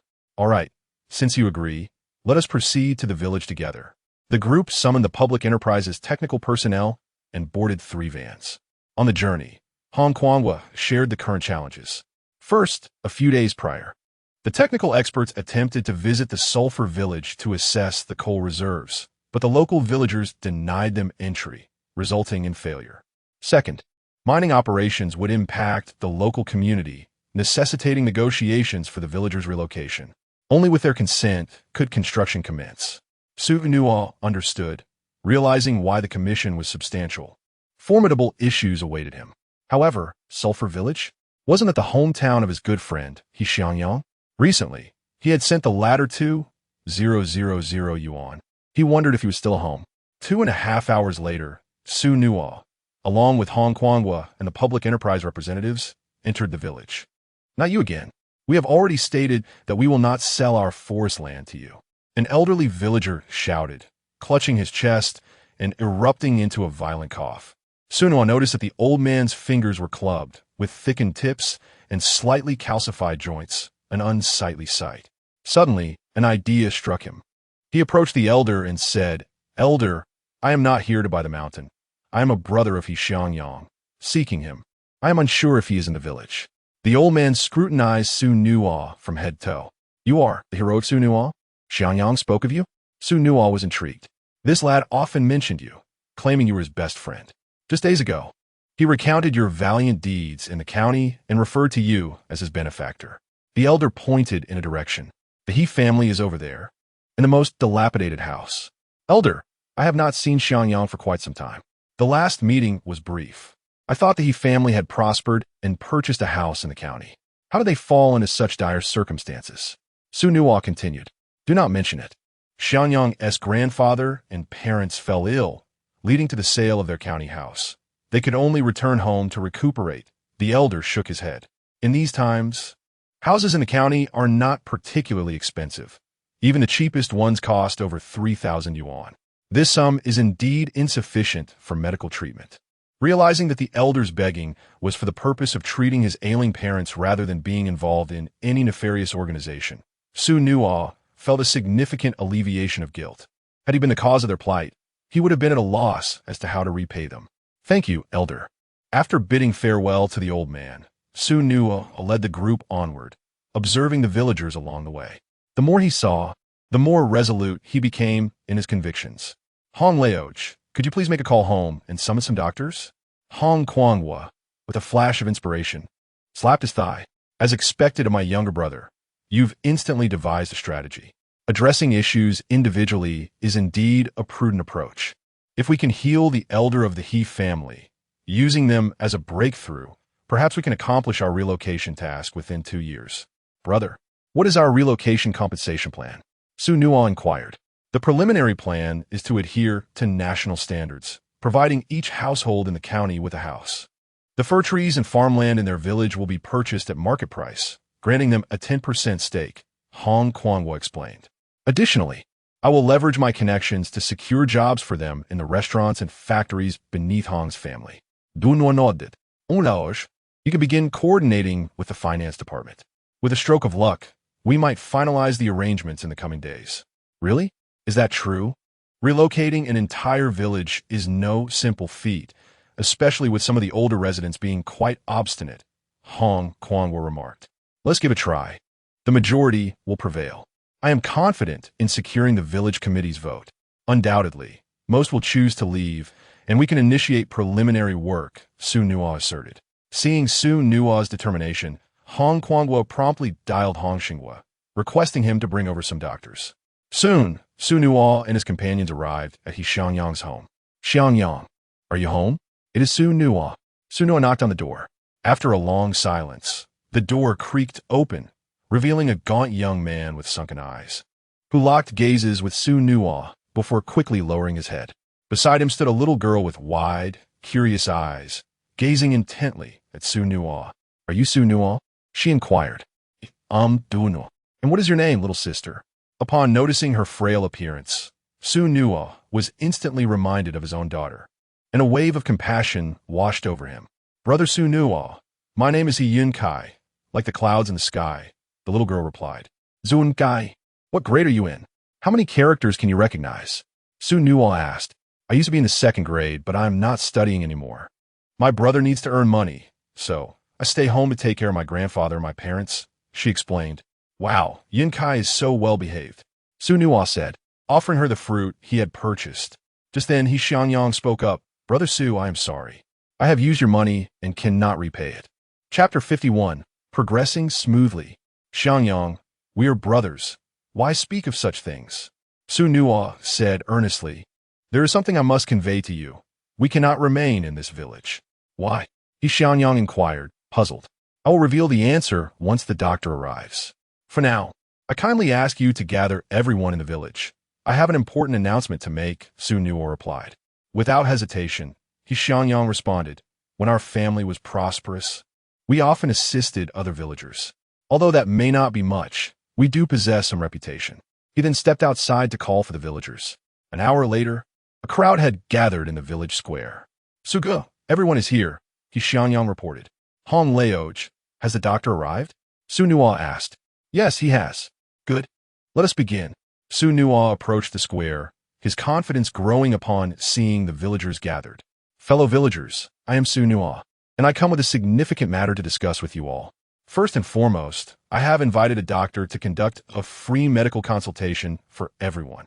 Xiangyang, please start with your household. Hong Guanghua and his companions were uncertain of Xu Nuo's intentions, but he continued addressing the technicians. Masters, could you kindly assist me in testing the pH levels of the village wells?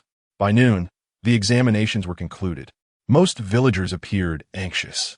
How could I possibly have such a severe lung condition? What shall I do now? Will it cost a fortune? I've been coughing incessantly. Is that due to a problem with my lungs? I must be poisoned. No wonder I feel so weak. No remedy seems to work. My wife has been unable to conceive. Is it due to her health? At that moment, Xu Nuo stepped forward and gestured for silence.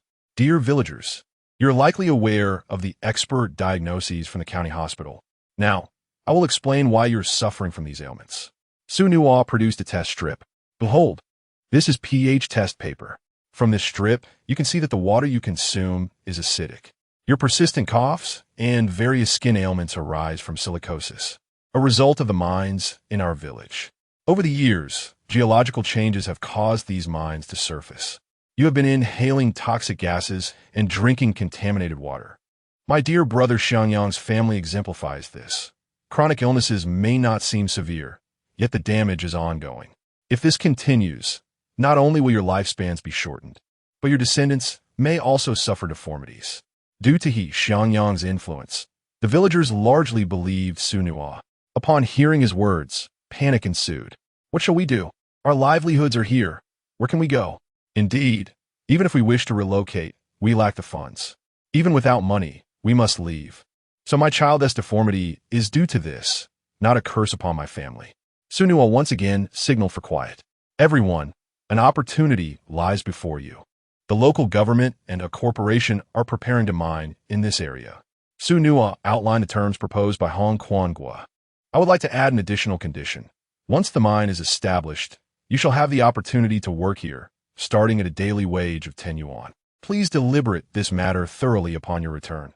If you agree, kindly sign a letter of consent for us.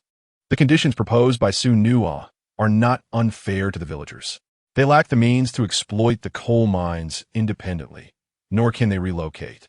In truth, there are only 3 or 4 entities within the entire county with the capital and connections to mine coal.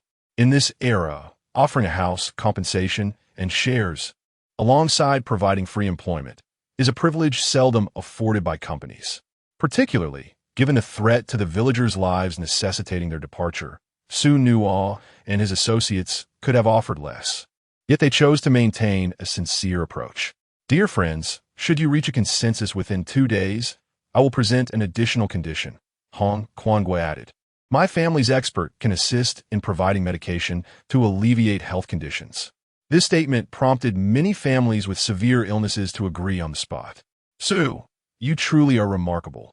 I never anticipated you would resolve this so swiftly, far quicker than I had expected. Hong Guanghua chuckled, patting Xu Nuo on the shoulder. Experts, you may now commence the assessment of coal reserves, Xu Nuo announced. Allow me to lead you to the mountain. Hong Guanghua suget.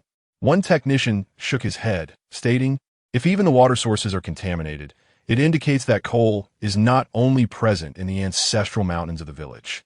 There may also be deposits beneath the village itself, likely more abundant than we had presumed. 6 technicians began their assessments in the mountain village, accompanied by several bodyguards to prevent any unforeseen incidents.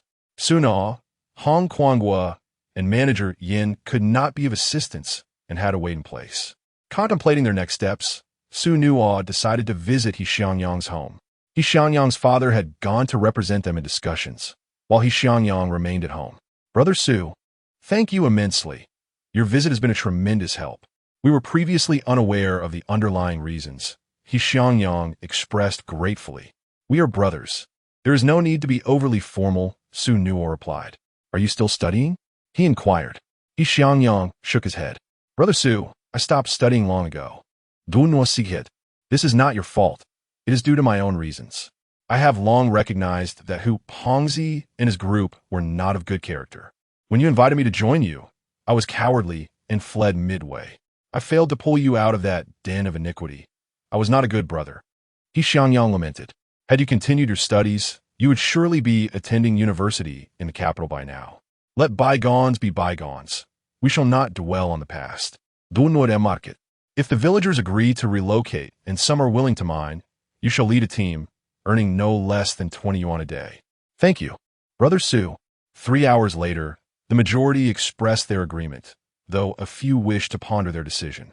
Xu Nuo and his companions were not in a rush and opted to wait for the village's internal discussions to conclude. They returned to the county, where Hong Kuangwa arranged transportation to accommodate He Xiangyang and the other villagers, settling them in lodgings under his name. That night, in Huangshan country, Xu Nuo and Manager Yin dined together with Mr. Hong. Manager Yin addressed Mr. Hong and Mr. Su, stating, after our inspection today, we have determined that the coal reserves beneath the village amount to at least 10 million tons, marking it as the largest coal mine discovered in the region. The technical team leader added, this discovery holds significant implications not only for the local power supply, but also for the development of our province. As the province enters a peak period of economic growth, the hottest days of summer are approaching, and our greatest need is electricity. Upon hearing the report, Manager Yin remarked to Xu Nuo and the others, I shall report to the provincial authorities tomorrow to seek greater support. Mr. Hong and Mr. Su, I hope you will exert yourselves to ensure that the relocation process is expedited. I aspire for us to dispatch a batch of goods before August. Chapter 52, A joyeuse occasion. Zhongwan has agreed. Manager Yin felt reassured. It was only April. Upon returning, I shall persuade my family to increase their investment. With a stroke of good fortune, we could commence shipments by May. Hong Kuangwa nodded eagerly in agreement. Xu Nuo's eyes sparkled with anticipation. 10 million tons. In 1988, the price of coal was a mere 100 yuan per ton. Thus, a reserve of 10 million tons equates to a staggering 1 billion yuan. It is no wonder that the coal barons of the previous generation amassed such wealth. This venture is indeed lucrative. Of course, the actual profits would not be as substantial after accounting for approvals, labor, materials, transportation, and operational costs. The final profit might hover around 100 million. A 5 stake for Xu Nuo would yield approximately 5 million. However, this sum would not be dispersed in one go, but rather over several years. Coupled with the substantial initial investment, profitability might only be realized towards the year's end. Xu Nuo was not in a hurry. Once everything was on track, the 30,000 yuan commission should be within reach, with subsequent earnings reserved as a marital fund. Let us toast to a successful partnership, Xu Nuo proclaimed.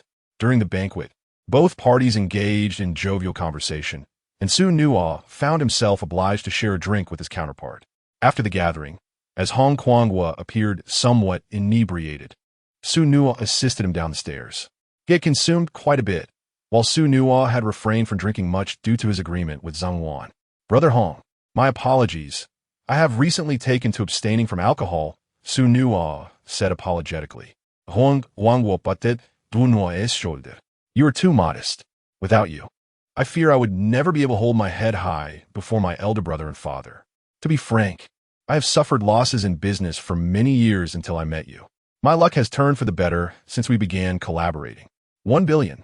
I suspect my father would leap for joy upon hearing this news.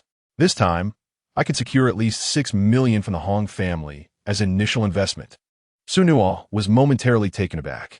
In this era, having 10,000 yuan was considered affluent. For the Hong family to casually produce 6 million in cash was truly remarkable. After a moment of contemplation, Xu Nuo suggested, Brother, let us proceed with discretion regarding the mining operation. Since the Zhao family intends to target you, they likely have support behind them. I propose that I present myself alongside the state-owned enterprise while you provide support from behind the scenes.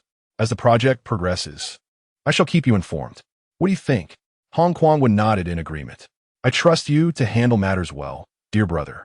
I also need to strengthen my connections with Zhao Ching. It is prudent to stabilize our position while discreetly gathering intelligence, preparing to counteract him. Upon reaching the entrance, the driver opened the door. Brother, why not stay at my place for the night? It is quite late. Xu Nuo shook his head. I promised to return home. I shall hurry back in the morning. In the depths of night, Xu Nuo rode his bicycle home under the moonlight. With summer approaching, the weather gradually warmed, and various birds and beasts began to chirp joyfully at night, prompting Xu Nuo to hum along. With newfound wealth, he wished to bring joy to his child and wife. Upon arriving home, the lights in the room were still on. His mother and daughter had not yet retired. Mama, Dada, the little one called in a sweet, high-pitched voice. It's late, Lele.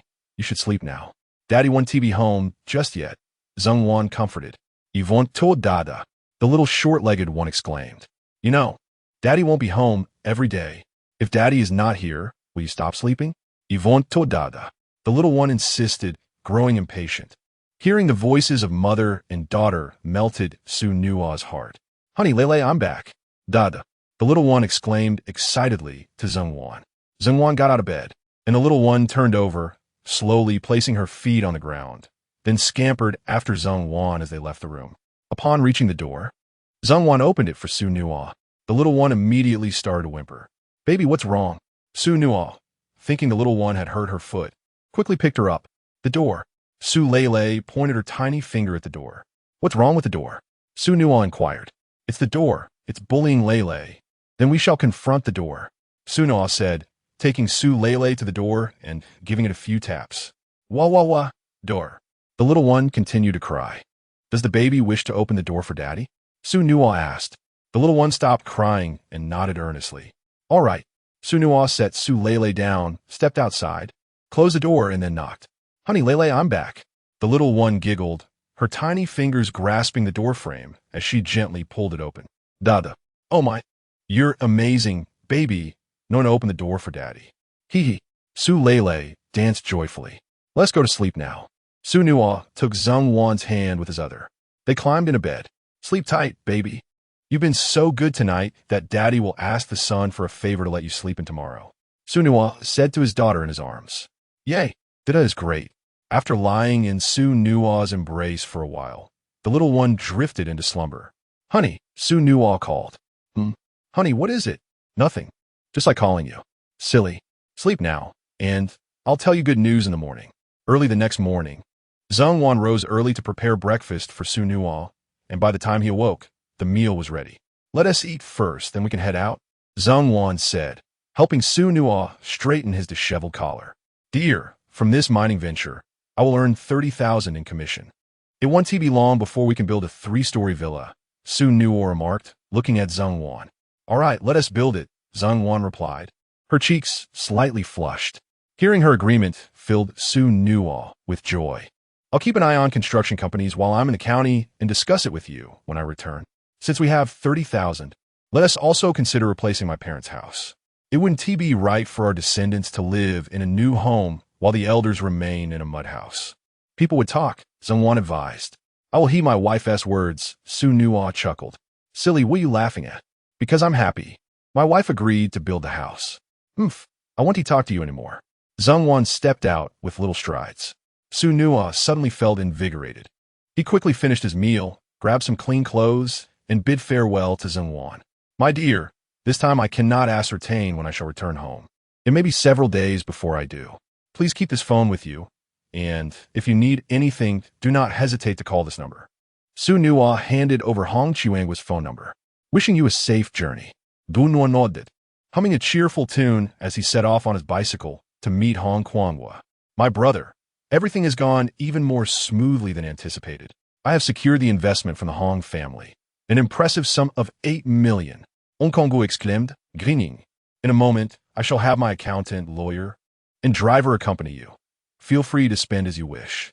My elder brother has instructed that as long as we do not incur losses, it is all permissible to spend the 8 million. The Hong family is wealthier than he had ever imagined.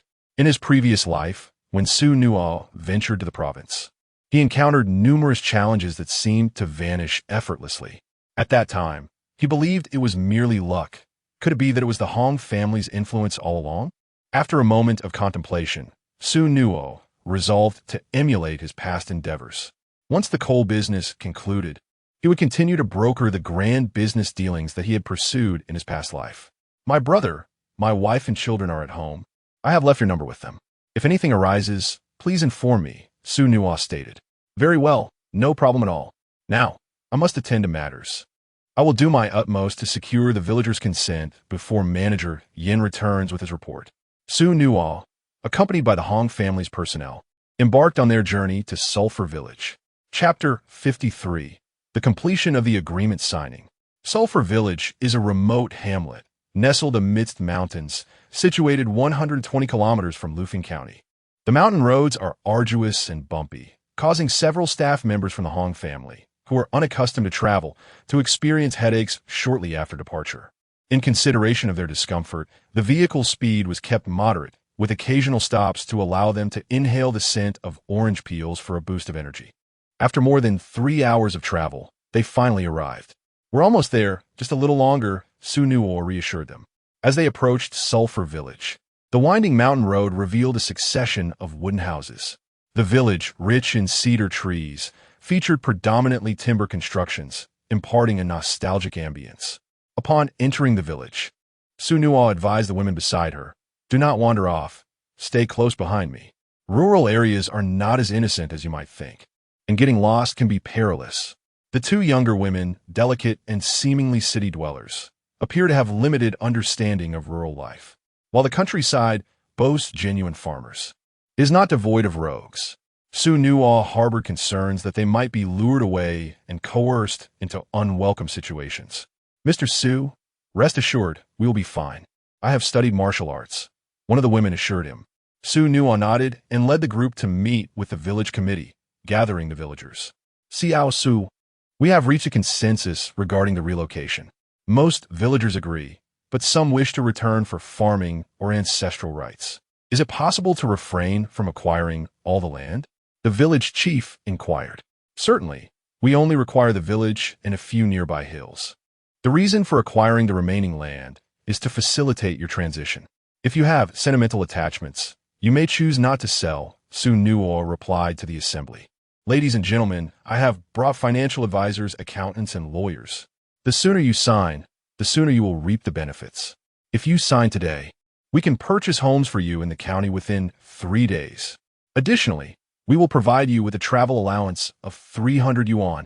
The urgency of the relocation was emphasized, as it was imperative to secure the territory promptly. Although a cooperation agreement had been signed with a public enterprise, there loomed the possibility of information leakage, leading to competing enterprises vying for the project. Particularly, Zhao Jiaqing had his sights set on the Hong family and was likely to uncover the coal mining venture. Xu Nuo was well aware of Zhao Jiaqing's character. That individual could not tolerate the success of others and would undoubtedly employ various means to usurp the project. Even in failure, he would resort to underhanded tactics, such as inflating prices or spreading rumors that leaving the village would lead to extinction. With merely 110 households in the village, the total compensation of 300 yuan per household amounted to just over 30,000 yuan. Cultivating positive relationships with the villagers and finalizing the agreements promptly would mitigate future complications. Upon hearing Xu Nuo's words, the previously reluctant villagers swiftly made their decision. 300 yuan. For the rural populace, this represented a substantial sum. The signing of the villagers' consent was completed swiftly, and the village committee also signed the land compensation agreement. Trust me, the decision you make today is undoubtedly the right one. In a not-so-distant future, you will reap the rewards and benefit your descendants, Xu Nuo proclaimed. The compensation from the Hong family for the villagers' homes amounted to over 100 square meters, situated in a prime location, valued at approximately 10,000 yuan. In the next 2 decades, Lufeng County is poised to undergo a transformative metamorphosis, with property prices projected to soar over 300-fold.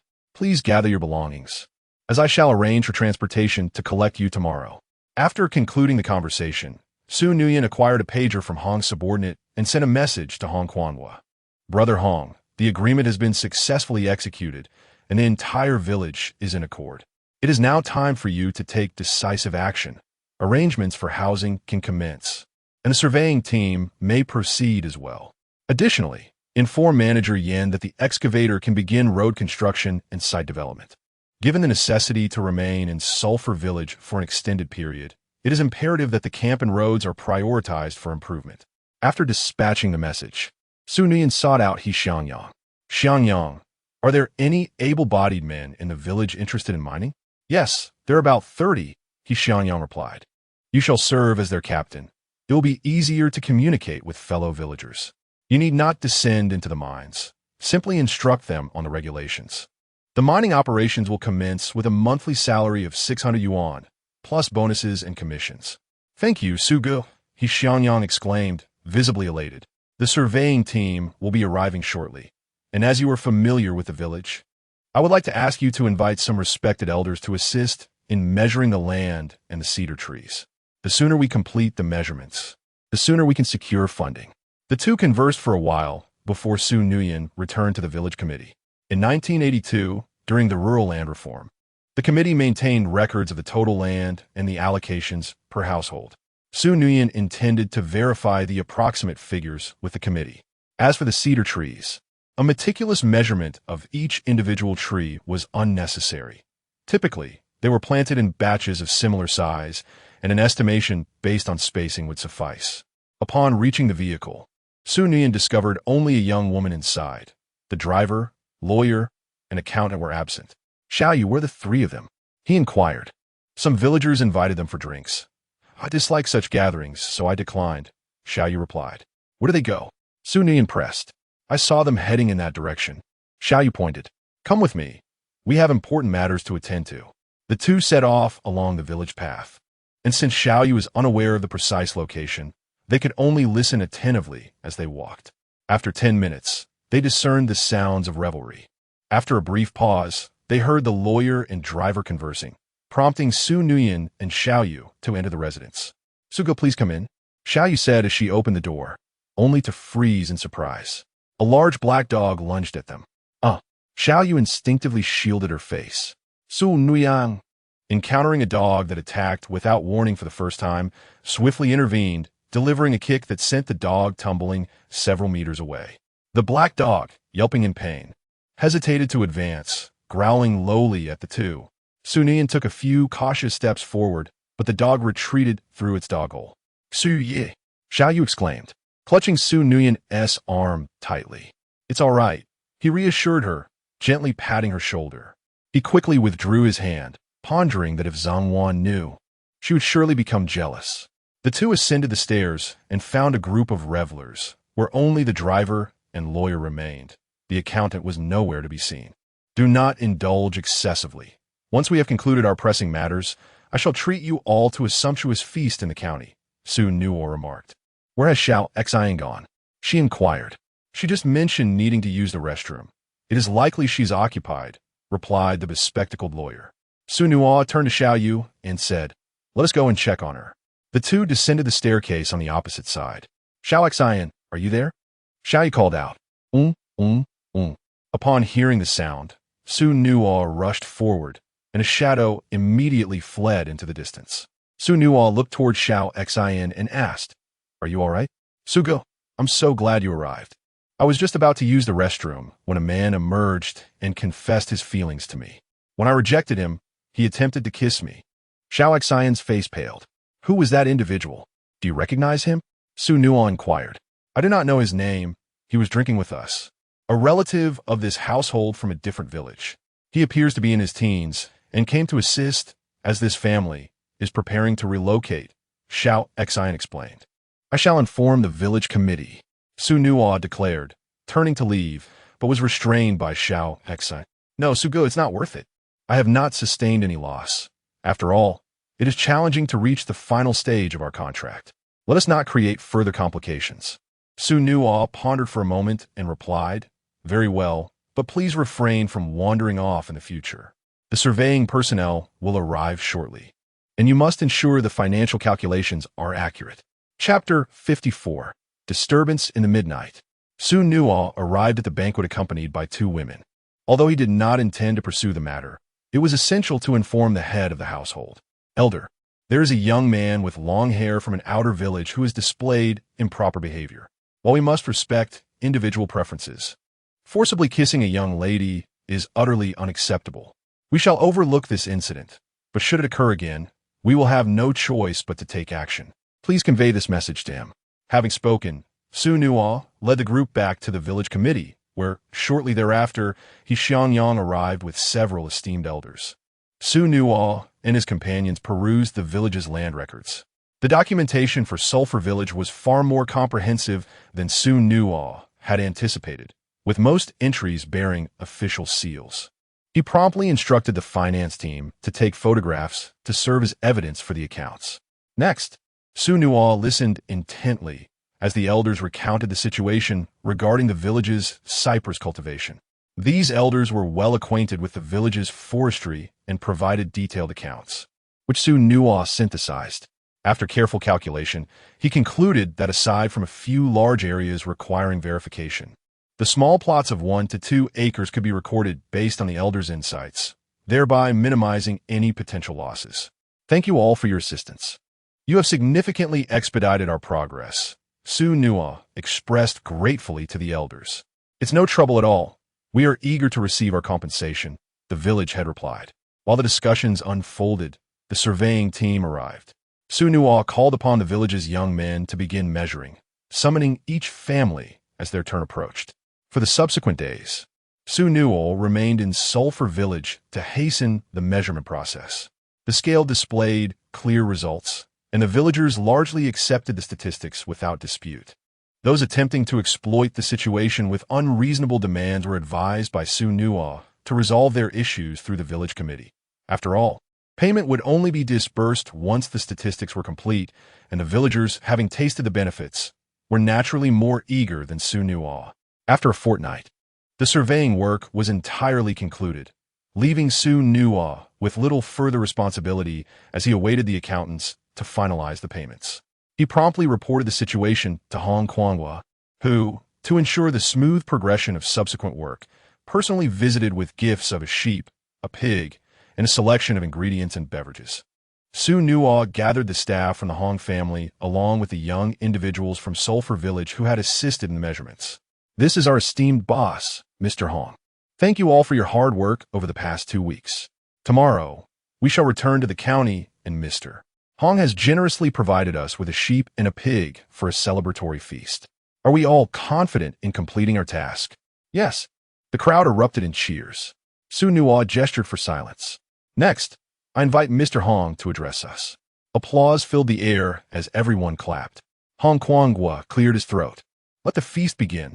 The atmosphere during the barbecue was exceedingly joyful, and as the revelry continued into the night, many found themselves intoxicated. "Xu Yi, I raise a toast to you. I am immensely grateful for your protection over these days. Otherwise, I cannot fathom how many would have taken advantage of me," Xiao Xan said, approaching Xu Nuo with a drink, her cheeks slightly flushed. "Sugo, I also toast to you. Thanks to you, I have avoided being bitten by dogs." Xiao Yu added, "Sugo, fortune favors you. Had I known, I would have been more protective of beauty. With your appearance, even if you wished to protect someone, they would hardly consent," came the retort. After spending some time together, everyone became quite familiar with one another. As 2 women offered a toast to Xu Nuo, a group of people whistled and teased. "You rascals, don't say such things," Xu Nuo playfully scolded, turning to the 2 women. "I appreciate your kind intentions, but I must decline the drink. I have recently sworn off alcohol." He adhered to his wife's wishes, opting not to drink. "Look at you, so demure. How could Brother Xu Nuo possibly indulge? You should share a cup with him. Ideally, you should first sip from it and then offer it to him. Only then would he agree. If you pounce on him directly, how could he possibly resist?" The 2 women turned crimson with embarrassment. "You lot are truly insufferable." The crowd erupted in laughter. Suddenly, Xu Nuo glanced towards the foot of the mountain, his brow furrowed slightly. "Everyone, quiet down. Someone is approaching." The crowd followed his gaze and spotted several flickering lights in the distance, a considerable number of them. At this late hour, who could possibly be coming here? Someone wondered aloud. Given their urgency and numbers, I fear they may not come with good intentions, a staff member said anxiously. "Come on. Our Sulphur Village is not easily intimidated. We have nothing to fear." 10 young men from the village stood up, brandishing their weapons. "Listen to me when the time comes. Try not to act recklessly," Xu Nuo instructed the group. Before long, 17 young men arrived at the village committee square. You Sulphur Village have gone too far. Just because you've relocated and have money, you think you can act superior? Who is it that left our brother in such a state? A group from the other side carried a young man forward. It's him, the one from the restroom. Xiaoxin exclaimed nervously. Xu Nuo frowned and stepped forward, smiling. Gentlemen, is there perhaps a misunderstanding here? A misunderstanding? He came to help, and in return, he ended up with a limp and battered face. You call this a misunderstanding? The leader from the opposing group retorted angrily. If you don't provide an explanation today, I'll make sure you don't see tomorrow's sun. An explanation? You lot from Luji Village are trying to impose yourselves on our girls. If it weren't for brother Xu Nuo's intervention, our village's reputation would have been tarnished. A beating was the least he deserved, and if this escalates, he could end up in jail. The young men from Sulphur Village felt their anger rising at the provocation from the other village. Enough of this nonsense. As tensions escalated, Xu Nuo hastily intervened. If there's a fatality, the project will be delayed, and I need to secure my commission to return home and build my new house. Everyone, we are all from the same region. Why let a small misunderstanding lead to ruin? Let us sit down and share a drink, and we can consider this matter settled. Shall we? I assure you, I can offer you work with a guaranteed minimum of 10 yuan a day. Upon hearing Xu Nuo's words, the group from Luji Village hesitated. Then, a person resembling the injured young man stepped forward. Reconciliation is possible, but I demand 1,000 yuan for my brother's medical expenses. Xiaoxin immediately broke into tears. Do not take my kindness for weakness. If you refuse to acknowledge the truth, we shall visit the Enforcement Bureau in the county tomorrow to ascertain how my brother was harmed and the circumstances surrounding it. Should we be in the wrong, we shall pay a fine of 10,000 without hesitation. But what if the fault lies with you? Uno cuestioned vehemently. My brother is of such integrity. How could he ever commit wrongdoing? Your denial does not alter the facts. Let us meet at the bureau tomorrow. Xu Nuo addressed the others, saying, It is indeed a hardship for everyone to venture out at this late hour. Let us share a meal together to ensure no one is deceived. At that moment, the young man on the stretcher wept and pointed at Xu Nuo, exclaiming, Brother, he is the one who bullied me.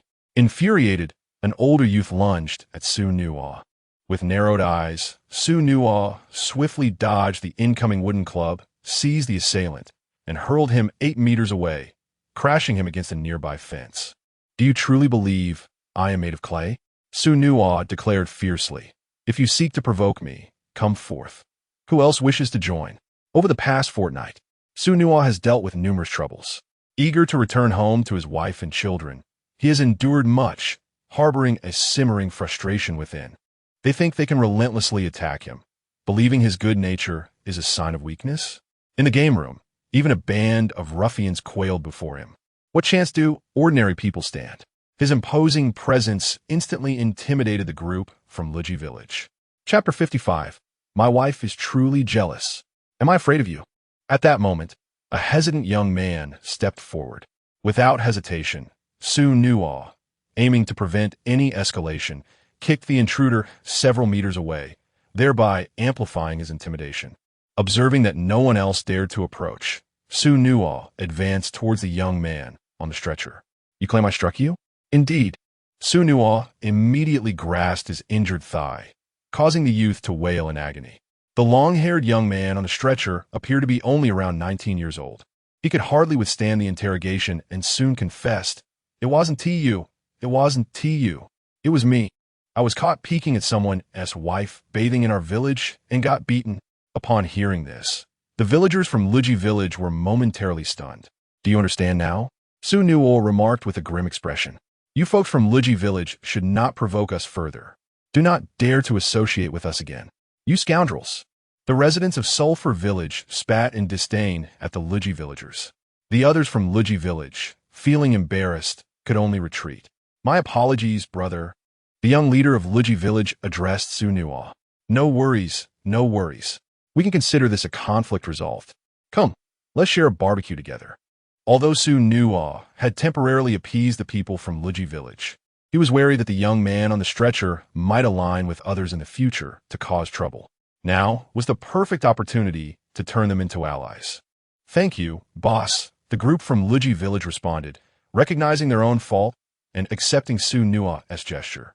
Once seated at the table, the youths from Luji Village began to consume meat and drink, growing increasingly warm towards Xu Nuo, affectionately calling a brother Xu. In these times of scarcity, the chance to feast on roasted pig and lamb was indeed rare and precious. Brother Xu, is the job you mentioned earlier truly available? Inquired the leader of Luji Village. It is indeed real. Our meeting is fate. Come by in a couple of days, but you must follow my lead and cease any conflicts with us, Xu Nuo replied. Of course, the young leader of Luji Village nodded towards the long-haired youth on the stretcher. We will ensure your troubles are resolved. No one will dare to cause a ruckus from now on. After they had eaten and drunk their fill, the young men from Luji Village departed, and Xu Nuo graciously gifted them a whole leg of lamb. Brother, entrusting this project to you was indeed the right decision. You not only swiftly resolve conflicts, but also manage future troubles, transforming foes into subordinates. My brother could achieve this too, but it would come at a far greater cost. Hong Guangwu remarked, increasingly pleased with Xu Nuo. Now you see that providing me with this 30,000 commission is a wise investment, right? The next day, everyone returned to Lufeng County. Brother, the next step is to demolish the houses and cut down the cedar. How much do you think is appropriate to pay per day? Let us stick with what you previously suggested, 10 yuan a day. Once the mining begins, we'll add an extra 2 yuan for each person. The investment from the Hong family has only been half utilized, so feel free to spend. Hong Guangwu declared with grandiosity. All right, I shall return to the village to gather people. Parting ways with Hong Guangwu, Xu Nuo made a purchase of a duck, a chicken, 3 pounds of beef, 3 pounds of pork, a box of milk, 3 bottles of beverages, and a few toys before riding his bicycle home. After a fortnight away from his beloved wife and daughter, he found himself longing for their presence. Upon arriving home, Xu Nuo was greeted by the sight of the mother and daughter in the yard, with Zhang Wan trimming the branches that had grown over the fence. Su Lele was squatting on the ground, counting, seemingly oblivious to her favorite television show. 1, 2, 3, 4, 16, 17. Su Lele pouted, Mama, Daddy hasn't seen baby for 17 days. Seeing his daughter's adorable face, Xu Nuo couldn't help but exclaim, Wife, Lele, Daddy-s back. Daddy, Daddy. Su Lele squealed with excitement upon spotting Xu Nuo, throwing everything she held and scampering towards him. However, with her short legs and long torso, she stumbled and fell as she ran. Xu Nuo rushed forward and caught her in his arms. Lele, did you miss Daddy? He asked. Daddy, wah, Su Lele cried, her mouth forming an adorable square. The sound of his child's cries was the sweetest remedy for his weariness, and all the hardships of the past days melted away. At this moment, Zhang Wan approached Xu Nuo, picking up the items he had set down. You're finally back. The child has missed you immensely. Every morning, the first thing she asks me is whether Daddy has come home yet. It breaks my heart to see her like that. Zhang Wan lamented. Only the little one misses me. What about the big one? Xu Nuo teased. I'm annoyed with you, so I don't miss you. You rascal, Zhang Wan replied, her cheeks flushing. Xu Nuo chuckled. This was the essence of building a family with someone you love. No matter where you go, there's always someone at home thinking of you. By the way, dear, could you soak some glutinous rice and prepare a bit more food for lunch? I plan to invite a few colleagues over, he instructed. After giving his instructions, he turned to the little Lele in his arms, saying, Be a good girl, stop crying. If you keep crying, Daddy won't hold you anymore. Obediently, Su Lele ceased her tears. Come, let us see what Daddy bought for you. Xu Nuo revealed a box of milk. Su Lele glanced at the words on the box, and, in her sweet voice, exclaimed, Milk! Lele is so clever. She can read milk. Xu Nuo said, wiping away the tears from her chubby cheeks. Daddy, I can recognize so many words now, she declared, stretching out her little arms. Indeed, my daughter is the best, which is why I also bought you some toys. Xu Nuo presented the children as toys he had purchased at the mall. Daddy? I don't understand the toys, the little one said, puzzled. This is a butterfly backpack. You can put your things inside. This is an abacus. You can use it for counting. And this is a flashlight. It will help you see the way at night, Xu Nuo explained. Daddy, I want to wear the backpack. All right, he said, helping Su Lele put on the backpack and leading her to the mirror. How do you look? Isn't it lovely? It's beautiful, she replied. Now, let us go show Mama. Xu Nuo held onto the little short legs, and the two swayed their heads as they made their way to the kitchen. Mom, does it look nice? Su Lao in Guit? Zhengwan did not respond, instead reaching out to wipe her tears. The little short legs stepped forward, glanced up discreetly, and reported to Xu Nuo. Dad and Mommy dropped a little pearl. Upon noticing this, Xu Nuo embraced Zhengwan from behind. My dear, what troubles you? Guno, let me go. Zhengwan struggled, but her strength paled in comparison to Xu Nuo's, rendering her unable to break free. My love, what has caused your anger? You know what you have done. What have I done? Xu Nuo was perplexed. Your clothes carry the fragrance of different women, and there are long hairs. Zhengwan pointed at Xu Nuo's soiled garments. Xu Nuo sighed inwardly. Although he had removed his clothes, he had not laundered them, and his jealous wife had detected the scent. My dear, you have misunderstood me. For the past 2 weeks, we have been working in the wilderness with over 10 people, and there is hardly any space for such indiscretions. It must have been a mix-up while hanging the clothes. Numerous individuals can vouch for my innocence. Xu Nuo added, moreover, those 2 women are exceedingly unattractive. With you by my side, how could I ever be drawn to them? Really? Zhengwan turned to look at him. My heart belongs solely to you. If I were to stray with another woman, may lightning strike me. Guno pledged fervently. A man's words can be deceiving. Zhengwan replied, a smile breaking through her tears. My love, you misunderstand me. You doubt my sincerity towards you, and I feel wronged. Xu Nuo pouted. Chapter 56. A wife's plea for help from her little short legs. All right, I was wrong. I misunderstood you, Zhengwan softly declared. Such insincerity. Your apology is ineffective. I am not the type that can be easily appeased, Xu Nuo continued. What do you want then? Lele. How can Daddy be comforted when he feels wronged? Zhengwan sought assistance from the bewildered Su Lele beside her. Dada hugged the little short legs, extended their arms.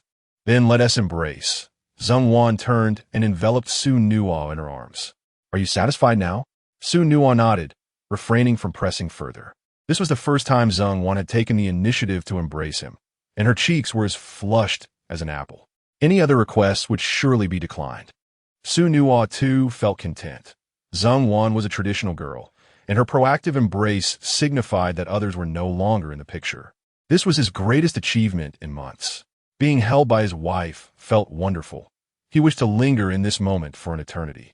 Xu Nuo continued. Dad, don't cry. The little short legs clung tightly to Xu Nuo's thigh. After a while, Zhengwan released him. All right, the water is heated. Let us take a shower first. I need to help you wash some clothes. You've been away for so long, and there's a mountain of dirty laundry. At the end of April, the southern heat was already palpable.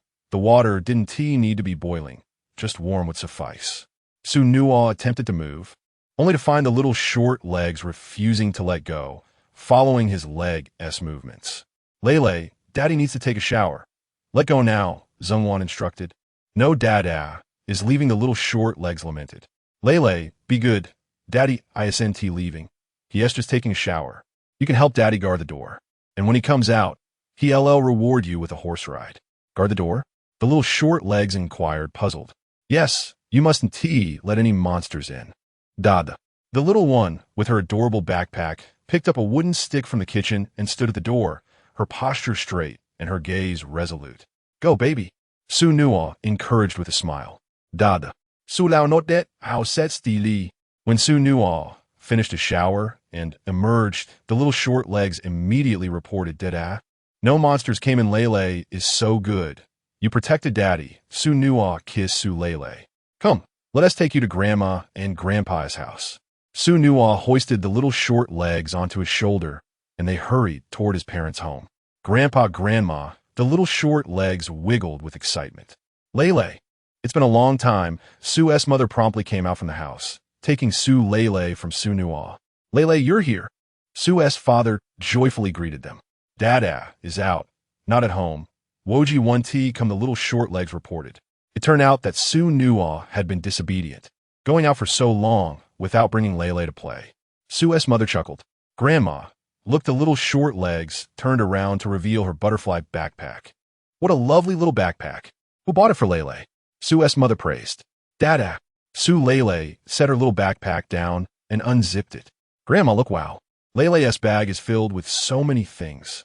Su's mother's south eyes curved into crescent moons. Grandma drinks milk. The little short legs pulled out a bottle of pure milk.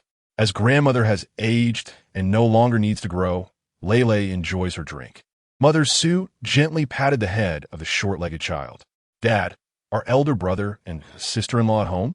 Xu Nuo inquired of his father. Yes. They just returned from the city. Father Su called out to the house. Su Xinghua and his sister-in-law soon emerged, their faces beaming with joy. Elder brother, how did your trip to the city go? Quite well. Just need to take some medicine, and I should be fine, Su Xinghua replied. Elder brother, sister-in-law, here's the situation. I have taken on a project and plan to commence mining soon. I have already arranged for workers and intend to have elder brother as my assistant, offering a monthly salary of 1,000 yuan. Sister-in-law can join too, helping with meals and earning 100 yuan a month.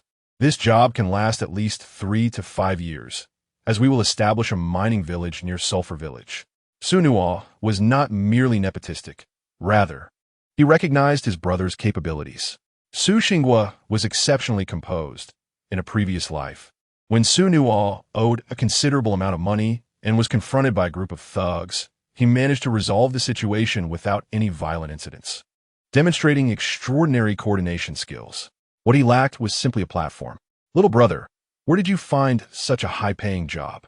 Su Xinghua asked curiously. I have established a connection with the wealthiest individual in Lufeng County. He is affluent, and I know many people. We plan to mine coal together, and we have secured the site, Xu Nuo explained. Mining coal carries certain risks, so we must undergo training beforehand. When entering the mine, one must wear a gas mask, refrain from drinking, smoking, and bringing fire. Elder brother's role will primarily involve supervision and management, ensuring compliance with regulations. Understood. Su Xinghua nodded in agreement. I also need to invite a few village leaders over for a meal to discuss related matters. So I would appreciate elder brother and sister-in-law helping Zeng Wan prepare the food. No problem. It's our duty, sister-in-law replied. As Xu Nuo departed from his parents' home, he turned to the small, short-legged child, saying, Lele, shall we return home to your mother? I still have to go to a distant place. The little one pouted, tears welling in her eyes. I want to go. Xu Nuo's heart softened instantly. Then let's journey together, exploring different villages. After all, Lele is not too heavy. Carrying her is no burden. Yay! Lele exclaimed joyfully, planting a kiss on Xu Nuo's head.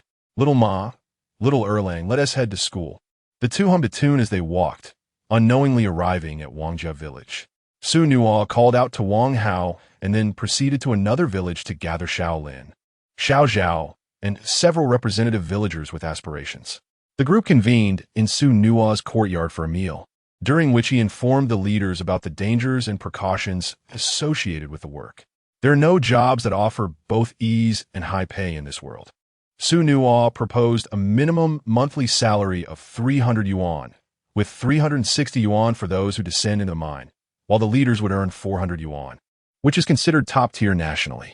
The decision to join or not was left to their discretion. Brother, we from Huangshan Village are definitely in, Wang Hao assured. So are we. The others present concurred. After the meal, everyone returned home, relaying the message to others who might be interested. Is it true that big brother and sister-in-law will join you in the mining venture? Zeng Wan inquired. Indeed, Xu Nuo nodded. How long will you be away? The coal mine has tens of millions of tons spread across 3 mining areas, 2 of which are surface mines that require no manual labor, as excavators will handle the digging. However, these 2 mines are relatively small. The larger one is an underground mine, which I estimate will take several years to fully exploit. I won't be stationed there permanently. Once the company is on solid ground, Big Brother can oversee things. I anticipate spending about 2 months there. My child and I wish to accompany you. You will be all alone out there, without anyone to wash your clothes or prepare your meals, Zeng Wan said softly. I too wish to go. The little one chimed in, raising a small hand. After a moment of contemplation, Xu Nuo nodded in agreement. Being apart from his wife and child for half a month had left him restless. After all, his family would be bored at home every day. There was no reason they couldn't join him on this adventure. Chapter 57. Promises I adore you. Zhengwan laughed joyfully. I want to wash the dishes. The little short legs twirled around Xu Nuo, the sound of her sandals squeaking beneath her feet. As night fell, the three of them lay in bed. My dear, once we finish mining, our household will transcend mere affluence. We shall become true magnates. Then, we can proceed with our next plan. Zhengwan agreed. Dada, I'm sleepy, murmured the little one nestled in Xu Nuo's arms. After a brief separation of 10 days, the little one clung to Xu Nuo, playing throughout the day, and now her eyelids began to droop. All right, let's sleep. We shall continue tomorrow. The little one smiled broadly and soon drifted off, with a wife and child around. Xu Nuo felt a sense of security and soon succumbed to slumber as well. The following day, Xu Nuo called Huangshan and summoned 6 trucks to transport 110 people to the mining site. Upon arrival, Xu Nuo directed everyone to begin constructing the camp. As one of the 3 managers, the public enterprise had already prepared housing for him, so his family merely needed to unpack. After settling their belongings, the trio went to assist the elder brother and sister-in-law. The waterproof tarpaulins and posts were provided by the public enterprise. Xu Nuo and his companions collected the materials and set up several posts, then paired off to start nailing the wooden strips. Dada. The little one busily picked up a piece of bark and earnestly handed it to Xu Nuo. Thank you, sweetheart. Xu Nuo accepted the bark and affixed it to a post. With her hands on her hips and her head tilted, the little one beamed with pride. Once they had erected Xu Xingwa's tent, Xu Nuo took his sister-in-law to the public dining hall, where they prepared dinner alongside Xiao Xian and Xiao Yu, who would also reside at the camp, primarily handling the workers' wage settlements while also assisting with meals in the evening. Zhengwan wished to participate as well, so Xu Nuo granted her spot. Xu Nuo arranged for Xiao Yu to provide a pager to Xu Xingwa, ensuring effective communication in case of any developments. Afterwards, Xu Nuo introduced Xu Xingwa to the team, walking him through the camp so everyone would recognize him as his deputy. The little one followed, striding with a boldness that belied her size. Xiangyang, Xu Nuo said, extending his hand to He Xiangyang. This is my elder brother. He oversees all operations in my absence. Brother, this is my high school classmate, a very good friend. We can support each other with any issues that arise. Hello. May our collaboration be fruitful, Xu Xingwa said as he shook hands with He Xiangyang. Hello. The little one, mimicking the adults, extended her tiny hand with utmost seriousness. Greetings. He Xiangyang smiled as he shook her hand. Giggles erupted from the little one. Little one, what is your position? He Xiangyang inquired. The little one paused, glancing at Xu Nuo. I am Daddy's little darling. Su Lele replied cheerfully, addressing He Xiangyang as she declared, I am the darling. After introducing He Xiangyang, Xu Nuo and his companions proceeded to the next location. Dada, I want to go in front. The little one chimed sweetly. All right, let the darling lead the way. The little short-legged one, regardless of anything else, would dash towards people, extending her hand. Hello, hello there. The little short-legged one was quite popular at the camp. As she wandered around, she helped bridge the gap between many individuals, including Xu Nuo and Xu Xingwa. That night, Huangshan presented a cow for a grand feast for everyone. Ladies and gentlemen, starting tomorrow, we will divide into 2 groups. One group will accompany the excavator to Sulphur Village to demolish houses, while those familiar with the terrain will take a team to chop down trees. Xu Nuo addressed the gathered 160 people. I want to speak to. The little short-legged one tugged at Xu Nuo's pants, her voice soft and endearing. All right, let my precious one have her say. Xu Nuo indulgently lifted the little one up. Now, let Comrade Su Lele say a few words to everyone. Good. The crowd erupted in cheerful applause. The little short-legged one, startled by the enthusiastic cheers, momentarily forgot what she intended to say and could only join in with the crowd. Exclaiming, good ha-ha laughter erupted among the workers present. Subsequently, Xu Nuo assigned tasks to Xiangyang, Wang Hao, Xiao Lin, and Xiao Zhao, each leading a group of over 40 workers. Time passed unnoticed, and after more than half a month, as May approached its end, the houses had been demolished. and the timber in the mining area was completely cut down. Truckloads of wood were being transported out, and the approval processes were nearly complete. Work would commence shortly. Xu Nuo had also become familiar with the workers, and everything gradually fell into place. Finally, they wrapped up, allowing everyone a day of rest before resuming work. After the announcement, Xu Nuo returned to the small house to prepare dinner. Bag Su Lele rushed to greet Xu Nuo as soon as she saw him. She pointed with her short index finger at 3 small red bumps on her arm, her face filled with grievance. With summer's arrival, the mosquitoes had multiplied. Xu Nuo reassured the little short-legged one. "It's all right. Daddy will blow on it, and it will be fine." He rinsed Su Lele's arm with cool water, applied a bit of medicated oil, and then began to blow gently.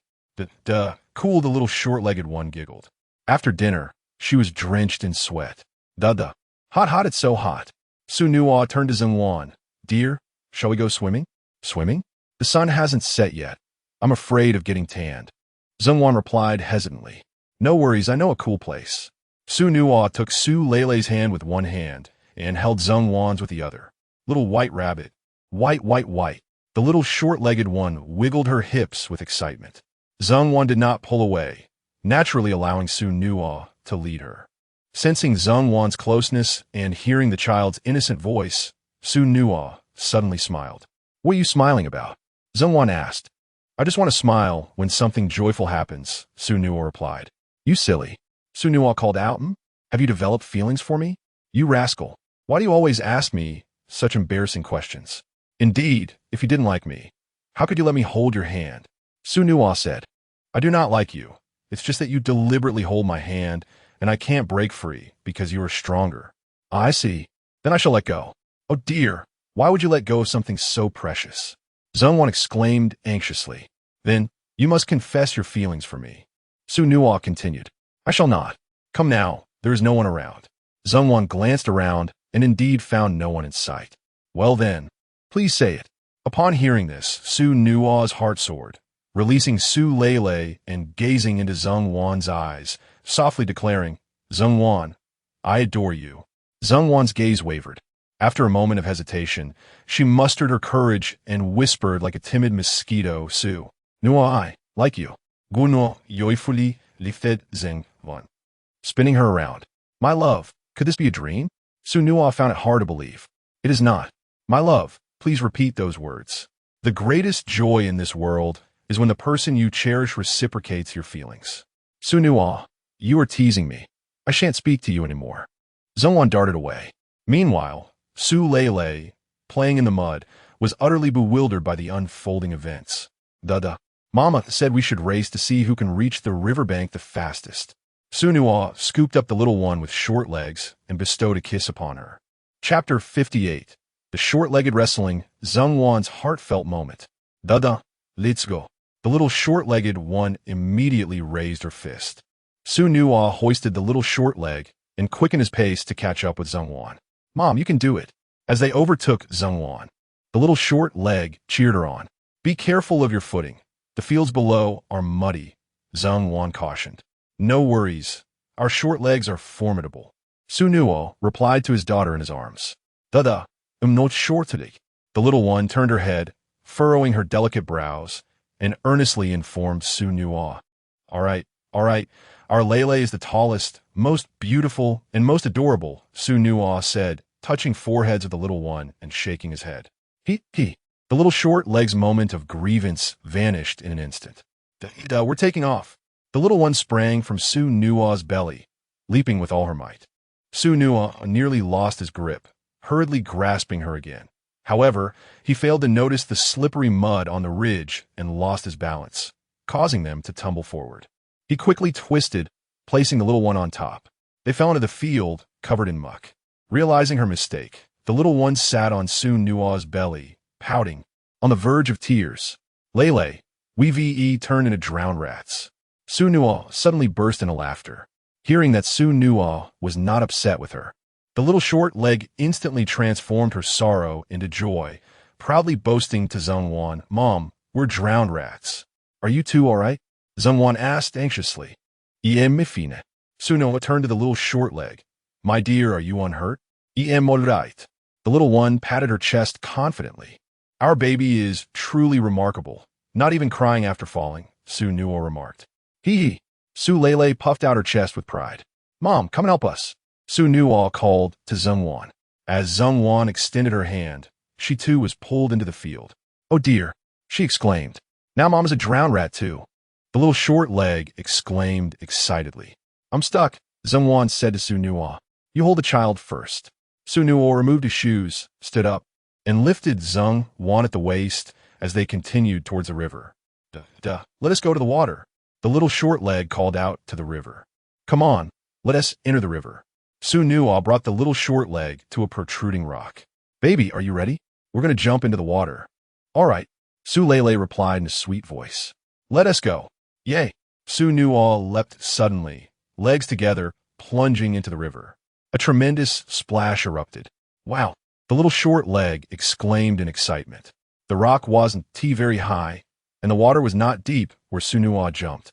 Since the little short leg couldn't swim yet, Xu Nuo ensured that the water did not engulf them. Let us wash up. The little short leg pointed to her hair. Got it, Xu Nuo said, helping to rinse the mud from her hair. The river water in May was still a bit chilly, but with the warm weather, washing for an hour posed no issue. Darling, you should come in too. Promising to the shore, Xu Nuo addressed Zhengwan. I cannot swim. Zhengwan hesitated to enter the water. It's all right. We are only in the shallow area. Just don't stray too far from me, he reassured her. Zhengwan removed her shoes, rinsed her sandals, and cautiously stepped into the water. As the water reached her knees, she contemplated turning back, but was pulled forward by Xu Nuo. Ah, Zhengwan exclaimed, immediately wrapping her arms around Xu Nuo and shutting her eyes. Do not fear. Your husband is here, Xu Nuo comforted her. After a while, Zhengwan dared to open her eyes. Isn't it much cooler? Zhengwan still clung to him, terrified of accidentally choking. However, the little one beside them was untroubled by such fears. Although the short-legged child could not swim either, being near Xu Nuo gave her a sense of security, and she splashed about joyfully in the water. Let us go. Let us go, Su Lele observed, realizing that the little one possessed considerable strength. If not careful, she could easily break free. Inspired by the little one's enthusiasm, Zhengwan finally released Xu Nuo and began to wash the mud off her body. Come, little one, I will teach you to swim. Xu Nuo laid the child flat on the water surface. Don't move, understand? The little one complied, soon floating on the surface. All right, now begin to move your arms. The little one discovered her ability to glide across the water and was elated. You too. Be cautious and avoid the deeper waters. Zhengwan approached to check, unaware that Xu Nuo and the child had already ventured into the deep end. Suddenly, she stepped into nothingness, and the river engulfed her head. Gunuo, saveme. Zhengwan cried in panic. Xu Nuo swiftly lifted the little one and dashed towards Zhengwan. Wife, do not struggle. I've got this. Zhengwan clung tightly to Xu Nuo again, wrapping her legs around him. Fortunately, she remained calm and did not thrash about, allowing the three of them to float steadily on the water's surface. After a moment, Zhengwan noticed a dilemma. Xu Nuo, with one hand holding Lele and the other holding me, how can you maintain buoyancy in the deep water? It's simple. I not only float, but can also swim around. Xu Nuo declared proudly. I don't believe it, Zhengwan replied skeptically. Little baby, does mommy not believe we can swim to the other side? Do you believe it? Xu Nuo asked the little one. Let us go. Let us go, the little one, fearless and unfazed, responded. All right then. Xu Nuo kept his hand steady, and they swam directly to the opposite shore, then back again. How did you accomplish that? Zhengwan was astonished. Zhengwan, what are you doing? First, tell me you like me, then I will reveal the answer. Didn't I already say it? But I wish to hear it again. Zhengwan glanced around to ensure no one was watching, and then said, Xu Nuo, I like you. This time, Zhengwan was much more at ease, though her cheeks flushed deeper as they stood so close. Zhengwan, say it louder. Gunuo, I like you. Their eyes locked, and Zhengwan's breath grew heavier, her chest rising and falling more prominently. Xu Nuo felt the same. In his previous life, he merely possessed Zhengwan, yet he remained oblivious to whether she truly harbored feelings for him. In 2 lifetimes, Xu Nuo had never genuinely experienced love. At this moment, he realizes the exquisite joy of being adored by the one he cherishes. Overcome with emotion, Xu Nuo pressed his lips against Zheng Wan's delicate red ones, murmuring, "Darling, I adore you as well." If his earlier actions were merely attempts to atone for his past shortcomings towards the mother and daughter, then now his aspirations have transformed. He yearns to build a blissful little home with the one he loves. Suddenly, Xu Nuo feels that his earnings are insufficient. He must amass wealth swiftly to embark on his second venture. Zheng Wan, moved by the moment, felt her eyes glisten with unshed tears. Observing this, Xu Nuo leaned in for another kiss. "Did I want to kiss too?" piped up the little short-legged one excitedly. "Ah!" Zheng Wan gasped in surprise, having momentarily forgotten about the little one. "You are incorrigible." With that, Zheng Wan broke free from Xu Nuo's embrace and hurriedly scrambled ashore. Chapter 59. Arrival from Mother's Affection. "Dear, we've only been swimming for a little over 10 minutes. Let us continue for a while longer," Xu Nuo said with a smile. "I'm not listening to you anymore. I'm going back," Zheng Wan retorted with a huff. "Why are you leaving?" "Wait for us," Xu Nuo called out.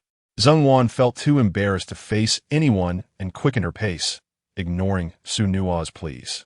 With a cheerful demeanor, Xu Nuo chuckled, and upon seeing his laughter, the little one, Su Lele, suddenly chimed in with a giggle. The child's deliberate laughter amused both adults, prompting Zheng Wan to slow down at last. "Come here, little one, let us ride." Xu Nuo lifted Su Lele onto his shoulder. "Go," the child exclaimed, gripping Xu Nuo's hair tightly. "Dear, hold my hand," Xu Nuo said, taking Zheng Wan's hand in his own. "Mommy, hold hands," Su Lele echoed eagerly. Upon returning to the house, Zheng Wan turned on the faucet and resumed her shower. Xu Nuo changed his clothes first and then called into the bathroom. "Dear, let me help you with the laundry. Please hand me your clothes." No. What kind of man washes a woman's clothes?" Zheng Wan protested. Being in her early 20s, she felt shy about allowing Xu Nuo to handle her intimate garments.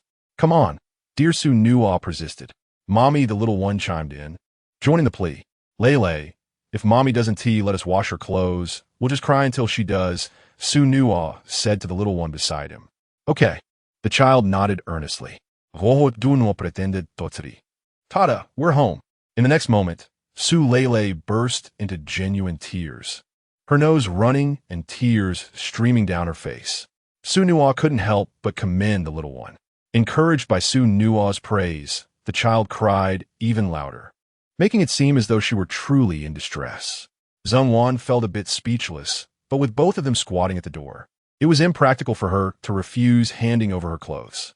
What if Xu Nuo decided to enter? However, Xu Nuo remained outside, making it awkward for her to wash up. "All right, I'll just give it to you." Zheng Wan finally relented, cautiously opening the bathroom door to reveal a delicate, fair arm from which she handed over her clothes. Xu Nuo accepted the garments, extending his palm. "Lele, we've won. Let us give a high five." "A high five?" the little one queried, puzzled. Just like this, Xu Nuo took Su Lele's hand and clapped it against his own. The child's eyes sparkled with excitement. "Kajda, do it again. Clap." "Su lao et glim glefuli." "We did it." Xu Nuo assisted the little one in wiping her face clean. "Lele, let us give Mommy a smile." The tiny one revealed her small teeth in a grin. "Dear, we're off to do the laundry," Xu Nuo declared. "Mommy, the clothes are ready," Su Lele chimed, trailing behind Xu Nuo. "Lele, you need to wash up too." Xu Nuo fetched a large bucket, filled it with water, and then helped the little one remove her clothes, tossing them inside for her to play. Washing, taking a bath, da-da-da-da. The little one danced in the bucket, improvising a song. "What are you doing?" "Suga." At that moment, Xiao Yu and Xiao Xine approached. "I was washing clothes for my wife. Do you have something to discuss?" Xiao Yu explained. "We just heard Lele crying, and we're concerned she might have fallen. Since you weren't home, we came to check," she added. It seemed that the little one was quite adept at acting. "We were merely teasing her mother, and it caused you unnecessary worry," Xu Nuo responded. The two women sighed in relief. Lele was delightful and very popular at the camp, and everyone wished to see her safe. "Lele, what are you doing?" "Xiao xin in guit." The little one turned her back to them with a huff upon noticing their presence. The two women were taken aback and quickly approached her. Lele, why are you ignoring us? You are all bad eggs. The little one retorted, spitting in their direction. What bad eggs? The two women were puzzled. Just bad eggs, punch. Punch, punch, she exclaimed, flailing her fists. Lele, we came to visit you. You mustn't say we are bad eggs, Xu Nuo gently admonished her. Oh, the little one replied obediently, nodding. Then you're not bad eggs. The two women found this amusing. Lele, why are you angry with us? You want to be my mommy, the little one pouted. Oh, dear child, one should not speak so recklessly, they responded, their faces flushed with embarrassment. Please do not be upset. Lele enjoys visiting and might have picked up a joke from someone, Xu Nuo clarified. That explains it, Suga. Since Lele is fine, we shall take our leave. We need to prepare for dinner, the two women said, feeling awkward. Xu Nuo did not insist on their stay. Thank you for your hard work. After the two women departed, Xu Nuo took the little one out and helped her dress. She had been in the water for quite some time, and it was easy to catch a cold. Tap tap shoes. The little one disliked slippers and preferred her squeaky shoes. All right, I'll put on your sandals. Done. Now, let us go hang the clothes. Okay. Xu Nuo took out the clothes hanger. Let us first dry the baby's clothes. Tap tap, go for it. The little one twirled around Xu Nuo.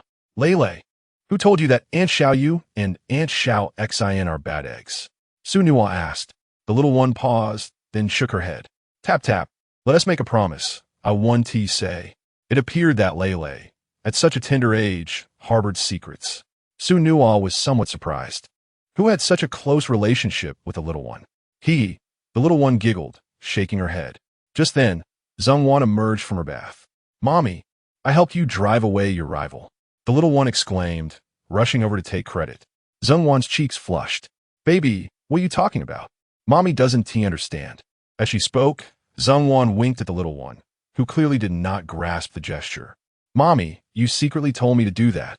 Have you forgotten? The little one insisted, her excitement palpable. Zhongwan dared not meet Xu Nuo's gaze. Mommy, may I tell the about our promise? The little one asked earnestly. Xu Nuo instantly comprehended the situation. It turned out that the one behind the short-legged girl's dismissal was Zhongwan. This woman exhibited a certain duplicity, appearing jovial on the surface while secretly regarding others as rivals in affection. Yet, she was merely his wife, and her actions stemmed from her own jealousy. So Xu Nuo found little reason to be angered. Why are you glaring at others? Blame yourself. Zhongwan had gone off to prepare a meal. You glare at the nest. The little short-legged girl imitated her mother, stomping her foot on the ground, the sound of her shoes emitting a sharp clack. Subsequently, she scampered after Zhongwan. After a few meters, the little girl halted, glancing back at her father, turning her head repeatedly. She had no genuine desire to part from Xu Nuo. She was merely mimicking Zhongwan's antics. Yet as Zhongwan walked further away, she felt reluctant to follow. Woe is me, the short-legged girl trudged on, sorrowful, her head bowed as she wiped her tears. Lele, come to daddy, Xu Nuo called out. In an instant, the little girl was revitalized, spinning around to dash towards Xu Nuo. Slow down, he urged, lifting Xu Lele into his arms. Come, let us venture to the kitchen to find mommy. Chapter 60. The sun is shining brightly. Xu Nuo led the little one with short legs, both swaying their heads and striding with a carefree gait as they made their way to the kitchen. Within the kitchen, 4 women were diligently at work, their tasks well distributed and busily engaged, yet not overwhelmed. Xu Nuo, with hands on her hips and one foot extended forward, wore a grin that had even Lele mimicking her antics. Upon noticing the father-daughter duo, Zhongwan playfully tapped Xu Nuo. At the sound, Xu Nuo turned to her side, only to find the little one mirroring her stance, hands on hips and tiny foot tapping assertively against the floor, her expression quite audacious. Having spent too much time with the mischievous fatty, some of her less desirable habits were gradually being reformed. Xu Nuo gently advised the little one, Lele, we shouldn't imitate this behavior. Okay. The little one stood obediently. All right, you two, it's time to step outside and refrain from causing any more mischief, Zhongwan urged. We are not here to cause trouble. We have come for inspection, right, Lele? Xu Nuo asked the little one. Mommy, we are here to oversee the work, the little one replied earnestly. The other 3 women, overhearing Su Leilei's declaration, could not help but tease her. "Leader, what exactly are you inspecting?" the eldest sister inquired. The little one was momentarily taken aback, turning to Xu Nuo with a pleading look. "We are here to check if the meals are ready. My tummy is rumbling." Xu Nuo chuckled. Instantly, the little one gained confidence. "My tummy is already full. Is that so? Does our esteemed leader have any announcements to make?" Xiaoyu chimed in. The little one glanced around, adopting a serious demeanor as she declared, "This is good, and that is good." Laughter erupted among those present. "Leilei is truly embodying the spirit of a leader," Xiao Xian remarked, playfully pinching Su Leilei's cheek. "Sweetheart, shake hands with Aunt Xiaoyu and Aunt Xiao Xian, and say I was wrong. Then we can leave," Xu Nuo instructed. The little one hurriedly approached, extending her hand. "You were wrong." The two women chuckled as they shook hands with the little one, putting the previous awkwardness behind them. "Let us go back now and wait for the meal," Xu Nuo said. After dinner, the three of them settled into chairs to rest. The campsite, nestled at the foot of the mountain, was near a refreshing spring and faced the wind, making the night air quite pleasant without the need for a fan. Before long, the sky had completely darkened. Xu Nuo rose and entered the room, lowering the mosquito net and turning on a flashlight to inspect. The little one followed closely behind, clutching Xu Nuo's trousers. Duh. What are you doing?" the little one inquired, unaware of Xu Nuo's intentions. "I am checking for mosquitoes inside the net. If we find any, we will swat them." "Swat, swat, swat," the little one exclaimed excitedly, waving her tiny fists. "Smack! Duno en pertli dispatched a mostrito." He. The little one giggled. "Smack! He. With each swat, the little one erupted in laughter. "All right, enough of this. We must sleep or we won't be able to rest later," Zhongwan interjected, addressing the father and daughter duo. "My darling, it's time for bed." Time for bed. The following day, as it was a holiday, many desired to venture into the county for some leisure. Xu Nuo called for a truck, ready to take everyone along, with Zhongwan and her daughter joining the expedition. "Dear, let us visit the construction company.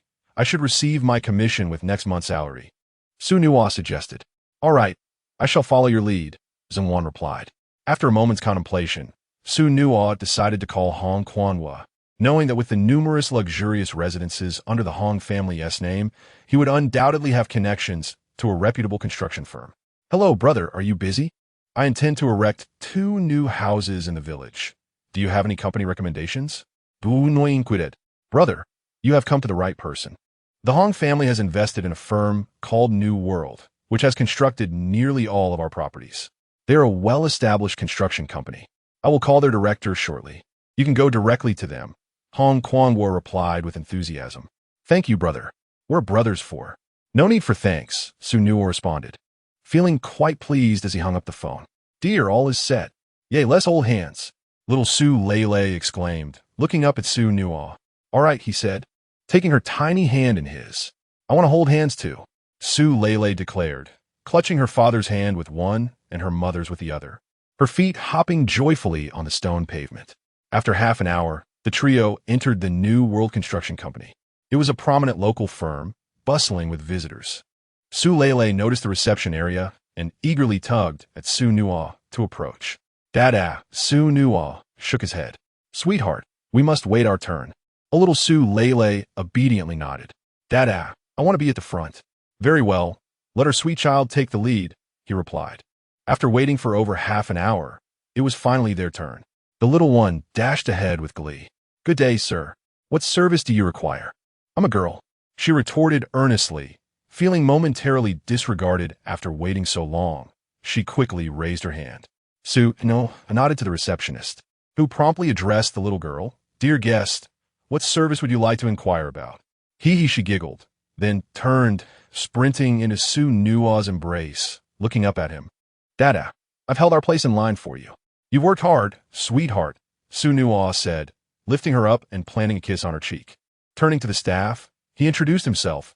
"Hello, I am Xu Nuo. I wonder if Brother Hong has contacted you. I would like to enlist your services for building my house." "Oh, so you're Mr. Xu. Please, follow me," the staff member said, leading the trio to an office. "Manager Zhou, Mr. Su's family has arrived. the staff member announced as they knocked on the door. Mr. Su, please come in. Manager Zhou welcomed them, pouring tea as he apologized. It was supposed to be our chairman who welcomed you personally, but he is currently on a business trip, so I am here to attend to you. I hope you understand. Manager Zhou, you are too kind. We truly feel bad for the inconvenience, Xu Nuo replied, accepting the tea and taking a sip. Dada little Su Lele reached for Xu Nuo's cup. Lele, this isn't tasty. It might make you cry. Soon, I will take you to eat something delicious, Xu Nuo assured her. Upon hearing the threat of a beating, the little one promptly withdrew her hand. Mr. Su, your daughter is truly adorable, praised Manager Zhou. Thank you, Xu Nuo responded. Manager Zhou, I shall not waste your time. Let us get straight to the point. I intend to construct 2 rural garden villas, each covering an area of approximately 130 square meters and rising 3 stories. Do you have any recommendations? Manager Zhou nodded and rose to retrieve a booklet. Mr. Su, our company has recently hired a designer who has created numerous blueprints. Allow me to show them to you. You may choose whichever you prefer. Xu Nuo accepted the catalog and handed it to Zhongwan. Darling, you choose. Mommy, I want to see too. The little one swiftly climbed in her mother's embrace, and the two of them delightedly perused the pages together. Xu Nuo, what do you think of this one? Zhongwan pointed to a particular house in the catalog. It's acceptable, but let us make a few adjustments. We could design the exterior of our house to be more modern, perhaps using thicker glass in place of walls to allow for greater light. My parents' house has a more traditional aesthetic, which is rather understated. Xu Nuo addressed Manager Zhou. What are your prices? The chairman has personally instructed us to offer you a 40% discount, bringing the price to approximately 25,000 yuan. Manager Zhou replied. 25,000 yuan. Zhongwan exclaimed, astonished. In this day and age, bricks cost merely 8 cents each. She had originally thought the cost of a house would be at most a few thousand yuan, and this price exceeded her expectations. Zhongwan glanced at Xu Nuo, feeling somewhat reluctant. However, Xu Nuo did not hesitate. The value of the house was exceptional, and if they did not build now, the cost would likely triple within a decade. All right, then let us proceed, Manager Zhou. After signing the contract, the 3 of them exited the New World Company. My dear, it's all right. I have a commission of 30,000 yuan left, with 5,000 remaining. Xu Nuo clasped Zheng Wan's hand tightly. I understand, but spending such a large sum at once makes me feel a bit wasteful. For rural individuals, a household income of 10,000 yuan is already a lofty aspiration, and spending 25,000 yuan all at once left Zheng Wan feeling lightheaded. Talp, talp! The sun is shining on us, suddenly exclaimed the little one, who had been previously unnoticed. Chapter 61. My wife has become a wealthy individual. Xu Nuo lowered her head and noticed her little one touching the back of her neck, suddenly appearing despondent, and plopped down onto the ground. In the next moment, she sprang back up with vigor. It was precisely noon, the sun blazing overhead, and the temperature soaring to 36 degrees Celsius, making the floor quite hot. Ouch! My little bottom is burning, the child exclaimed, extending her hands with a quivering voice. Fear not, my dear. Your father is here to protect you. Xu Nuo scooped up her little one and carried her to a shaded area. All is well now. I have chased away the sun. The child concentrated for a moment and indeed felt a significant drop in temperature. Looking up at the sky, she noticed the sun had vanished. Wow, that is amazing. Her tiny eyes sparkled with admiration. Xu Nuo planted a kiss on Su Lele's cheek and turned to Zhongwan, saying, There's a shop nearby. Let us purchase an umbrella, for we have none at home. The last time we visited the vegetable garden, we were caught in the rain on our way back. All right, Zhongwan replied. The 3 of them entered the store, where Xu Nuo spotted a refrigerator at the entrance. Lele, I shall buy you an ice cream. Ice cream? The little one had just learned a new word. It's delicious. Xu Nuo opened the refrigerator and selected 2 creamy white milk ice creams. At that moment, Zhongwan approached with a large umbrella. Here, my dear, enjoy the ice cream. Xu Nuo handed one of the ice creams to Zhongwan, knowing that Lele, being so young, should not have too much, just a little to bring her joy. This is truly delightful, Zhongwan remarked with a smile. Lele, you should have a taste too. Xu Nuo offered the ice cream to Su Lele. Wow, so refreshing. The little one clapped her hands in glee. Feeling better now? After they paid, the trio continued on their way, purchasing 2 pairs of cool sandals for the little one, who adored her squeaky shoes, having worn them daily to the point of wear. Once their shopping was complete, the heat was too intense for Xu Nuo and the others to continue browsing, so they made their way to the meeting point. In the afternoon, everyone returned to the camp. The following day, the mining area held an inauguration ceremony, with 3 mines commencing operations simultaneously. Mr. Su, I shall take the lead in the extraction process from here on. Do you have any objections? Manager Yin addressed Xu Nuo. The project was inherently a public enterprise reaping substantial profits, and the coal sold to companies was also state-owned. With Manager Yin willingly taking responsibility, Xu Nuo naturally had no objections. Having resolved the initial issues, he was not well versed in the subsequent extraction processes and thus would defer to those knowledgeable. This arrangement also spared him considerable trouble, allowing him to await the financial returns. Parting ways with Manager Yin, Xu Nuo sought out Xu Xinghua. Brother, have you been weary these days? Not at all. I merely stood by and observed. There is nothing taxing about that. Compared to the strenuous labor before, earning 50 yuan a month is much better, Xu Xinghua replied, unable to suppress a smile. What brings you such joy? Your sister-in-law is expecting. What splendid news. Shall we celebrate this evening? Not just yet. It's only been a month. We shall wait a while longer. Today marks the commencement of operations, and I need to oversee things first. My dear brother, soon I shall return to construct the house. The mining operations will be overseen by the state-owned enterprise, while you will be responsible for managing the camp and ensuring seamless communication with the enterprise. Please keep a close watch on He Xiangyang. If you find him commendable, you may consider appointing him as your assistant to lighten your load. After a brief conversation, the 2 brothers proceeded to the mining site to assess the situation.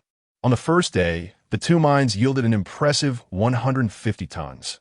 On the second day, the output increased to 170 tons. Xu Nuo remained at the camp until June 8th, when the workers began descending into the mines, and all 3 mining areas commenced shipments, coinciding with the payroll period.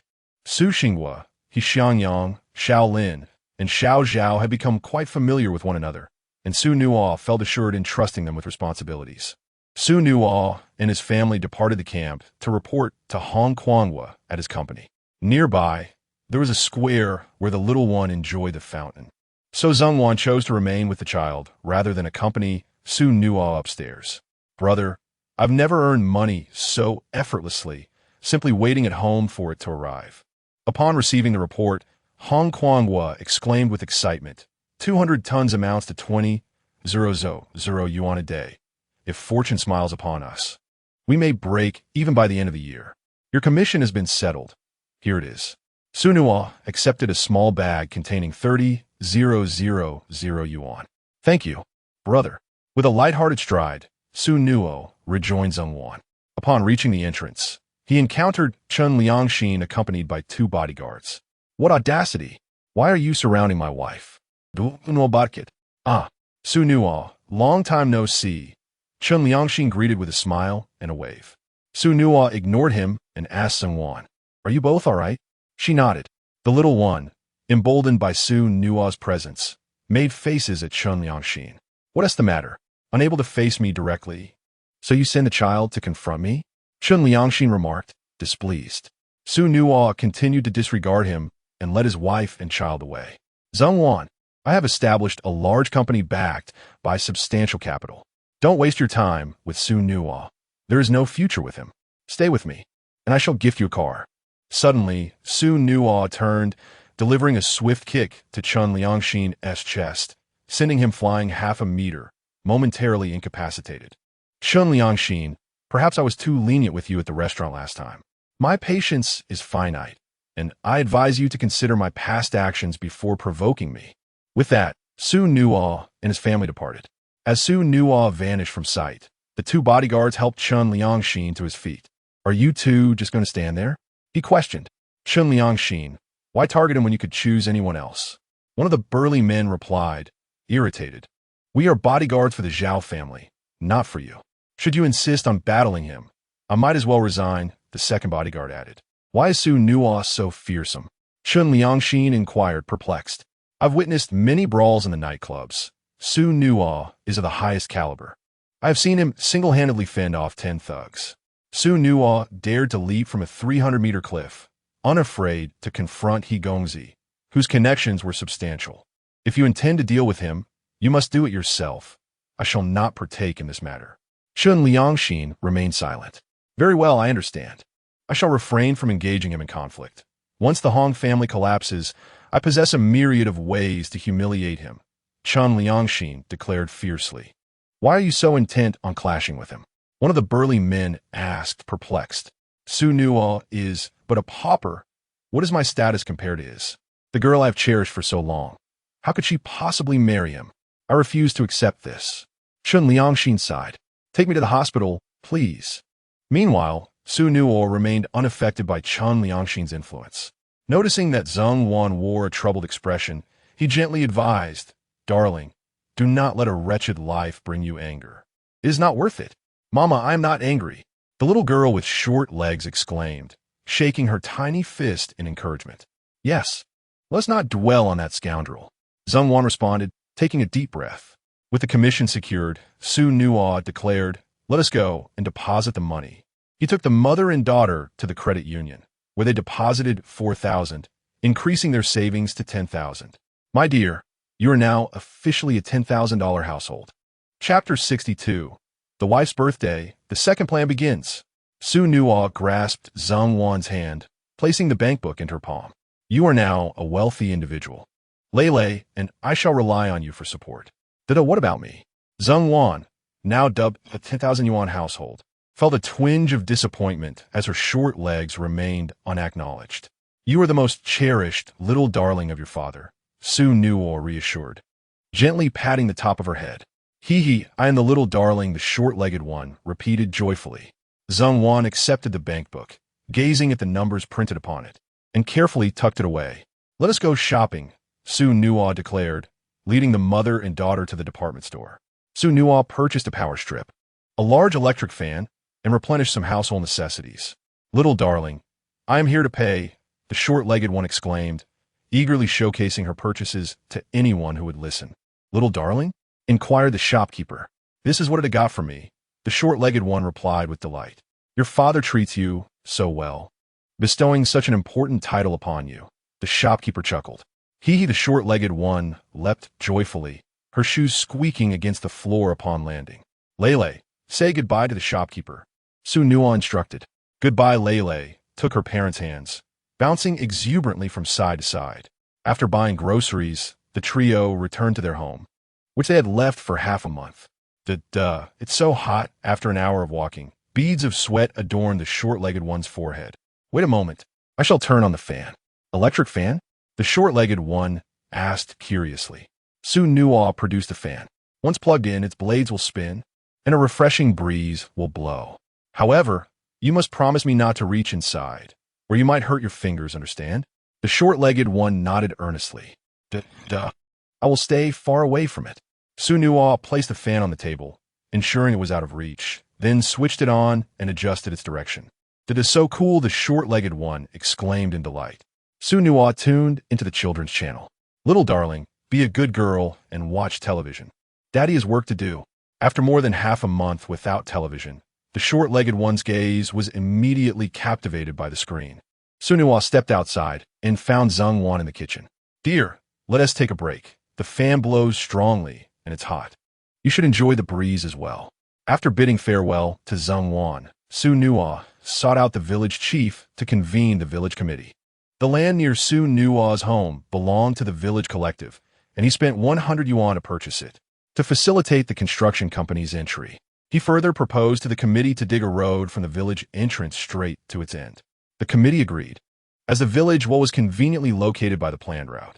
The newly excavated road would not only aid Xu Nuo's family, but also benefit others in accessing water and traveling.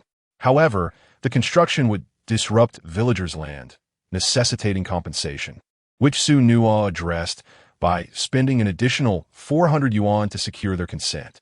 With the obstacles resolved, Xu Nuo contacted New World Company, indicating that all preparations were complete. That evening, Xu Nuo invited his parents over to inform them of his plans to build a new house. though he refrained from disclosing the cost, knowing they would surely disapprove. The following day, New World Company arrived with excavators. Their efficiency was remarkable by the end of the day. They had cleared the path and laid a solid foundation, reinforcing it with steel bars. With materials procured in advance, progress accelerated rapidly. And within a mere 2.5 months, 2 3-story homes were completed, furnished, and ready for occupancy. Darling, I'm off to the county to buy some firecrackers and vegetables. Let us celebrate, Xu Nuo announced, mounting his bicycle for a 2-day trip. As Zhengwan pondered whether to seek him out in the county, a woman on a motorcycle arrived at her door. Zhengmei, are you home? Little Yu inquired urgently. Yes, Little Yu, what brings you here? 2 days ago, Xu Ge had dinner with Boss Hong and fell while coming down the stairs. We took him to the hospital. He asked me to let you know. Which hospital is he in? Zhengwan asked, anxiety creeping into her voice. Do not worry. He only has a minor leg injury and is temporarily unable to walk. He'll be back in a couple of days.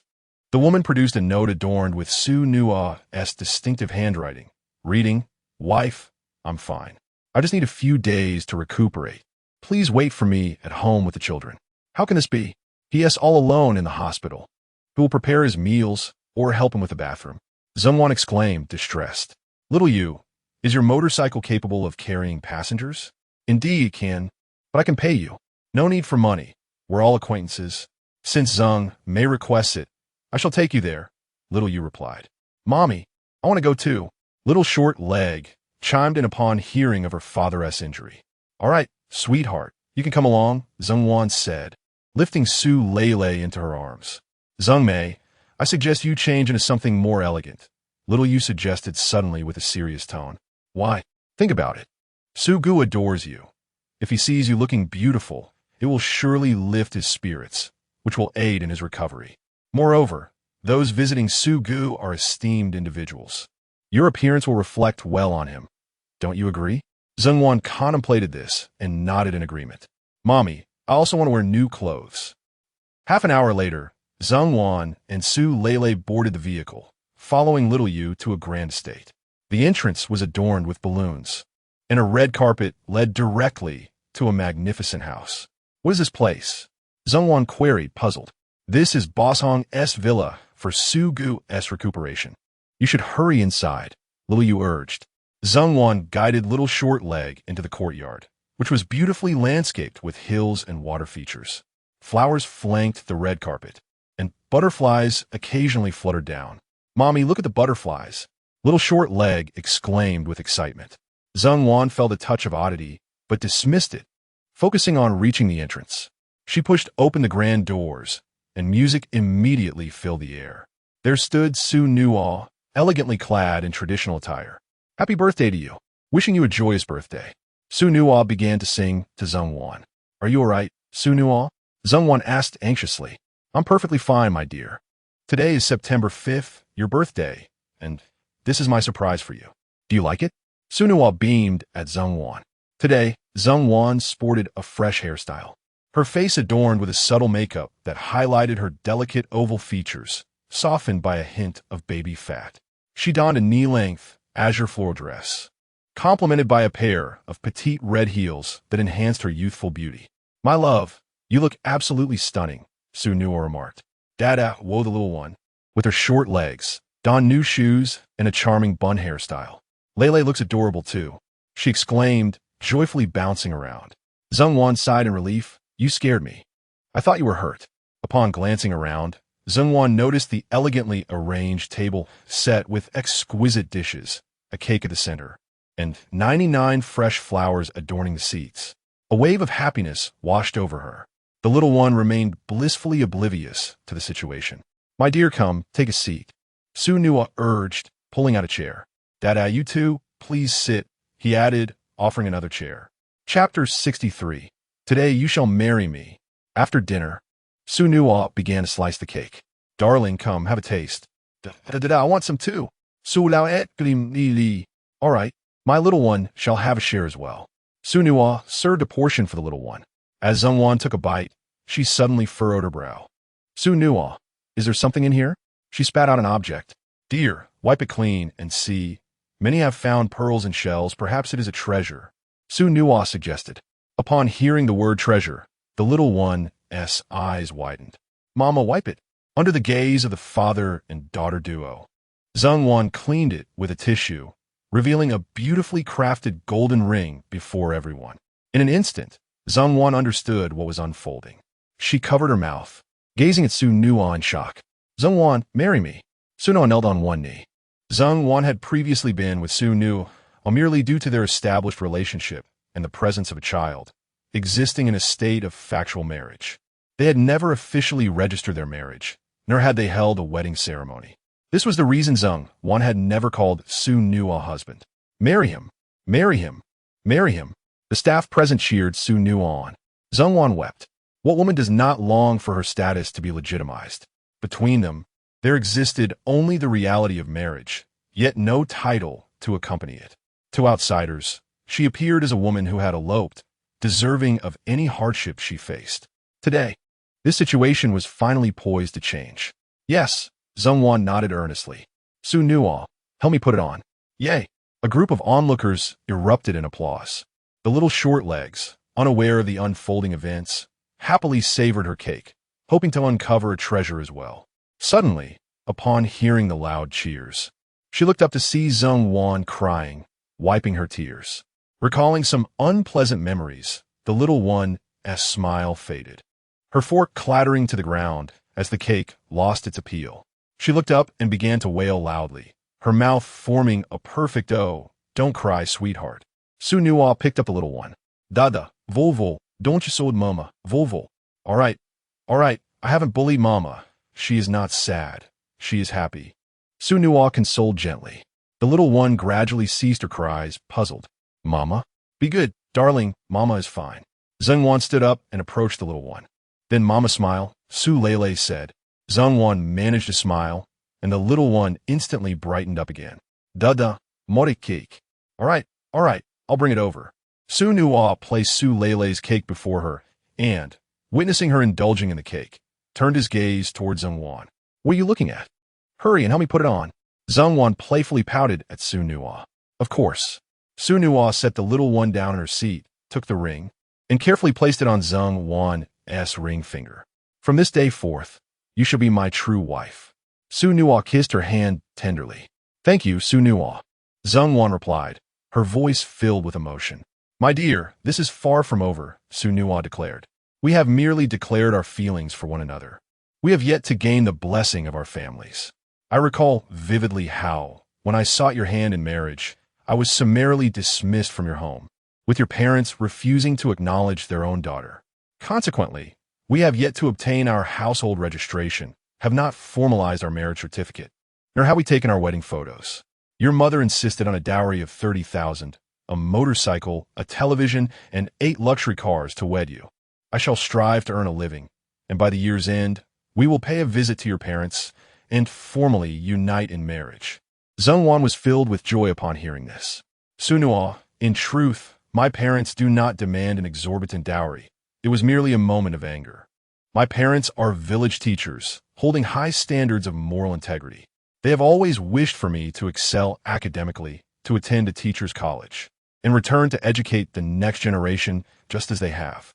No one anticipated that I would become pregnant before marriage, and at that time, you were led astray by Hu Pengzi, behaving like a delinquent, which caused them great distress. Their expectations for the dowry are not lofty. Zhengwan sighed, alas. After so many years apart, I wonder if they still recognize me as their daughter. Fear not, my love. Regardless of what transpires, I shall face it alongside you. Xu Nuo reassured her. I believe that through our sincerity, we can indeed win over your parents. Zhengwan nodded resolutely. Regardless of their approval, I am forever your wife. Xu Nuo turned to the staff, signaling for them to depart, before focusing intently on Zhengwan. The distance between them shrank, allowing them to hear each other's breaths distinctly. Zhengwan, Guno, understanding what was about to unfold, Zhengwan voluntarily closed her eyes. Xu Nuo did not disappoint her. 15 minutes later, Dada, the cake is gone. A bright, childlike voice interrupted them. Xu Nuo and Zhengwan reluctantly pulled apart, only to be met with a shocking sight. The child was eerily quiet, clearly up to mischief. Su Lele had finished her cake, and at some point, had climbed onto the table, rolling her entire being atop the cake, compressing it into a flat mass. She gleefully smeared the remnants all over her body. Noticing Xu Nuo and Zheng Wan's gaze upon her, the little one cheerfully exclaimed, "Did a mommy, am I pretty? Darling, what are you doing?" Zheng Wan hurriedly lifted Su Lei from the table. "Just painting," the small child replied, her voice sweet and innocent. "What should we do, Xu Nuo?" Zheng Wan asked, concerned. "Dada." The little one sensed the mood had shifted and instantly adopted a forlorn expression. "Fear not, the confession is complete. We can simply wash her up when we get home." Xu Nuo took Su Lei into his arms, allowing her to squirm against him. "Xu Nuo, you're all dirty. That's a good thing." He playfully snatched a piece of cake from Su Lei and threw it at Zheng Wan's face. "Oh dear, you're incorrigible," she retorted, grabbing a piece from the table and hurling it back at him. "I'll dodge," Xu Nuo exclaimed, evading the oncoming treat. "Dada heavy." The little one clapped joyfully. "Let us keep playing," Xu Nuo declared, picking up more cake to continue the playful battle. Zheng Wan, in a fit of frustration after several failed attempts to hit Xu Nuo, seized the cake and smeared it across Xu Nuo's face, not sparing the short legs either. The little one stood there, utterly bewildered. Naturally, Xu Nuo would not let Zheng Wan off so easily, and retaliated by slapping cake back on Zheng Wan's face. Before long, the three of them were transformed into a trio of colorful cats. "Mommy, Dada." The little one glanced around, observing two unfamiliar faces adorned with vibrant cake. Her expression a mix of confusion and curiosity. "Excuse me, could you please take a photograph for us?" Xu Nuo addressed a staff member as she stepped outside. "Come closer. My dear wife, Lei, gather round. This shall be our family's first photograph," Xu Nuo exclaimed. The staff member aimed the camera at the three of them. 3, 2, 1. "Cheese. Daddy and Mommy, look at the lights." The little one, still perplexed, began to cry when she noticed that neither Xu Nuo nor Zheng Wan were holding her. "Lei, it's just a bit of cake on Daddy's face. Do you not recognize your father?" Xu Nuo washed her face, then lifted the little Lei into her arms. Upon seeing the familiar visage, Lei finally felt at ease. Chapter 64. The first photograph with my wife and child. "Did I just now? I playfully struck your little baby." The short-legged darling nestled in Xu Nuo's embrace, seeking comfort. "Did I hurt you?" Xu Nuo inquired. "Just a tiny bit," the little one replied, extending a pitiful finger. "Oh, my precious baby is so adorable. Let's swiftly banish the pain." Xu Nuo planted a kiss on Su Lei. "Lei, Daddy has recited the incantation, and now you feel no pain." "Thank you, Dada. I feel fine now." The short-legged child clung to Xu Nuo. "Darling, processing the photos will take a little time. Shall we keep Lei company and watch some television in the private room?" Xu Nuo suggested to Zheng Wan. "Let us go play in the yard instead. We have our own television at home, and we came here so quickly that we didn't get a chance to appreciate the scenery of the yard," Zheng Wan proposed. "All right, Lei, let us venture outside to play." Xu Nuo lifted Su Lei, and the three of them made their way to the yard. "You, my dear, always make me appear foolish in front of others." With so many people around, I was laughing and crying. They must have found it amusing behind my back. Zheng Wan lamented. "Wife, you cannot blame me for this. I'd already given you a hint." "Just look at those lanterns," Xu Nuo replied. Upon hearing this, Zheng Wan turned towards the two red lanterns at the entrance, both inscribed with Zheng Wan, "Today you will marry me." The bold, gentle, and upright lettering clearly indicated that it was penned by Xu Nuo himself. No one else could replicate such handwriting. "Xu Nuo, are these lanterns ours?" Zheng Wan asked. "Wife, you have already agreed to marry me, yet you still refuse to address me differently." Xu Nuo feigned grievance. "Oh, Xu Nuo, please wait a moment. I wish to create a sense of ceremony. On our wedding day, I will call you husband loudly in front of everyone. All right?" Zheng Wan grasped Xu Nuo's hand and swayed it back and forth. "Is that acceptable?" "That will suffice, but you mustn't continue to call me Xu Nuo." "Then shall I call you Suga?" "Suga feels too ordinary. Just call me Noga." "Very well," Zheng Wan agreed. "May I take these two lanterns with me? I purchased them myself, so they are mine to take. Once the photos are developed, we shall retrieve them."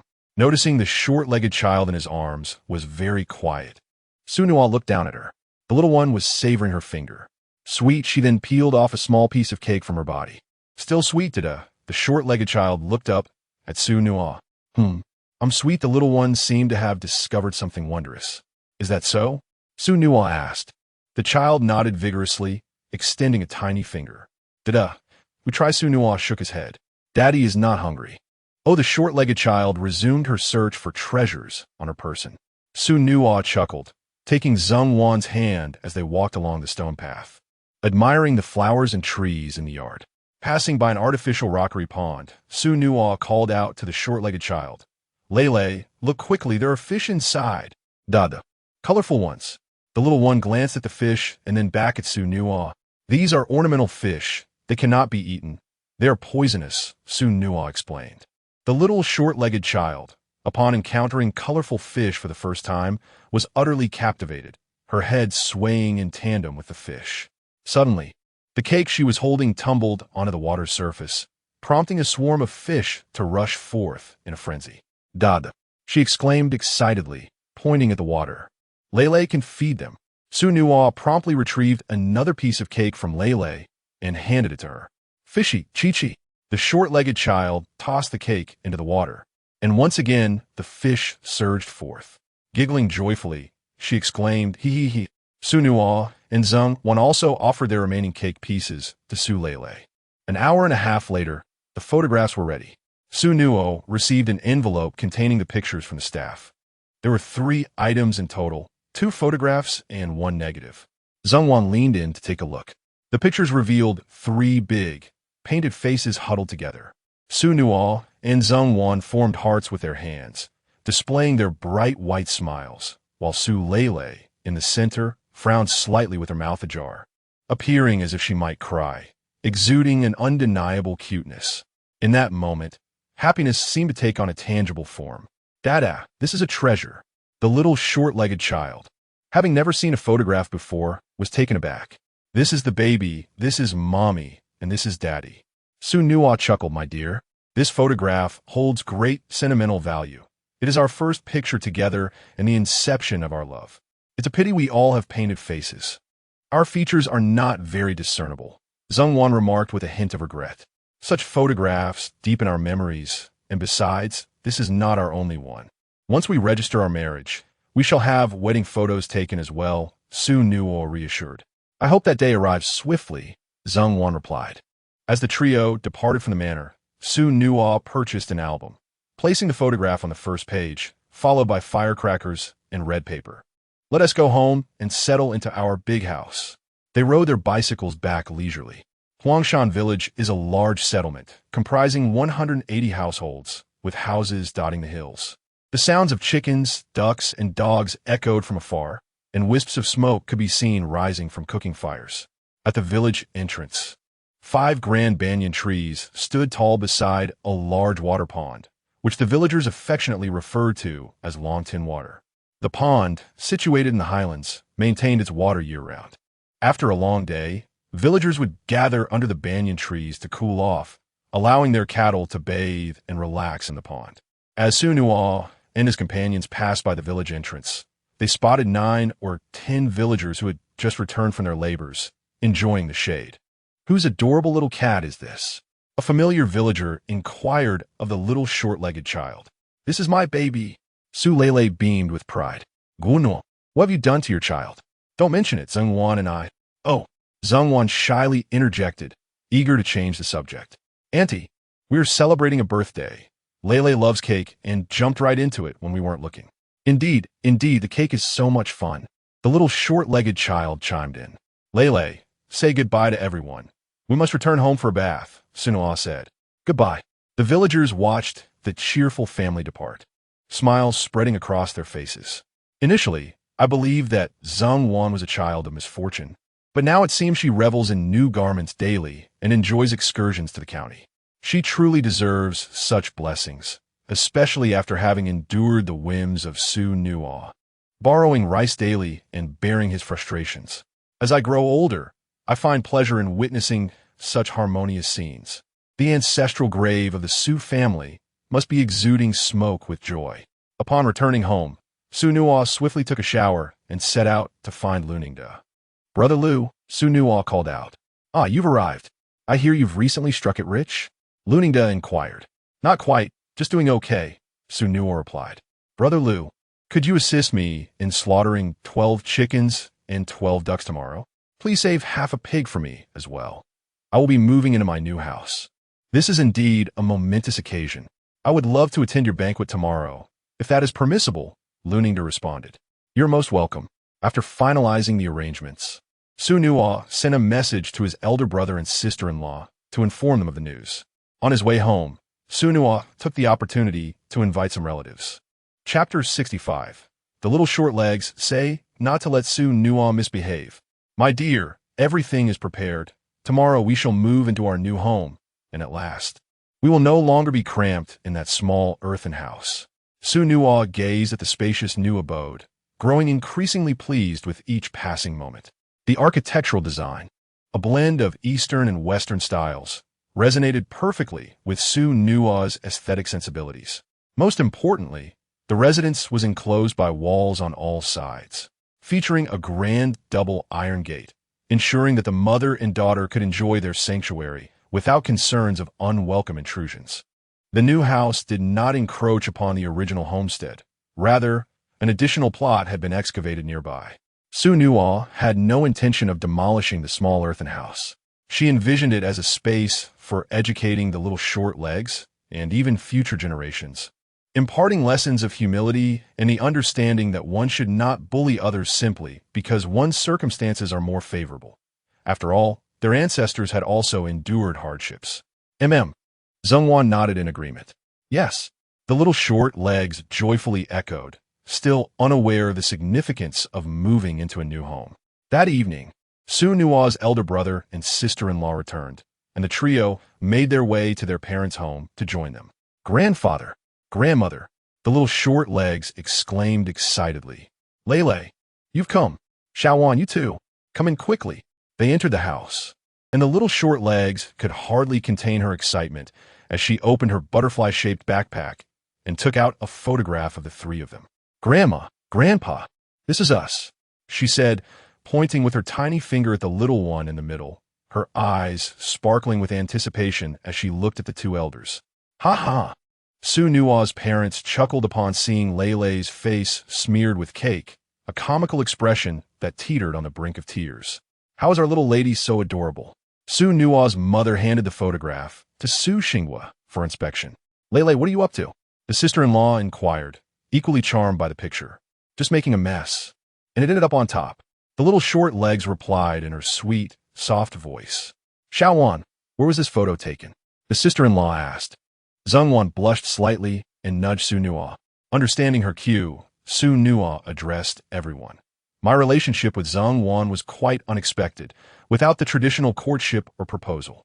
I wish to make up for that with a proper ceremony, and so, I planned a surprise for her birthday.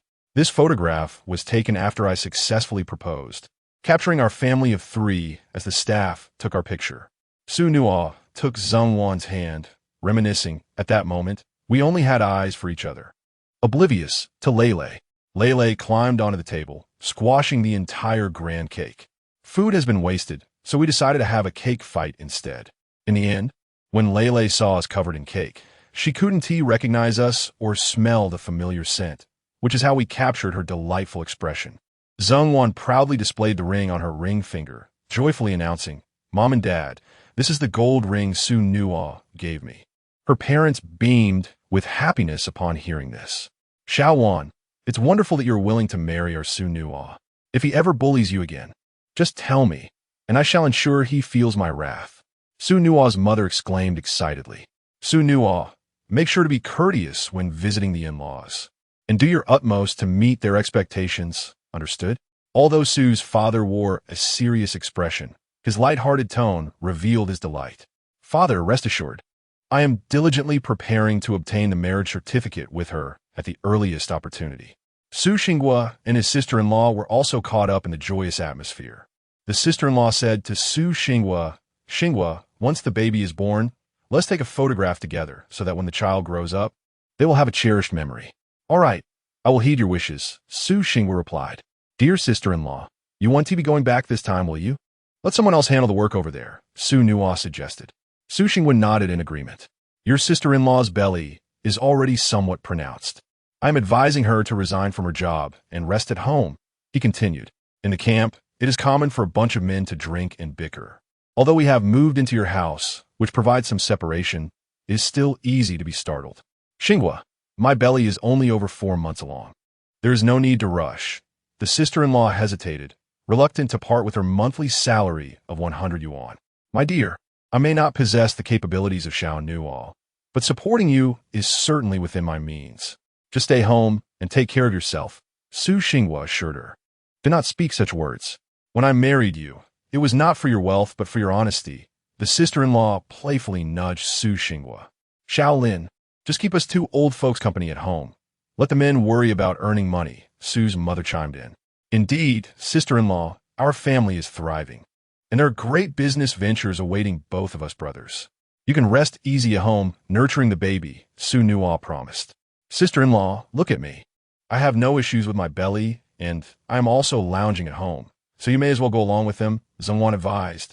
The little one, seeing the group urging her, scampered over and grasped the sister-in-law's hand. Sister-in-law, don't go, don't go. The group erupted in laughter. You also call her sister-in-law?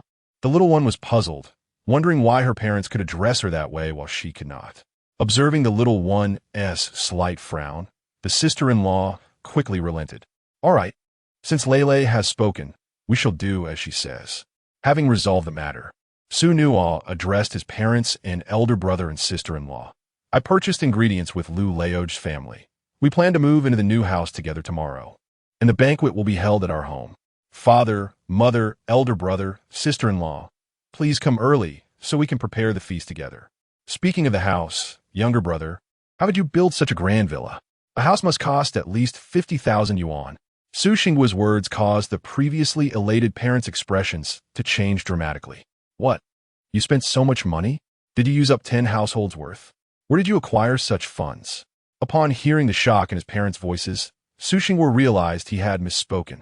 Younger brother, did you not inform our parents how much the house cost? Xu Nuo, as long as you have the means to build for yourselves, that is sufficient. Our main house can still accommodate us, the sister-in-law lamented. Father, mother, elder brother, sister-in-law, this house is not as costly as it seems. I benefited from friends' kindness. It only cost a little over 10,000, Xu Nuo clarified. Even 10,000 is quite a sum. The parents still expressed concern. You fail to comprehend the intricacies of the evolving situation. In the future, our nation will undoubtedly flourish, and correspondingly, the cost of living will escalate.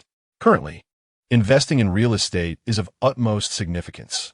In time, our properties will appreciate to a minimum value of 1 million. Xu Nuo refrains from specifying figures, lest it intimidate them. Dear parents, elder brother and sister-in-law, Xu Nuo's capabilities are a testament to your teachings. Now that he has accumulated some wealth, it is only fitting that he gives back to the family. You may now enjoy a life of comfort without concern. Zhongwan also reassured them, stating, rest assured, I will safeguard the finances. I am fully aware and will not allow Xu Nuo to act recklessly. Should he squander his funds, I shall reprimand him. The little one, emulating her mother, approached Xu Nuo earnestly. I will discipline him. With a playful slap, she lightly struck Xu Nuo, then exchanged a mischievous glance that elicited laughter from everyone present. Xu Nuo affectionately ruffled the little one's hair. Dear parents, the initiative to build a house came from Xiao Wan and Lele. You can rest easy in your new home. Just as Su Mu intended to speak further, Su Fu interjected, you young individuals possess the ability. We shall not interfere any longer. Chapter 66. Daddy doesn't want the baby anymore. Very well. Let us discuss the details of tomorrow's banquet. Mother Su inquired about the guest list. Su Nuo recounted the names, and soon the family finalized the specific arrangements for the event. As the clock struck 9 in the evening, the little one yawned, her head drooping momentarily before lifting again. Mom and Dad, if there's nothing else, we'll be heading back. Lele is sleepy, Su Nuo announced as she escorted the mother and daughter outside. Dada, I want to go home, the little one suddenly exclaimed. Baby, did you have a nightmare?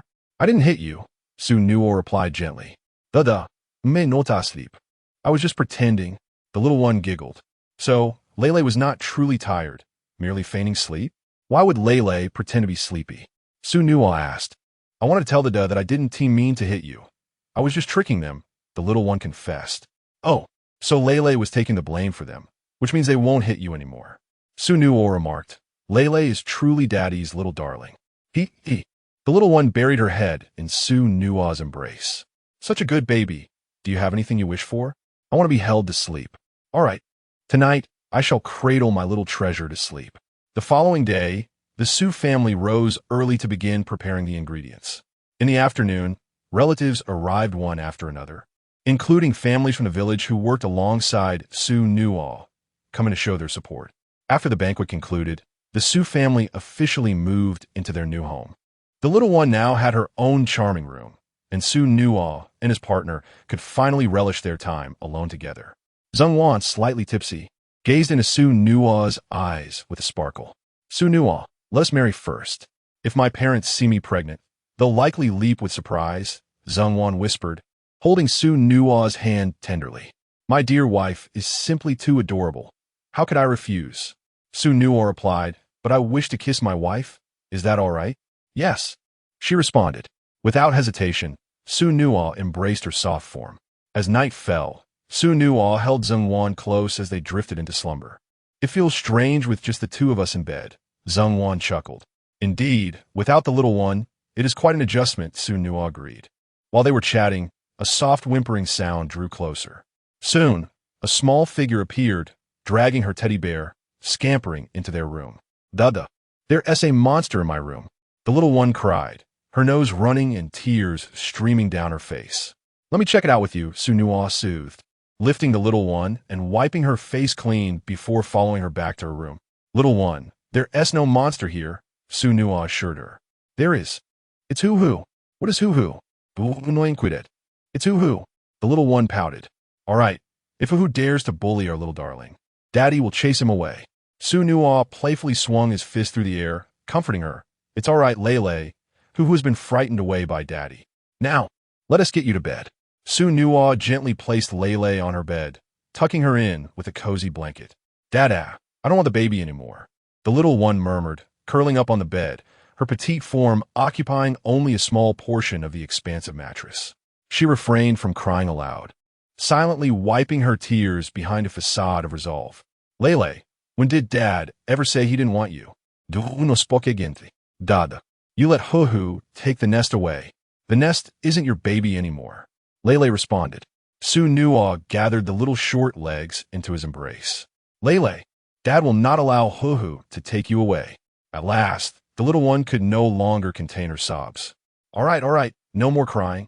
If you keep it up, you'll turn into an ugly duckling, Xu Nuo reassured her.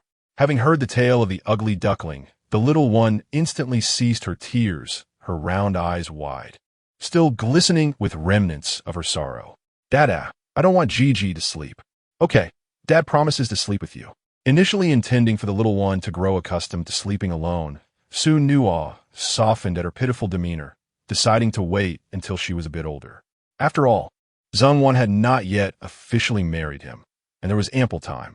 In the future, as the child grew, she would not only be willing to sleep alongside him, but also play with him.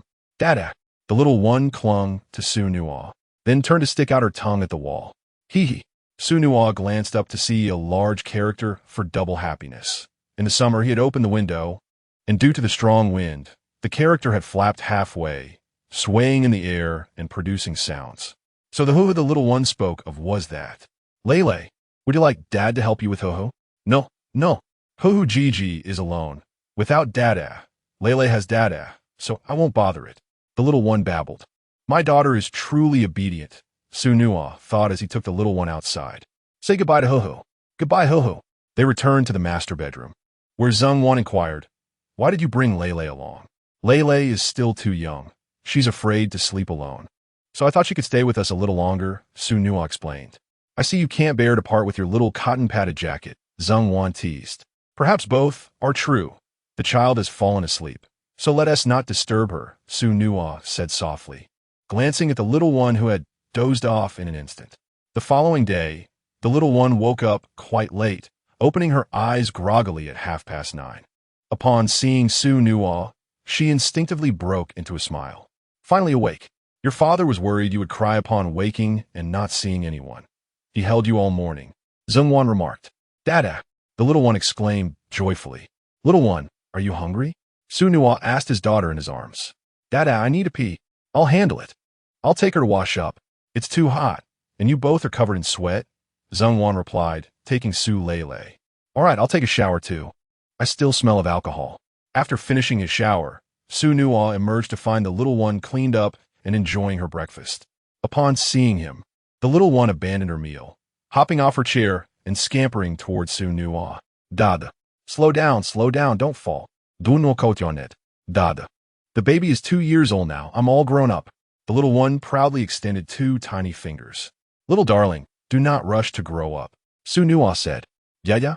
When the little darling grows up, she will have to leave daddy, Xu Nuo explained. The baby won't grow up. The little one exclaimed in a flurry, clinging to Xu Nuo's leg. Xu Nuo guided Su Lei back to the dining table. Come, let daddy feed you, he said. The little one took a bite. Hee. In the next moment, the little one retrieved a piece of chicken from her bowl. Top, all. Xu Nuo opened his mouth to swallow it too. Giggle. The little one laughed heartily. Xu Nuo, let me tell you something. As summer reaches its peak, the village spring has somewhat dried up, making it difficult for the nearby villagers to fetch water. The queues are quite lengthy. They thought of coming to our home for water, and I wanted to ask for your opinion. Zhengwan conveyed to Xu Nuo. That's fine. The faucet at our old house is still functional. They may take as much as they need. Then I shall inform the villagers outside. Zhengwan said as she stepped out. Chapter 67. The father-daughter duo with similar behaviors. Darling, let us continue our meal. Xu Nuo said to the little one with short legs. Okay. The little one cheerfully resumed eating. Xu Nuo gazed at Su Lei, contemplating the forthcoming money-making strategy. Dingling. At that moment, the phone rang. Xu Nuo glanced at the caller ID. It was Hong Kuangwa. Hello, Brother Hong, what brings you to call? Xu Nuo answered the phone. Little brother, where have you been lately? At home, I just finished renovating the house. When will you host a banquet? I had one yesterday. Brother, how could you not invite me to such an important gathering? My wife is shy. She only invited some relatives from the village and didn't call any friend from outside. Xu Nuo inquired, Brother, is there something you need from me? Indeed, we, the Hong family, have recently engaged in investment attraction and secured a deal. I would like you to come over to sign a contract. Upon hearing Hong Chuangwa's words, Xu Nuo felt a sense of admiration. It seemed the other party truly regarded him as a lucky star, requiring his presence even for signing a contract. Little brother, once the contract is completed, I will give you a red envelope of 2,000 yuan. Brother, that seems rather excessive. Xu Nuo agreed nonetheless. Wife, Brother Hong from the county needs me for something. I will go take a look. If I return late, you all start eating without me, Xu Nuo said to Zhengwan. Understood, Zhengwan reminded him. You drank quite a bit yesterday. Don't indulge in alcohol when you go to the county, all right? Is there any incentive if I refrain from drinking? Xu Nuo asked. What benefit do you desire? Zhengwan's cheeks flushed slightly. Seeing Xu Nuo's expression, Zhengwan understood the implication. I agree. But you must not only avoid drinking, but also refrain from any impropriety with other women. Otherwise, I will ignore you from now on. Of course, no other wildflowers could compare to my wife's beauty. Bidding farewell to Zhengwan, Xu Nuo went to see Su Lei. Little sweetheart, Daddy is heading out. Remember to be good and don't cry, all right? Dada, will I be rewarded if I don't cry? Su Lei asked. Du Nuo Pao said, what do you wish for? The little one giggled. My dear daughter, you truly are your father's child. Xu Nuo replied, as long as you don't cry. Daddy will give you a kiss and buy you some candy when I return. Dada, awesome. After bidding farewell to the little one, Xu Nuo left the house and rode his bicycle. Half an hour later, he arrived at the Hong family's estate. Hong Kuangwa was already waiting at the entrance, dressed in a grand suit, accompanied by a steward holding another suit. Little brother, you've arrived. Change into formal attire. I will take you to meet the guests. Hong Kuangwa said with a smile. Xu Nuo handed his bicycle to the steward and after changing clothes, got into the car with Hong Kuangwa. Little brother, you look splendid in formal wear, Hong Kuangwa complimented. Brother, what sort of guests are we meeting that requires such formality? Xu Nuo asked curiously. Foreigners from America. They are interested in our industrial park and wish to invest 100 million. The Hong family wants me to spearhead the connection. Hong Kuangwa putted, du nos folder. My dear brother, thanks to you, I am now entrusted with a significant business opportunity that the Hong family would never have allowed me to handle before. It's truly remarkable that I am now at the helm. My elder brother, have you managed to attract foreign investment? Is it reliable? 100 million. Xu Nuo expressed his astonishment. It should be trustworthy. The individual was brought in by my nephew, Hong Guangwa explained. My nephew lost his parents at a young age, and my elder brother and I raised him as our own. He has proven himself worthy, studying abroad at 18 and earning numerous accolades. And now he has brought this opportunity to our family. Xu Nuo nodded in understanding. Half an hour later, the car arrived at the largest Western restaurant in Lufeng County. Mr. Hong, greetings. The manager had been waiting at the entrance. Hong Guangwa nodded and turned to Xu Nuo, saying, "Please, enter." The manager couldn't help but regard Xu Nuo with a newfound respect, pondering which esteemed family he hailed from, given the courtesy extended by the Hong family. "Elder brother, as you are the elder, please proceed," Xu Nuo insisted. "My younger brother is the guest. He should enter first," Hong Guangwa countered. "We are like brothers. There is no need for such formality." Seeing Hong Guangwa hesitate, Xu Nuo finally remarked, "This time, I shall take advantage of you, elder brother." Xu Nuo stepped into the restaurant. The entire establishment had been reserved by Hong Guangwa, leaving the hall devoid of any patrons. "My younger brother, the guests will arrive shortly. I kindly ask you to wait a few minutes," Hong Guangwa said. "That is a trivial matter." Xu Nuo waved his hand dismissively. The two waited, and 2 hours passed. "What on earth is going on?" Hong Guangwa exclaimed in frustration. Just as they were about to leave, the foreign guests finally arrived. "Let's go greet them." Hong Guangwa led the way, with Xu Nuo following closely behind. "You are an absolute disgrace." A blue-eyed, blonde foreigner entered and casually addressed Hong Guangwa. "Nephew, what is he saying?" Hong Guangwa inquired of a bespectacled young man beside the foreigner. "Third uncle, he is greeting you," the young man replied with a smile. Xu Nuo furrowed his brows slightly. Hong Guangwa stepped forward to shake hands. "Greetings," he said. "You motherfucker." The blonde foreigner laughed. "Nephew, what did he say again?" Hong Guangwa asked. "Third uncle, he is sending greetings from our mother," the bespectacled youth continued. "Ah, truly, you are a remarkable individual," Xu Nuo remarked coolly. Such sarcasm was not yet a common practice in this era, and the bespectacled young man interpreted it as praise, merely casting a fleeting glance at Xu Nuo. He then turned back to Hong Guangwa and said, "Uncle, this is the American entrepreneur I mentioned to you over the phone. He is worth billions of dollars and owns 10 skyscrapers, each 100 stories tall. An investment of 100 million is merely a prelude. Should our discussions go well, he might invest an additional 10 to 20 billion. However, he hails from a developed region and is visiting our rural area for the first time. He may be somewhat unaccustomed to it and could have a short temper, so please be patient." Hong Guangwa smiled and replied, "I understand. As long as he is willing to invest, a little discomfort is nothing." The group proceeded towards the dining table. "Umph, umph, umph." The foreigner pointed at Xu Nuo. "Who are you to sit at this table?" The bespectacled youth reprimanded.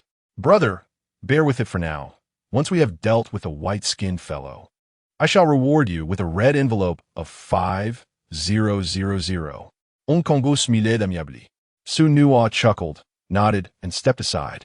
The foreigner with golden hair and blue eyes pulled out the menu and ordered a plethora of dishes, along with 3 bottles of exquisite wine. Throughout the meal, Hong Guangwa maintained a cheerful demeanor, assisting with the wine. After dining, the foreigner whispered a few words into the ear of the bespectacled youth. The youth promptly retrieved the contract. "Brother, the American entrepreneur is exceedingly pleased with our dealings and has decided to sign a contract with us. Here is the agreement. Take a look. It's clearly stated in black and white. 100 million US dollars. Just sign here." "How much is 100 million US dollars in our currency?" Hong Guangwa inquired with curiosity. "Our money is insignificant compared to the US dollar. They're willing to exchange because they are satisfied. 100 million US dollars can be converted to 400 million of our currency." The bespectacled youth held up 4 fingers. "All right then." Just as Hong Guangwa was about to sign, Xu Nuo stepped forward to intervene. "Brother, may I take a look at the contract?" "Who the hell are you to ask for that?" The bespectacled youth retorted, displeased. "Nephew, he He's a friend of your uncle. Please refrain from speaking so harshly. Uncle, my apologies. Having spent considerable time abroad, I have yet to temper my temperament. The bespectacled youth replied, Uncle, allowing him to see the contract is merely a waste of time. It is entirely in English. Can he even comprehend it? What if I claim I can understand it? Xu Nuo counted. Chapter 68. Exposing the Deception. Xu Nuo locked eyes with the bespectacled young man, and a heavy silence enveloped the scene. What qualifies you to speak English? The young man scoffed, then turned to Hong Kuangwa. Uncle, who is this person? Hurry and send him away. This contract is worth 400 million. If we offend them and they leave, it would be disastrous. With a loud clap on the table, a golden-haired, blue-eyed individual stood up. Look, the entrepreneur is upset. You, get down on your knees and beg for forgiveness. The bespectacled youth declared with a scowl. Xu Nuo remained unfazed. Uncle, the young man called out to Hong Kuangwa. Please get him out of here. Why should an outsider meddle in our family affairs? After a long moment of hesitation, Hong Kuangwa finally turned to Xu Nuo.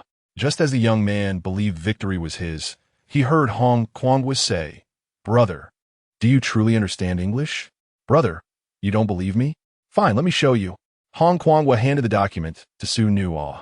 Xu Nuo quickly perused the pages, shaking his head. Brother, you've been deceived. This is a donation transfer agreement, not an investment from the other party. The text revealed that you were to transfer the Hong family's assets to them, totaling 100 million US dollars. If that is insufficient, you must supplement it from other sources or through earnings with a repayment period of 50 years. While a mere English contract is invalid, your nephew, as one of the drafters, has lived abroad for 10 years and is familiar with English. The attachment includes a Chinese translation. Should you sign this agreement, they can later replace the attachment, leaving you not only without the investment, but also plunging the Hong family into bankruptcy and insurmountable debt. Upon hearing Xu Nuo's words, Hong Chuang's expression shifted dramatically. What nonsense are you spouting? The bespectacled young man insisted. Uncle, don't believe him. He is deliberately deceiving us because he cannot bear to see our family prosper. You treat me like a son. My livelihood depends on you. How could I possibly harm the Hong family or myself? Hong Kuangwa was at a loss for what to do and suggested, Nephew, why don't we have someone take a look at this? You studied law. I fear there may be hidden clauses.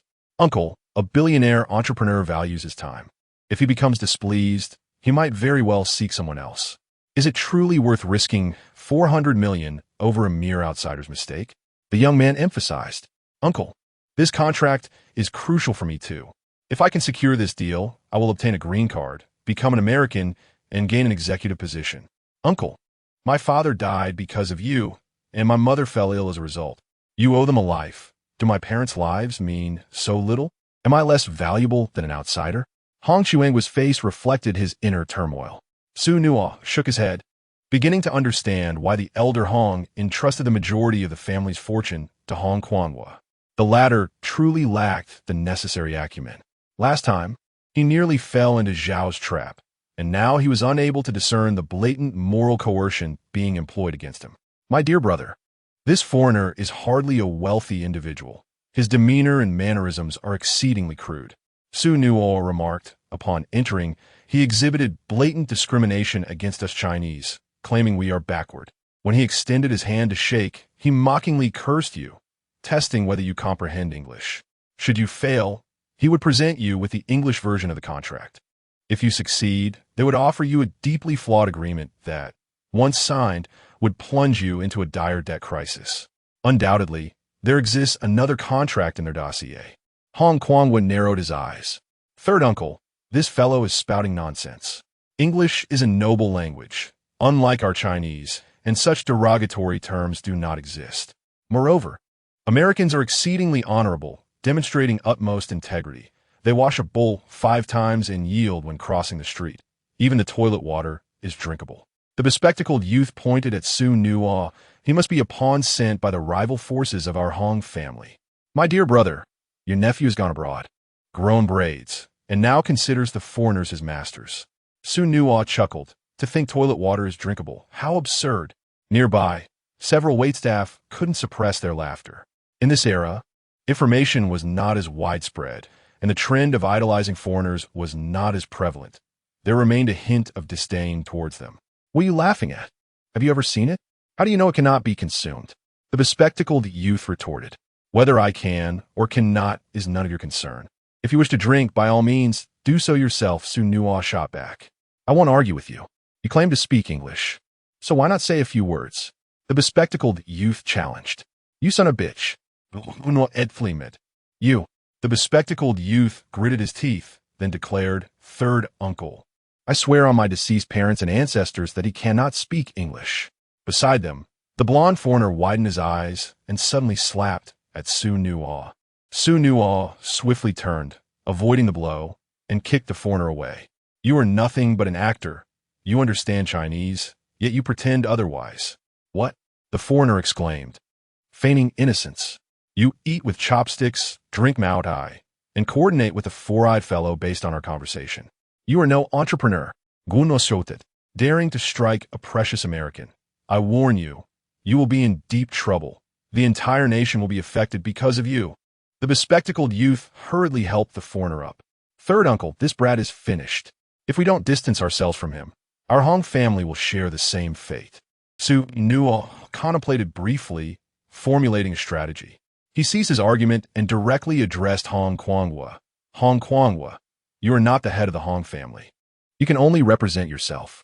As a partner in this venture, I hold 50 decision-making power. I do not consent to your signature. Upon hearing this, Hong Kuangwa slammed the table. Xu Nuo, what do you mean? We agreed that major decisions will be made by me. I don't care. I simply do not agree. If you dare to sign, I will ensure the entire company meets its demise. Xu Nuo declared. The young man finally revealed his true colors. Little did I expect that my nephew would see through him. You are truly here to bring misfortune upon the Hong family, unable to bear our prosperity. Konggu exclaimed. Xu Nuo pulled out his mobile phone and casually manipulated it a few times. At this point, I shall no longer feign ignorance. I have already sent a message to the board. Your signature now holds no validity. I cannot stand to see your Hong family thrive. The wealth of Lufeng County rightfully belongs to the Xu family. You, Hong Kuangwa, charged at Xu Nuo, who forcefully pushed him aside, sending the table toppling over. The bespectacled youth hurried to assist Hong Kuangwa. Uncle, are you all right? I am fine, but this means I can no longer sign the contract, Hong Kuangwa lamented. The bespectacled youth pondered for a moment and said, Uncle, surely second uncle can come. Indeed, I shall call him right away. Hong Kuangwa rose and dialed Hong Qiangwa. Brother, I was wrong. I should not have partnered with Xu Nuo. He is adamant about his 50 stake and refuses to let me sign. Please come over to sign and, while you're at it, buy out our company and expel Xu Nuo. Dunno stofet. Hong Kuangwa, how dare you act so ruthlessly? And what of it? Konggu retorted. You may act first, but do not blame me for retaliating. Just wait. I have my own allies. Xu Nuo cursed under his breath and left the restaurant. Good riddance. Hong Kuangwa muttered, turning to the bespectacled youth. Do not worry, nephew. When your uncle arrives, I will certainly persuade him to sign. Tell the American entrepreneur to wait another 15 minutes. The bespectacled youth exchanged a few words with the foreigner, who looked quite displeased yet remained. Uncle, the other party is very angry. Fortunately, they're giving us some leeway. You must convince second uncle not to cause any more trouble, the bespectacled youth urged. Rest assured, nephew, my standing at home is substantial. There will be no issues, Hong Kuangwa assured. Chapter 69. Strangely, neither my wife nor children came out to greet me. Third uncle. Who is that Xu fellow? Why does he dare to be so arrogant? The bespectacled youth inquired with curiosity. Let us not speak of it. The reason I have hesitated to agree with you, instead considering his perspective, is not due to a lack of familial loyalty, but rather because he is not to be trifled with, Hong Kuangwa replied in a hushed tone. That man is involved in shady dealings. If provoked, he is capable of murder. Therefore, it would be prudent for our foreign entrepreneur to refrain from pursuing this matter. We can simply offer him a generous compensation. The bespectacled youth pondered for a moment and responded, This entrepreneur is not easy to negotiate with. Third uncle. Can our family truly afford such compensation? Of course we can. You must have faith in the wealth of the Hong family. We possess 400 million. Hong Kuangwa affirmed while patting the young man's shoulder. The youth cast a glance at the foreigner, and they exchanged a knowing smile. As Xu Nuo exited the restaurant, the anger on his face dissipated instantly. "Mr. Xu?" The manager at the entrance inquired. "It's none of your concern." Xu Nuo waved his hand dismissively. He had scarcely taken a few steps when a call from Hong Kuangwa came through. Now, this is a true big shot, who immediately grasped the situation. Xu Nuo answered the call. "Brother Xu, was there an issue with the contract?" Hong Kuangwa asked. "Brother Hong, it's a trap contract in English, requiring the Hong family to pay $100 million within 50 years. This is intended to bankrupt you. I was the top student in my school, and they had me learn from the foreign language teacher. I once hosted foreign teachers alongside my instructor, so I have some understanding of English," Xu Nuo explained. In the coming decades, English would become quite prevalent, and as the owner of a large company, Xu Nuo often collaborated with foreign enterprises. While he would not claim to be fluent, he could certainly comprehend contracts. "Thanks to you, Brother Xu. I initially thought it was just a minor issue with my nephew, and I was careless. Please wait for me at the original location. I will arrive shortly." The call ended. "Excuse me, could you please bring me a chair?" Xu Nuo requested. "Certainly, Mr. Xu," replied the restaurant manager, promptly bringing a chair for him. Half an hour later, a car arrived in front of Xu Nuo. "Brother, please follow the car home and wait for me," Hong Kuangwa instructed as he exited the vehicle, accompanied by 4 others, and entered the restaurant. Xu Nuo chose not to join the commotion. He had fulfilled his obligations. If Hong Kuangwa could not handle such a matter, he would not be the man he was reputed to be. Despite appearing cultured behind his glasses, Hong Kuangwa was the head of a wealthy family. His father had entrusted him with the family business before his passing.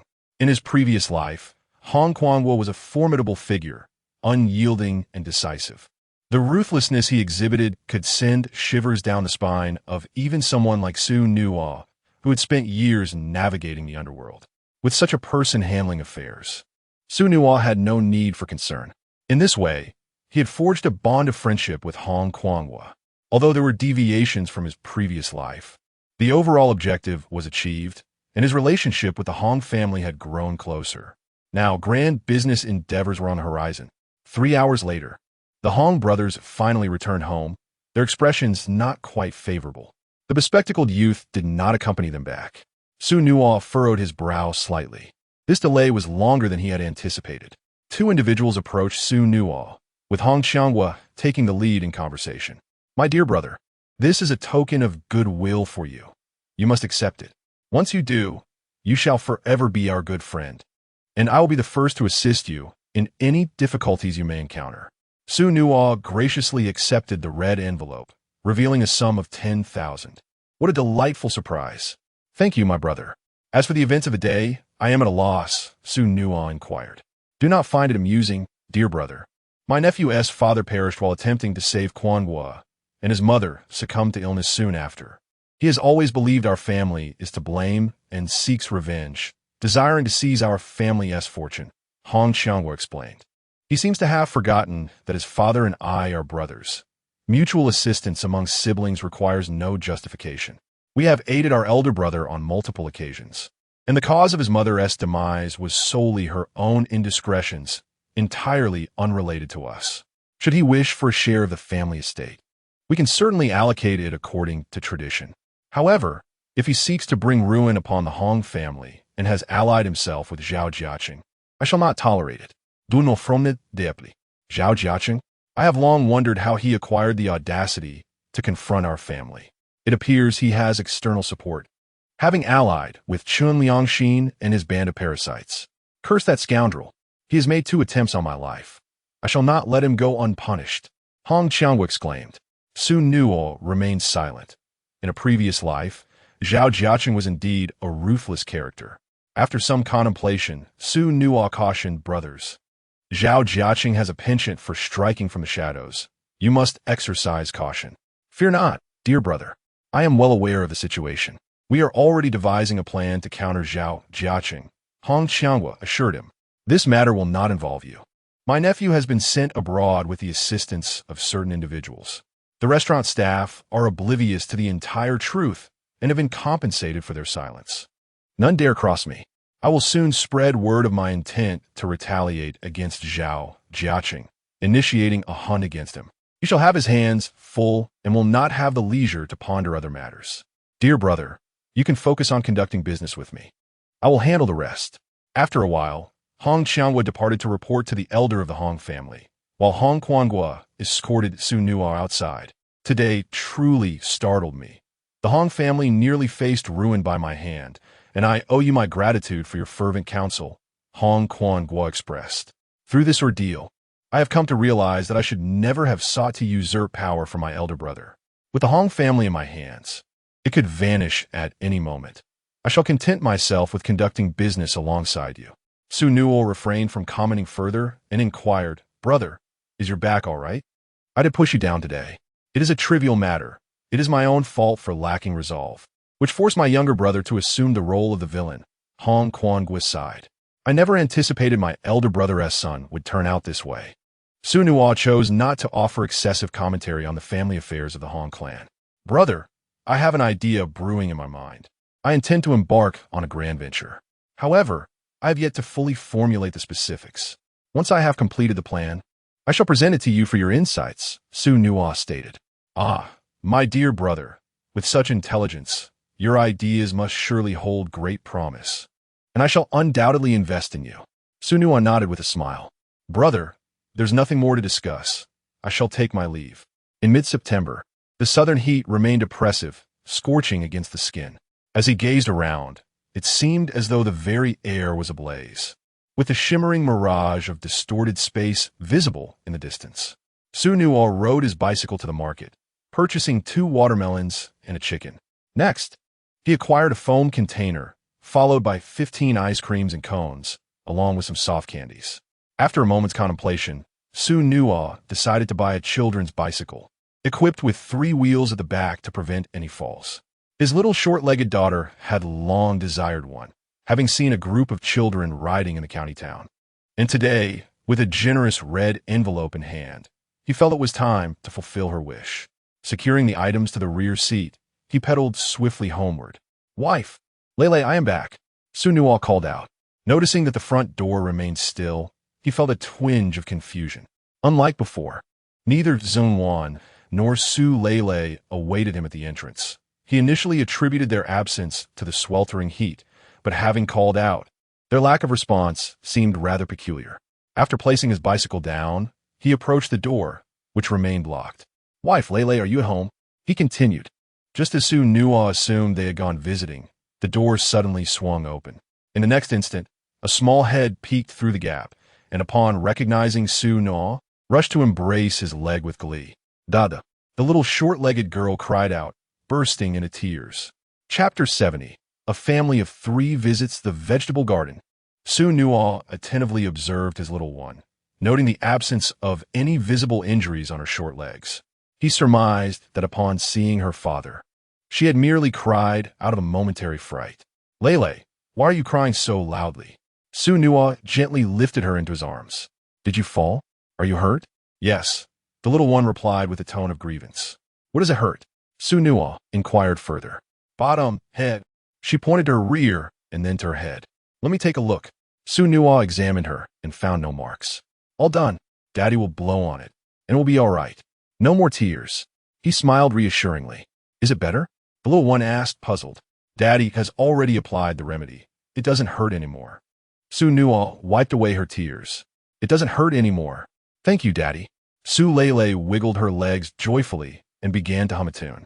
Suddenly, an idea struck her, and she extended her tiny fingers, blocking Xu Nuo's view. Look, sweetheart, what is this about? Du no juediet. Daddy, there's a bird building a nest, and 2 birds building a nest, and a long worm chasing the nest. Oh, the nest flew away. The little one counted on her fingers, babbling excitedly, then looked up at Xu Nuo with earnest eyes. The birds and the worms are so naughty, they made our baby fly away. At that moment, Xingwan stepped outside to fetch something for Xu Nuo. He couldn't help but ask, Dear, Lele says she was struck by a bird and a longworm. What happened? I don't know what got into them today. Suddenly, 2 birds appeared in our yard at noon. You know Lele loves to wait for you in the yard. Those birds saw her sitting on a little stool eating, and they came over to snatch the food from her hands. The stool tipped over, and the bowl shattered, causing Lele to sit right on the ground. Zhengwan explained. The little girl didn't cry at first. She even began to scold the birds and called me over for help. She only cried when Daddy arrived, didn't she? Xu Nuo teased, tapping her nose gently. He. The little one buried her head in Xu Nuo's embrace. But wait, there's more. Just as I was tidying up, a black snake, as thick as a little leg, slithered into the yard. Lele, not understanding the danger, hissed at the large snake, which then lunged at her. She hurriedly came to tell me, and I quickly scooped her up and locked the door. Zhengwan continued. Xu Nuo furrowed his brow. Summer does indeed bring snakes. But a snake of that size, along with thieving birds, is quite rare. In these times of scarcity, many people hunt snakes and birds, and it has been a long while since one has been spotted in the village. Let us not dwell on them. I will search the area tomorrow to ensure that snake has left. For now, let us have something to eat. I've bought some snacks for you. Xu Nuo opened the foam box and retrieved an oversized ice cream cone, handing it to Zhengwan. Dear, this is for you. Daddy? The little one, having never seen an ice cream cone before, asked curiously. This is called an ice cream cone, and it's very delicious. However, since Lele is still small, you can only have a little bit. Xu Nuo took another cone and offered it to Su Lele. Daddy, it's so cold. Su Lele giggled, revealing her tiny teeth. Lele, how many new teeth have sprouted? Xu Nuo said, let Daddy have a look. Ah, the little short legs revealed their teeth. The teeth are growing splendidly. Without a hint of decay, Xu Nuo commented. The little short legs giggled. Nuo go. Why did you buy so many ice creams? Zhengwan inquired. I plan to share some with my parents, and a few for my uncle as well. You two can join me shortly. We can also gather some vegetables from the large garden. The cucumbers and corn we planted should be ripe by now, Xu Nuo remarked. Clap, clap. The little short legs excitedly clapped their hands. All right, I'll fetch a basket, Zhengwan replied. Baby, let us have some watermelon first, Xu Nuo suggested. When Zhengwan returned with the basket and umbrella, Xu Nuo had already split open a watermelon. After satisfying their hunger and thirst, Zhengwan placed another intact watermelon into the basket, while Xu Nuo held one short leg with one hand and carried farming tools with the other as the three of them made their way to their parents' home. As they walked, the little short legs suddenly stopped and exclaimed. What's wrong? Xu Nuo asked. Look, look.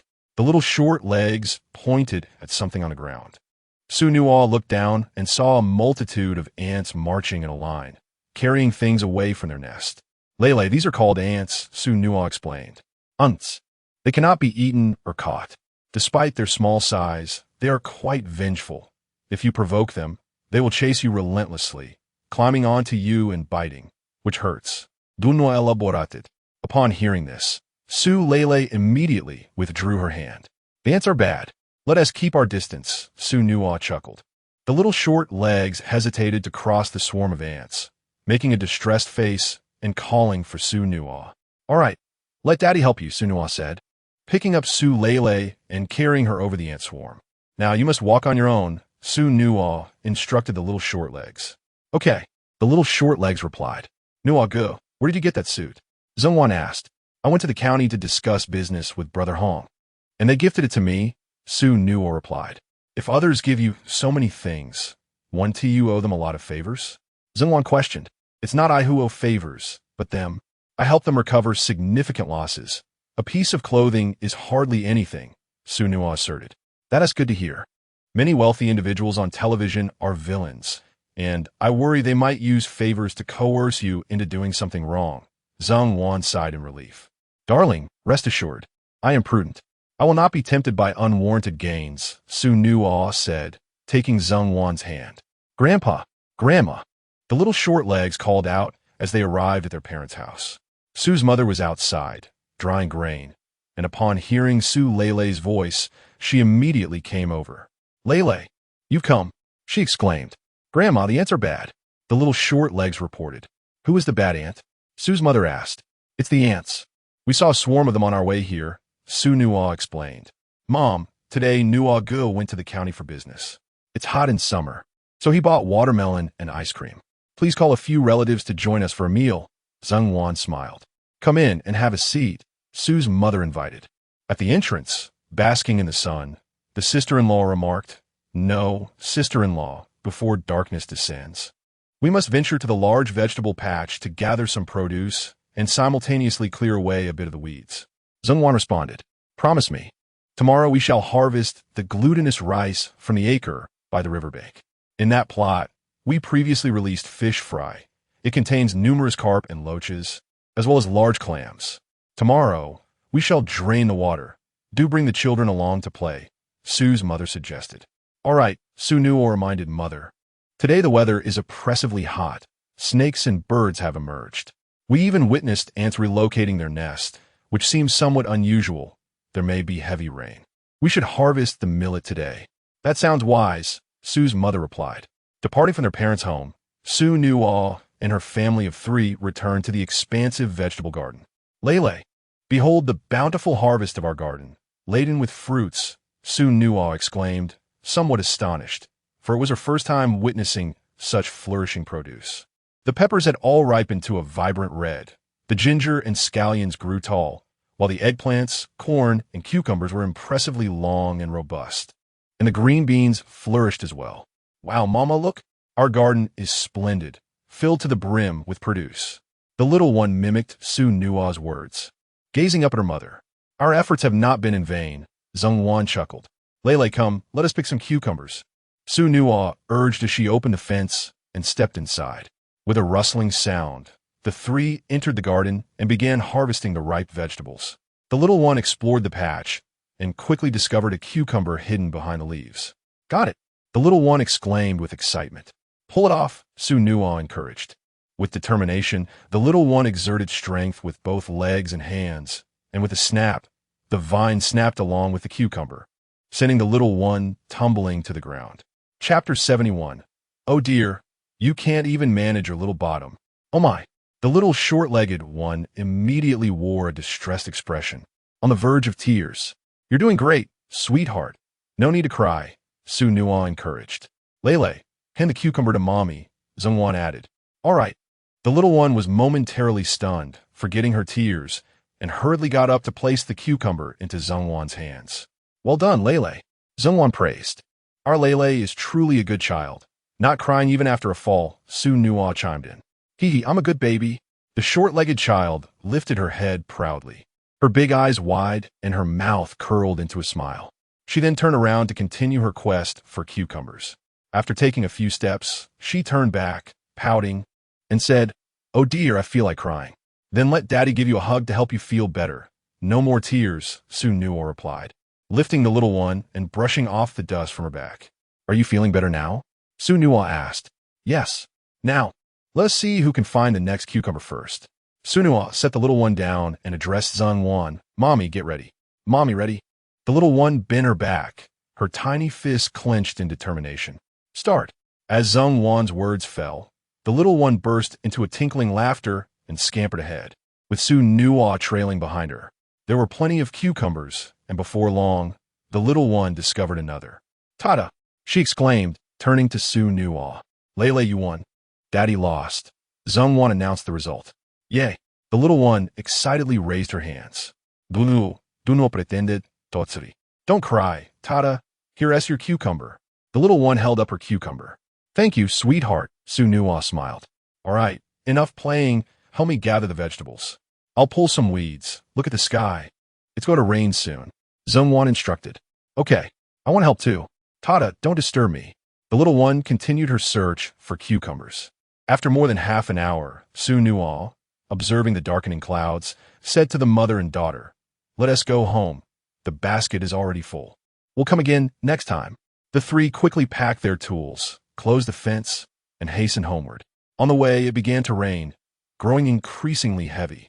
"Lele, run quickly," Xu Nuo called out. The little one raised her arms and scampered merrily. Oh no! Passing a puddle, she slipped and fell into the muddy water, covering herself in muck. Remarkably, she did not cry, getting up to run again, but after a few meters, she stopped. "Tada, I don't want to run anymore." "Is that okay?" She pouted. "You've been very good. Daddy will carry you," Xu Nuo said, noticing the little one was about to cry. and promptly picked her up as they hurried to her parents' home. Several relatives from the Xu family were also present. "Grandpa, Grandma," the little one called out. "You're back." Xu Nuo, what happened to her? Su's mother exclaimed anxiously. "It rained, and she fell," the little one replied. "Did Lele cry?" The sister-in-law inquired. "Do not cry," Su Lele chirped. "Lele is truly a brave child," his sister-in-law chuckled. "Everyone come here. Lele has gathered a bountiful harvest of vegetables from the garden. There's more than enough for just the three of us," Xu Nuo remarked. "All of this was picked by Lele. He is indeed remarkable," Uncle said, pinching Su Lele's cheek. "Mama, I'm also working hard," the little one proclaimed, not wishing to take sole credit. "Lele is a good child," Uncle laughed. After distributing the vegetables, the three returned home. "Dear, I shall prepare dinner shortly," Xu Nuo said, changing his clothes. After dispatching a chicken and placing in boiling water with scallions and ginger slices, he covered it with a steamer and added eggplant. Having completed these tasks, Xu Nuo washed cucumbers, diced them, and mixed in sugar. He then began to prepare various ingredients. An hour and a half later, 5 delicious dishes graced the table. "What is this?" the little one asked, pointing at a dish. "This is hand-pulled chicken. Once you eat it, your legs will grow long like a great big bird. Gunorepiet. And this?" the child continued, gesturing at another dish. "That is steamed eggplant, blended with ginger leaves after cooking. It's absolutely delightful," Xu Nuo explained while serving Su Lele. "This is cucumber salad, crisp and sweet, and here we have chicken soup with green beans. Finally, stir-fried corn kernels. Everything is wonderful." The little one eagerly reached into the dish and grabbed a handful. Xu Nuo offered a bowl to his father. "Here you go, Dad." The little one grabbed another handful for Zhang Wan's bowl. As night fell, Xu Nuo carried the child to bed, leaving him alone with Zhang Wan in the living room. "Dear, it's time to fulfill the promise I made earlier," Xu Nuo smiled. "I've prepared a surprise for you. Do you have one for me?" Zhang Wan teased. "Of course, I have a splendid surprise waiting for you," Xu Nuo replied. "Then let me see it." Zhang Wan extended her hand. "Ladies first." With a soft kiss, Zhang Wan initiated a tender moment. 10 minutes later, they parted. "All right, your turn." Zhang Wan blushed. "Now it's your turn." The little one chimed in, startling them both. "Lele, when did you wake up?" Zhang Wan exclaimed. "I sneaked out when you weren't looking," the little one innocently explained. Zhang Wan shot Xu Nuo an exasperated glance. "You can't even manage a little shadow." "Not even a little shadow," Su Lele echoed. Xu Nuo then pulled out a red envelope given by Huangshan Village. "Dear Lele, come and count how much money is inside." Zhang Wan accepted the envelope, opened it, and was taken aback. "Nuo, how could there be such a large sum?" "Of course. Today your husband accomplished something significant," Xu Nuo declared. "Just tell me, are you surprised? Shall we go deposit it at the credit union tomorrow?" Zhang Wan inquired. "Enough," declared the parents-in-law, demanding a bridal price of 30,000, a motorcycle, and a television. Although they would not truly require these items, it was essential to prepare them.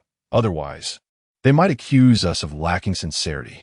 Xu Nuo remarked. "Regardless, since our new home is established, it is unlikely that ordinary people will intrude." "That is true. Should you keep a little for daily expenses?" Zhang Wan inquired. "I spent some of the 30,000 commission last time, but I still have 3,800 left." "Very well. I shall hold on to this money for now," Zhang Wan said as she rose to hide it away. "Tap, tap, you can't see me." Nest, the little short-legged one, said to Xu Nuo. "Lele, you are indeed exceptional at hide-and-seek. Daddy cannot find you." Xu Nuo embraced the little one. "Why are you still awake so late?" "The rain is too heavy," the little one replied. Hearing this, Xu Nuo glanced toward the door. Indeed, the downpour was significantly more intense than usual, akin to a basin pouring water. Chapter 72. The little short legs swept away by the torrential rain. "My dear, the rain is pouring too heavily," Xu Nuo expressed to Zhang Wan. Duh, you learned to Nestle," the little short legs cheerfully responded. "Guno, hurry and help me close the window. The rain is coming into the room." Zhang Wan called out. "Almost forgot. Let us go, Lele. We need to close the window." The new house was undergoing renovations, which typically required around 3 months before it could be inhabited. Since the first floor was completed relatively quickly, it had been nearly 3 months, prompting Xu Nuo to choose to move in there. To expedite the dispersal of harmful substances, All the windows in the house were left open. Let us go. Xu Nuo grasped the little short legs, and both hurried into another room. With a swift motion, Xu Nuo closed the window and promptly moved on to the next room. Having secured the front room, they proceeded to the back.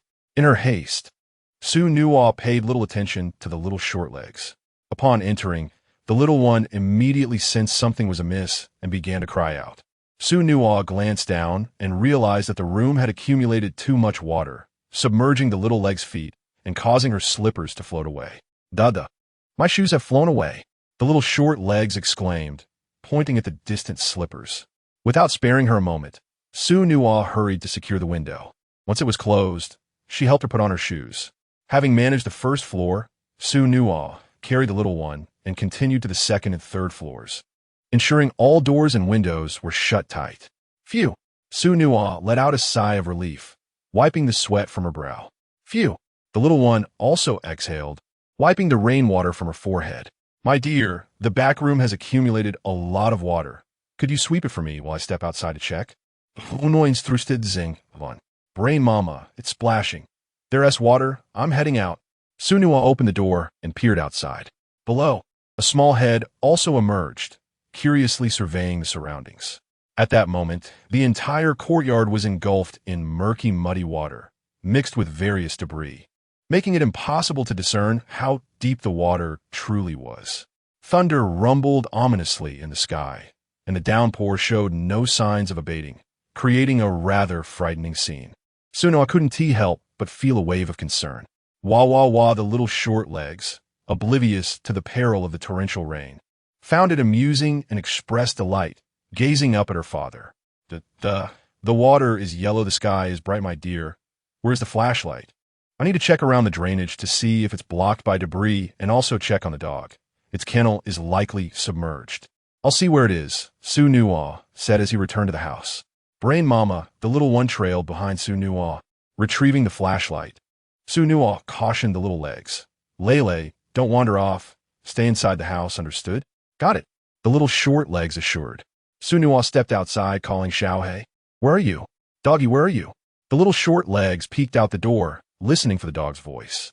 The dog is calling me, the little one announced to Xu Nuo. I'll go check. Xu Nuo responded, moving towards the sound. I'm going to take a look. Xu Nuo turned upon hearing a noise, only to find that the little short legs had stepped into thin air and disappeared from sight. Xu Lele had short legs, and the water was nearly at her waist. She was utterly incapable of contending with the swift current. Glan said, Donert. Only to witness Xu Lele being swept away by the torrent, fortunately caught by an iron railing. Lele. Xu Nuo disregarded the umbrella, hastening to grasp Xu Lele. Amidst the sound of sobbing, Zhengwan also emerged, finding the father and daughter amidst the downpour, the water in the yard reaching Xu Nuo's knees.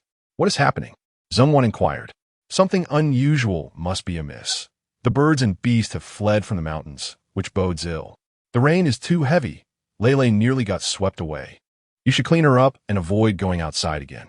Xu Nuo shone the flashlight towards the large iron gate. The gate was obstructed by branches, and the rainwater would continue to accumulate. I'll go open the iron gate and clear the debris. Already drenched, Xu Nuo was disinclined to use the umbrella and first headed to the doghouse. The doghouse was flooded, and the dog had jumped atop it. Doggy, don't move. I'll take you inside. Xu Nuo picked up the dog and brought it into the house.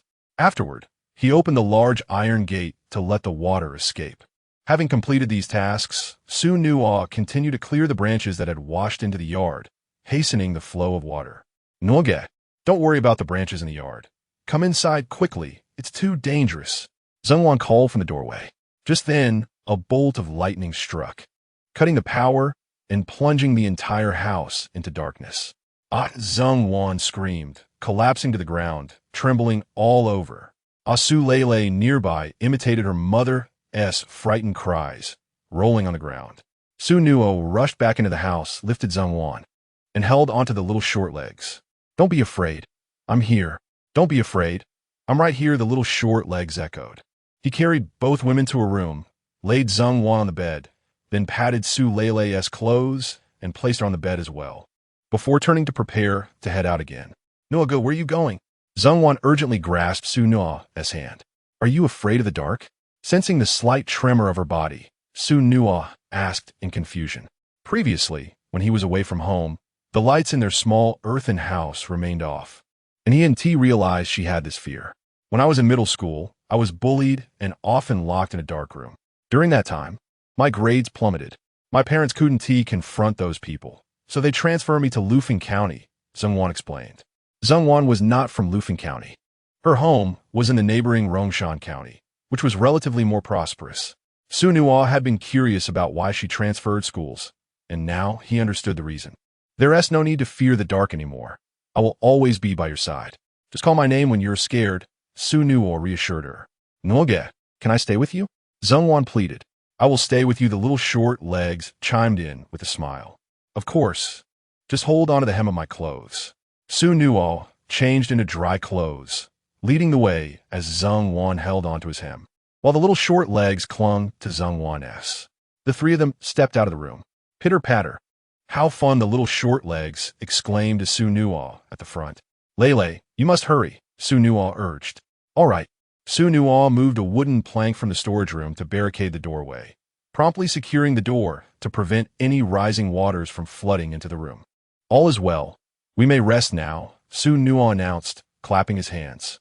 The torrential rain poured down, yet not a single drop managed to intrude upon the sanctuary of their abode, bestowing a profound sense of security upon the three of them. And soon they drifted into slumber. After an indeterminate passage of time, Xu Nuo faintly heard someone calling out from outside the door. Duno, Xu Nuo, are you home? Zhongwan was the first to awaken. Hearing the anguished cries from beyond, she nudged Xu Nuo. Brother Nuo, someone's calling for you at the door. Startled awake, Xu Nuo descended from his bed and opened the door. There was quite a crowd gathered outside, a young man accompanied by a group of women and children, all soaked to the skin, with the women and children in tears. Xu Nuo recognized the young man. He was his uncle's son, Su Kaiwan, who worked in the county town. Cousin, what has happened? The rain fell heavily, resulting in flash floods, causing several houses to collapse. I wish to bring these women and children to your place for refuge. What do you think? The young man with a crew cut explained. Come in. We are all from the same village. Xu Nuo urged the group inside. Brother Nuo, what is happening? Zhongwan inquired, peering out from the room. The villagers' homes have collapsed. You must come out and assist in guiding everyone to the washroom to dry off, Xu Nuo insisted urgently. Cousin, the situation in the village is dire. Many of the young men have gone off to work and cannot return. The village chief said you possess great strength and are needed to help. Su Kaiwan added. Very well.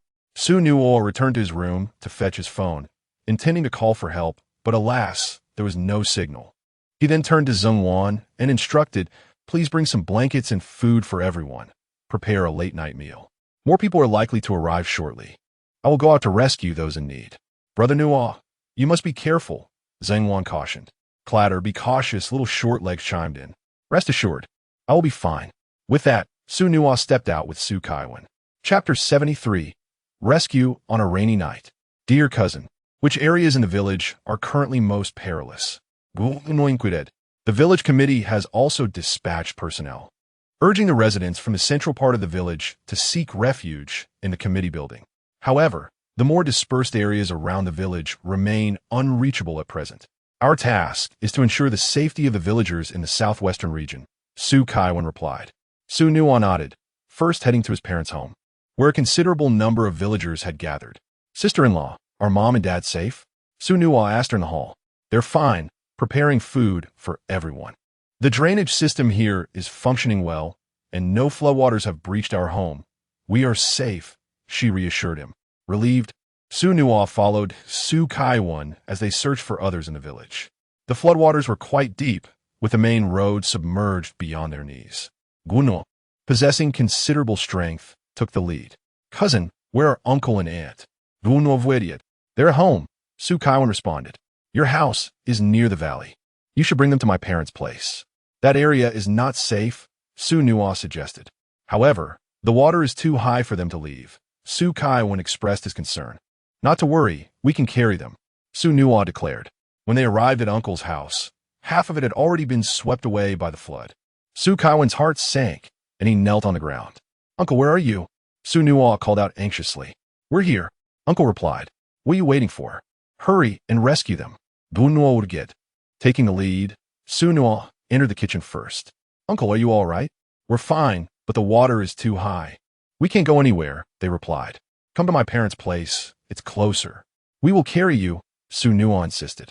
He lifted Uncle, while Su Kaiwen bore Aunt's weight. To be cautious, Xu Nuo tied himself to Su Kaiwen with a rope. "Thank you, Xu Nuo. I used to speak harshly to you, and I'm sorry." Uncle expressed with gratitude.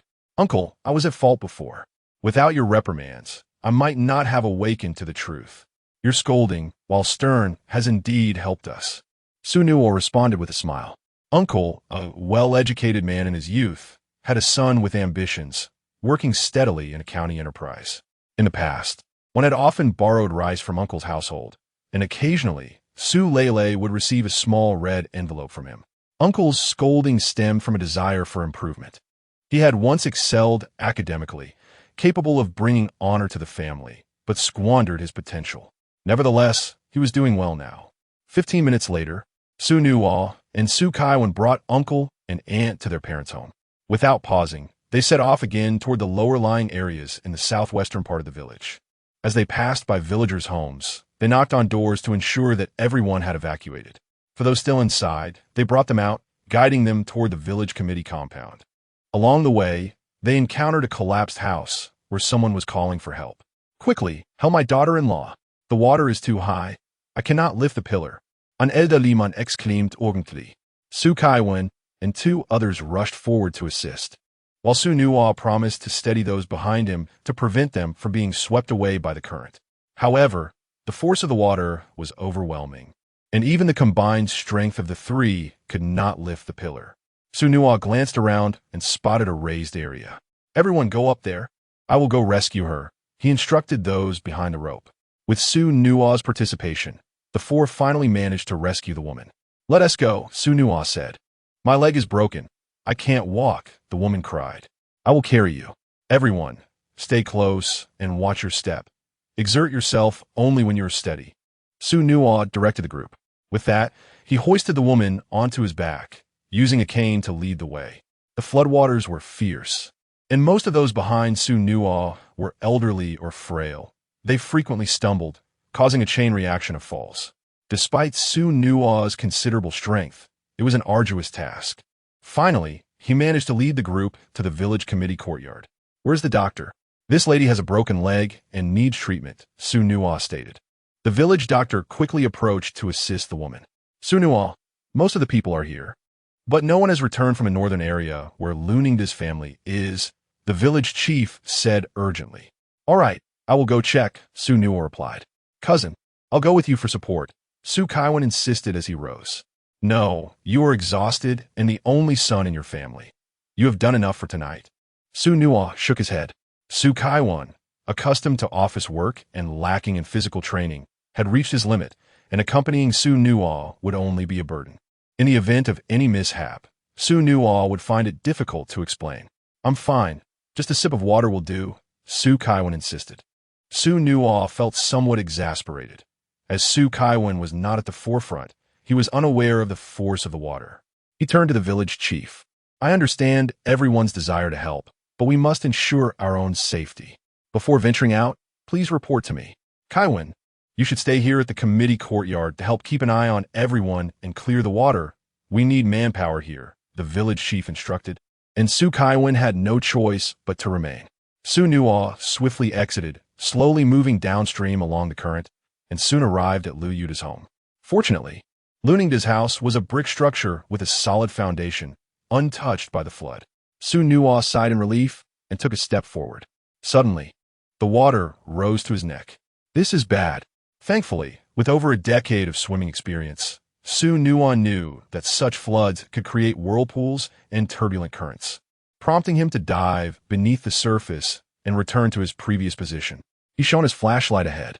Goodness, the water has reached the second floor of the Lu residence. For a moment, Xu Nuo hesitated to advance. The flood was ruthless, and the murky yellow water obscured everything. His intention to rescue was twofold. out of goodwill and as a gesture of gratitude for how well the villagers treated his wife. However, he could not afford to lose his life. His wife and children were waiting for him, and he had yet to marry Zhongwan. He did not wish to perish here. "Brother Lu, are you there?" Xu Nuo called out. "Suga, we are here," Lu Shi responded. Accompanying Lu Shi were 2 women and 5 children. "What about your parents?" Xu Nuo continued his inquiry. "They took some people to drive the poultry to safety, leaving us younger ones here," Lu Shi replied. "Please wait a moment. I shall devise a plan." The torrential rain persisted, and the concern loomed whether the Lu household would be inundated. The group of children could not be forsaken. Xu Nuo scanned the vicinity and spotted a boat tethered to a tree. Instantly, an idea sparked in his mind. He cautiously approached, untied the ropes, and secured himself to the boat before moving to a safer position. "I will lower the boat. The larger ones should board first," Xu Nuo called out. Lu Shi and one of the girls were the first to ascend the vessel, and Xu Nuo pulled them close. "You too, steady yourselves. Do not lean forward.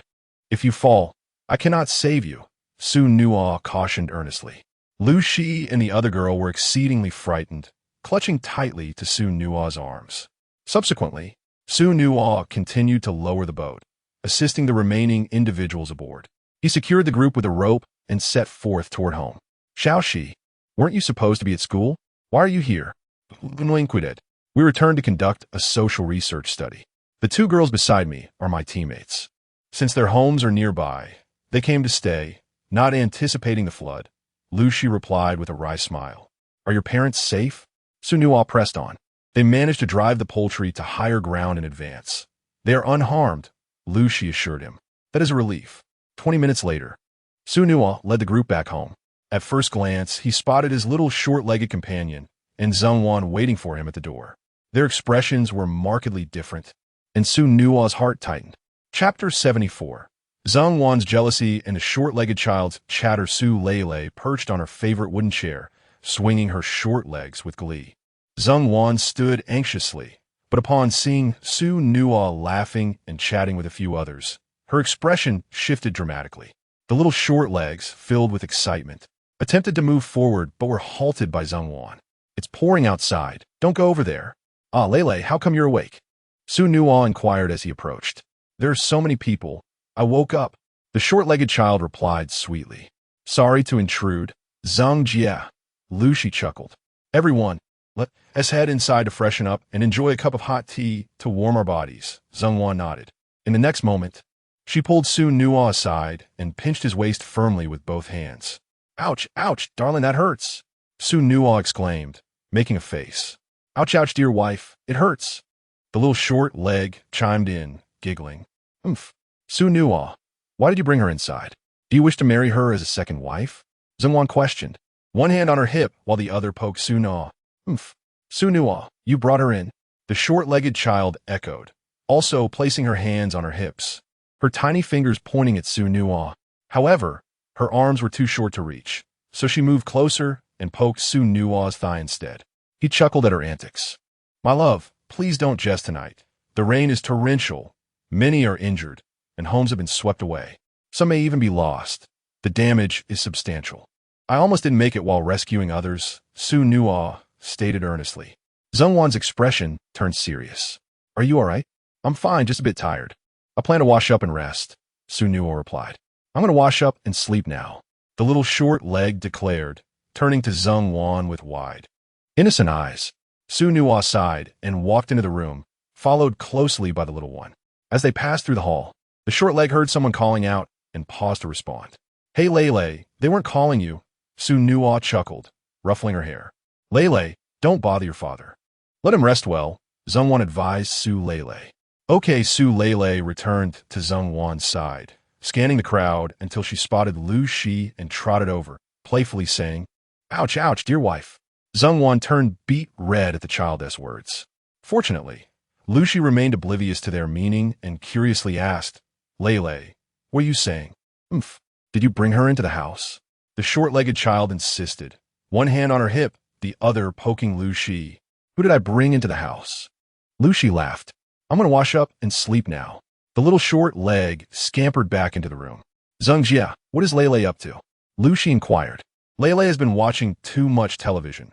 She's just playing with you, Zhengwan quickly replied. She silently resolved to be more cautious about her words in front of Su Lele. The child's memory was sharper than she had anticipated. Zheng Jia, thank you for this. Lu Shi said sincerely. Thank me for what? Zhengwan asked in confusion. Had you not implored Brother Su to rescue me, I might very well have drowned by now. Lu Shi glanced around.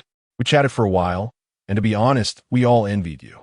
My two dear friends expressed their disappointment upon learning of Brother Su's marriage. Zheng Wan's vigilance heightened. Xu Nuo isn't as wonderful as you portray. He has numerous flaws, too many to count, and I grit my teeth just to manage living with him. No, I believe Brother Su is perfect, handsome, and gentle, exhibiting great patience when he saves people, another girl remarked. Indeed, I also find Brother Su to be quite ideal, another classmate of Lu Shi chimed in. These are merely superficial qualities. Once you live together, you will understand. Zheng Wan hastily shifted the topic. Let's not discuss him any further. Do you need anything? Sister Zheng, this dress of mine is a bit sheer. Could you lend me a garment to wear? Lu Shi inquired. Zheng Wan nodded in agreement and apologized to the other two girls, saying, My clothes are insufficient. If you feel too damp, please head upstairs to change. Having said that, she addressed everyone in the living room. If anyone is tired, feel free to retire to the second or third floor to sleep. The following day, Xu Nuo was awakened by a cascade of tinkling laughter. As he opened his eyes, sunlight streamed into the room. The sky a vast expanse of blue, the sun already high in the sky. The sunlight was blinding, prompting Xu Nuo to quickly lower his head, whereupon he noticed a little figure staring at him. That ass sleeping in the sun is giving you a little spank. The short-legged child exclaimed, bouncing on her tiny legs. Despite her small stature, she possessed considerable strength, managing to climb onto the bed, which was taller than her shoulders. She then flipped over Xu Nuo and playfully slapped his backside. Goodness, the little one holds a grudge. It seemed that while she was indulging in sleep, Xu Nuo would borrow the sun's authority to tap her, and now it was her turn to return the favor. Baby, plead with the sun not to spank Daddy. Xu Nuo said with a pitiful expression. He, the sun, won't spank Dada, the little one chirped joyfully. Come, let us see if Mommy has started cooking. Xu Nuo suggested as they stepped outside. Zheng Wan was tidying up the remnants of the previous night, gathering the bedding to wash. You are awake. You should eat something first, Zheng Wan advised. Where are the villagers? They have all returned to gather their belongings and search for livestock, Zheng Wan replied. By the way, a village meeting is scheduled for noon, inviting us to attend. Xu Nuo nodded. I have cleaned the water inside the house, but the outer walls are a bit high. Could you please wash them later? Of course, Xu Nuo responded. Dear, many families have lost everything. It seems unlikely that they can cook this morning. Please steam some extra glutinous rice and cook all the vegetables we harvested from the garden. We will share them with everyone. All right, Zheng Wan said as she went off to prepare the meal. After Xu Nuo finished his breakfast, he gathered his tools and prepared to leave. Dada, the little one exclaimed, seeing Xu Nuo with a pile of items, scampering over to him. Father will help the baby check the surroundings to see if those naughty birds and bugs are still around. Xu Nuo playfully pinched the little one's nose. Dada. The child's eyes sparkled with excitement. Do you want to join? Xu Nuo asked. Dada. The little one nodded earnestly. Sure, I wish to take you along. Xu Nuo promised to grasp the little short legs with one hand while holding a bucket containing lime and a sickle with the other. Upon stepping out of the house, Xu Nuo noticed that the nearby earthen dwelling had also collapsed. Fortunately, their family had moved into a new house. Otherwise, it could have been perilous. Xu Nuo resolved to first attend to the muck in the new house before addressing the earthen hut. He pulled a length of hose, drawing water from the faucet to cleanse the yard and walls, and simultaneously cut down the weeds while scattering lime for disinfection. Suddenly, the little short legs spotted the lumps of lime on the ground and was about to consume them. Xu Nuo, glancing over, swiftly swatted the lime away. Lele, you mustn't eat this. It could upset your stomach. In the next moment, Su Lele's delicate brows furrowed slightly, and her lips pursed in discontent. Chapter 75. The Daily Joys of the Little Short Legs. Do not cry, my dear. Xu Nuo lifted the short-legged child, comforting Dada. Do not scold the baby. Be good, little one. The small short legs appeared pitiful, perhaps reminiscing about a sorrowful incident. Daddy will not scold you. I promise, Xu Nuo assured. He raised his hand. Su Lele pointed at a piece of lime 7. Lele, that is not edible. With no proof to substantiate his words, Xu Nuo poured a bit of water onto the lime. Instantly, the lime crackled and the water began to boil. Dada, Ichi exploded. The little short legs were astonished. You see, if you were to consume it, your little tummy would explode as well. Xu Nuo warned. Dada, I won't eat it. The short legs turned and buried themselves in Xu Nuo's embrace. Next time, do not put things in your mouth without asking Daddy if it is safe to eat. Understand? Su Lao not that. Dada, Luki. A bug. The little short legs suddenly pointed upwards. Xu Nuo glanced at the tree above. To his astonishment, a long cobra was basking in the sun, estimated to weigh nearly 3 pounds. Lele, you have been a great help. Xu Nuo said. Dada, let us catch it to play with. The little short legs exclaimed excitedly. Lele, this is not a toy, Xu Nuo replied, retreating while still holding the short legs. In the future, if you see such a snake, keep your distance. This snake is a villain. It could take children away. If you play with it, you may never see your mommy and daddy again. Dada, snakes are bad. I want to play with it. The little short legs immediately spat at the cobra. Tui, tui, tui. They made their way home, with the short legs continuously repeating the sound. Noaga, what happened with Lele? Zhengwan inquired curiously. Don't mention it. Lele discovered a venomous snake and want to play with it. I informed her that the snake could separate her from her parents, and that is how she reacted. Guno etplinet. Zhengwan was taken aback. Lele, you must never approach snakes. Mommy, I promise. The little short legs vowed. After entrusting the child to Zhengwan, Xu Nuo took a stick and drove the cobra away. He then sprinkled lime around the tree and covered the surrounding ground to prevent the cobra from returning, guided by its familiar scent. After clearing the area around the house, Xu Nuo and the 2 others brought glutinous rice and dishes to the village committee courtyard to share with everyone. Luningda's family also slaughtered a sheep for the gathering. Fortunately, during this flood, there were no fatalities and the damage to houses was minimal. However, many were injured, the rice was soaked, and some poultry were swept away, resulting in considerable loss. The young individuals, recognized by the village committee for their efforts, unanimously decided to erect a monument in honor of Xu Nuo and his companions. Everyone, after yesterday's events, I believe we all recognize the dangers of mountain floods. Moving forward, I will organize repair work. I hope everyone can contribute, whether through labor or funds, to construct several drainage ditches to ensure that rainwater flows away safely, preventing tragedies like today, the village had declared. After a moment of contemplation, Xu Nuo proposed. Let's first dig a trench, making it sufficiently deep. I have a favorable relationship with the company in the county. In a few days, I shall visit and procure some sand and cement. During the meeting, opinions were exchanged, with several young individuals returning to unite their efforts in addressing the issue of mountain floods. Following the conclusion of the meeting, Luningda and his family intentionally sought out Xu Nuo to express their gratitude. Noticing a peculiar expression on Xu Nuo's face, Lu and his wife appeared somewhat alarmed, prompting Zhengwan to hastily escort Xu Nuo away. Upon returning home, Xu Nuo resumed the task of clearing the collapsed sections of his earthen dwelling. Over the next 3 days, he diligently reconstructed the small adobe house while drafting a plan for generating income at night. Meanwhile, the village gradually returned to its former state, and the trench for flood control was being excavated tirelessly. By the 4th day, having settled matters at home, Xu Nuo contacted the county's construction company early in the morning to request the delivery of sand and cement. Upon learning that the materials were intended for flood prevention, the New World Company generously offered an excavator at no cost, which was set to arrive before noon. With some leisure time on his hands, Xu Nuo and Zhengwan spent time in their room watching the news, while the little one rode a children's bicycle in the yard. Suddenly, a dog at the entrance began barking. Upon hearing the commotion, the little one glanced toward the large iron gate and exclaimed, "Dada, someone is here." Xu Nuo stepped outside to find 8 individuals at the door, all of whom had previously mingled in Huangshan's building. Among them were 4 young men who had given Su Lele a red envelope for the new year.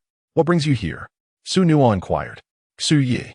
Your house is truly magnificent, one man remarked. Just a small token of appreciation, the leader of the group said, producing 50 yuan, while the others each presented a bag of rice. Xu Nuo declined, asking, let's not engage in such superficial gestures. What is it that you truly seek? Xu Yi. The villagers who have been working alongside you lately are all making a fortune, several hundred yuan a month. Please consider bringing us along. Indeed, Su Ge, we were once colleagues. Help us out. Su Ge, we implore you. Xu Nuo regarded the young men and suddenly conceived an idea. You lot, with your slender arms and legs, will struggle with heavy labor. Su Ge, do not dismiss us so swiftly. Grant us a chance. My family is waiting for me to provide for them. Xu Yi, I beg you.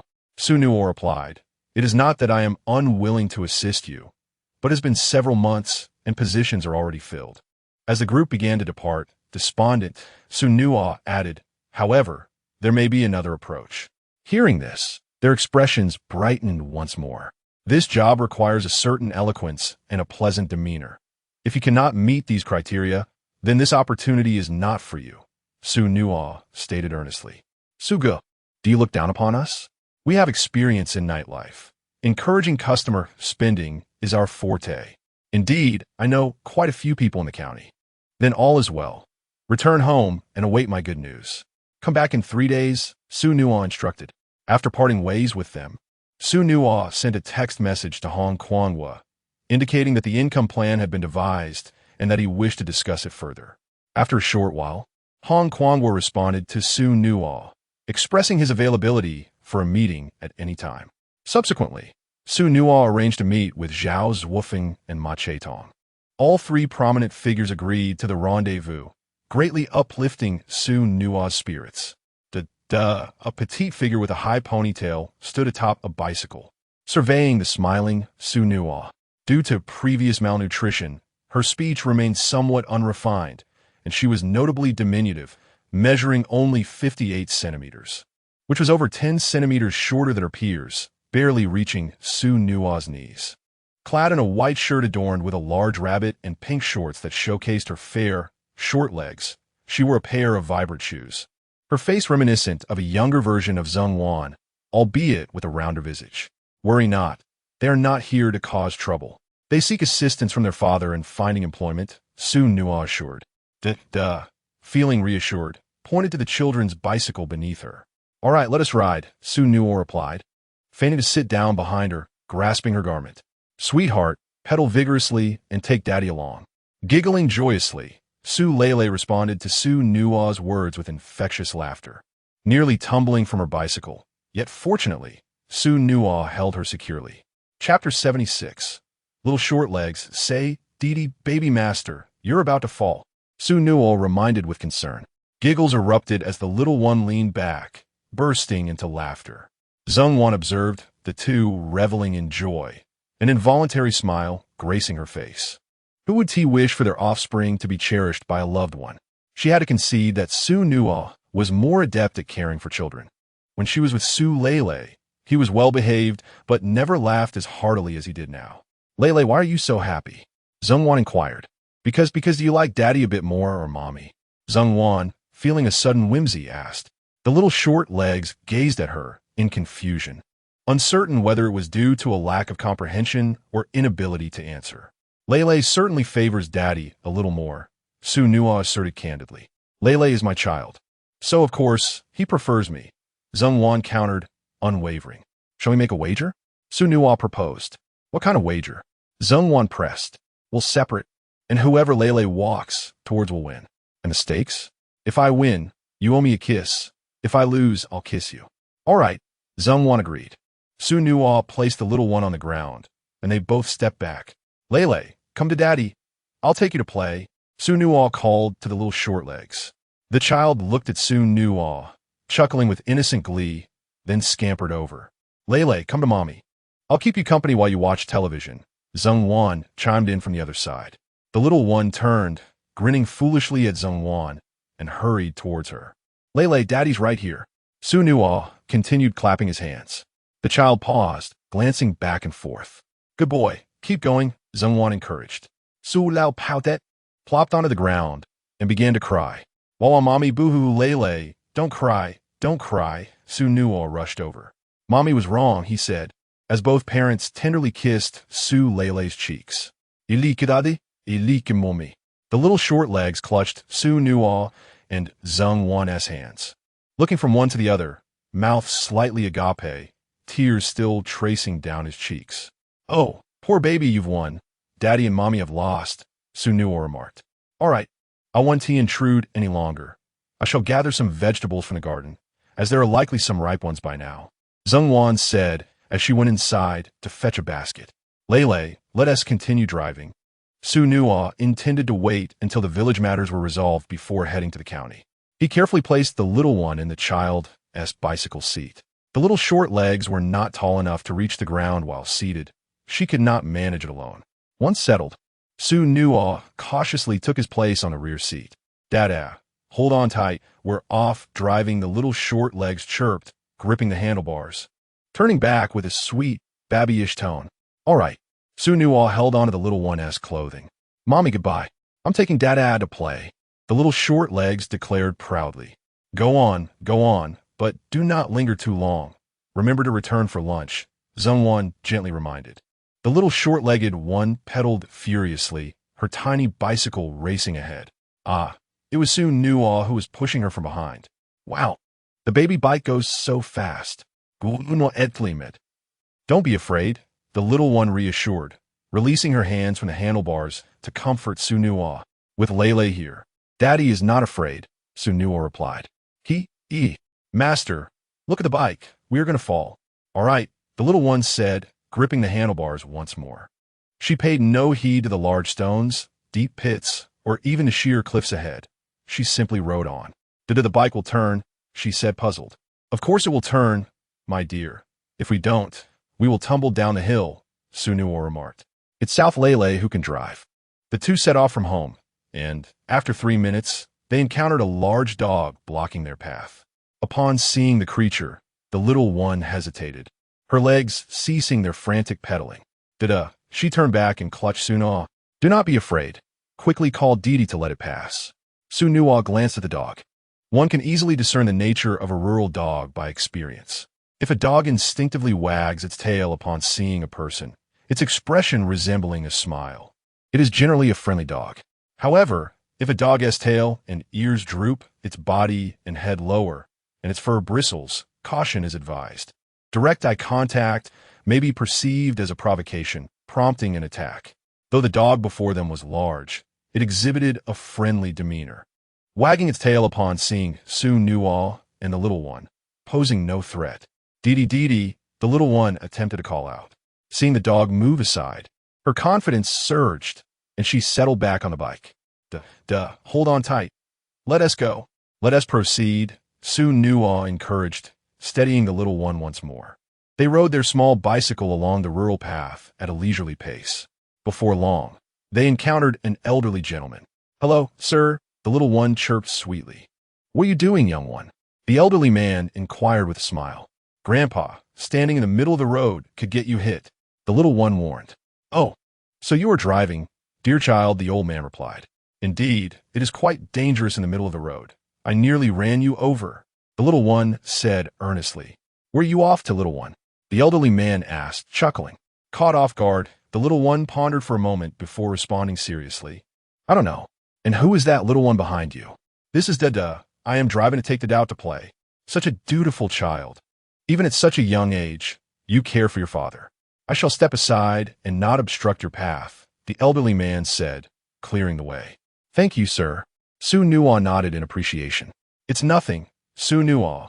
Your child is quite adorable, the old man remarked. Lele, say goodbye to Grandpa, Xu Nuo instructed. Goodbye, Grandpa. They chimed in unison. They continued on their journey, passing by a farmhouse where villagers opened a fence, allowing several ducks to waddle out, quacking as they traversed the road. Didi, with the experience of the previous two encounters, the little short legs were no longer flustered. They exerted equal force and moved forward. Xu Nuo did not intervene. Didi. Dada. Those ducks did not yield. One of them lowered its head and charged at the little short legs, poking at her belly. The little short legs turned pale with fright. Just as the duck was about to bite her foot, Xu Nuo lifted her up and kicked the duck away. "Woodada, bite the nest woo," the little short legs cried. "Oh dear, little Sue. Is her daughter all right?" The elderly woman tending to the ducks inquired anxiously. It's fine. It's fine. No need to worry. Please continue tending to your ducks." Xu Nuo waved her hand and reassured the little short legs, saying, "It didn't bite you." The little short legs stopped crying, carefully sensing her surroundings, and with a laugh, blew out a big snot bubble, saying, "Hee hee, it doesn't hurt, of course it doesn't hurt. Just look where you are now." Right on Dada's chest, the little short legs pointed at the snot bubble on her nose. "Dada and Nene, this is a bubble. When we get home, Daddy will make lots and lots of flying bubbles for you. Standing in the sunlight, they will be colorful too." Xu Nuo helped Zulil wipe away the snot. "Dada, awesome Lele. Did you learn anything from the recent encounter?" Xu Nuo asked. "Not to play with the ducks, scary. It's good that you understand fear. Let us continue riding." All right, the two of them set off again and soon arrived at the village entrance, welcoming the arrival of vehicles from the New World Construction Company. Chapter 77. Teaching my wife and child to make bubbles. "Lele, look." Xu Nuo pointed toward the line of trucks ascending the hill. "Wow, trucks." Shortly thereafter, personnel from New World Construction Company arrived, bringing with them a truckload of cement and 5 trucks of sand. "Hello, Mr. Su. I am a manager," Zhou introduced. Said the leading man. "Thank you for your assistance," Xu Nuo replied, shaking hands with him. "Thank you." Little short legs also extended her tiny hand. "Not a bother at all," the man responded with delight as he shook hands with the little one. With the addition of an excavator, the excavation work progressed significantly faster, and the villagers were no longer needed in large numbers. Only a few young men were required to assist with the cement pouring. "Die, die, die. Keep it up." Little short legs, observing the excavator excavating large heaps of soil, mimicked its actions with her small right hand, bending it as she picked up small stones from the ground and tossed them aside. After an hour of watching, the little one grew bored, prompting Xu Nuo to take her to find Luningda to purchase a duck. He heard it was for the lunch of the New World Construction Company and insisted on not taking any money, even giving a pig's trotter as well. Xu Nuo did not insist further and returned home with the prepared duck and pig's trotter. "Wife, how is the harvest in the vegetable garden?" "Gu no inquiret. New ones have sprouted. Look at this big corn. It has grown splendidly." Zhengwan replied, glancing at Xu Nuo. "No, Gu, why did you buy so much meat?" "We can't finish it all," Xu Nuo explained. "The personnel from the New World Construction Company have arrived to help us dig ditches for free. We can't possibly not provide them with a lunch." Xu Nuo blanched the pig's trotter and then placed it in a pressure cooker to stew, while also preparing the duck. "Lele, come here. Let me teach you how to make bubble solution," Xu Nuo said, retrieving a small cup. He poured in 3 scoops of sugar, added toothpaste, followed by dish soap and laundry powder, and mixed in a small amount of water. After preparing the mixture, Xu Nuo crafted a simple bubble-blowing tool from a vine. "Wife, Lele, blow a breath into this," Xu Nuo chuckled. "What for?" Zhengwan asked, puzzled. "You can create colorful bubbles with just one breath," Xu Nuo explained. "Is that true? Let's find out." Zhengwan cautiously blew a breath, and a stream of bubbles floated into the air. "Wow!" she exclaimed in astonishment. "Wow!" Little short legs clapped her hands. "Amazing. Lele, do you want to try?" Xu Nuo asked. "Yes." Little short legs blew with all her might, producing an enormous bubble. "Wow! Lele is so impressive." "Do no praise it." "Hee hee hee." Little short legs was utterly delighted. "You two enjoy playing? I will prepare the meal." At noon, Xu Nuo hung the food on a small bicycle and rode with little short legs to the work site to deliver meals to the busy workers. On their return, they noticed a considerable gathering of people at the village committee courtyard. "Wow, so many people!" Little short legs exclaimed. Xu Nuo was equally puzzled. It was the autumn harvest season, and he wondered what everyone was gathered for. Ding ding. The two rode their bicycle over, and upon hearing Little Short Leg's voice, several villagers familiar to Xu Nuo turned to look. "Lele, what brings you here today?" "I was just playing with Dada." "Lele, have you cried today?" "Yes, I have." "Lele, you're so sweet." "Uncle, what seems to be the matter?" Uncle Su inquired amidst the crowd. "Uncle Lala," Lele followed suit. "Xu Nuo, you arrived just in time. I was about to send someone to find you. The village is busy with recovery efforts, so we let the children tend to the cattle. But now 2 of the children are missing, along with 3 cows. The villagers are preparing to search, explained the uncle. This is no trivial matter. When did this happen? Xu Nuo pressed further. It has been over 2 hours. We only called on the village once they were unaccounted for. The children may have wandered into Ghost Mountain. The uncle replied. If they merely got lost and entered Ghost Mountain, that is one thing, but we must be wary of human traffickers. At Xu Nuo's words, the faces of those present turned pale. Auntie, how old is your child? What color clothing were they wearing today? What distinguishing features do they have? My child is 6 years old, a boy, wearing a black short-sleeved shirt and gray shorts today. He is quite dark-skinned. His father just shaved his head. I have a girl, 5.5 years old, wearing a red top and black pants today. She is rather slender, and there is a thumb-sized red birthmark on her neck. Xu Nuo nodded and continued. We must hurry home and retrieve the child's old clothing. I will call the enforcement bureau. Call them? Is there enough time? Someone asked. It's all right. I have a way to quickly contact the county. The most important thing now is to seal off the roads leading out of Lufeng County. As long as the 2 children remain within the county, we can mobilize the search. Xu Nuo reassured them. The cattle 1T move quickly. If they intend to take the cows and avoid the main roads, there are only a few paths they can take. Village chief, please organize your teams and head out in the 3 possible directions. With that, Xu Nuo lifted the little short-legged one in one arm and grasped a bicycle with the other. Lele, we must run home now, Xu Nuo declared. All right, Dada, let us go, the little short-legged one encouraged.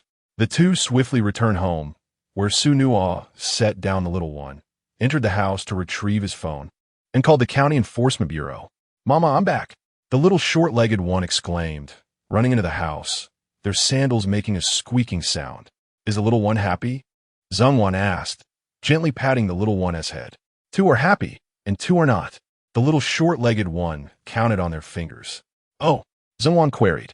On the way, I encountered a dog, and Didi ran away. When I met people, Didi ran away too, the little short-legged one said. When I saw a duck, Didi didn't run, my tummy got bitten, and I cried.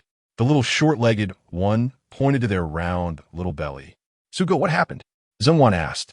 It's nothing serious. She was just startled by the duck and wasn't bitten. She is usually quite bold, not afraid, even when encountering snakes. I need to teach her a few lessons, Xu Nuo explained. Mama, there is still one who is unhappy. The little short-legged one insisted. All right. We'll listen to you first. Who else is unhappy? Zhengwan replied with a smile. 1 child, 2 children have gone missing. Nyo has vanished, leaving everyone in a state of distress. The little short-legged one gazes up at Zhengwan, seeking assistance. Has a child gone missing? Zhengwan turns to Xu Nuo. Nuo, we must lend a hand. With children, Zhengwan finds nothing more intolerable than their misfortune. Xu Nuo nods in agreement. I had the same intention. I will go out to help search, while you ensure the iron gate is securely locked at home. All right, let us eat first. We will need our strength. Zhengwan replies. After Xu Nuo finishes lunch, she accompanies the families of the lost children and the missing cow to the village entrance, where the enforcement team soon arrives in their vehicle. Hello, Galmatsu. The team, consisting of 6 members and 3 tracking dogs, is ready. Let us begin, Xu Nuo states. The group proceeds to the location of the child's disappearance, during which Xu Nuo introduces the 3 routes leading out of the village. Upon reaching the site, the enforcement team allows the dogs to sniff the child's clothing, then sets them loose to lead the way, with the group following closely behind. Release the dogs. It has already been 3 hours. At this pace, I fear we may not arrive in time. Xu Nuo expresses her concern. Chapter 78. The sound of joyful barking. The villagers of Huangshan Village unanimously agreed, yet the enforcement officers shook their heads. The stamina and speed of dogs far surpassed that of humans, making it exceedingly difficult for ordinary people to keep pace. It's all right. I can keep up, Xu Nuo assured.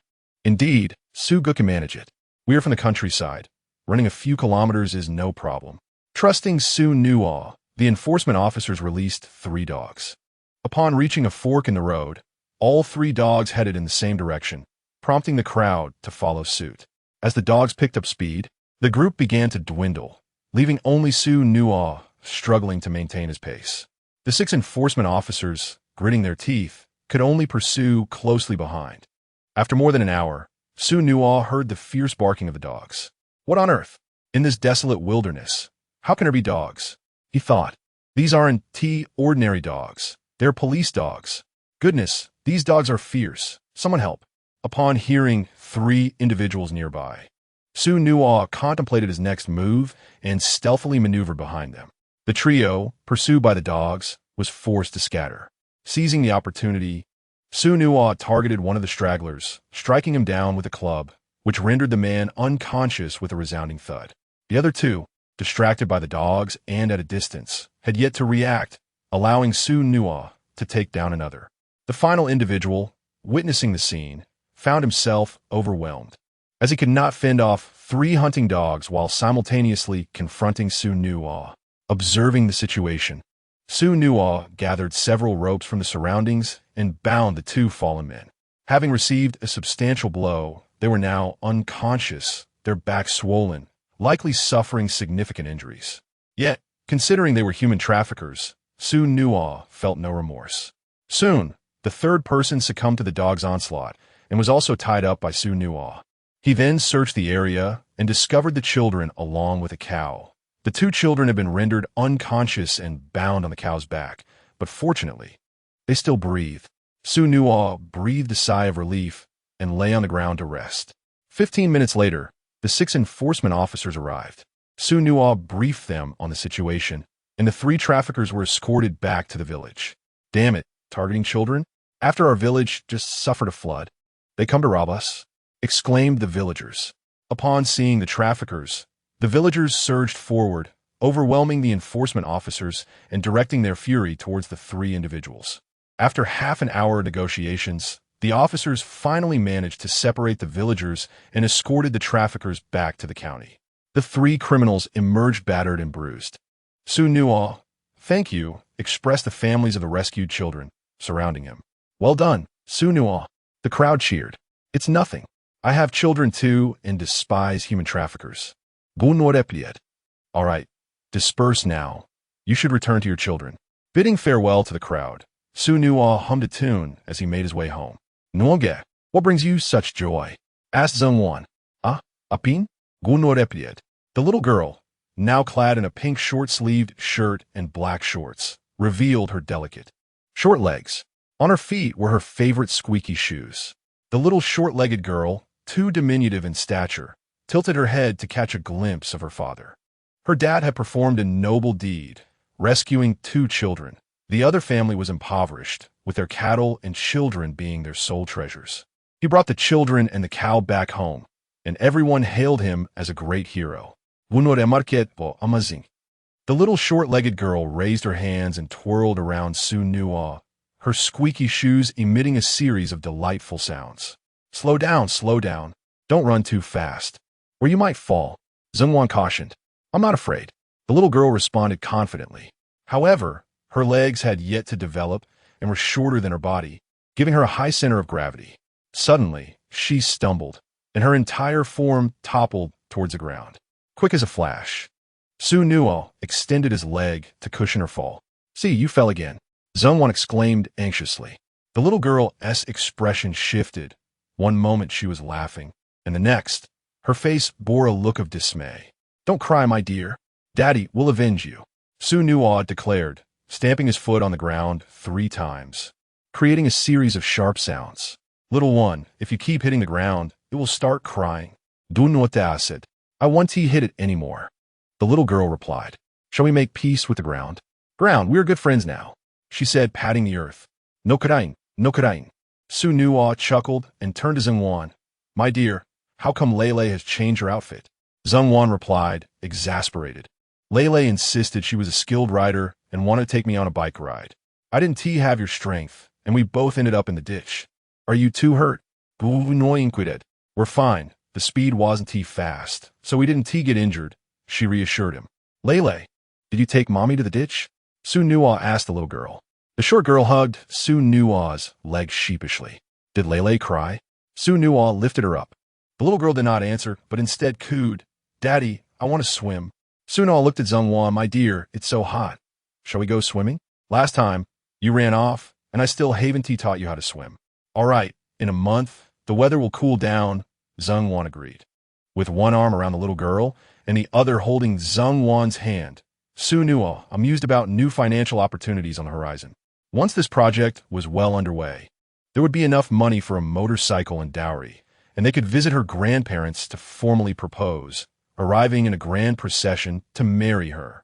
Yes, I will follow what you say, Nuo Gu, Zheng Wan replied, her cheeks tinged with a blush, yet she did not shy away from his gaze. Listen tonoge. The little girl echoed. Little one, you're being too informal. You should call him Dad. Not Nugu, Zheng Wan playfully scolded. Noge. The little girl turned in confusion. It's all right, I don't mind. You can call me however you wish, Xu Nuo replied. I want to go. Xu Nuo set the little girl down, and she hopped joyfully, her sandals making a delightful squeaking sound as she walked, swaying Xu Nuo's arm. Where is your family headed? They encountered an ant carrying glutinous rice along the way. Zheng Wan felt a tinge of shyness and attempted to withdraw her hand, but Xu Nuo held on firmly. After several futile attempts, she resigned herself to the situation. The weather was sweltering, prompting the suggestion to swim. Annie, your harvest this year is truly remarkable, Xu Nuo remarked. The heavy snowfall earlier this year may have been the reason, as it likely froze the pests, the ant replied, her face adorned with a radiant smile. After bidding farewell to the ant, the trio swiftly made their way to the riverbank. By 5:30 in the afternoon, the sun began its descent, the mountains shielding a portion of its rays, making swimming in the river a delightful respite from the heat. Little one, let's catch some fish, Xu Nuo proposed. Catch fish? Su Lele questioned in confusion. Exactly, Xu Nuo exclaimed as she tossed aside her clothes and leapt into the river, splashing water everywhere. Giggling, little short legs mimicked Xu Nuo, shedding her clothes and plunging into the water. Xu Nuo quickly caught her, as she couldn't swim. Her leap of faith was solely due to the presence of her father, leaving her unaware of fear. Lele, is it comfortable? Splash. It's cool. Little short legs replied, flailing her arms on the water surface. She pressed her feet down and, realizing the ground was beneath her, asked curiously, Splash? The water is quite deep. It reaches up to Daddy's shoulders, so you can't touch the bottom, Xu Nuo explained. Oh, little short legs exclaimed. Lele, may I teach you how to dive? Dive? What does that mean? It means we will sink into the water together and then resurface. During this process, we need to hold our breath, Xu Nuo clarified. Okay, little short legs replied without a second thought. To ensure safety, Xu Nuo pinched her nose and mouth, swiftly submerging them both before quickly surfacing again. Splash! Little short legs exclaimed in astonishment. What happened? I thought we were going to scream. Little short legs said. Chapter 79. Su Lele, small but bold. Feel free to call out. Upon receiving permission, the little one with short legs began to shout joyfully, her childish voice echoing far and wide. Dear, you should jump down as well. I will catch you, Xu Nuo called out to the hesitant Zheng Wan on the shore. No, I'm coming down, Zheng Wan replied nervously. Rest assured, just come down, I will catch you. Xu Nuo reassured her. Zheng Wan nodded and leaped into the river. Xu Nuo swiftly embraced her, and Zheng Wan reciprocated the gesture. Both had revealed their feelings for one another, and Zheng Wan was no longer as timid as before. My dear, now I shall teach you how to swim. I will stand beside you. Grasp me with one hand and use your legs like oars, finding a way to keep yourself upright. If you feel confident, you may gradually let go of me, Xu Nuo instructed. Nuoge, I'm a bit scared, Zheng Wan admitted, shaking her head. Nuoge im afraid to. The little one chimed in cheerfully, flailing her arms and legs, nearly toppling over. Very well. I will teach you something simpler first, Xu Nuo said. Release your hands from me, relax your entire body, and I will support you. Nuo, don't panic. I'm here, he soothed as Zheng Wan slowly let go. Xu Nuo carefully laid her flat on the water surface. After several attempts, Zheng Wan finally became still and succeeded in floating. One need not do anything to float on the water surface, should one accidentally fall into deep water. Even without the ability to swim, remaining calm will allow one to stay afloat. Xu Nuo explained as he released his hold. See, you haven't sunk. Dada. Look at me.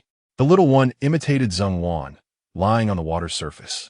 The fearless little one succeeded on her first try. Lele is amazing. After completing the first step, Xu Nuo continued with Zhongwan. Next, we shall move on to the second skill, diving. I just practiced this with the little one. Simply hold your breath. However, for beginners, pinching your nose can help. Zhongwan nodded. Should I close my eyes when diving? No need, he replied. Zhongwan cautiously submerged and then resurfaced. After several attempts, she was able to hold her breath underwater for over 10 seconds. Dada, let's compare vite mommy. The little one urged. Little one, you can't compare yet. You're still too small. Xu Nuo laughed, playfully tapping the little one's nose. After swimming for an hour and a half, Zhongwan finally mastered the third skill, standing in the water. As the sun fully set, leaving only a trace of twilight, the three of them rose to return home. Upon reaching their doorstep, they found two families of children who had been abducted waiting at the entrance. One family bore a sack of glutinous rice on their shoulders, while the other carried a hefty pig leg, weighing around 40 pounds.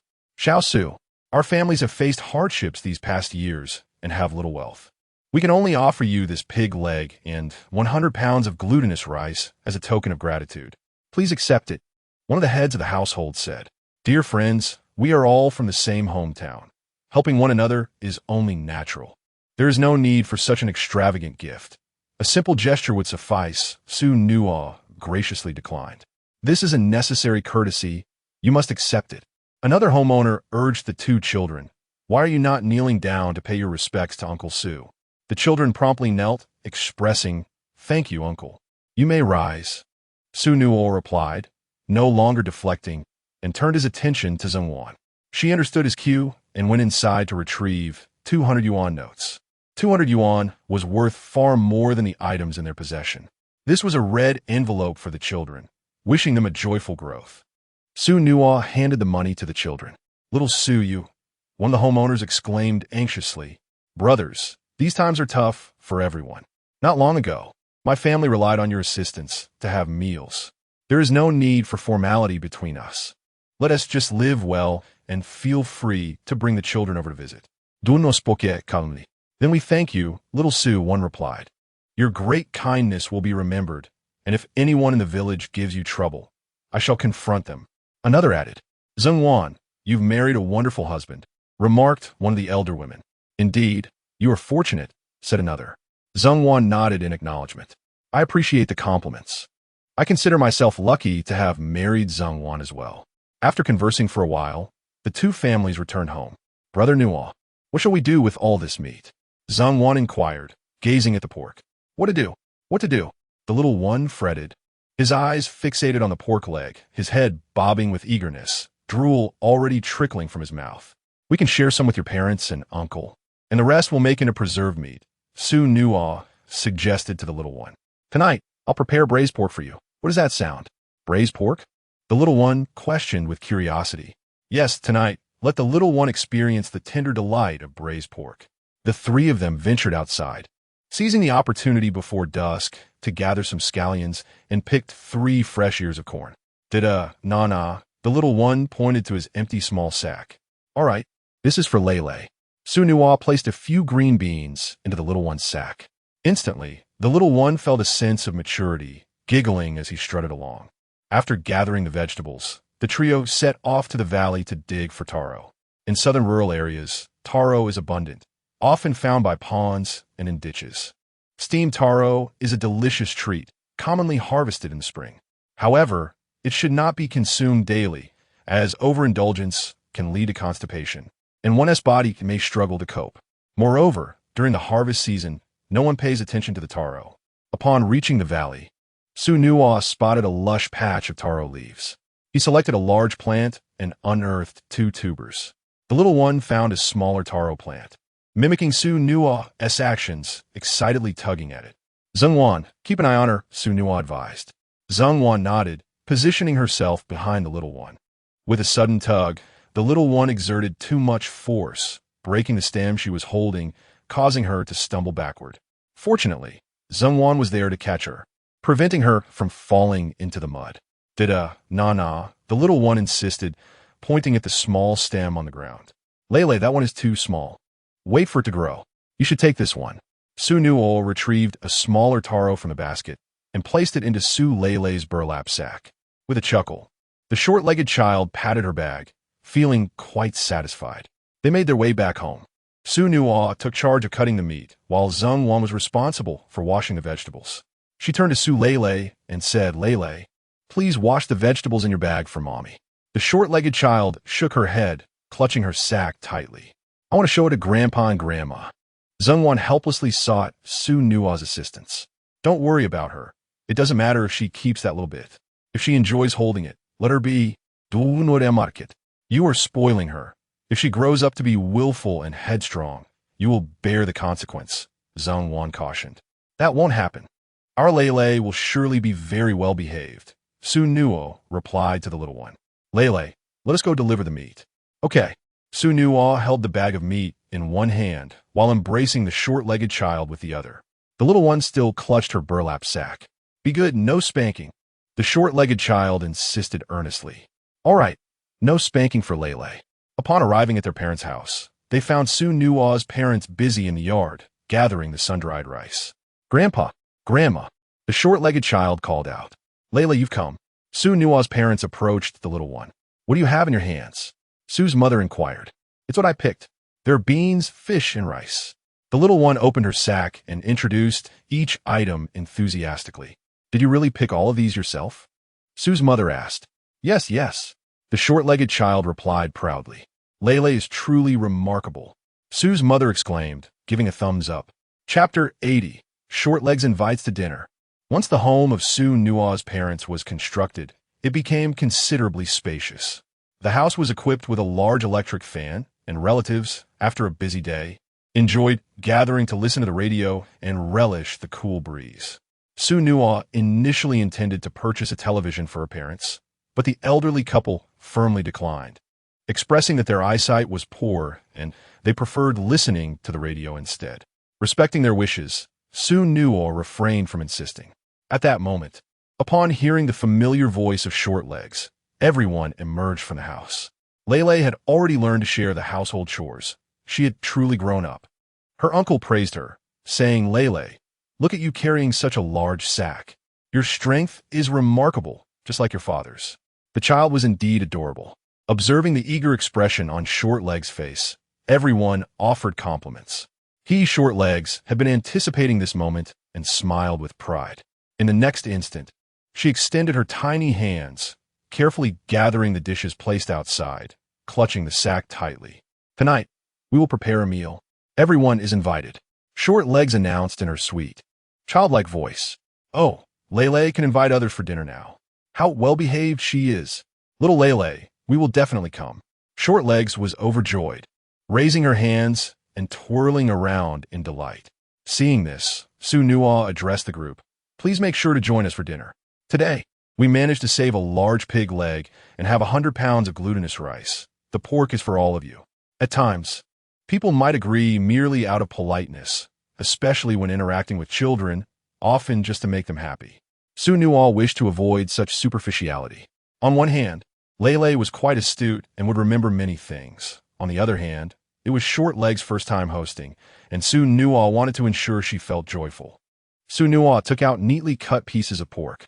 Now, her parents and other Xu family members had shed their previous reservations. For Xu Nuo had truly begun to earn money. "Well, we will head home first, take a shower, and then come over," the guests said as they took the meat and bid farewell. "How is your sister-in-law?" Xu Nuo inquired of her parents. "She is now 5 months along, able to walk freely, eating well, and sleeping soundly," her mother replied. "That's good to hear." After parting from her parents, Xu Nuo and her companion returned home. Mommy, as soon as they arrived, Shortlegs hurried off to find Zheng Wan. "Leilei, be careful not to trip," Zheng Wan cautioned. Look, Shortlegs raised the sack in her hands. "All right, I'll help you put it away," Zheng Wan replied, taking the small sack from her. Look, Shortlegs grew anxious. "Leilei, what do you want to do?" Zheng Wan asked. As Shortlegs struggled to explain, she turned to her father. "Miss Leilei is hosting a dinner today. The food in the bag is meant to invite everyone for a meal. She has insisted on personally preparing the dishes." Xu Nuo responded. "What?" Zheng Wan was taken aback. "Just now, when we visited your grandparents, the other family members were there as well, and Lele invited everyone for dinner. They all agreed. You should soak some more glutinous rice to prepare for steaming, Xu Nuo added. All right. Zhongwan readily agreed, her expression towards Lele softening. Little one, you are so young, yet already know how to host a dinner. Hee, dear mother. The little one extends her short legs and hands. Together, we shall wash the vegetables. Zheng, one has taken the little one away, while Xu Nuo slices a generous piece of prime pork, adding ginger and chopped scallions into the pot to simmer.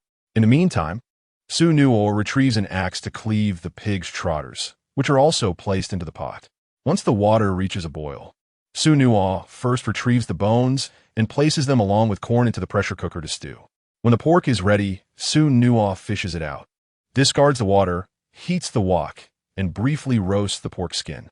Subsequently, Xu Nuo slices the pork into pieces, enhancing their color with soy sauce. Tajda, the little one returns with Zhongwan, having washed the vegetables. They hand the vegetables to their father, who begins to chop. Once the taro is diced, Xu Nuo arranges the taro slices alongside the pork in a metal bowl, placing it in the steamer. After completing this, Xu Nuo proceeds to prepare several stir-fried dishes. Lulu, you shall stir-fry, Xu Nuo suggests, as she fetches a stool and lifts the little one onto it. Giggles ensue as the little one clumsily flips the food with a spatula, fully engaged in the process, nearly bursting into laughter. 2 hours later, relatives begin to arrive. Lulu, it's your turn to host. Say a few words to everyone, Xu Nuo encourages. Let's celebrate. The little one chimes in with a sweet voice. Laughter erupts around the table as they commence their dinner. Xu Nuo serves a piece of lean braised pork to the little one, who sniffs it before eagerly grabbing it with her hands, her mouth soon glistening with grease. Take it slow. There's no one competing with you. Xu Nuo gently pats the little one's head. She recalls New Year's Eve when the little one, sharing a bowl of porridge almost as clear as water with Zhongwan, had smiled and declared it delicious. Such a well-behaved daughter. A wave of gentle happiness washes over her heart. As the remnants of the fatty pork remain, the little one, disliking the fat, hands it to Xu Nuo. Here, mommy, you like fatty meat, the little one insists.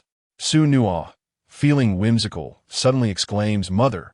Here, dear, Lulu offers the fatty piece towards Zhongwan. Sweetheart, give it to Daddy. He works hard. Zhongwan shoots a glance at Xu Nuo. The little one turns back to Xu Nuo. Give it to mommy. Look how thin she is. She needs some fat to replenish. Turning to Zhongwan, the little one pleads, Good girl, let's give it to Daddy. He is the pillar of the family. The little one pouts, tears welling in her eyes, and suddenly, the meal loses its appeal. All right, no more tears. Xu Nuo comforts, lifting the little one into her arms. Wow. Tada. The little one gazes up at Xu Nuo. Okay, I will eat with mommy. Xu Nuo takes the meat, tears off the fatty portions, tossing them to the dog on the floor, keeping only a sliver of skin, which she divides in half, offering one portion to Zhongwan. Lila, look, Daddy is eating, and Mommy is eating as well. It's delicious. The little one, seeing this, extends her hand again, offering a piece of fat to Xu Nuo. Little Lulu, you should eat, Xu Nuo replies. You need to grow strong. There's no need to share with your parents. Zhongwan adds. The little one gazes curiously at the two adults, confused as to why they suddenly refused something they previously said was delicious. Tajda, after finishing their meal, Dad and Mom engaged in a playful contest to see who could eat the fastest. Xu Nuo decided to change the subject. Dada, I want to play a game too. Little Short Legs raised her hand. All right, Xu Nuo responded, placing Little Short Legs on a chair and retrieving a small green bean.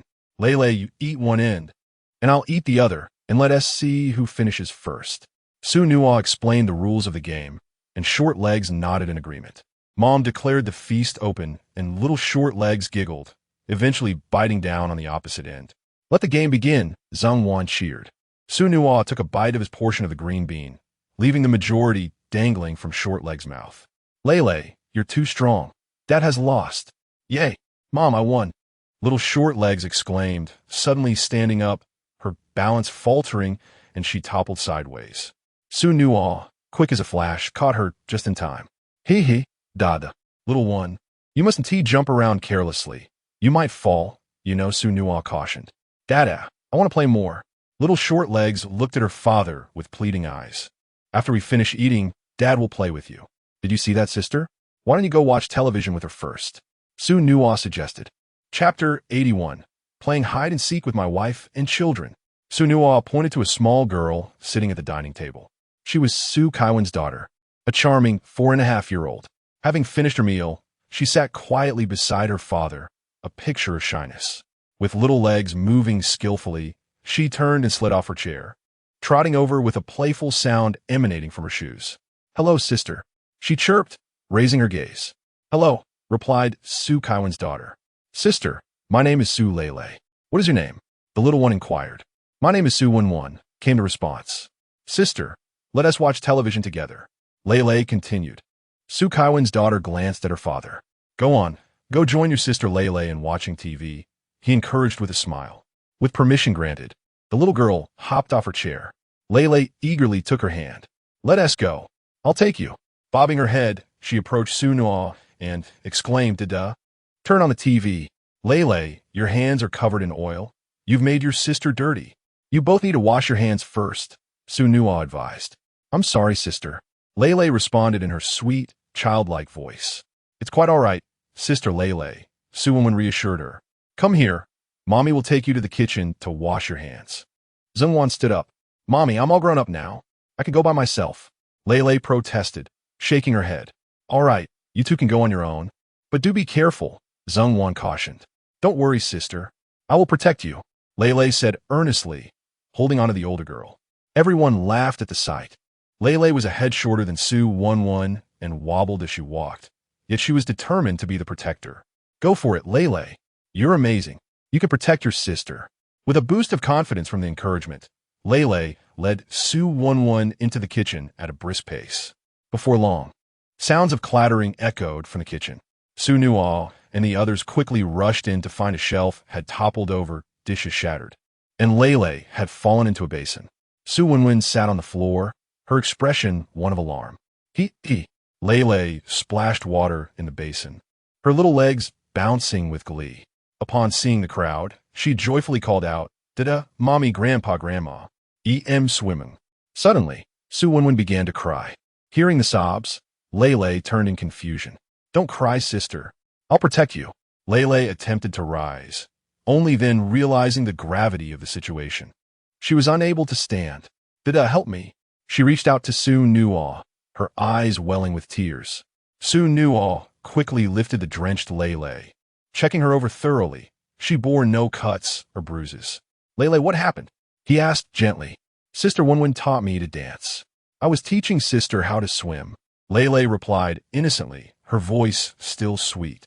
"Sister dances beautifully, and she goes pata pata, and you were teaching her to swim as well." "Yes." Lele nodded earnestly. "Wenwen, was it you who broke the dishes? And you even let your sister jump into the basin? What kind of sister are you?" Su Kaiwen furrowed his brow. "Cousin, it's all right, do not blame Wenwen.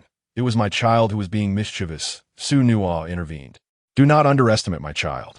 She has inherited my strength. Little one sometimes cannot manage Lele, so it is only natural that Wenwen could not catch her." Xu Nuo turned to Su Wenwen. "Wenwen, are you hurt?" "I'm fine." "I'm sorry, uncle, I did not protect my sister well," Su Wenwen replied. "It's a minor issue," Xu Nuo reassured as he handed the little one to Zhengwan. "Come, I will take you to watch television." Xu Nuo led Su Wenwen to the living room and showed her the children's channel. "Everyone, please continue your meal. Little Juan can tidy up later." Xu Nuo gestured for them not to mind. After a while, the short-legged child, revitalized after a bath, merrily approached Su Wenwen. "Sister, what do you want to watch?" "I don't know." Su Wenwen shook her head. The little one scrutinized the television. "Cat Police." "Ask sister. Cat Police is amazing. Fighting. So many eggs have been caught." The short-legged child enthusiastically introduced, regardless of whether anyone understood. After dinner, Su Wenwen returned with Su Kaiwen, while Su Lele reluctantly saw them off. "Lele, tell everyone to welcome them back next time," Su Nuo said. Coming, the short-legged child addressed the group. Laughter echoed as they departed. "Ask sister, are you watching television?" the short-legged child inquired. "Goodbye, Lele. Sister will come again tomorrow," Su Wenwen said. "Ask sister goodbye." After parting with the relatives, Xu Nuo closed the iron gate. Dida! The short-legged child called out. What is it, Lele? Xu Nuo looked over. The little one was mimicking a bird, flapping her arms up and down, her bottom swaying. Lele, what are you doing? Xu Nuo asked. Dancing. The little one replied. Dada, emi priti. My Lele is the prettiest, Xu Nuo answered. Dada, let's play. The little one clung to Xu Nuo's leg, acting cute. You're in such high spirits tonight, Xu Nuo remarked. Yes, yes. All right then, let us play hide and seek. You and Mama will hide, and Papa will seek you. No matter what, do not let Papa find you, Xu Nuo instructed. The little one clapped joyfully upon hearing this. Dida, I want to hide. Hide and seek is fine, but we must first tidy up the dishes. We can only play after washing them, Zhengwan stated. Okay. The little one agreed. Zhengwan began to clear the dishes from the table with the short-legged child. Mama, look. The little one held up a chopstick. Well done, sweetheart. Zhengwan took the chopstick from the little one's hand. Xu Nuo disposed of the leftover bones and fatty meat to the dog. Eat well, good dog, and protect our home. Chi-Chi. The little one cheered from his side. Come, darling, let's go wash the dishes with Mama. Let's go. The duo made their way to the kitchen, and Xu Nuo nudged Zhengwan, saying, Darling, I will wash with you. Brain lady, I will wash with you. The short-legged child chimed in. Promise, are you clingy? Promise, give me a squeeze. A little clinginess is delightful. Promise picked up a bowl and began to wash it. Tap, tap, I too shall wash dishes. The little short legs were not tall enough, so they could only shout from the ground. This one is for Lele. Promise placed a small iron bowl into the little basin, allowing the short legs to play by themselves. Tap, tap, all done, said the short legs. All right, once the dishes are clean, we shall commence our game. Promise scooped up the little short legs, and the three of them made their way to the living room. I will count to 20, and then I shall seek you out. If caught, you must give Daddy a kiss, Promise instructed the mother and daughter. Tap, tap, tap, tap, the little short legs raised their hands. Is there a problem, baby? The little short legs inquired. What if Dada cannot catch us? Then I shall give the baby a kiss, yea. The little short legs bounced on the ground, their sandals emitting a squeaky sound. Let the game begin. Promise, turn around. 1, 2, 3, giggle, giggle. The little short legs scampered off joyfully. Upon reaching 20, Promise began the search. Where could my baby be? Why can't I find them? Promise mused while searching. Giggle, giggle. The little one laughed heartily. Hearing the sound, Promise entered the room, only to find a tiny figure hiding behind the curtain, with only their head concealed, the rest of their body exposed. Where is Lele? Where could she have gone? Why can't I find her? Promise exclaimed. Giggle, giggle. The little short legs laughed until their voice broke. Chapter 82. Stepping out to negotiate business. Xu Nuo approached the window, embracing the small, short legs hidden behind the curtain. Who is that? Is it Su Lele? I am not Su Lele. I am the curtain. The small voice replied innocently. You are not Su Lele, Xu Nuo countered. I am the big curtain. You have mistaken me for someone else. Realizing that her beloved Lele was not there, Xu Nuo decided to search for her. Goodbye, curtain, she said, letting go of Su Lele and turning to leave. Wait, the small legs exclaimed, urgency in their voice. Who is speaking? Xu Nuo turned back in confusion. He. The small figure emerged from behind the curtain. Are you my Su Lele? Xu Nuo inquired. I am, the short legs nodded. You are deceiving me. You are merely a curtain, not my Su Lele. Xu Nuo remarked. I am. The small figure insisted, rushing to embrace Xu Nuo.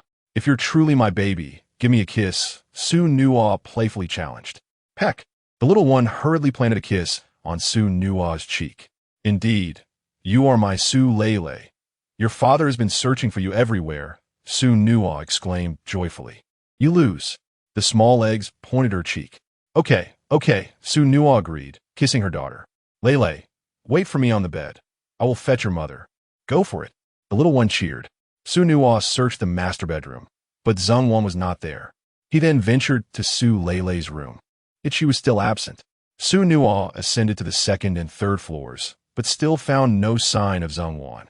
Finally, he discovered Zhengwan hiding beneath the sofa in the living room. My dear wife, you made it quite the challenge to find you. I've finally caught you, Xu Nuo declared, holding her tightly. Let go of me, she protested. I won't. You must fulfill your promise. Why did you hide so earnestly? Du Nuo Peck. Zheng Wan kissed Xu Nuo on the cheek. Xu Nuo felt a surge of joy. This was the first time Zheng Wan had initiated a kiss. Is that sufficient now? Zheng Wan asked. No, it is too perfunctory. I want a real kiss, Xu Nuo insisted. You wish. Zheng Wan huffed. I indeed wish for it. Will you agree? Xu Nuo persisted, acting playfully stubborn. Zheng Wan glanced around, ensuring no one was watching. Then close your eyes. All right, Xu Nuo complied, shutting his eyes. Peck. Xu Nuo sensed soft lips pressing against his, and he immediately grasped Zheng Wan, who tried to retreat. After a prolonged moment, their lips parted. Xu Nuo, Zheng Wan said, her cheeks flushed. I have given you my heart. You must not bully me in the future, she said shyly. My dear wife will henceforth be my cherished treasure, Xu Nuo replied. And you must not keep a mistress outside. How could I ever entertain such a notion? I have heard that wealthy men often keep mistresses.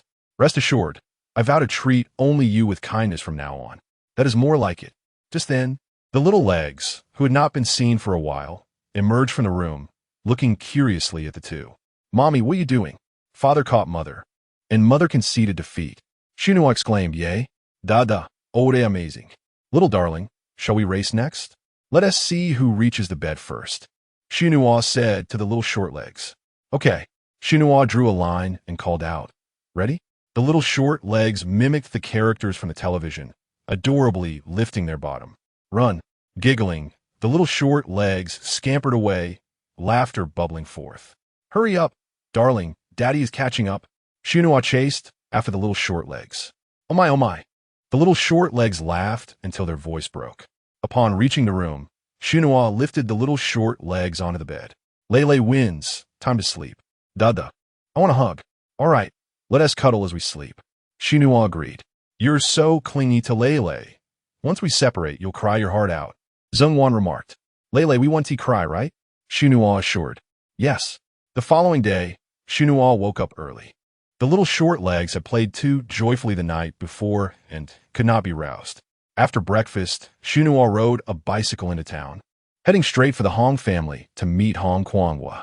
Coincidentally, Hong Qiangwa was also present. The unexpectedly smooth coal business had garnered this wealthy heir a newfound respect for Xu Nuo.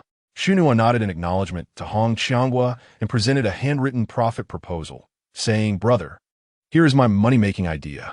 I intend to establish a company and collaborate with Hong family restaurants.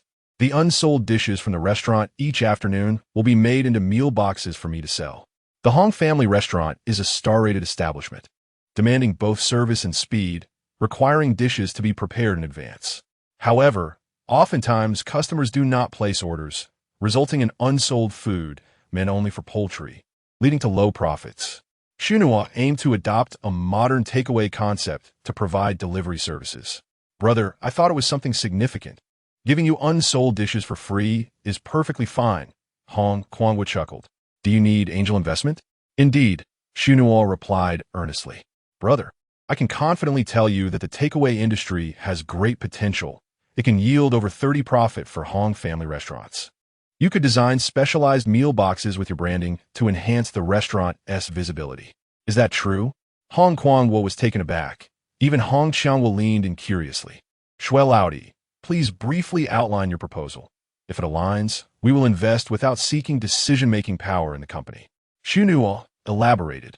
I plan to establish a logistics and takeaway service company. In recent years, the economy in Lufeng County has been flourishing, and many workers, burdened by distance from home, are left with only packaged bread. Additionally, numerous young people wish to avoid cooking but are compelled to do so, while some crave delicious meals without the desire to step outside, and others seek affordable options but find them excessively priced. This also applies to various goods, such as fans, televisions, phones, and cars. Many cannot afford them due to high costs. My profit strategy revolves around group buying. As long as there is a considerable volume of purchases, we can negotiate prices with merchants and even approach manufacturers for wholesale deals. I intend to rent vehicles from Zhao Zuofeng, discuss agricultural goods with Ma Cheitong, and reach out to renowned shops in neighboring counties. Subsequently, I will recruit personnel for delivery logistics to distribute milk in the mornings and fast food during lunchtime and afternoons, while simultaneously promoting our group purchasing advertisements. For instance, bicycles are currently in high demand. Many rural residents lack access to them. If we manage to secure over 500 buyers for bicycles priced at 120 yuan, we could negotiate with the manufacturer to reduce the cost to 75 yuan, allowing us to sell them at 99 yuan and profit from the price difference. Seasonal items like quilts could also benefit from advance advertising 3 months prior, informing customers that the more participants we have, the lower the price. Customers may even assist us in finding others to join the purchase. During the off-season, we could procure these goods at significantly reduced prices from manufacturers in other regions, potentially slashing costs by half. Moreover, certain merchants may experience slow sales or seasonal markdowns. We can attract these businesses to collaborate with us through advertising, facilitating their promotions, and earning a commission in the process. Once we have established a substantial sales volume for our boxed meals and elevated our brand visibility, shop owners and customers may actively seek our services, allowing us to implement a membership system. For instance, if a shop becomes our member, we can assist in advertising and conducting promotional events, while for customers, we could offer more convenient services, such as direct purchases without the need for group buying, enabling us to generate profits from both ends. Importantly, we can also provide door-to-door pickup and delivery, which I believe will be immensely popular. This is merely the initial step. As we expand and strengthen our business, we can acquire the most affordable goods from across the nation and sell them in high-demand areas. By utilizing trucks and trains for rapid delivery, the potential profits will be substantial. Chapter 83. The deal is done. The company is established. Xu Nuo halted, patiently awaiting the reactions of Hong Kuanghua and Huangshan. As he anticipated, both were taken aback by his words. The lucrative business concepts he presented were all the rage in 2024, be it food delivery, logistics, or group purchasing. Each represented a market worth hundreds of billions. As the sons of the wealthiest man, they had no excuse for failing to recognize such opportunities. Brother, your idea is splendid. How much investment do you require? I shall support you wholeheartedly, Huangshan declared earnestly. I'll need an initial investment of 300,000. A lesser amount would make it too easy for others to imitate. We must swiftly seize a stake in the industry. I require a venue, some landlines, operators, and a business development manager to assist in negotiations and secure clients, ensuring we finalize collaboration agreements in advance, Xu Nuo explained. I also need managerial personnel. Let's test the waters in Lufeng County first. Once we establish a foothold, we can move to the next phase. I intend to offer you both a 20 stake. Logistics and food delivery are merely the first steps. Once profits are generated, I plan to initiate a second phase, which entails an even more lucrative industry.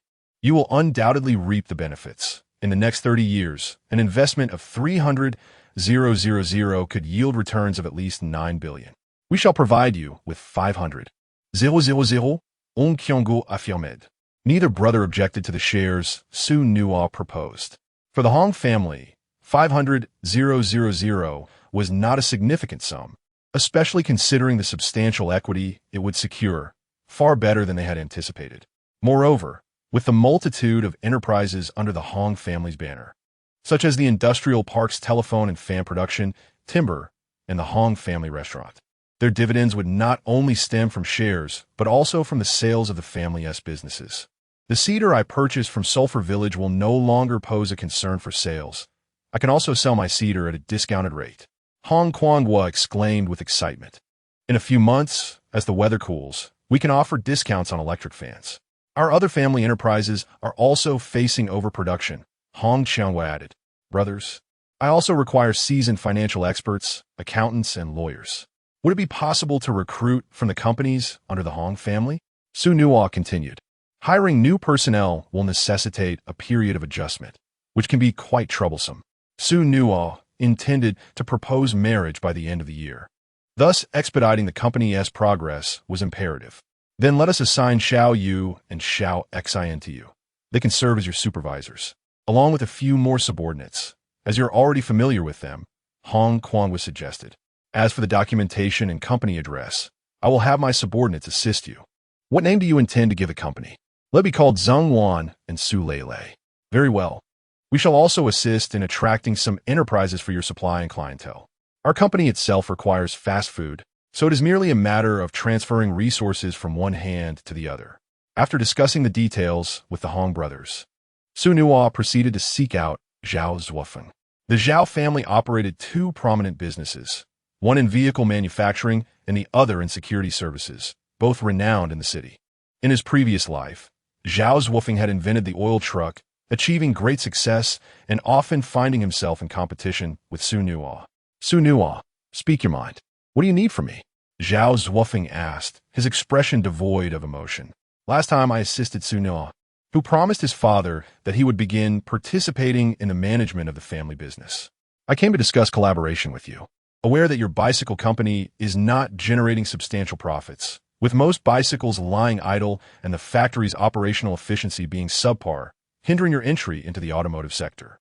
Xu Nuo spoke earnestly, presenting three options that would ensure you have sufficient funds for your next phase of development. The first option is for you to sell your vehicles to me in installments. I would pay you a portion each month until full payment is completed prior to the vehicle scrapping. I anticipate a substantial order volume, starting with 600 units. And if business progresses favorably, I expect to increase that to around 1,000 by year-end, all sourced from your company. The second option involves renting the vehicles from you, with you providing maintenance, allowing you to receive a fixed monthly rental fee, the specifics of which can be negotiated. The third option entails you investing in shares using bicycles as the original equity. I would offer you a 10% share, enabling you not only to receive dividends, but also allowing us to assist in promoting bicycles in rural areas, with a guaranteed minimum of 5,000 units sold. I have calculated that the cost of a single bicycle is approximately 50 yuan. Should you agree, I would set the price at 72 yuan. With your improved craftsmanship, your cost would be below 50, thus allowing for greater profits. Zhao Zuofeng pondered for a moment. All three options seemed advantageous. But which would yield the greatest benefit for him? You must inform me of the business you intend to pursue, so I can make a decision, Zhao Zuofeng stated. Xu Nuo succinctly reiterated the conversation he had with the Hong brothers. You are indeed a genius, Xu Nuo. This idea is quite remarkable. I choose the third option. Zhao Zuofeng replied with excitement. Xu Nuo added, Brother Zhao, please also help me find merchants or customers. Rest assured, Brother Xu, I will leverage our Zhao family's connections. This is profitable for us as well, Zhao Zuofeng said, shaking Xu Nuo's hand. With Zhao Zuofeng settled, Xu Nuo moved on to his next target, Ma Che-tong. Arriving at the five-star agricultural market, Xu Nuo located Ma Che-tong, who appeared rather distressed. Brother Ma, what troubles you? Xu Nuo inquired. The Chun family has truly outdone themselves. They have monopolized our downstream customers using our resources over the years. Now, during the harvest season, agricultural goods are piling up and cannot be sold, and the farmers are demanding payment from me. Ma Che-tong's eyes burned with anger. Whether it's the Chun family or those markets, they have enjoyed our benefits for years, and now they suddenly refuse all shipments. What ingrates? Brother Ma, I am here to assist you. They are cutting off your supply lines, but we can overturn the table and sell directly to the customers, Xu Nuo thought to himself, feeling a surge of confidence in this negotiation. Sell directly to customers? My shop lacks sufficient stock, and if customers purchase in small quantities, I cannot guarantee quality. What if I had many customers? Xu Nuo proposed. Oh, that piques my interest. Please, elaborate on your thoughts. Half an hour later, Ma Che-tong personally escorted Xu Nuo to the door. Brother Xu, your strategy is truly brilliant. I intend to further expand our scale and outmaneuver them. Having successfully secured the allegiance of three prominent merchants, Xu Nuo proceeded to negotiate with a rice noodle company, a toy company, and a snack company.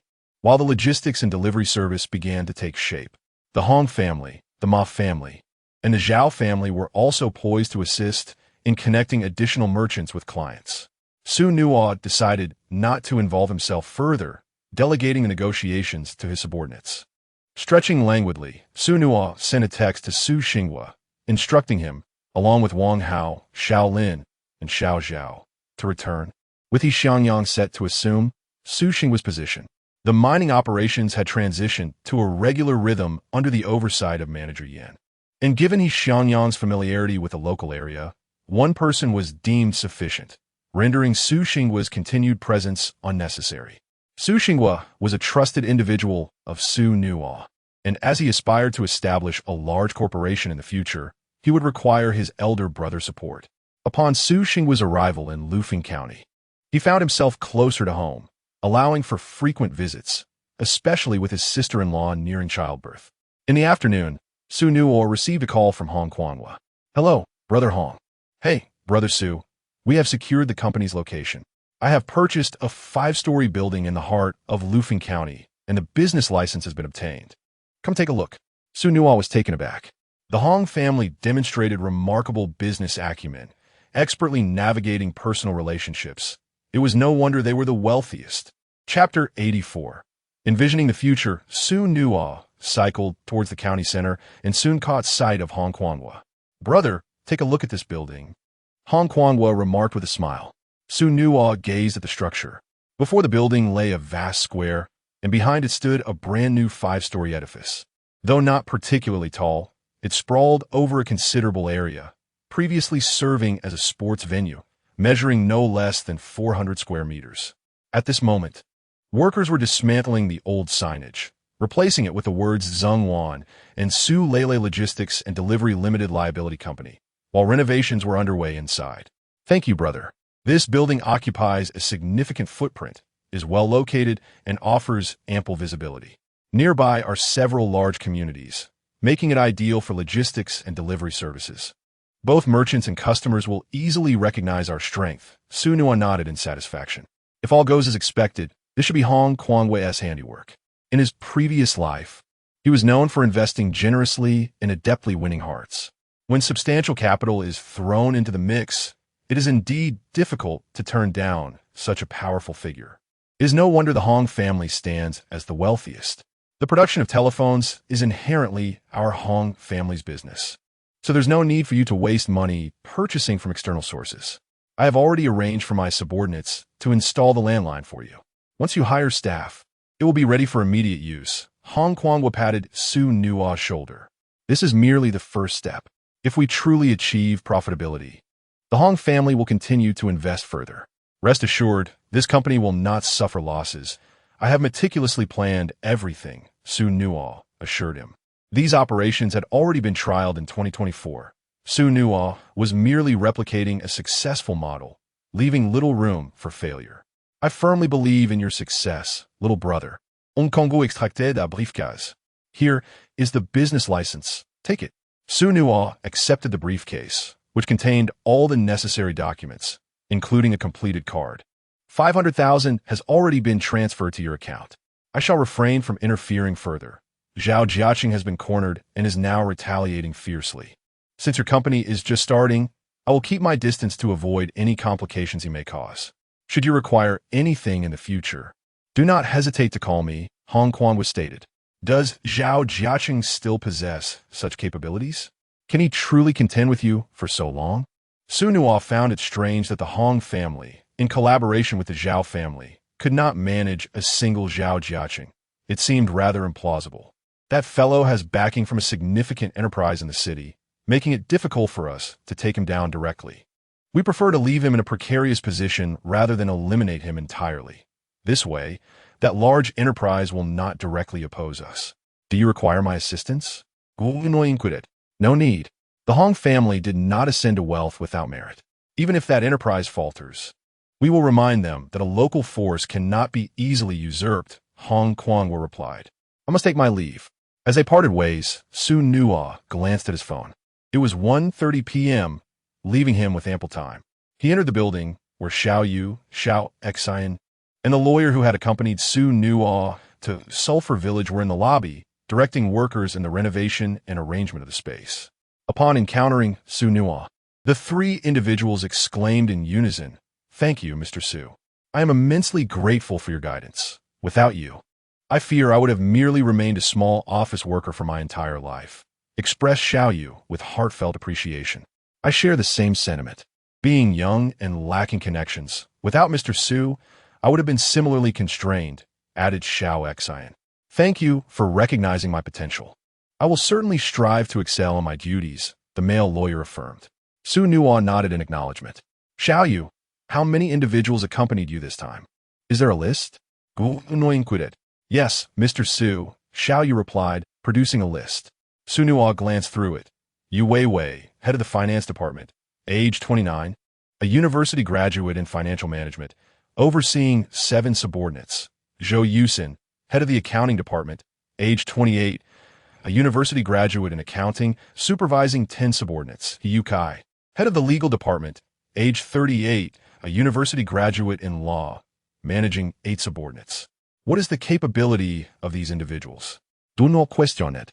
Rest assured, Mr. Su, these individuals are not mere nepotism hires, but rather the backbone of our operations, allocated to me by Boss Hong. Although some are newcomers, they possess considerable talent. As the finance lead, I assure you that there will be no issues with financial management, Xiao Yu guaranteed. Likewise, the accounting team comprises university graduates, all carefully recruited, and are highly dependable, Xiao Xian affirmed. Mr. Su, all members of our legal department are licensed attorneys, fully capable of managing projects independently. You may place your trust in us, Yu Kai asserted earnestly. Xu Nuo nodded in response. However, the number of personnel in finance and accounting appears somewhat insufficient. You may increase it to 15 individuals. As business grows by the year's end, we shall continue to augment your team, Xu Nuo proposed. Thank you, Mr. Su. Both Xiao Yu and Xiao Xian expressed gratefully. Xiao He, the company should have some templates available. Could you assist me in drafting the employee contracts, delivery personnel cooperation agreements, business collaboration agreements, and membership system agreements over the next few days? Xu Nuo requested of Yu Kai. Currently, the average supervisor earns around 80 yuan a month, with more experienced ones commanding 100 yuan. I will offer you a base salary of 500 yuan, with performance bonuses based on company profitability. While the company is newly established and may be busy, as founding members, you will certainly reap the rewards should the company flourish. Barring unforeseen circumstances, I will increment your base salary by 100 yuan each year, and upon opening branches, you shall be promoted to vice presidents. The 3 individuals were elated upon hearing this. Thank you for your nurturing, Mr. Su. I will make arrangements immediately, Yu Kai declared with renewed vigor. Please wait a moment. Gather all employees together. We shall hold a brief meeting to introduce ourselves, Xu Nuo instructed.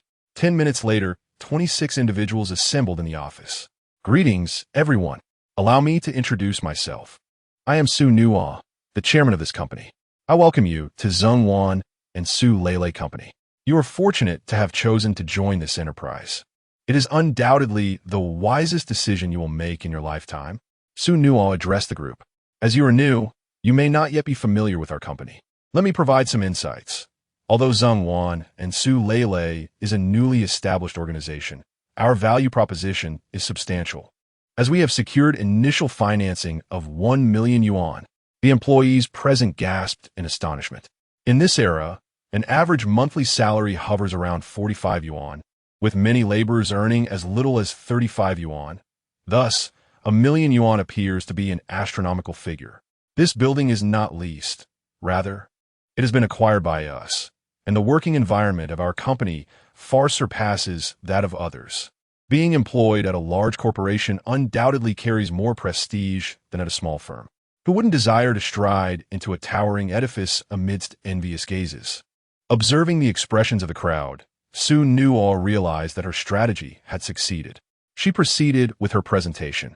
Our company is backed by the Hong family group, the 5-star agricultural market, Lufeng County Machinery Company, Lufeng County Rice Noodle Company, Lufeng County Toy Company, and Lufeng County Snack Company, among other substantial enterprises, promising a vast horizon ahead.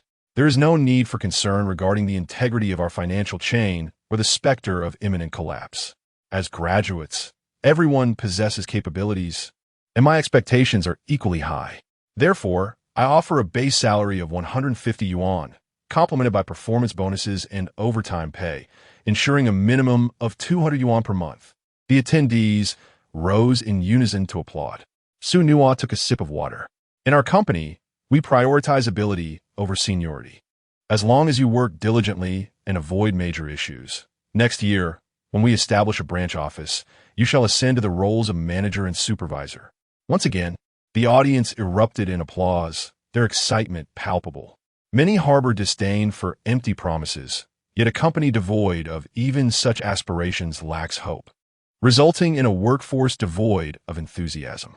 In her past life, Xu Nuo was a billionaire executive, and her prowess in winning hearts cannot be deemed weak. At the very least, it is commendable. As the company embarks on its journey, it requires dedicated employees willing to labor tirelessly rather than those merely coasting along. As pivotal members of the team, Xu Nuo must inspire and harness their potential. Chapter 85. Promises Do Not Cry. Part 1. Xu Nuo glanced at the petite you beside him. Long live President Xu. You led the exclamation. President Xu, we are steadfastly with you. President Xu, we adore you. The crowd erupted in fervent declarations of loyalty towards Xu Nuo. He smiled gently and raised his hand to quell the enthusiasm. It is sufficient for you to work diligently with me. There is no need for affection, as I am already married, and my wife might grow envious if she hears such things. In order for me to better understand your capabilities, I would like each of you to introduce yourselves briefly, allowing us to become more acquainted. Let's start with you, Kai. 40 minutes later, everyone had completed their introductions. Each individual exhibited remarkable talent. The future of the company rests upon your shoulders, Xu Nuo remarked. Currently, we are in need of some front desk management personnel, call center supervisors, and sales managers, among others. If anyone knows suitable candidates, please recommend them to the company. Fresh graduates will start at 1,000 yuan, while those with experience can expect salaries ranging from 1,000 to 5,000 yuan per month. President Xu, I have a relative, a lovely girl named Lu Xiao, who graduated 2 years ago in design and is currently working at a hotel front desk. One man raised his hand to say, she has a charming demeanor and earns 500 yuan a month at the hotel. Xu Nuo nodded. Please invite her for an interview. If her performance is commendable, I can offer her a position as a company designer with a salary of 1,000 yuan. Even as a front desk staff member, she would earn at least 500 yuan. Our prospects for advancement are certainly better than those at the hotel. Understood, President Xu. I will call her immediately. Does that sound acceptable? The man inquired. Yes. Xu Nuo replied, turning to the others. Is there anyone else? Educational qualifications need not be extraordinarily high. Eloquence is equally valuable. We are seeking call center staff with a guaranteed salary of 500 yuan. The more clients you attract and retain, the higher your performance bonus. Earning over 10,000 yuan a month should not be a challenge.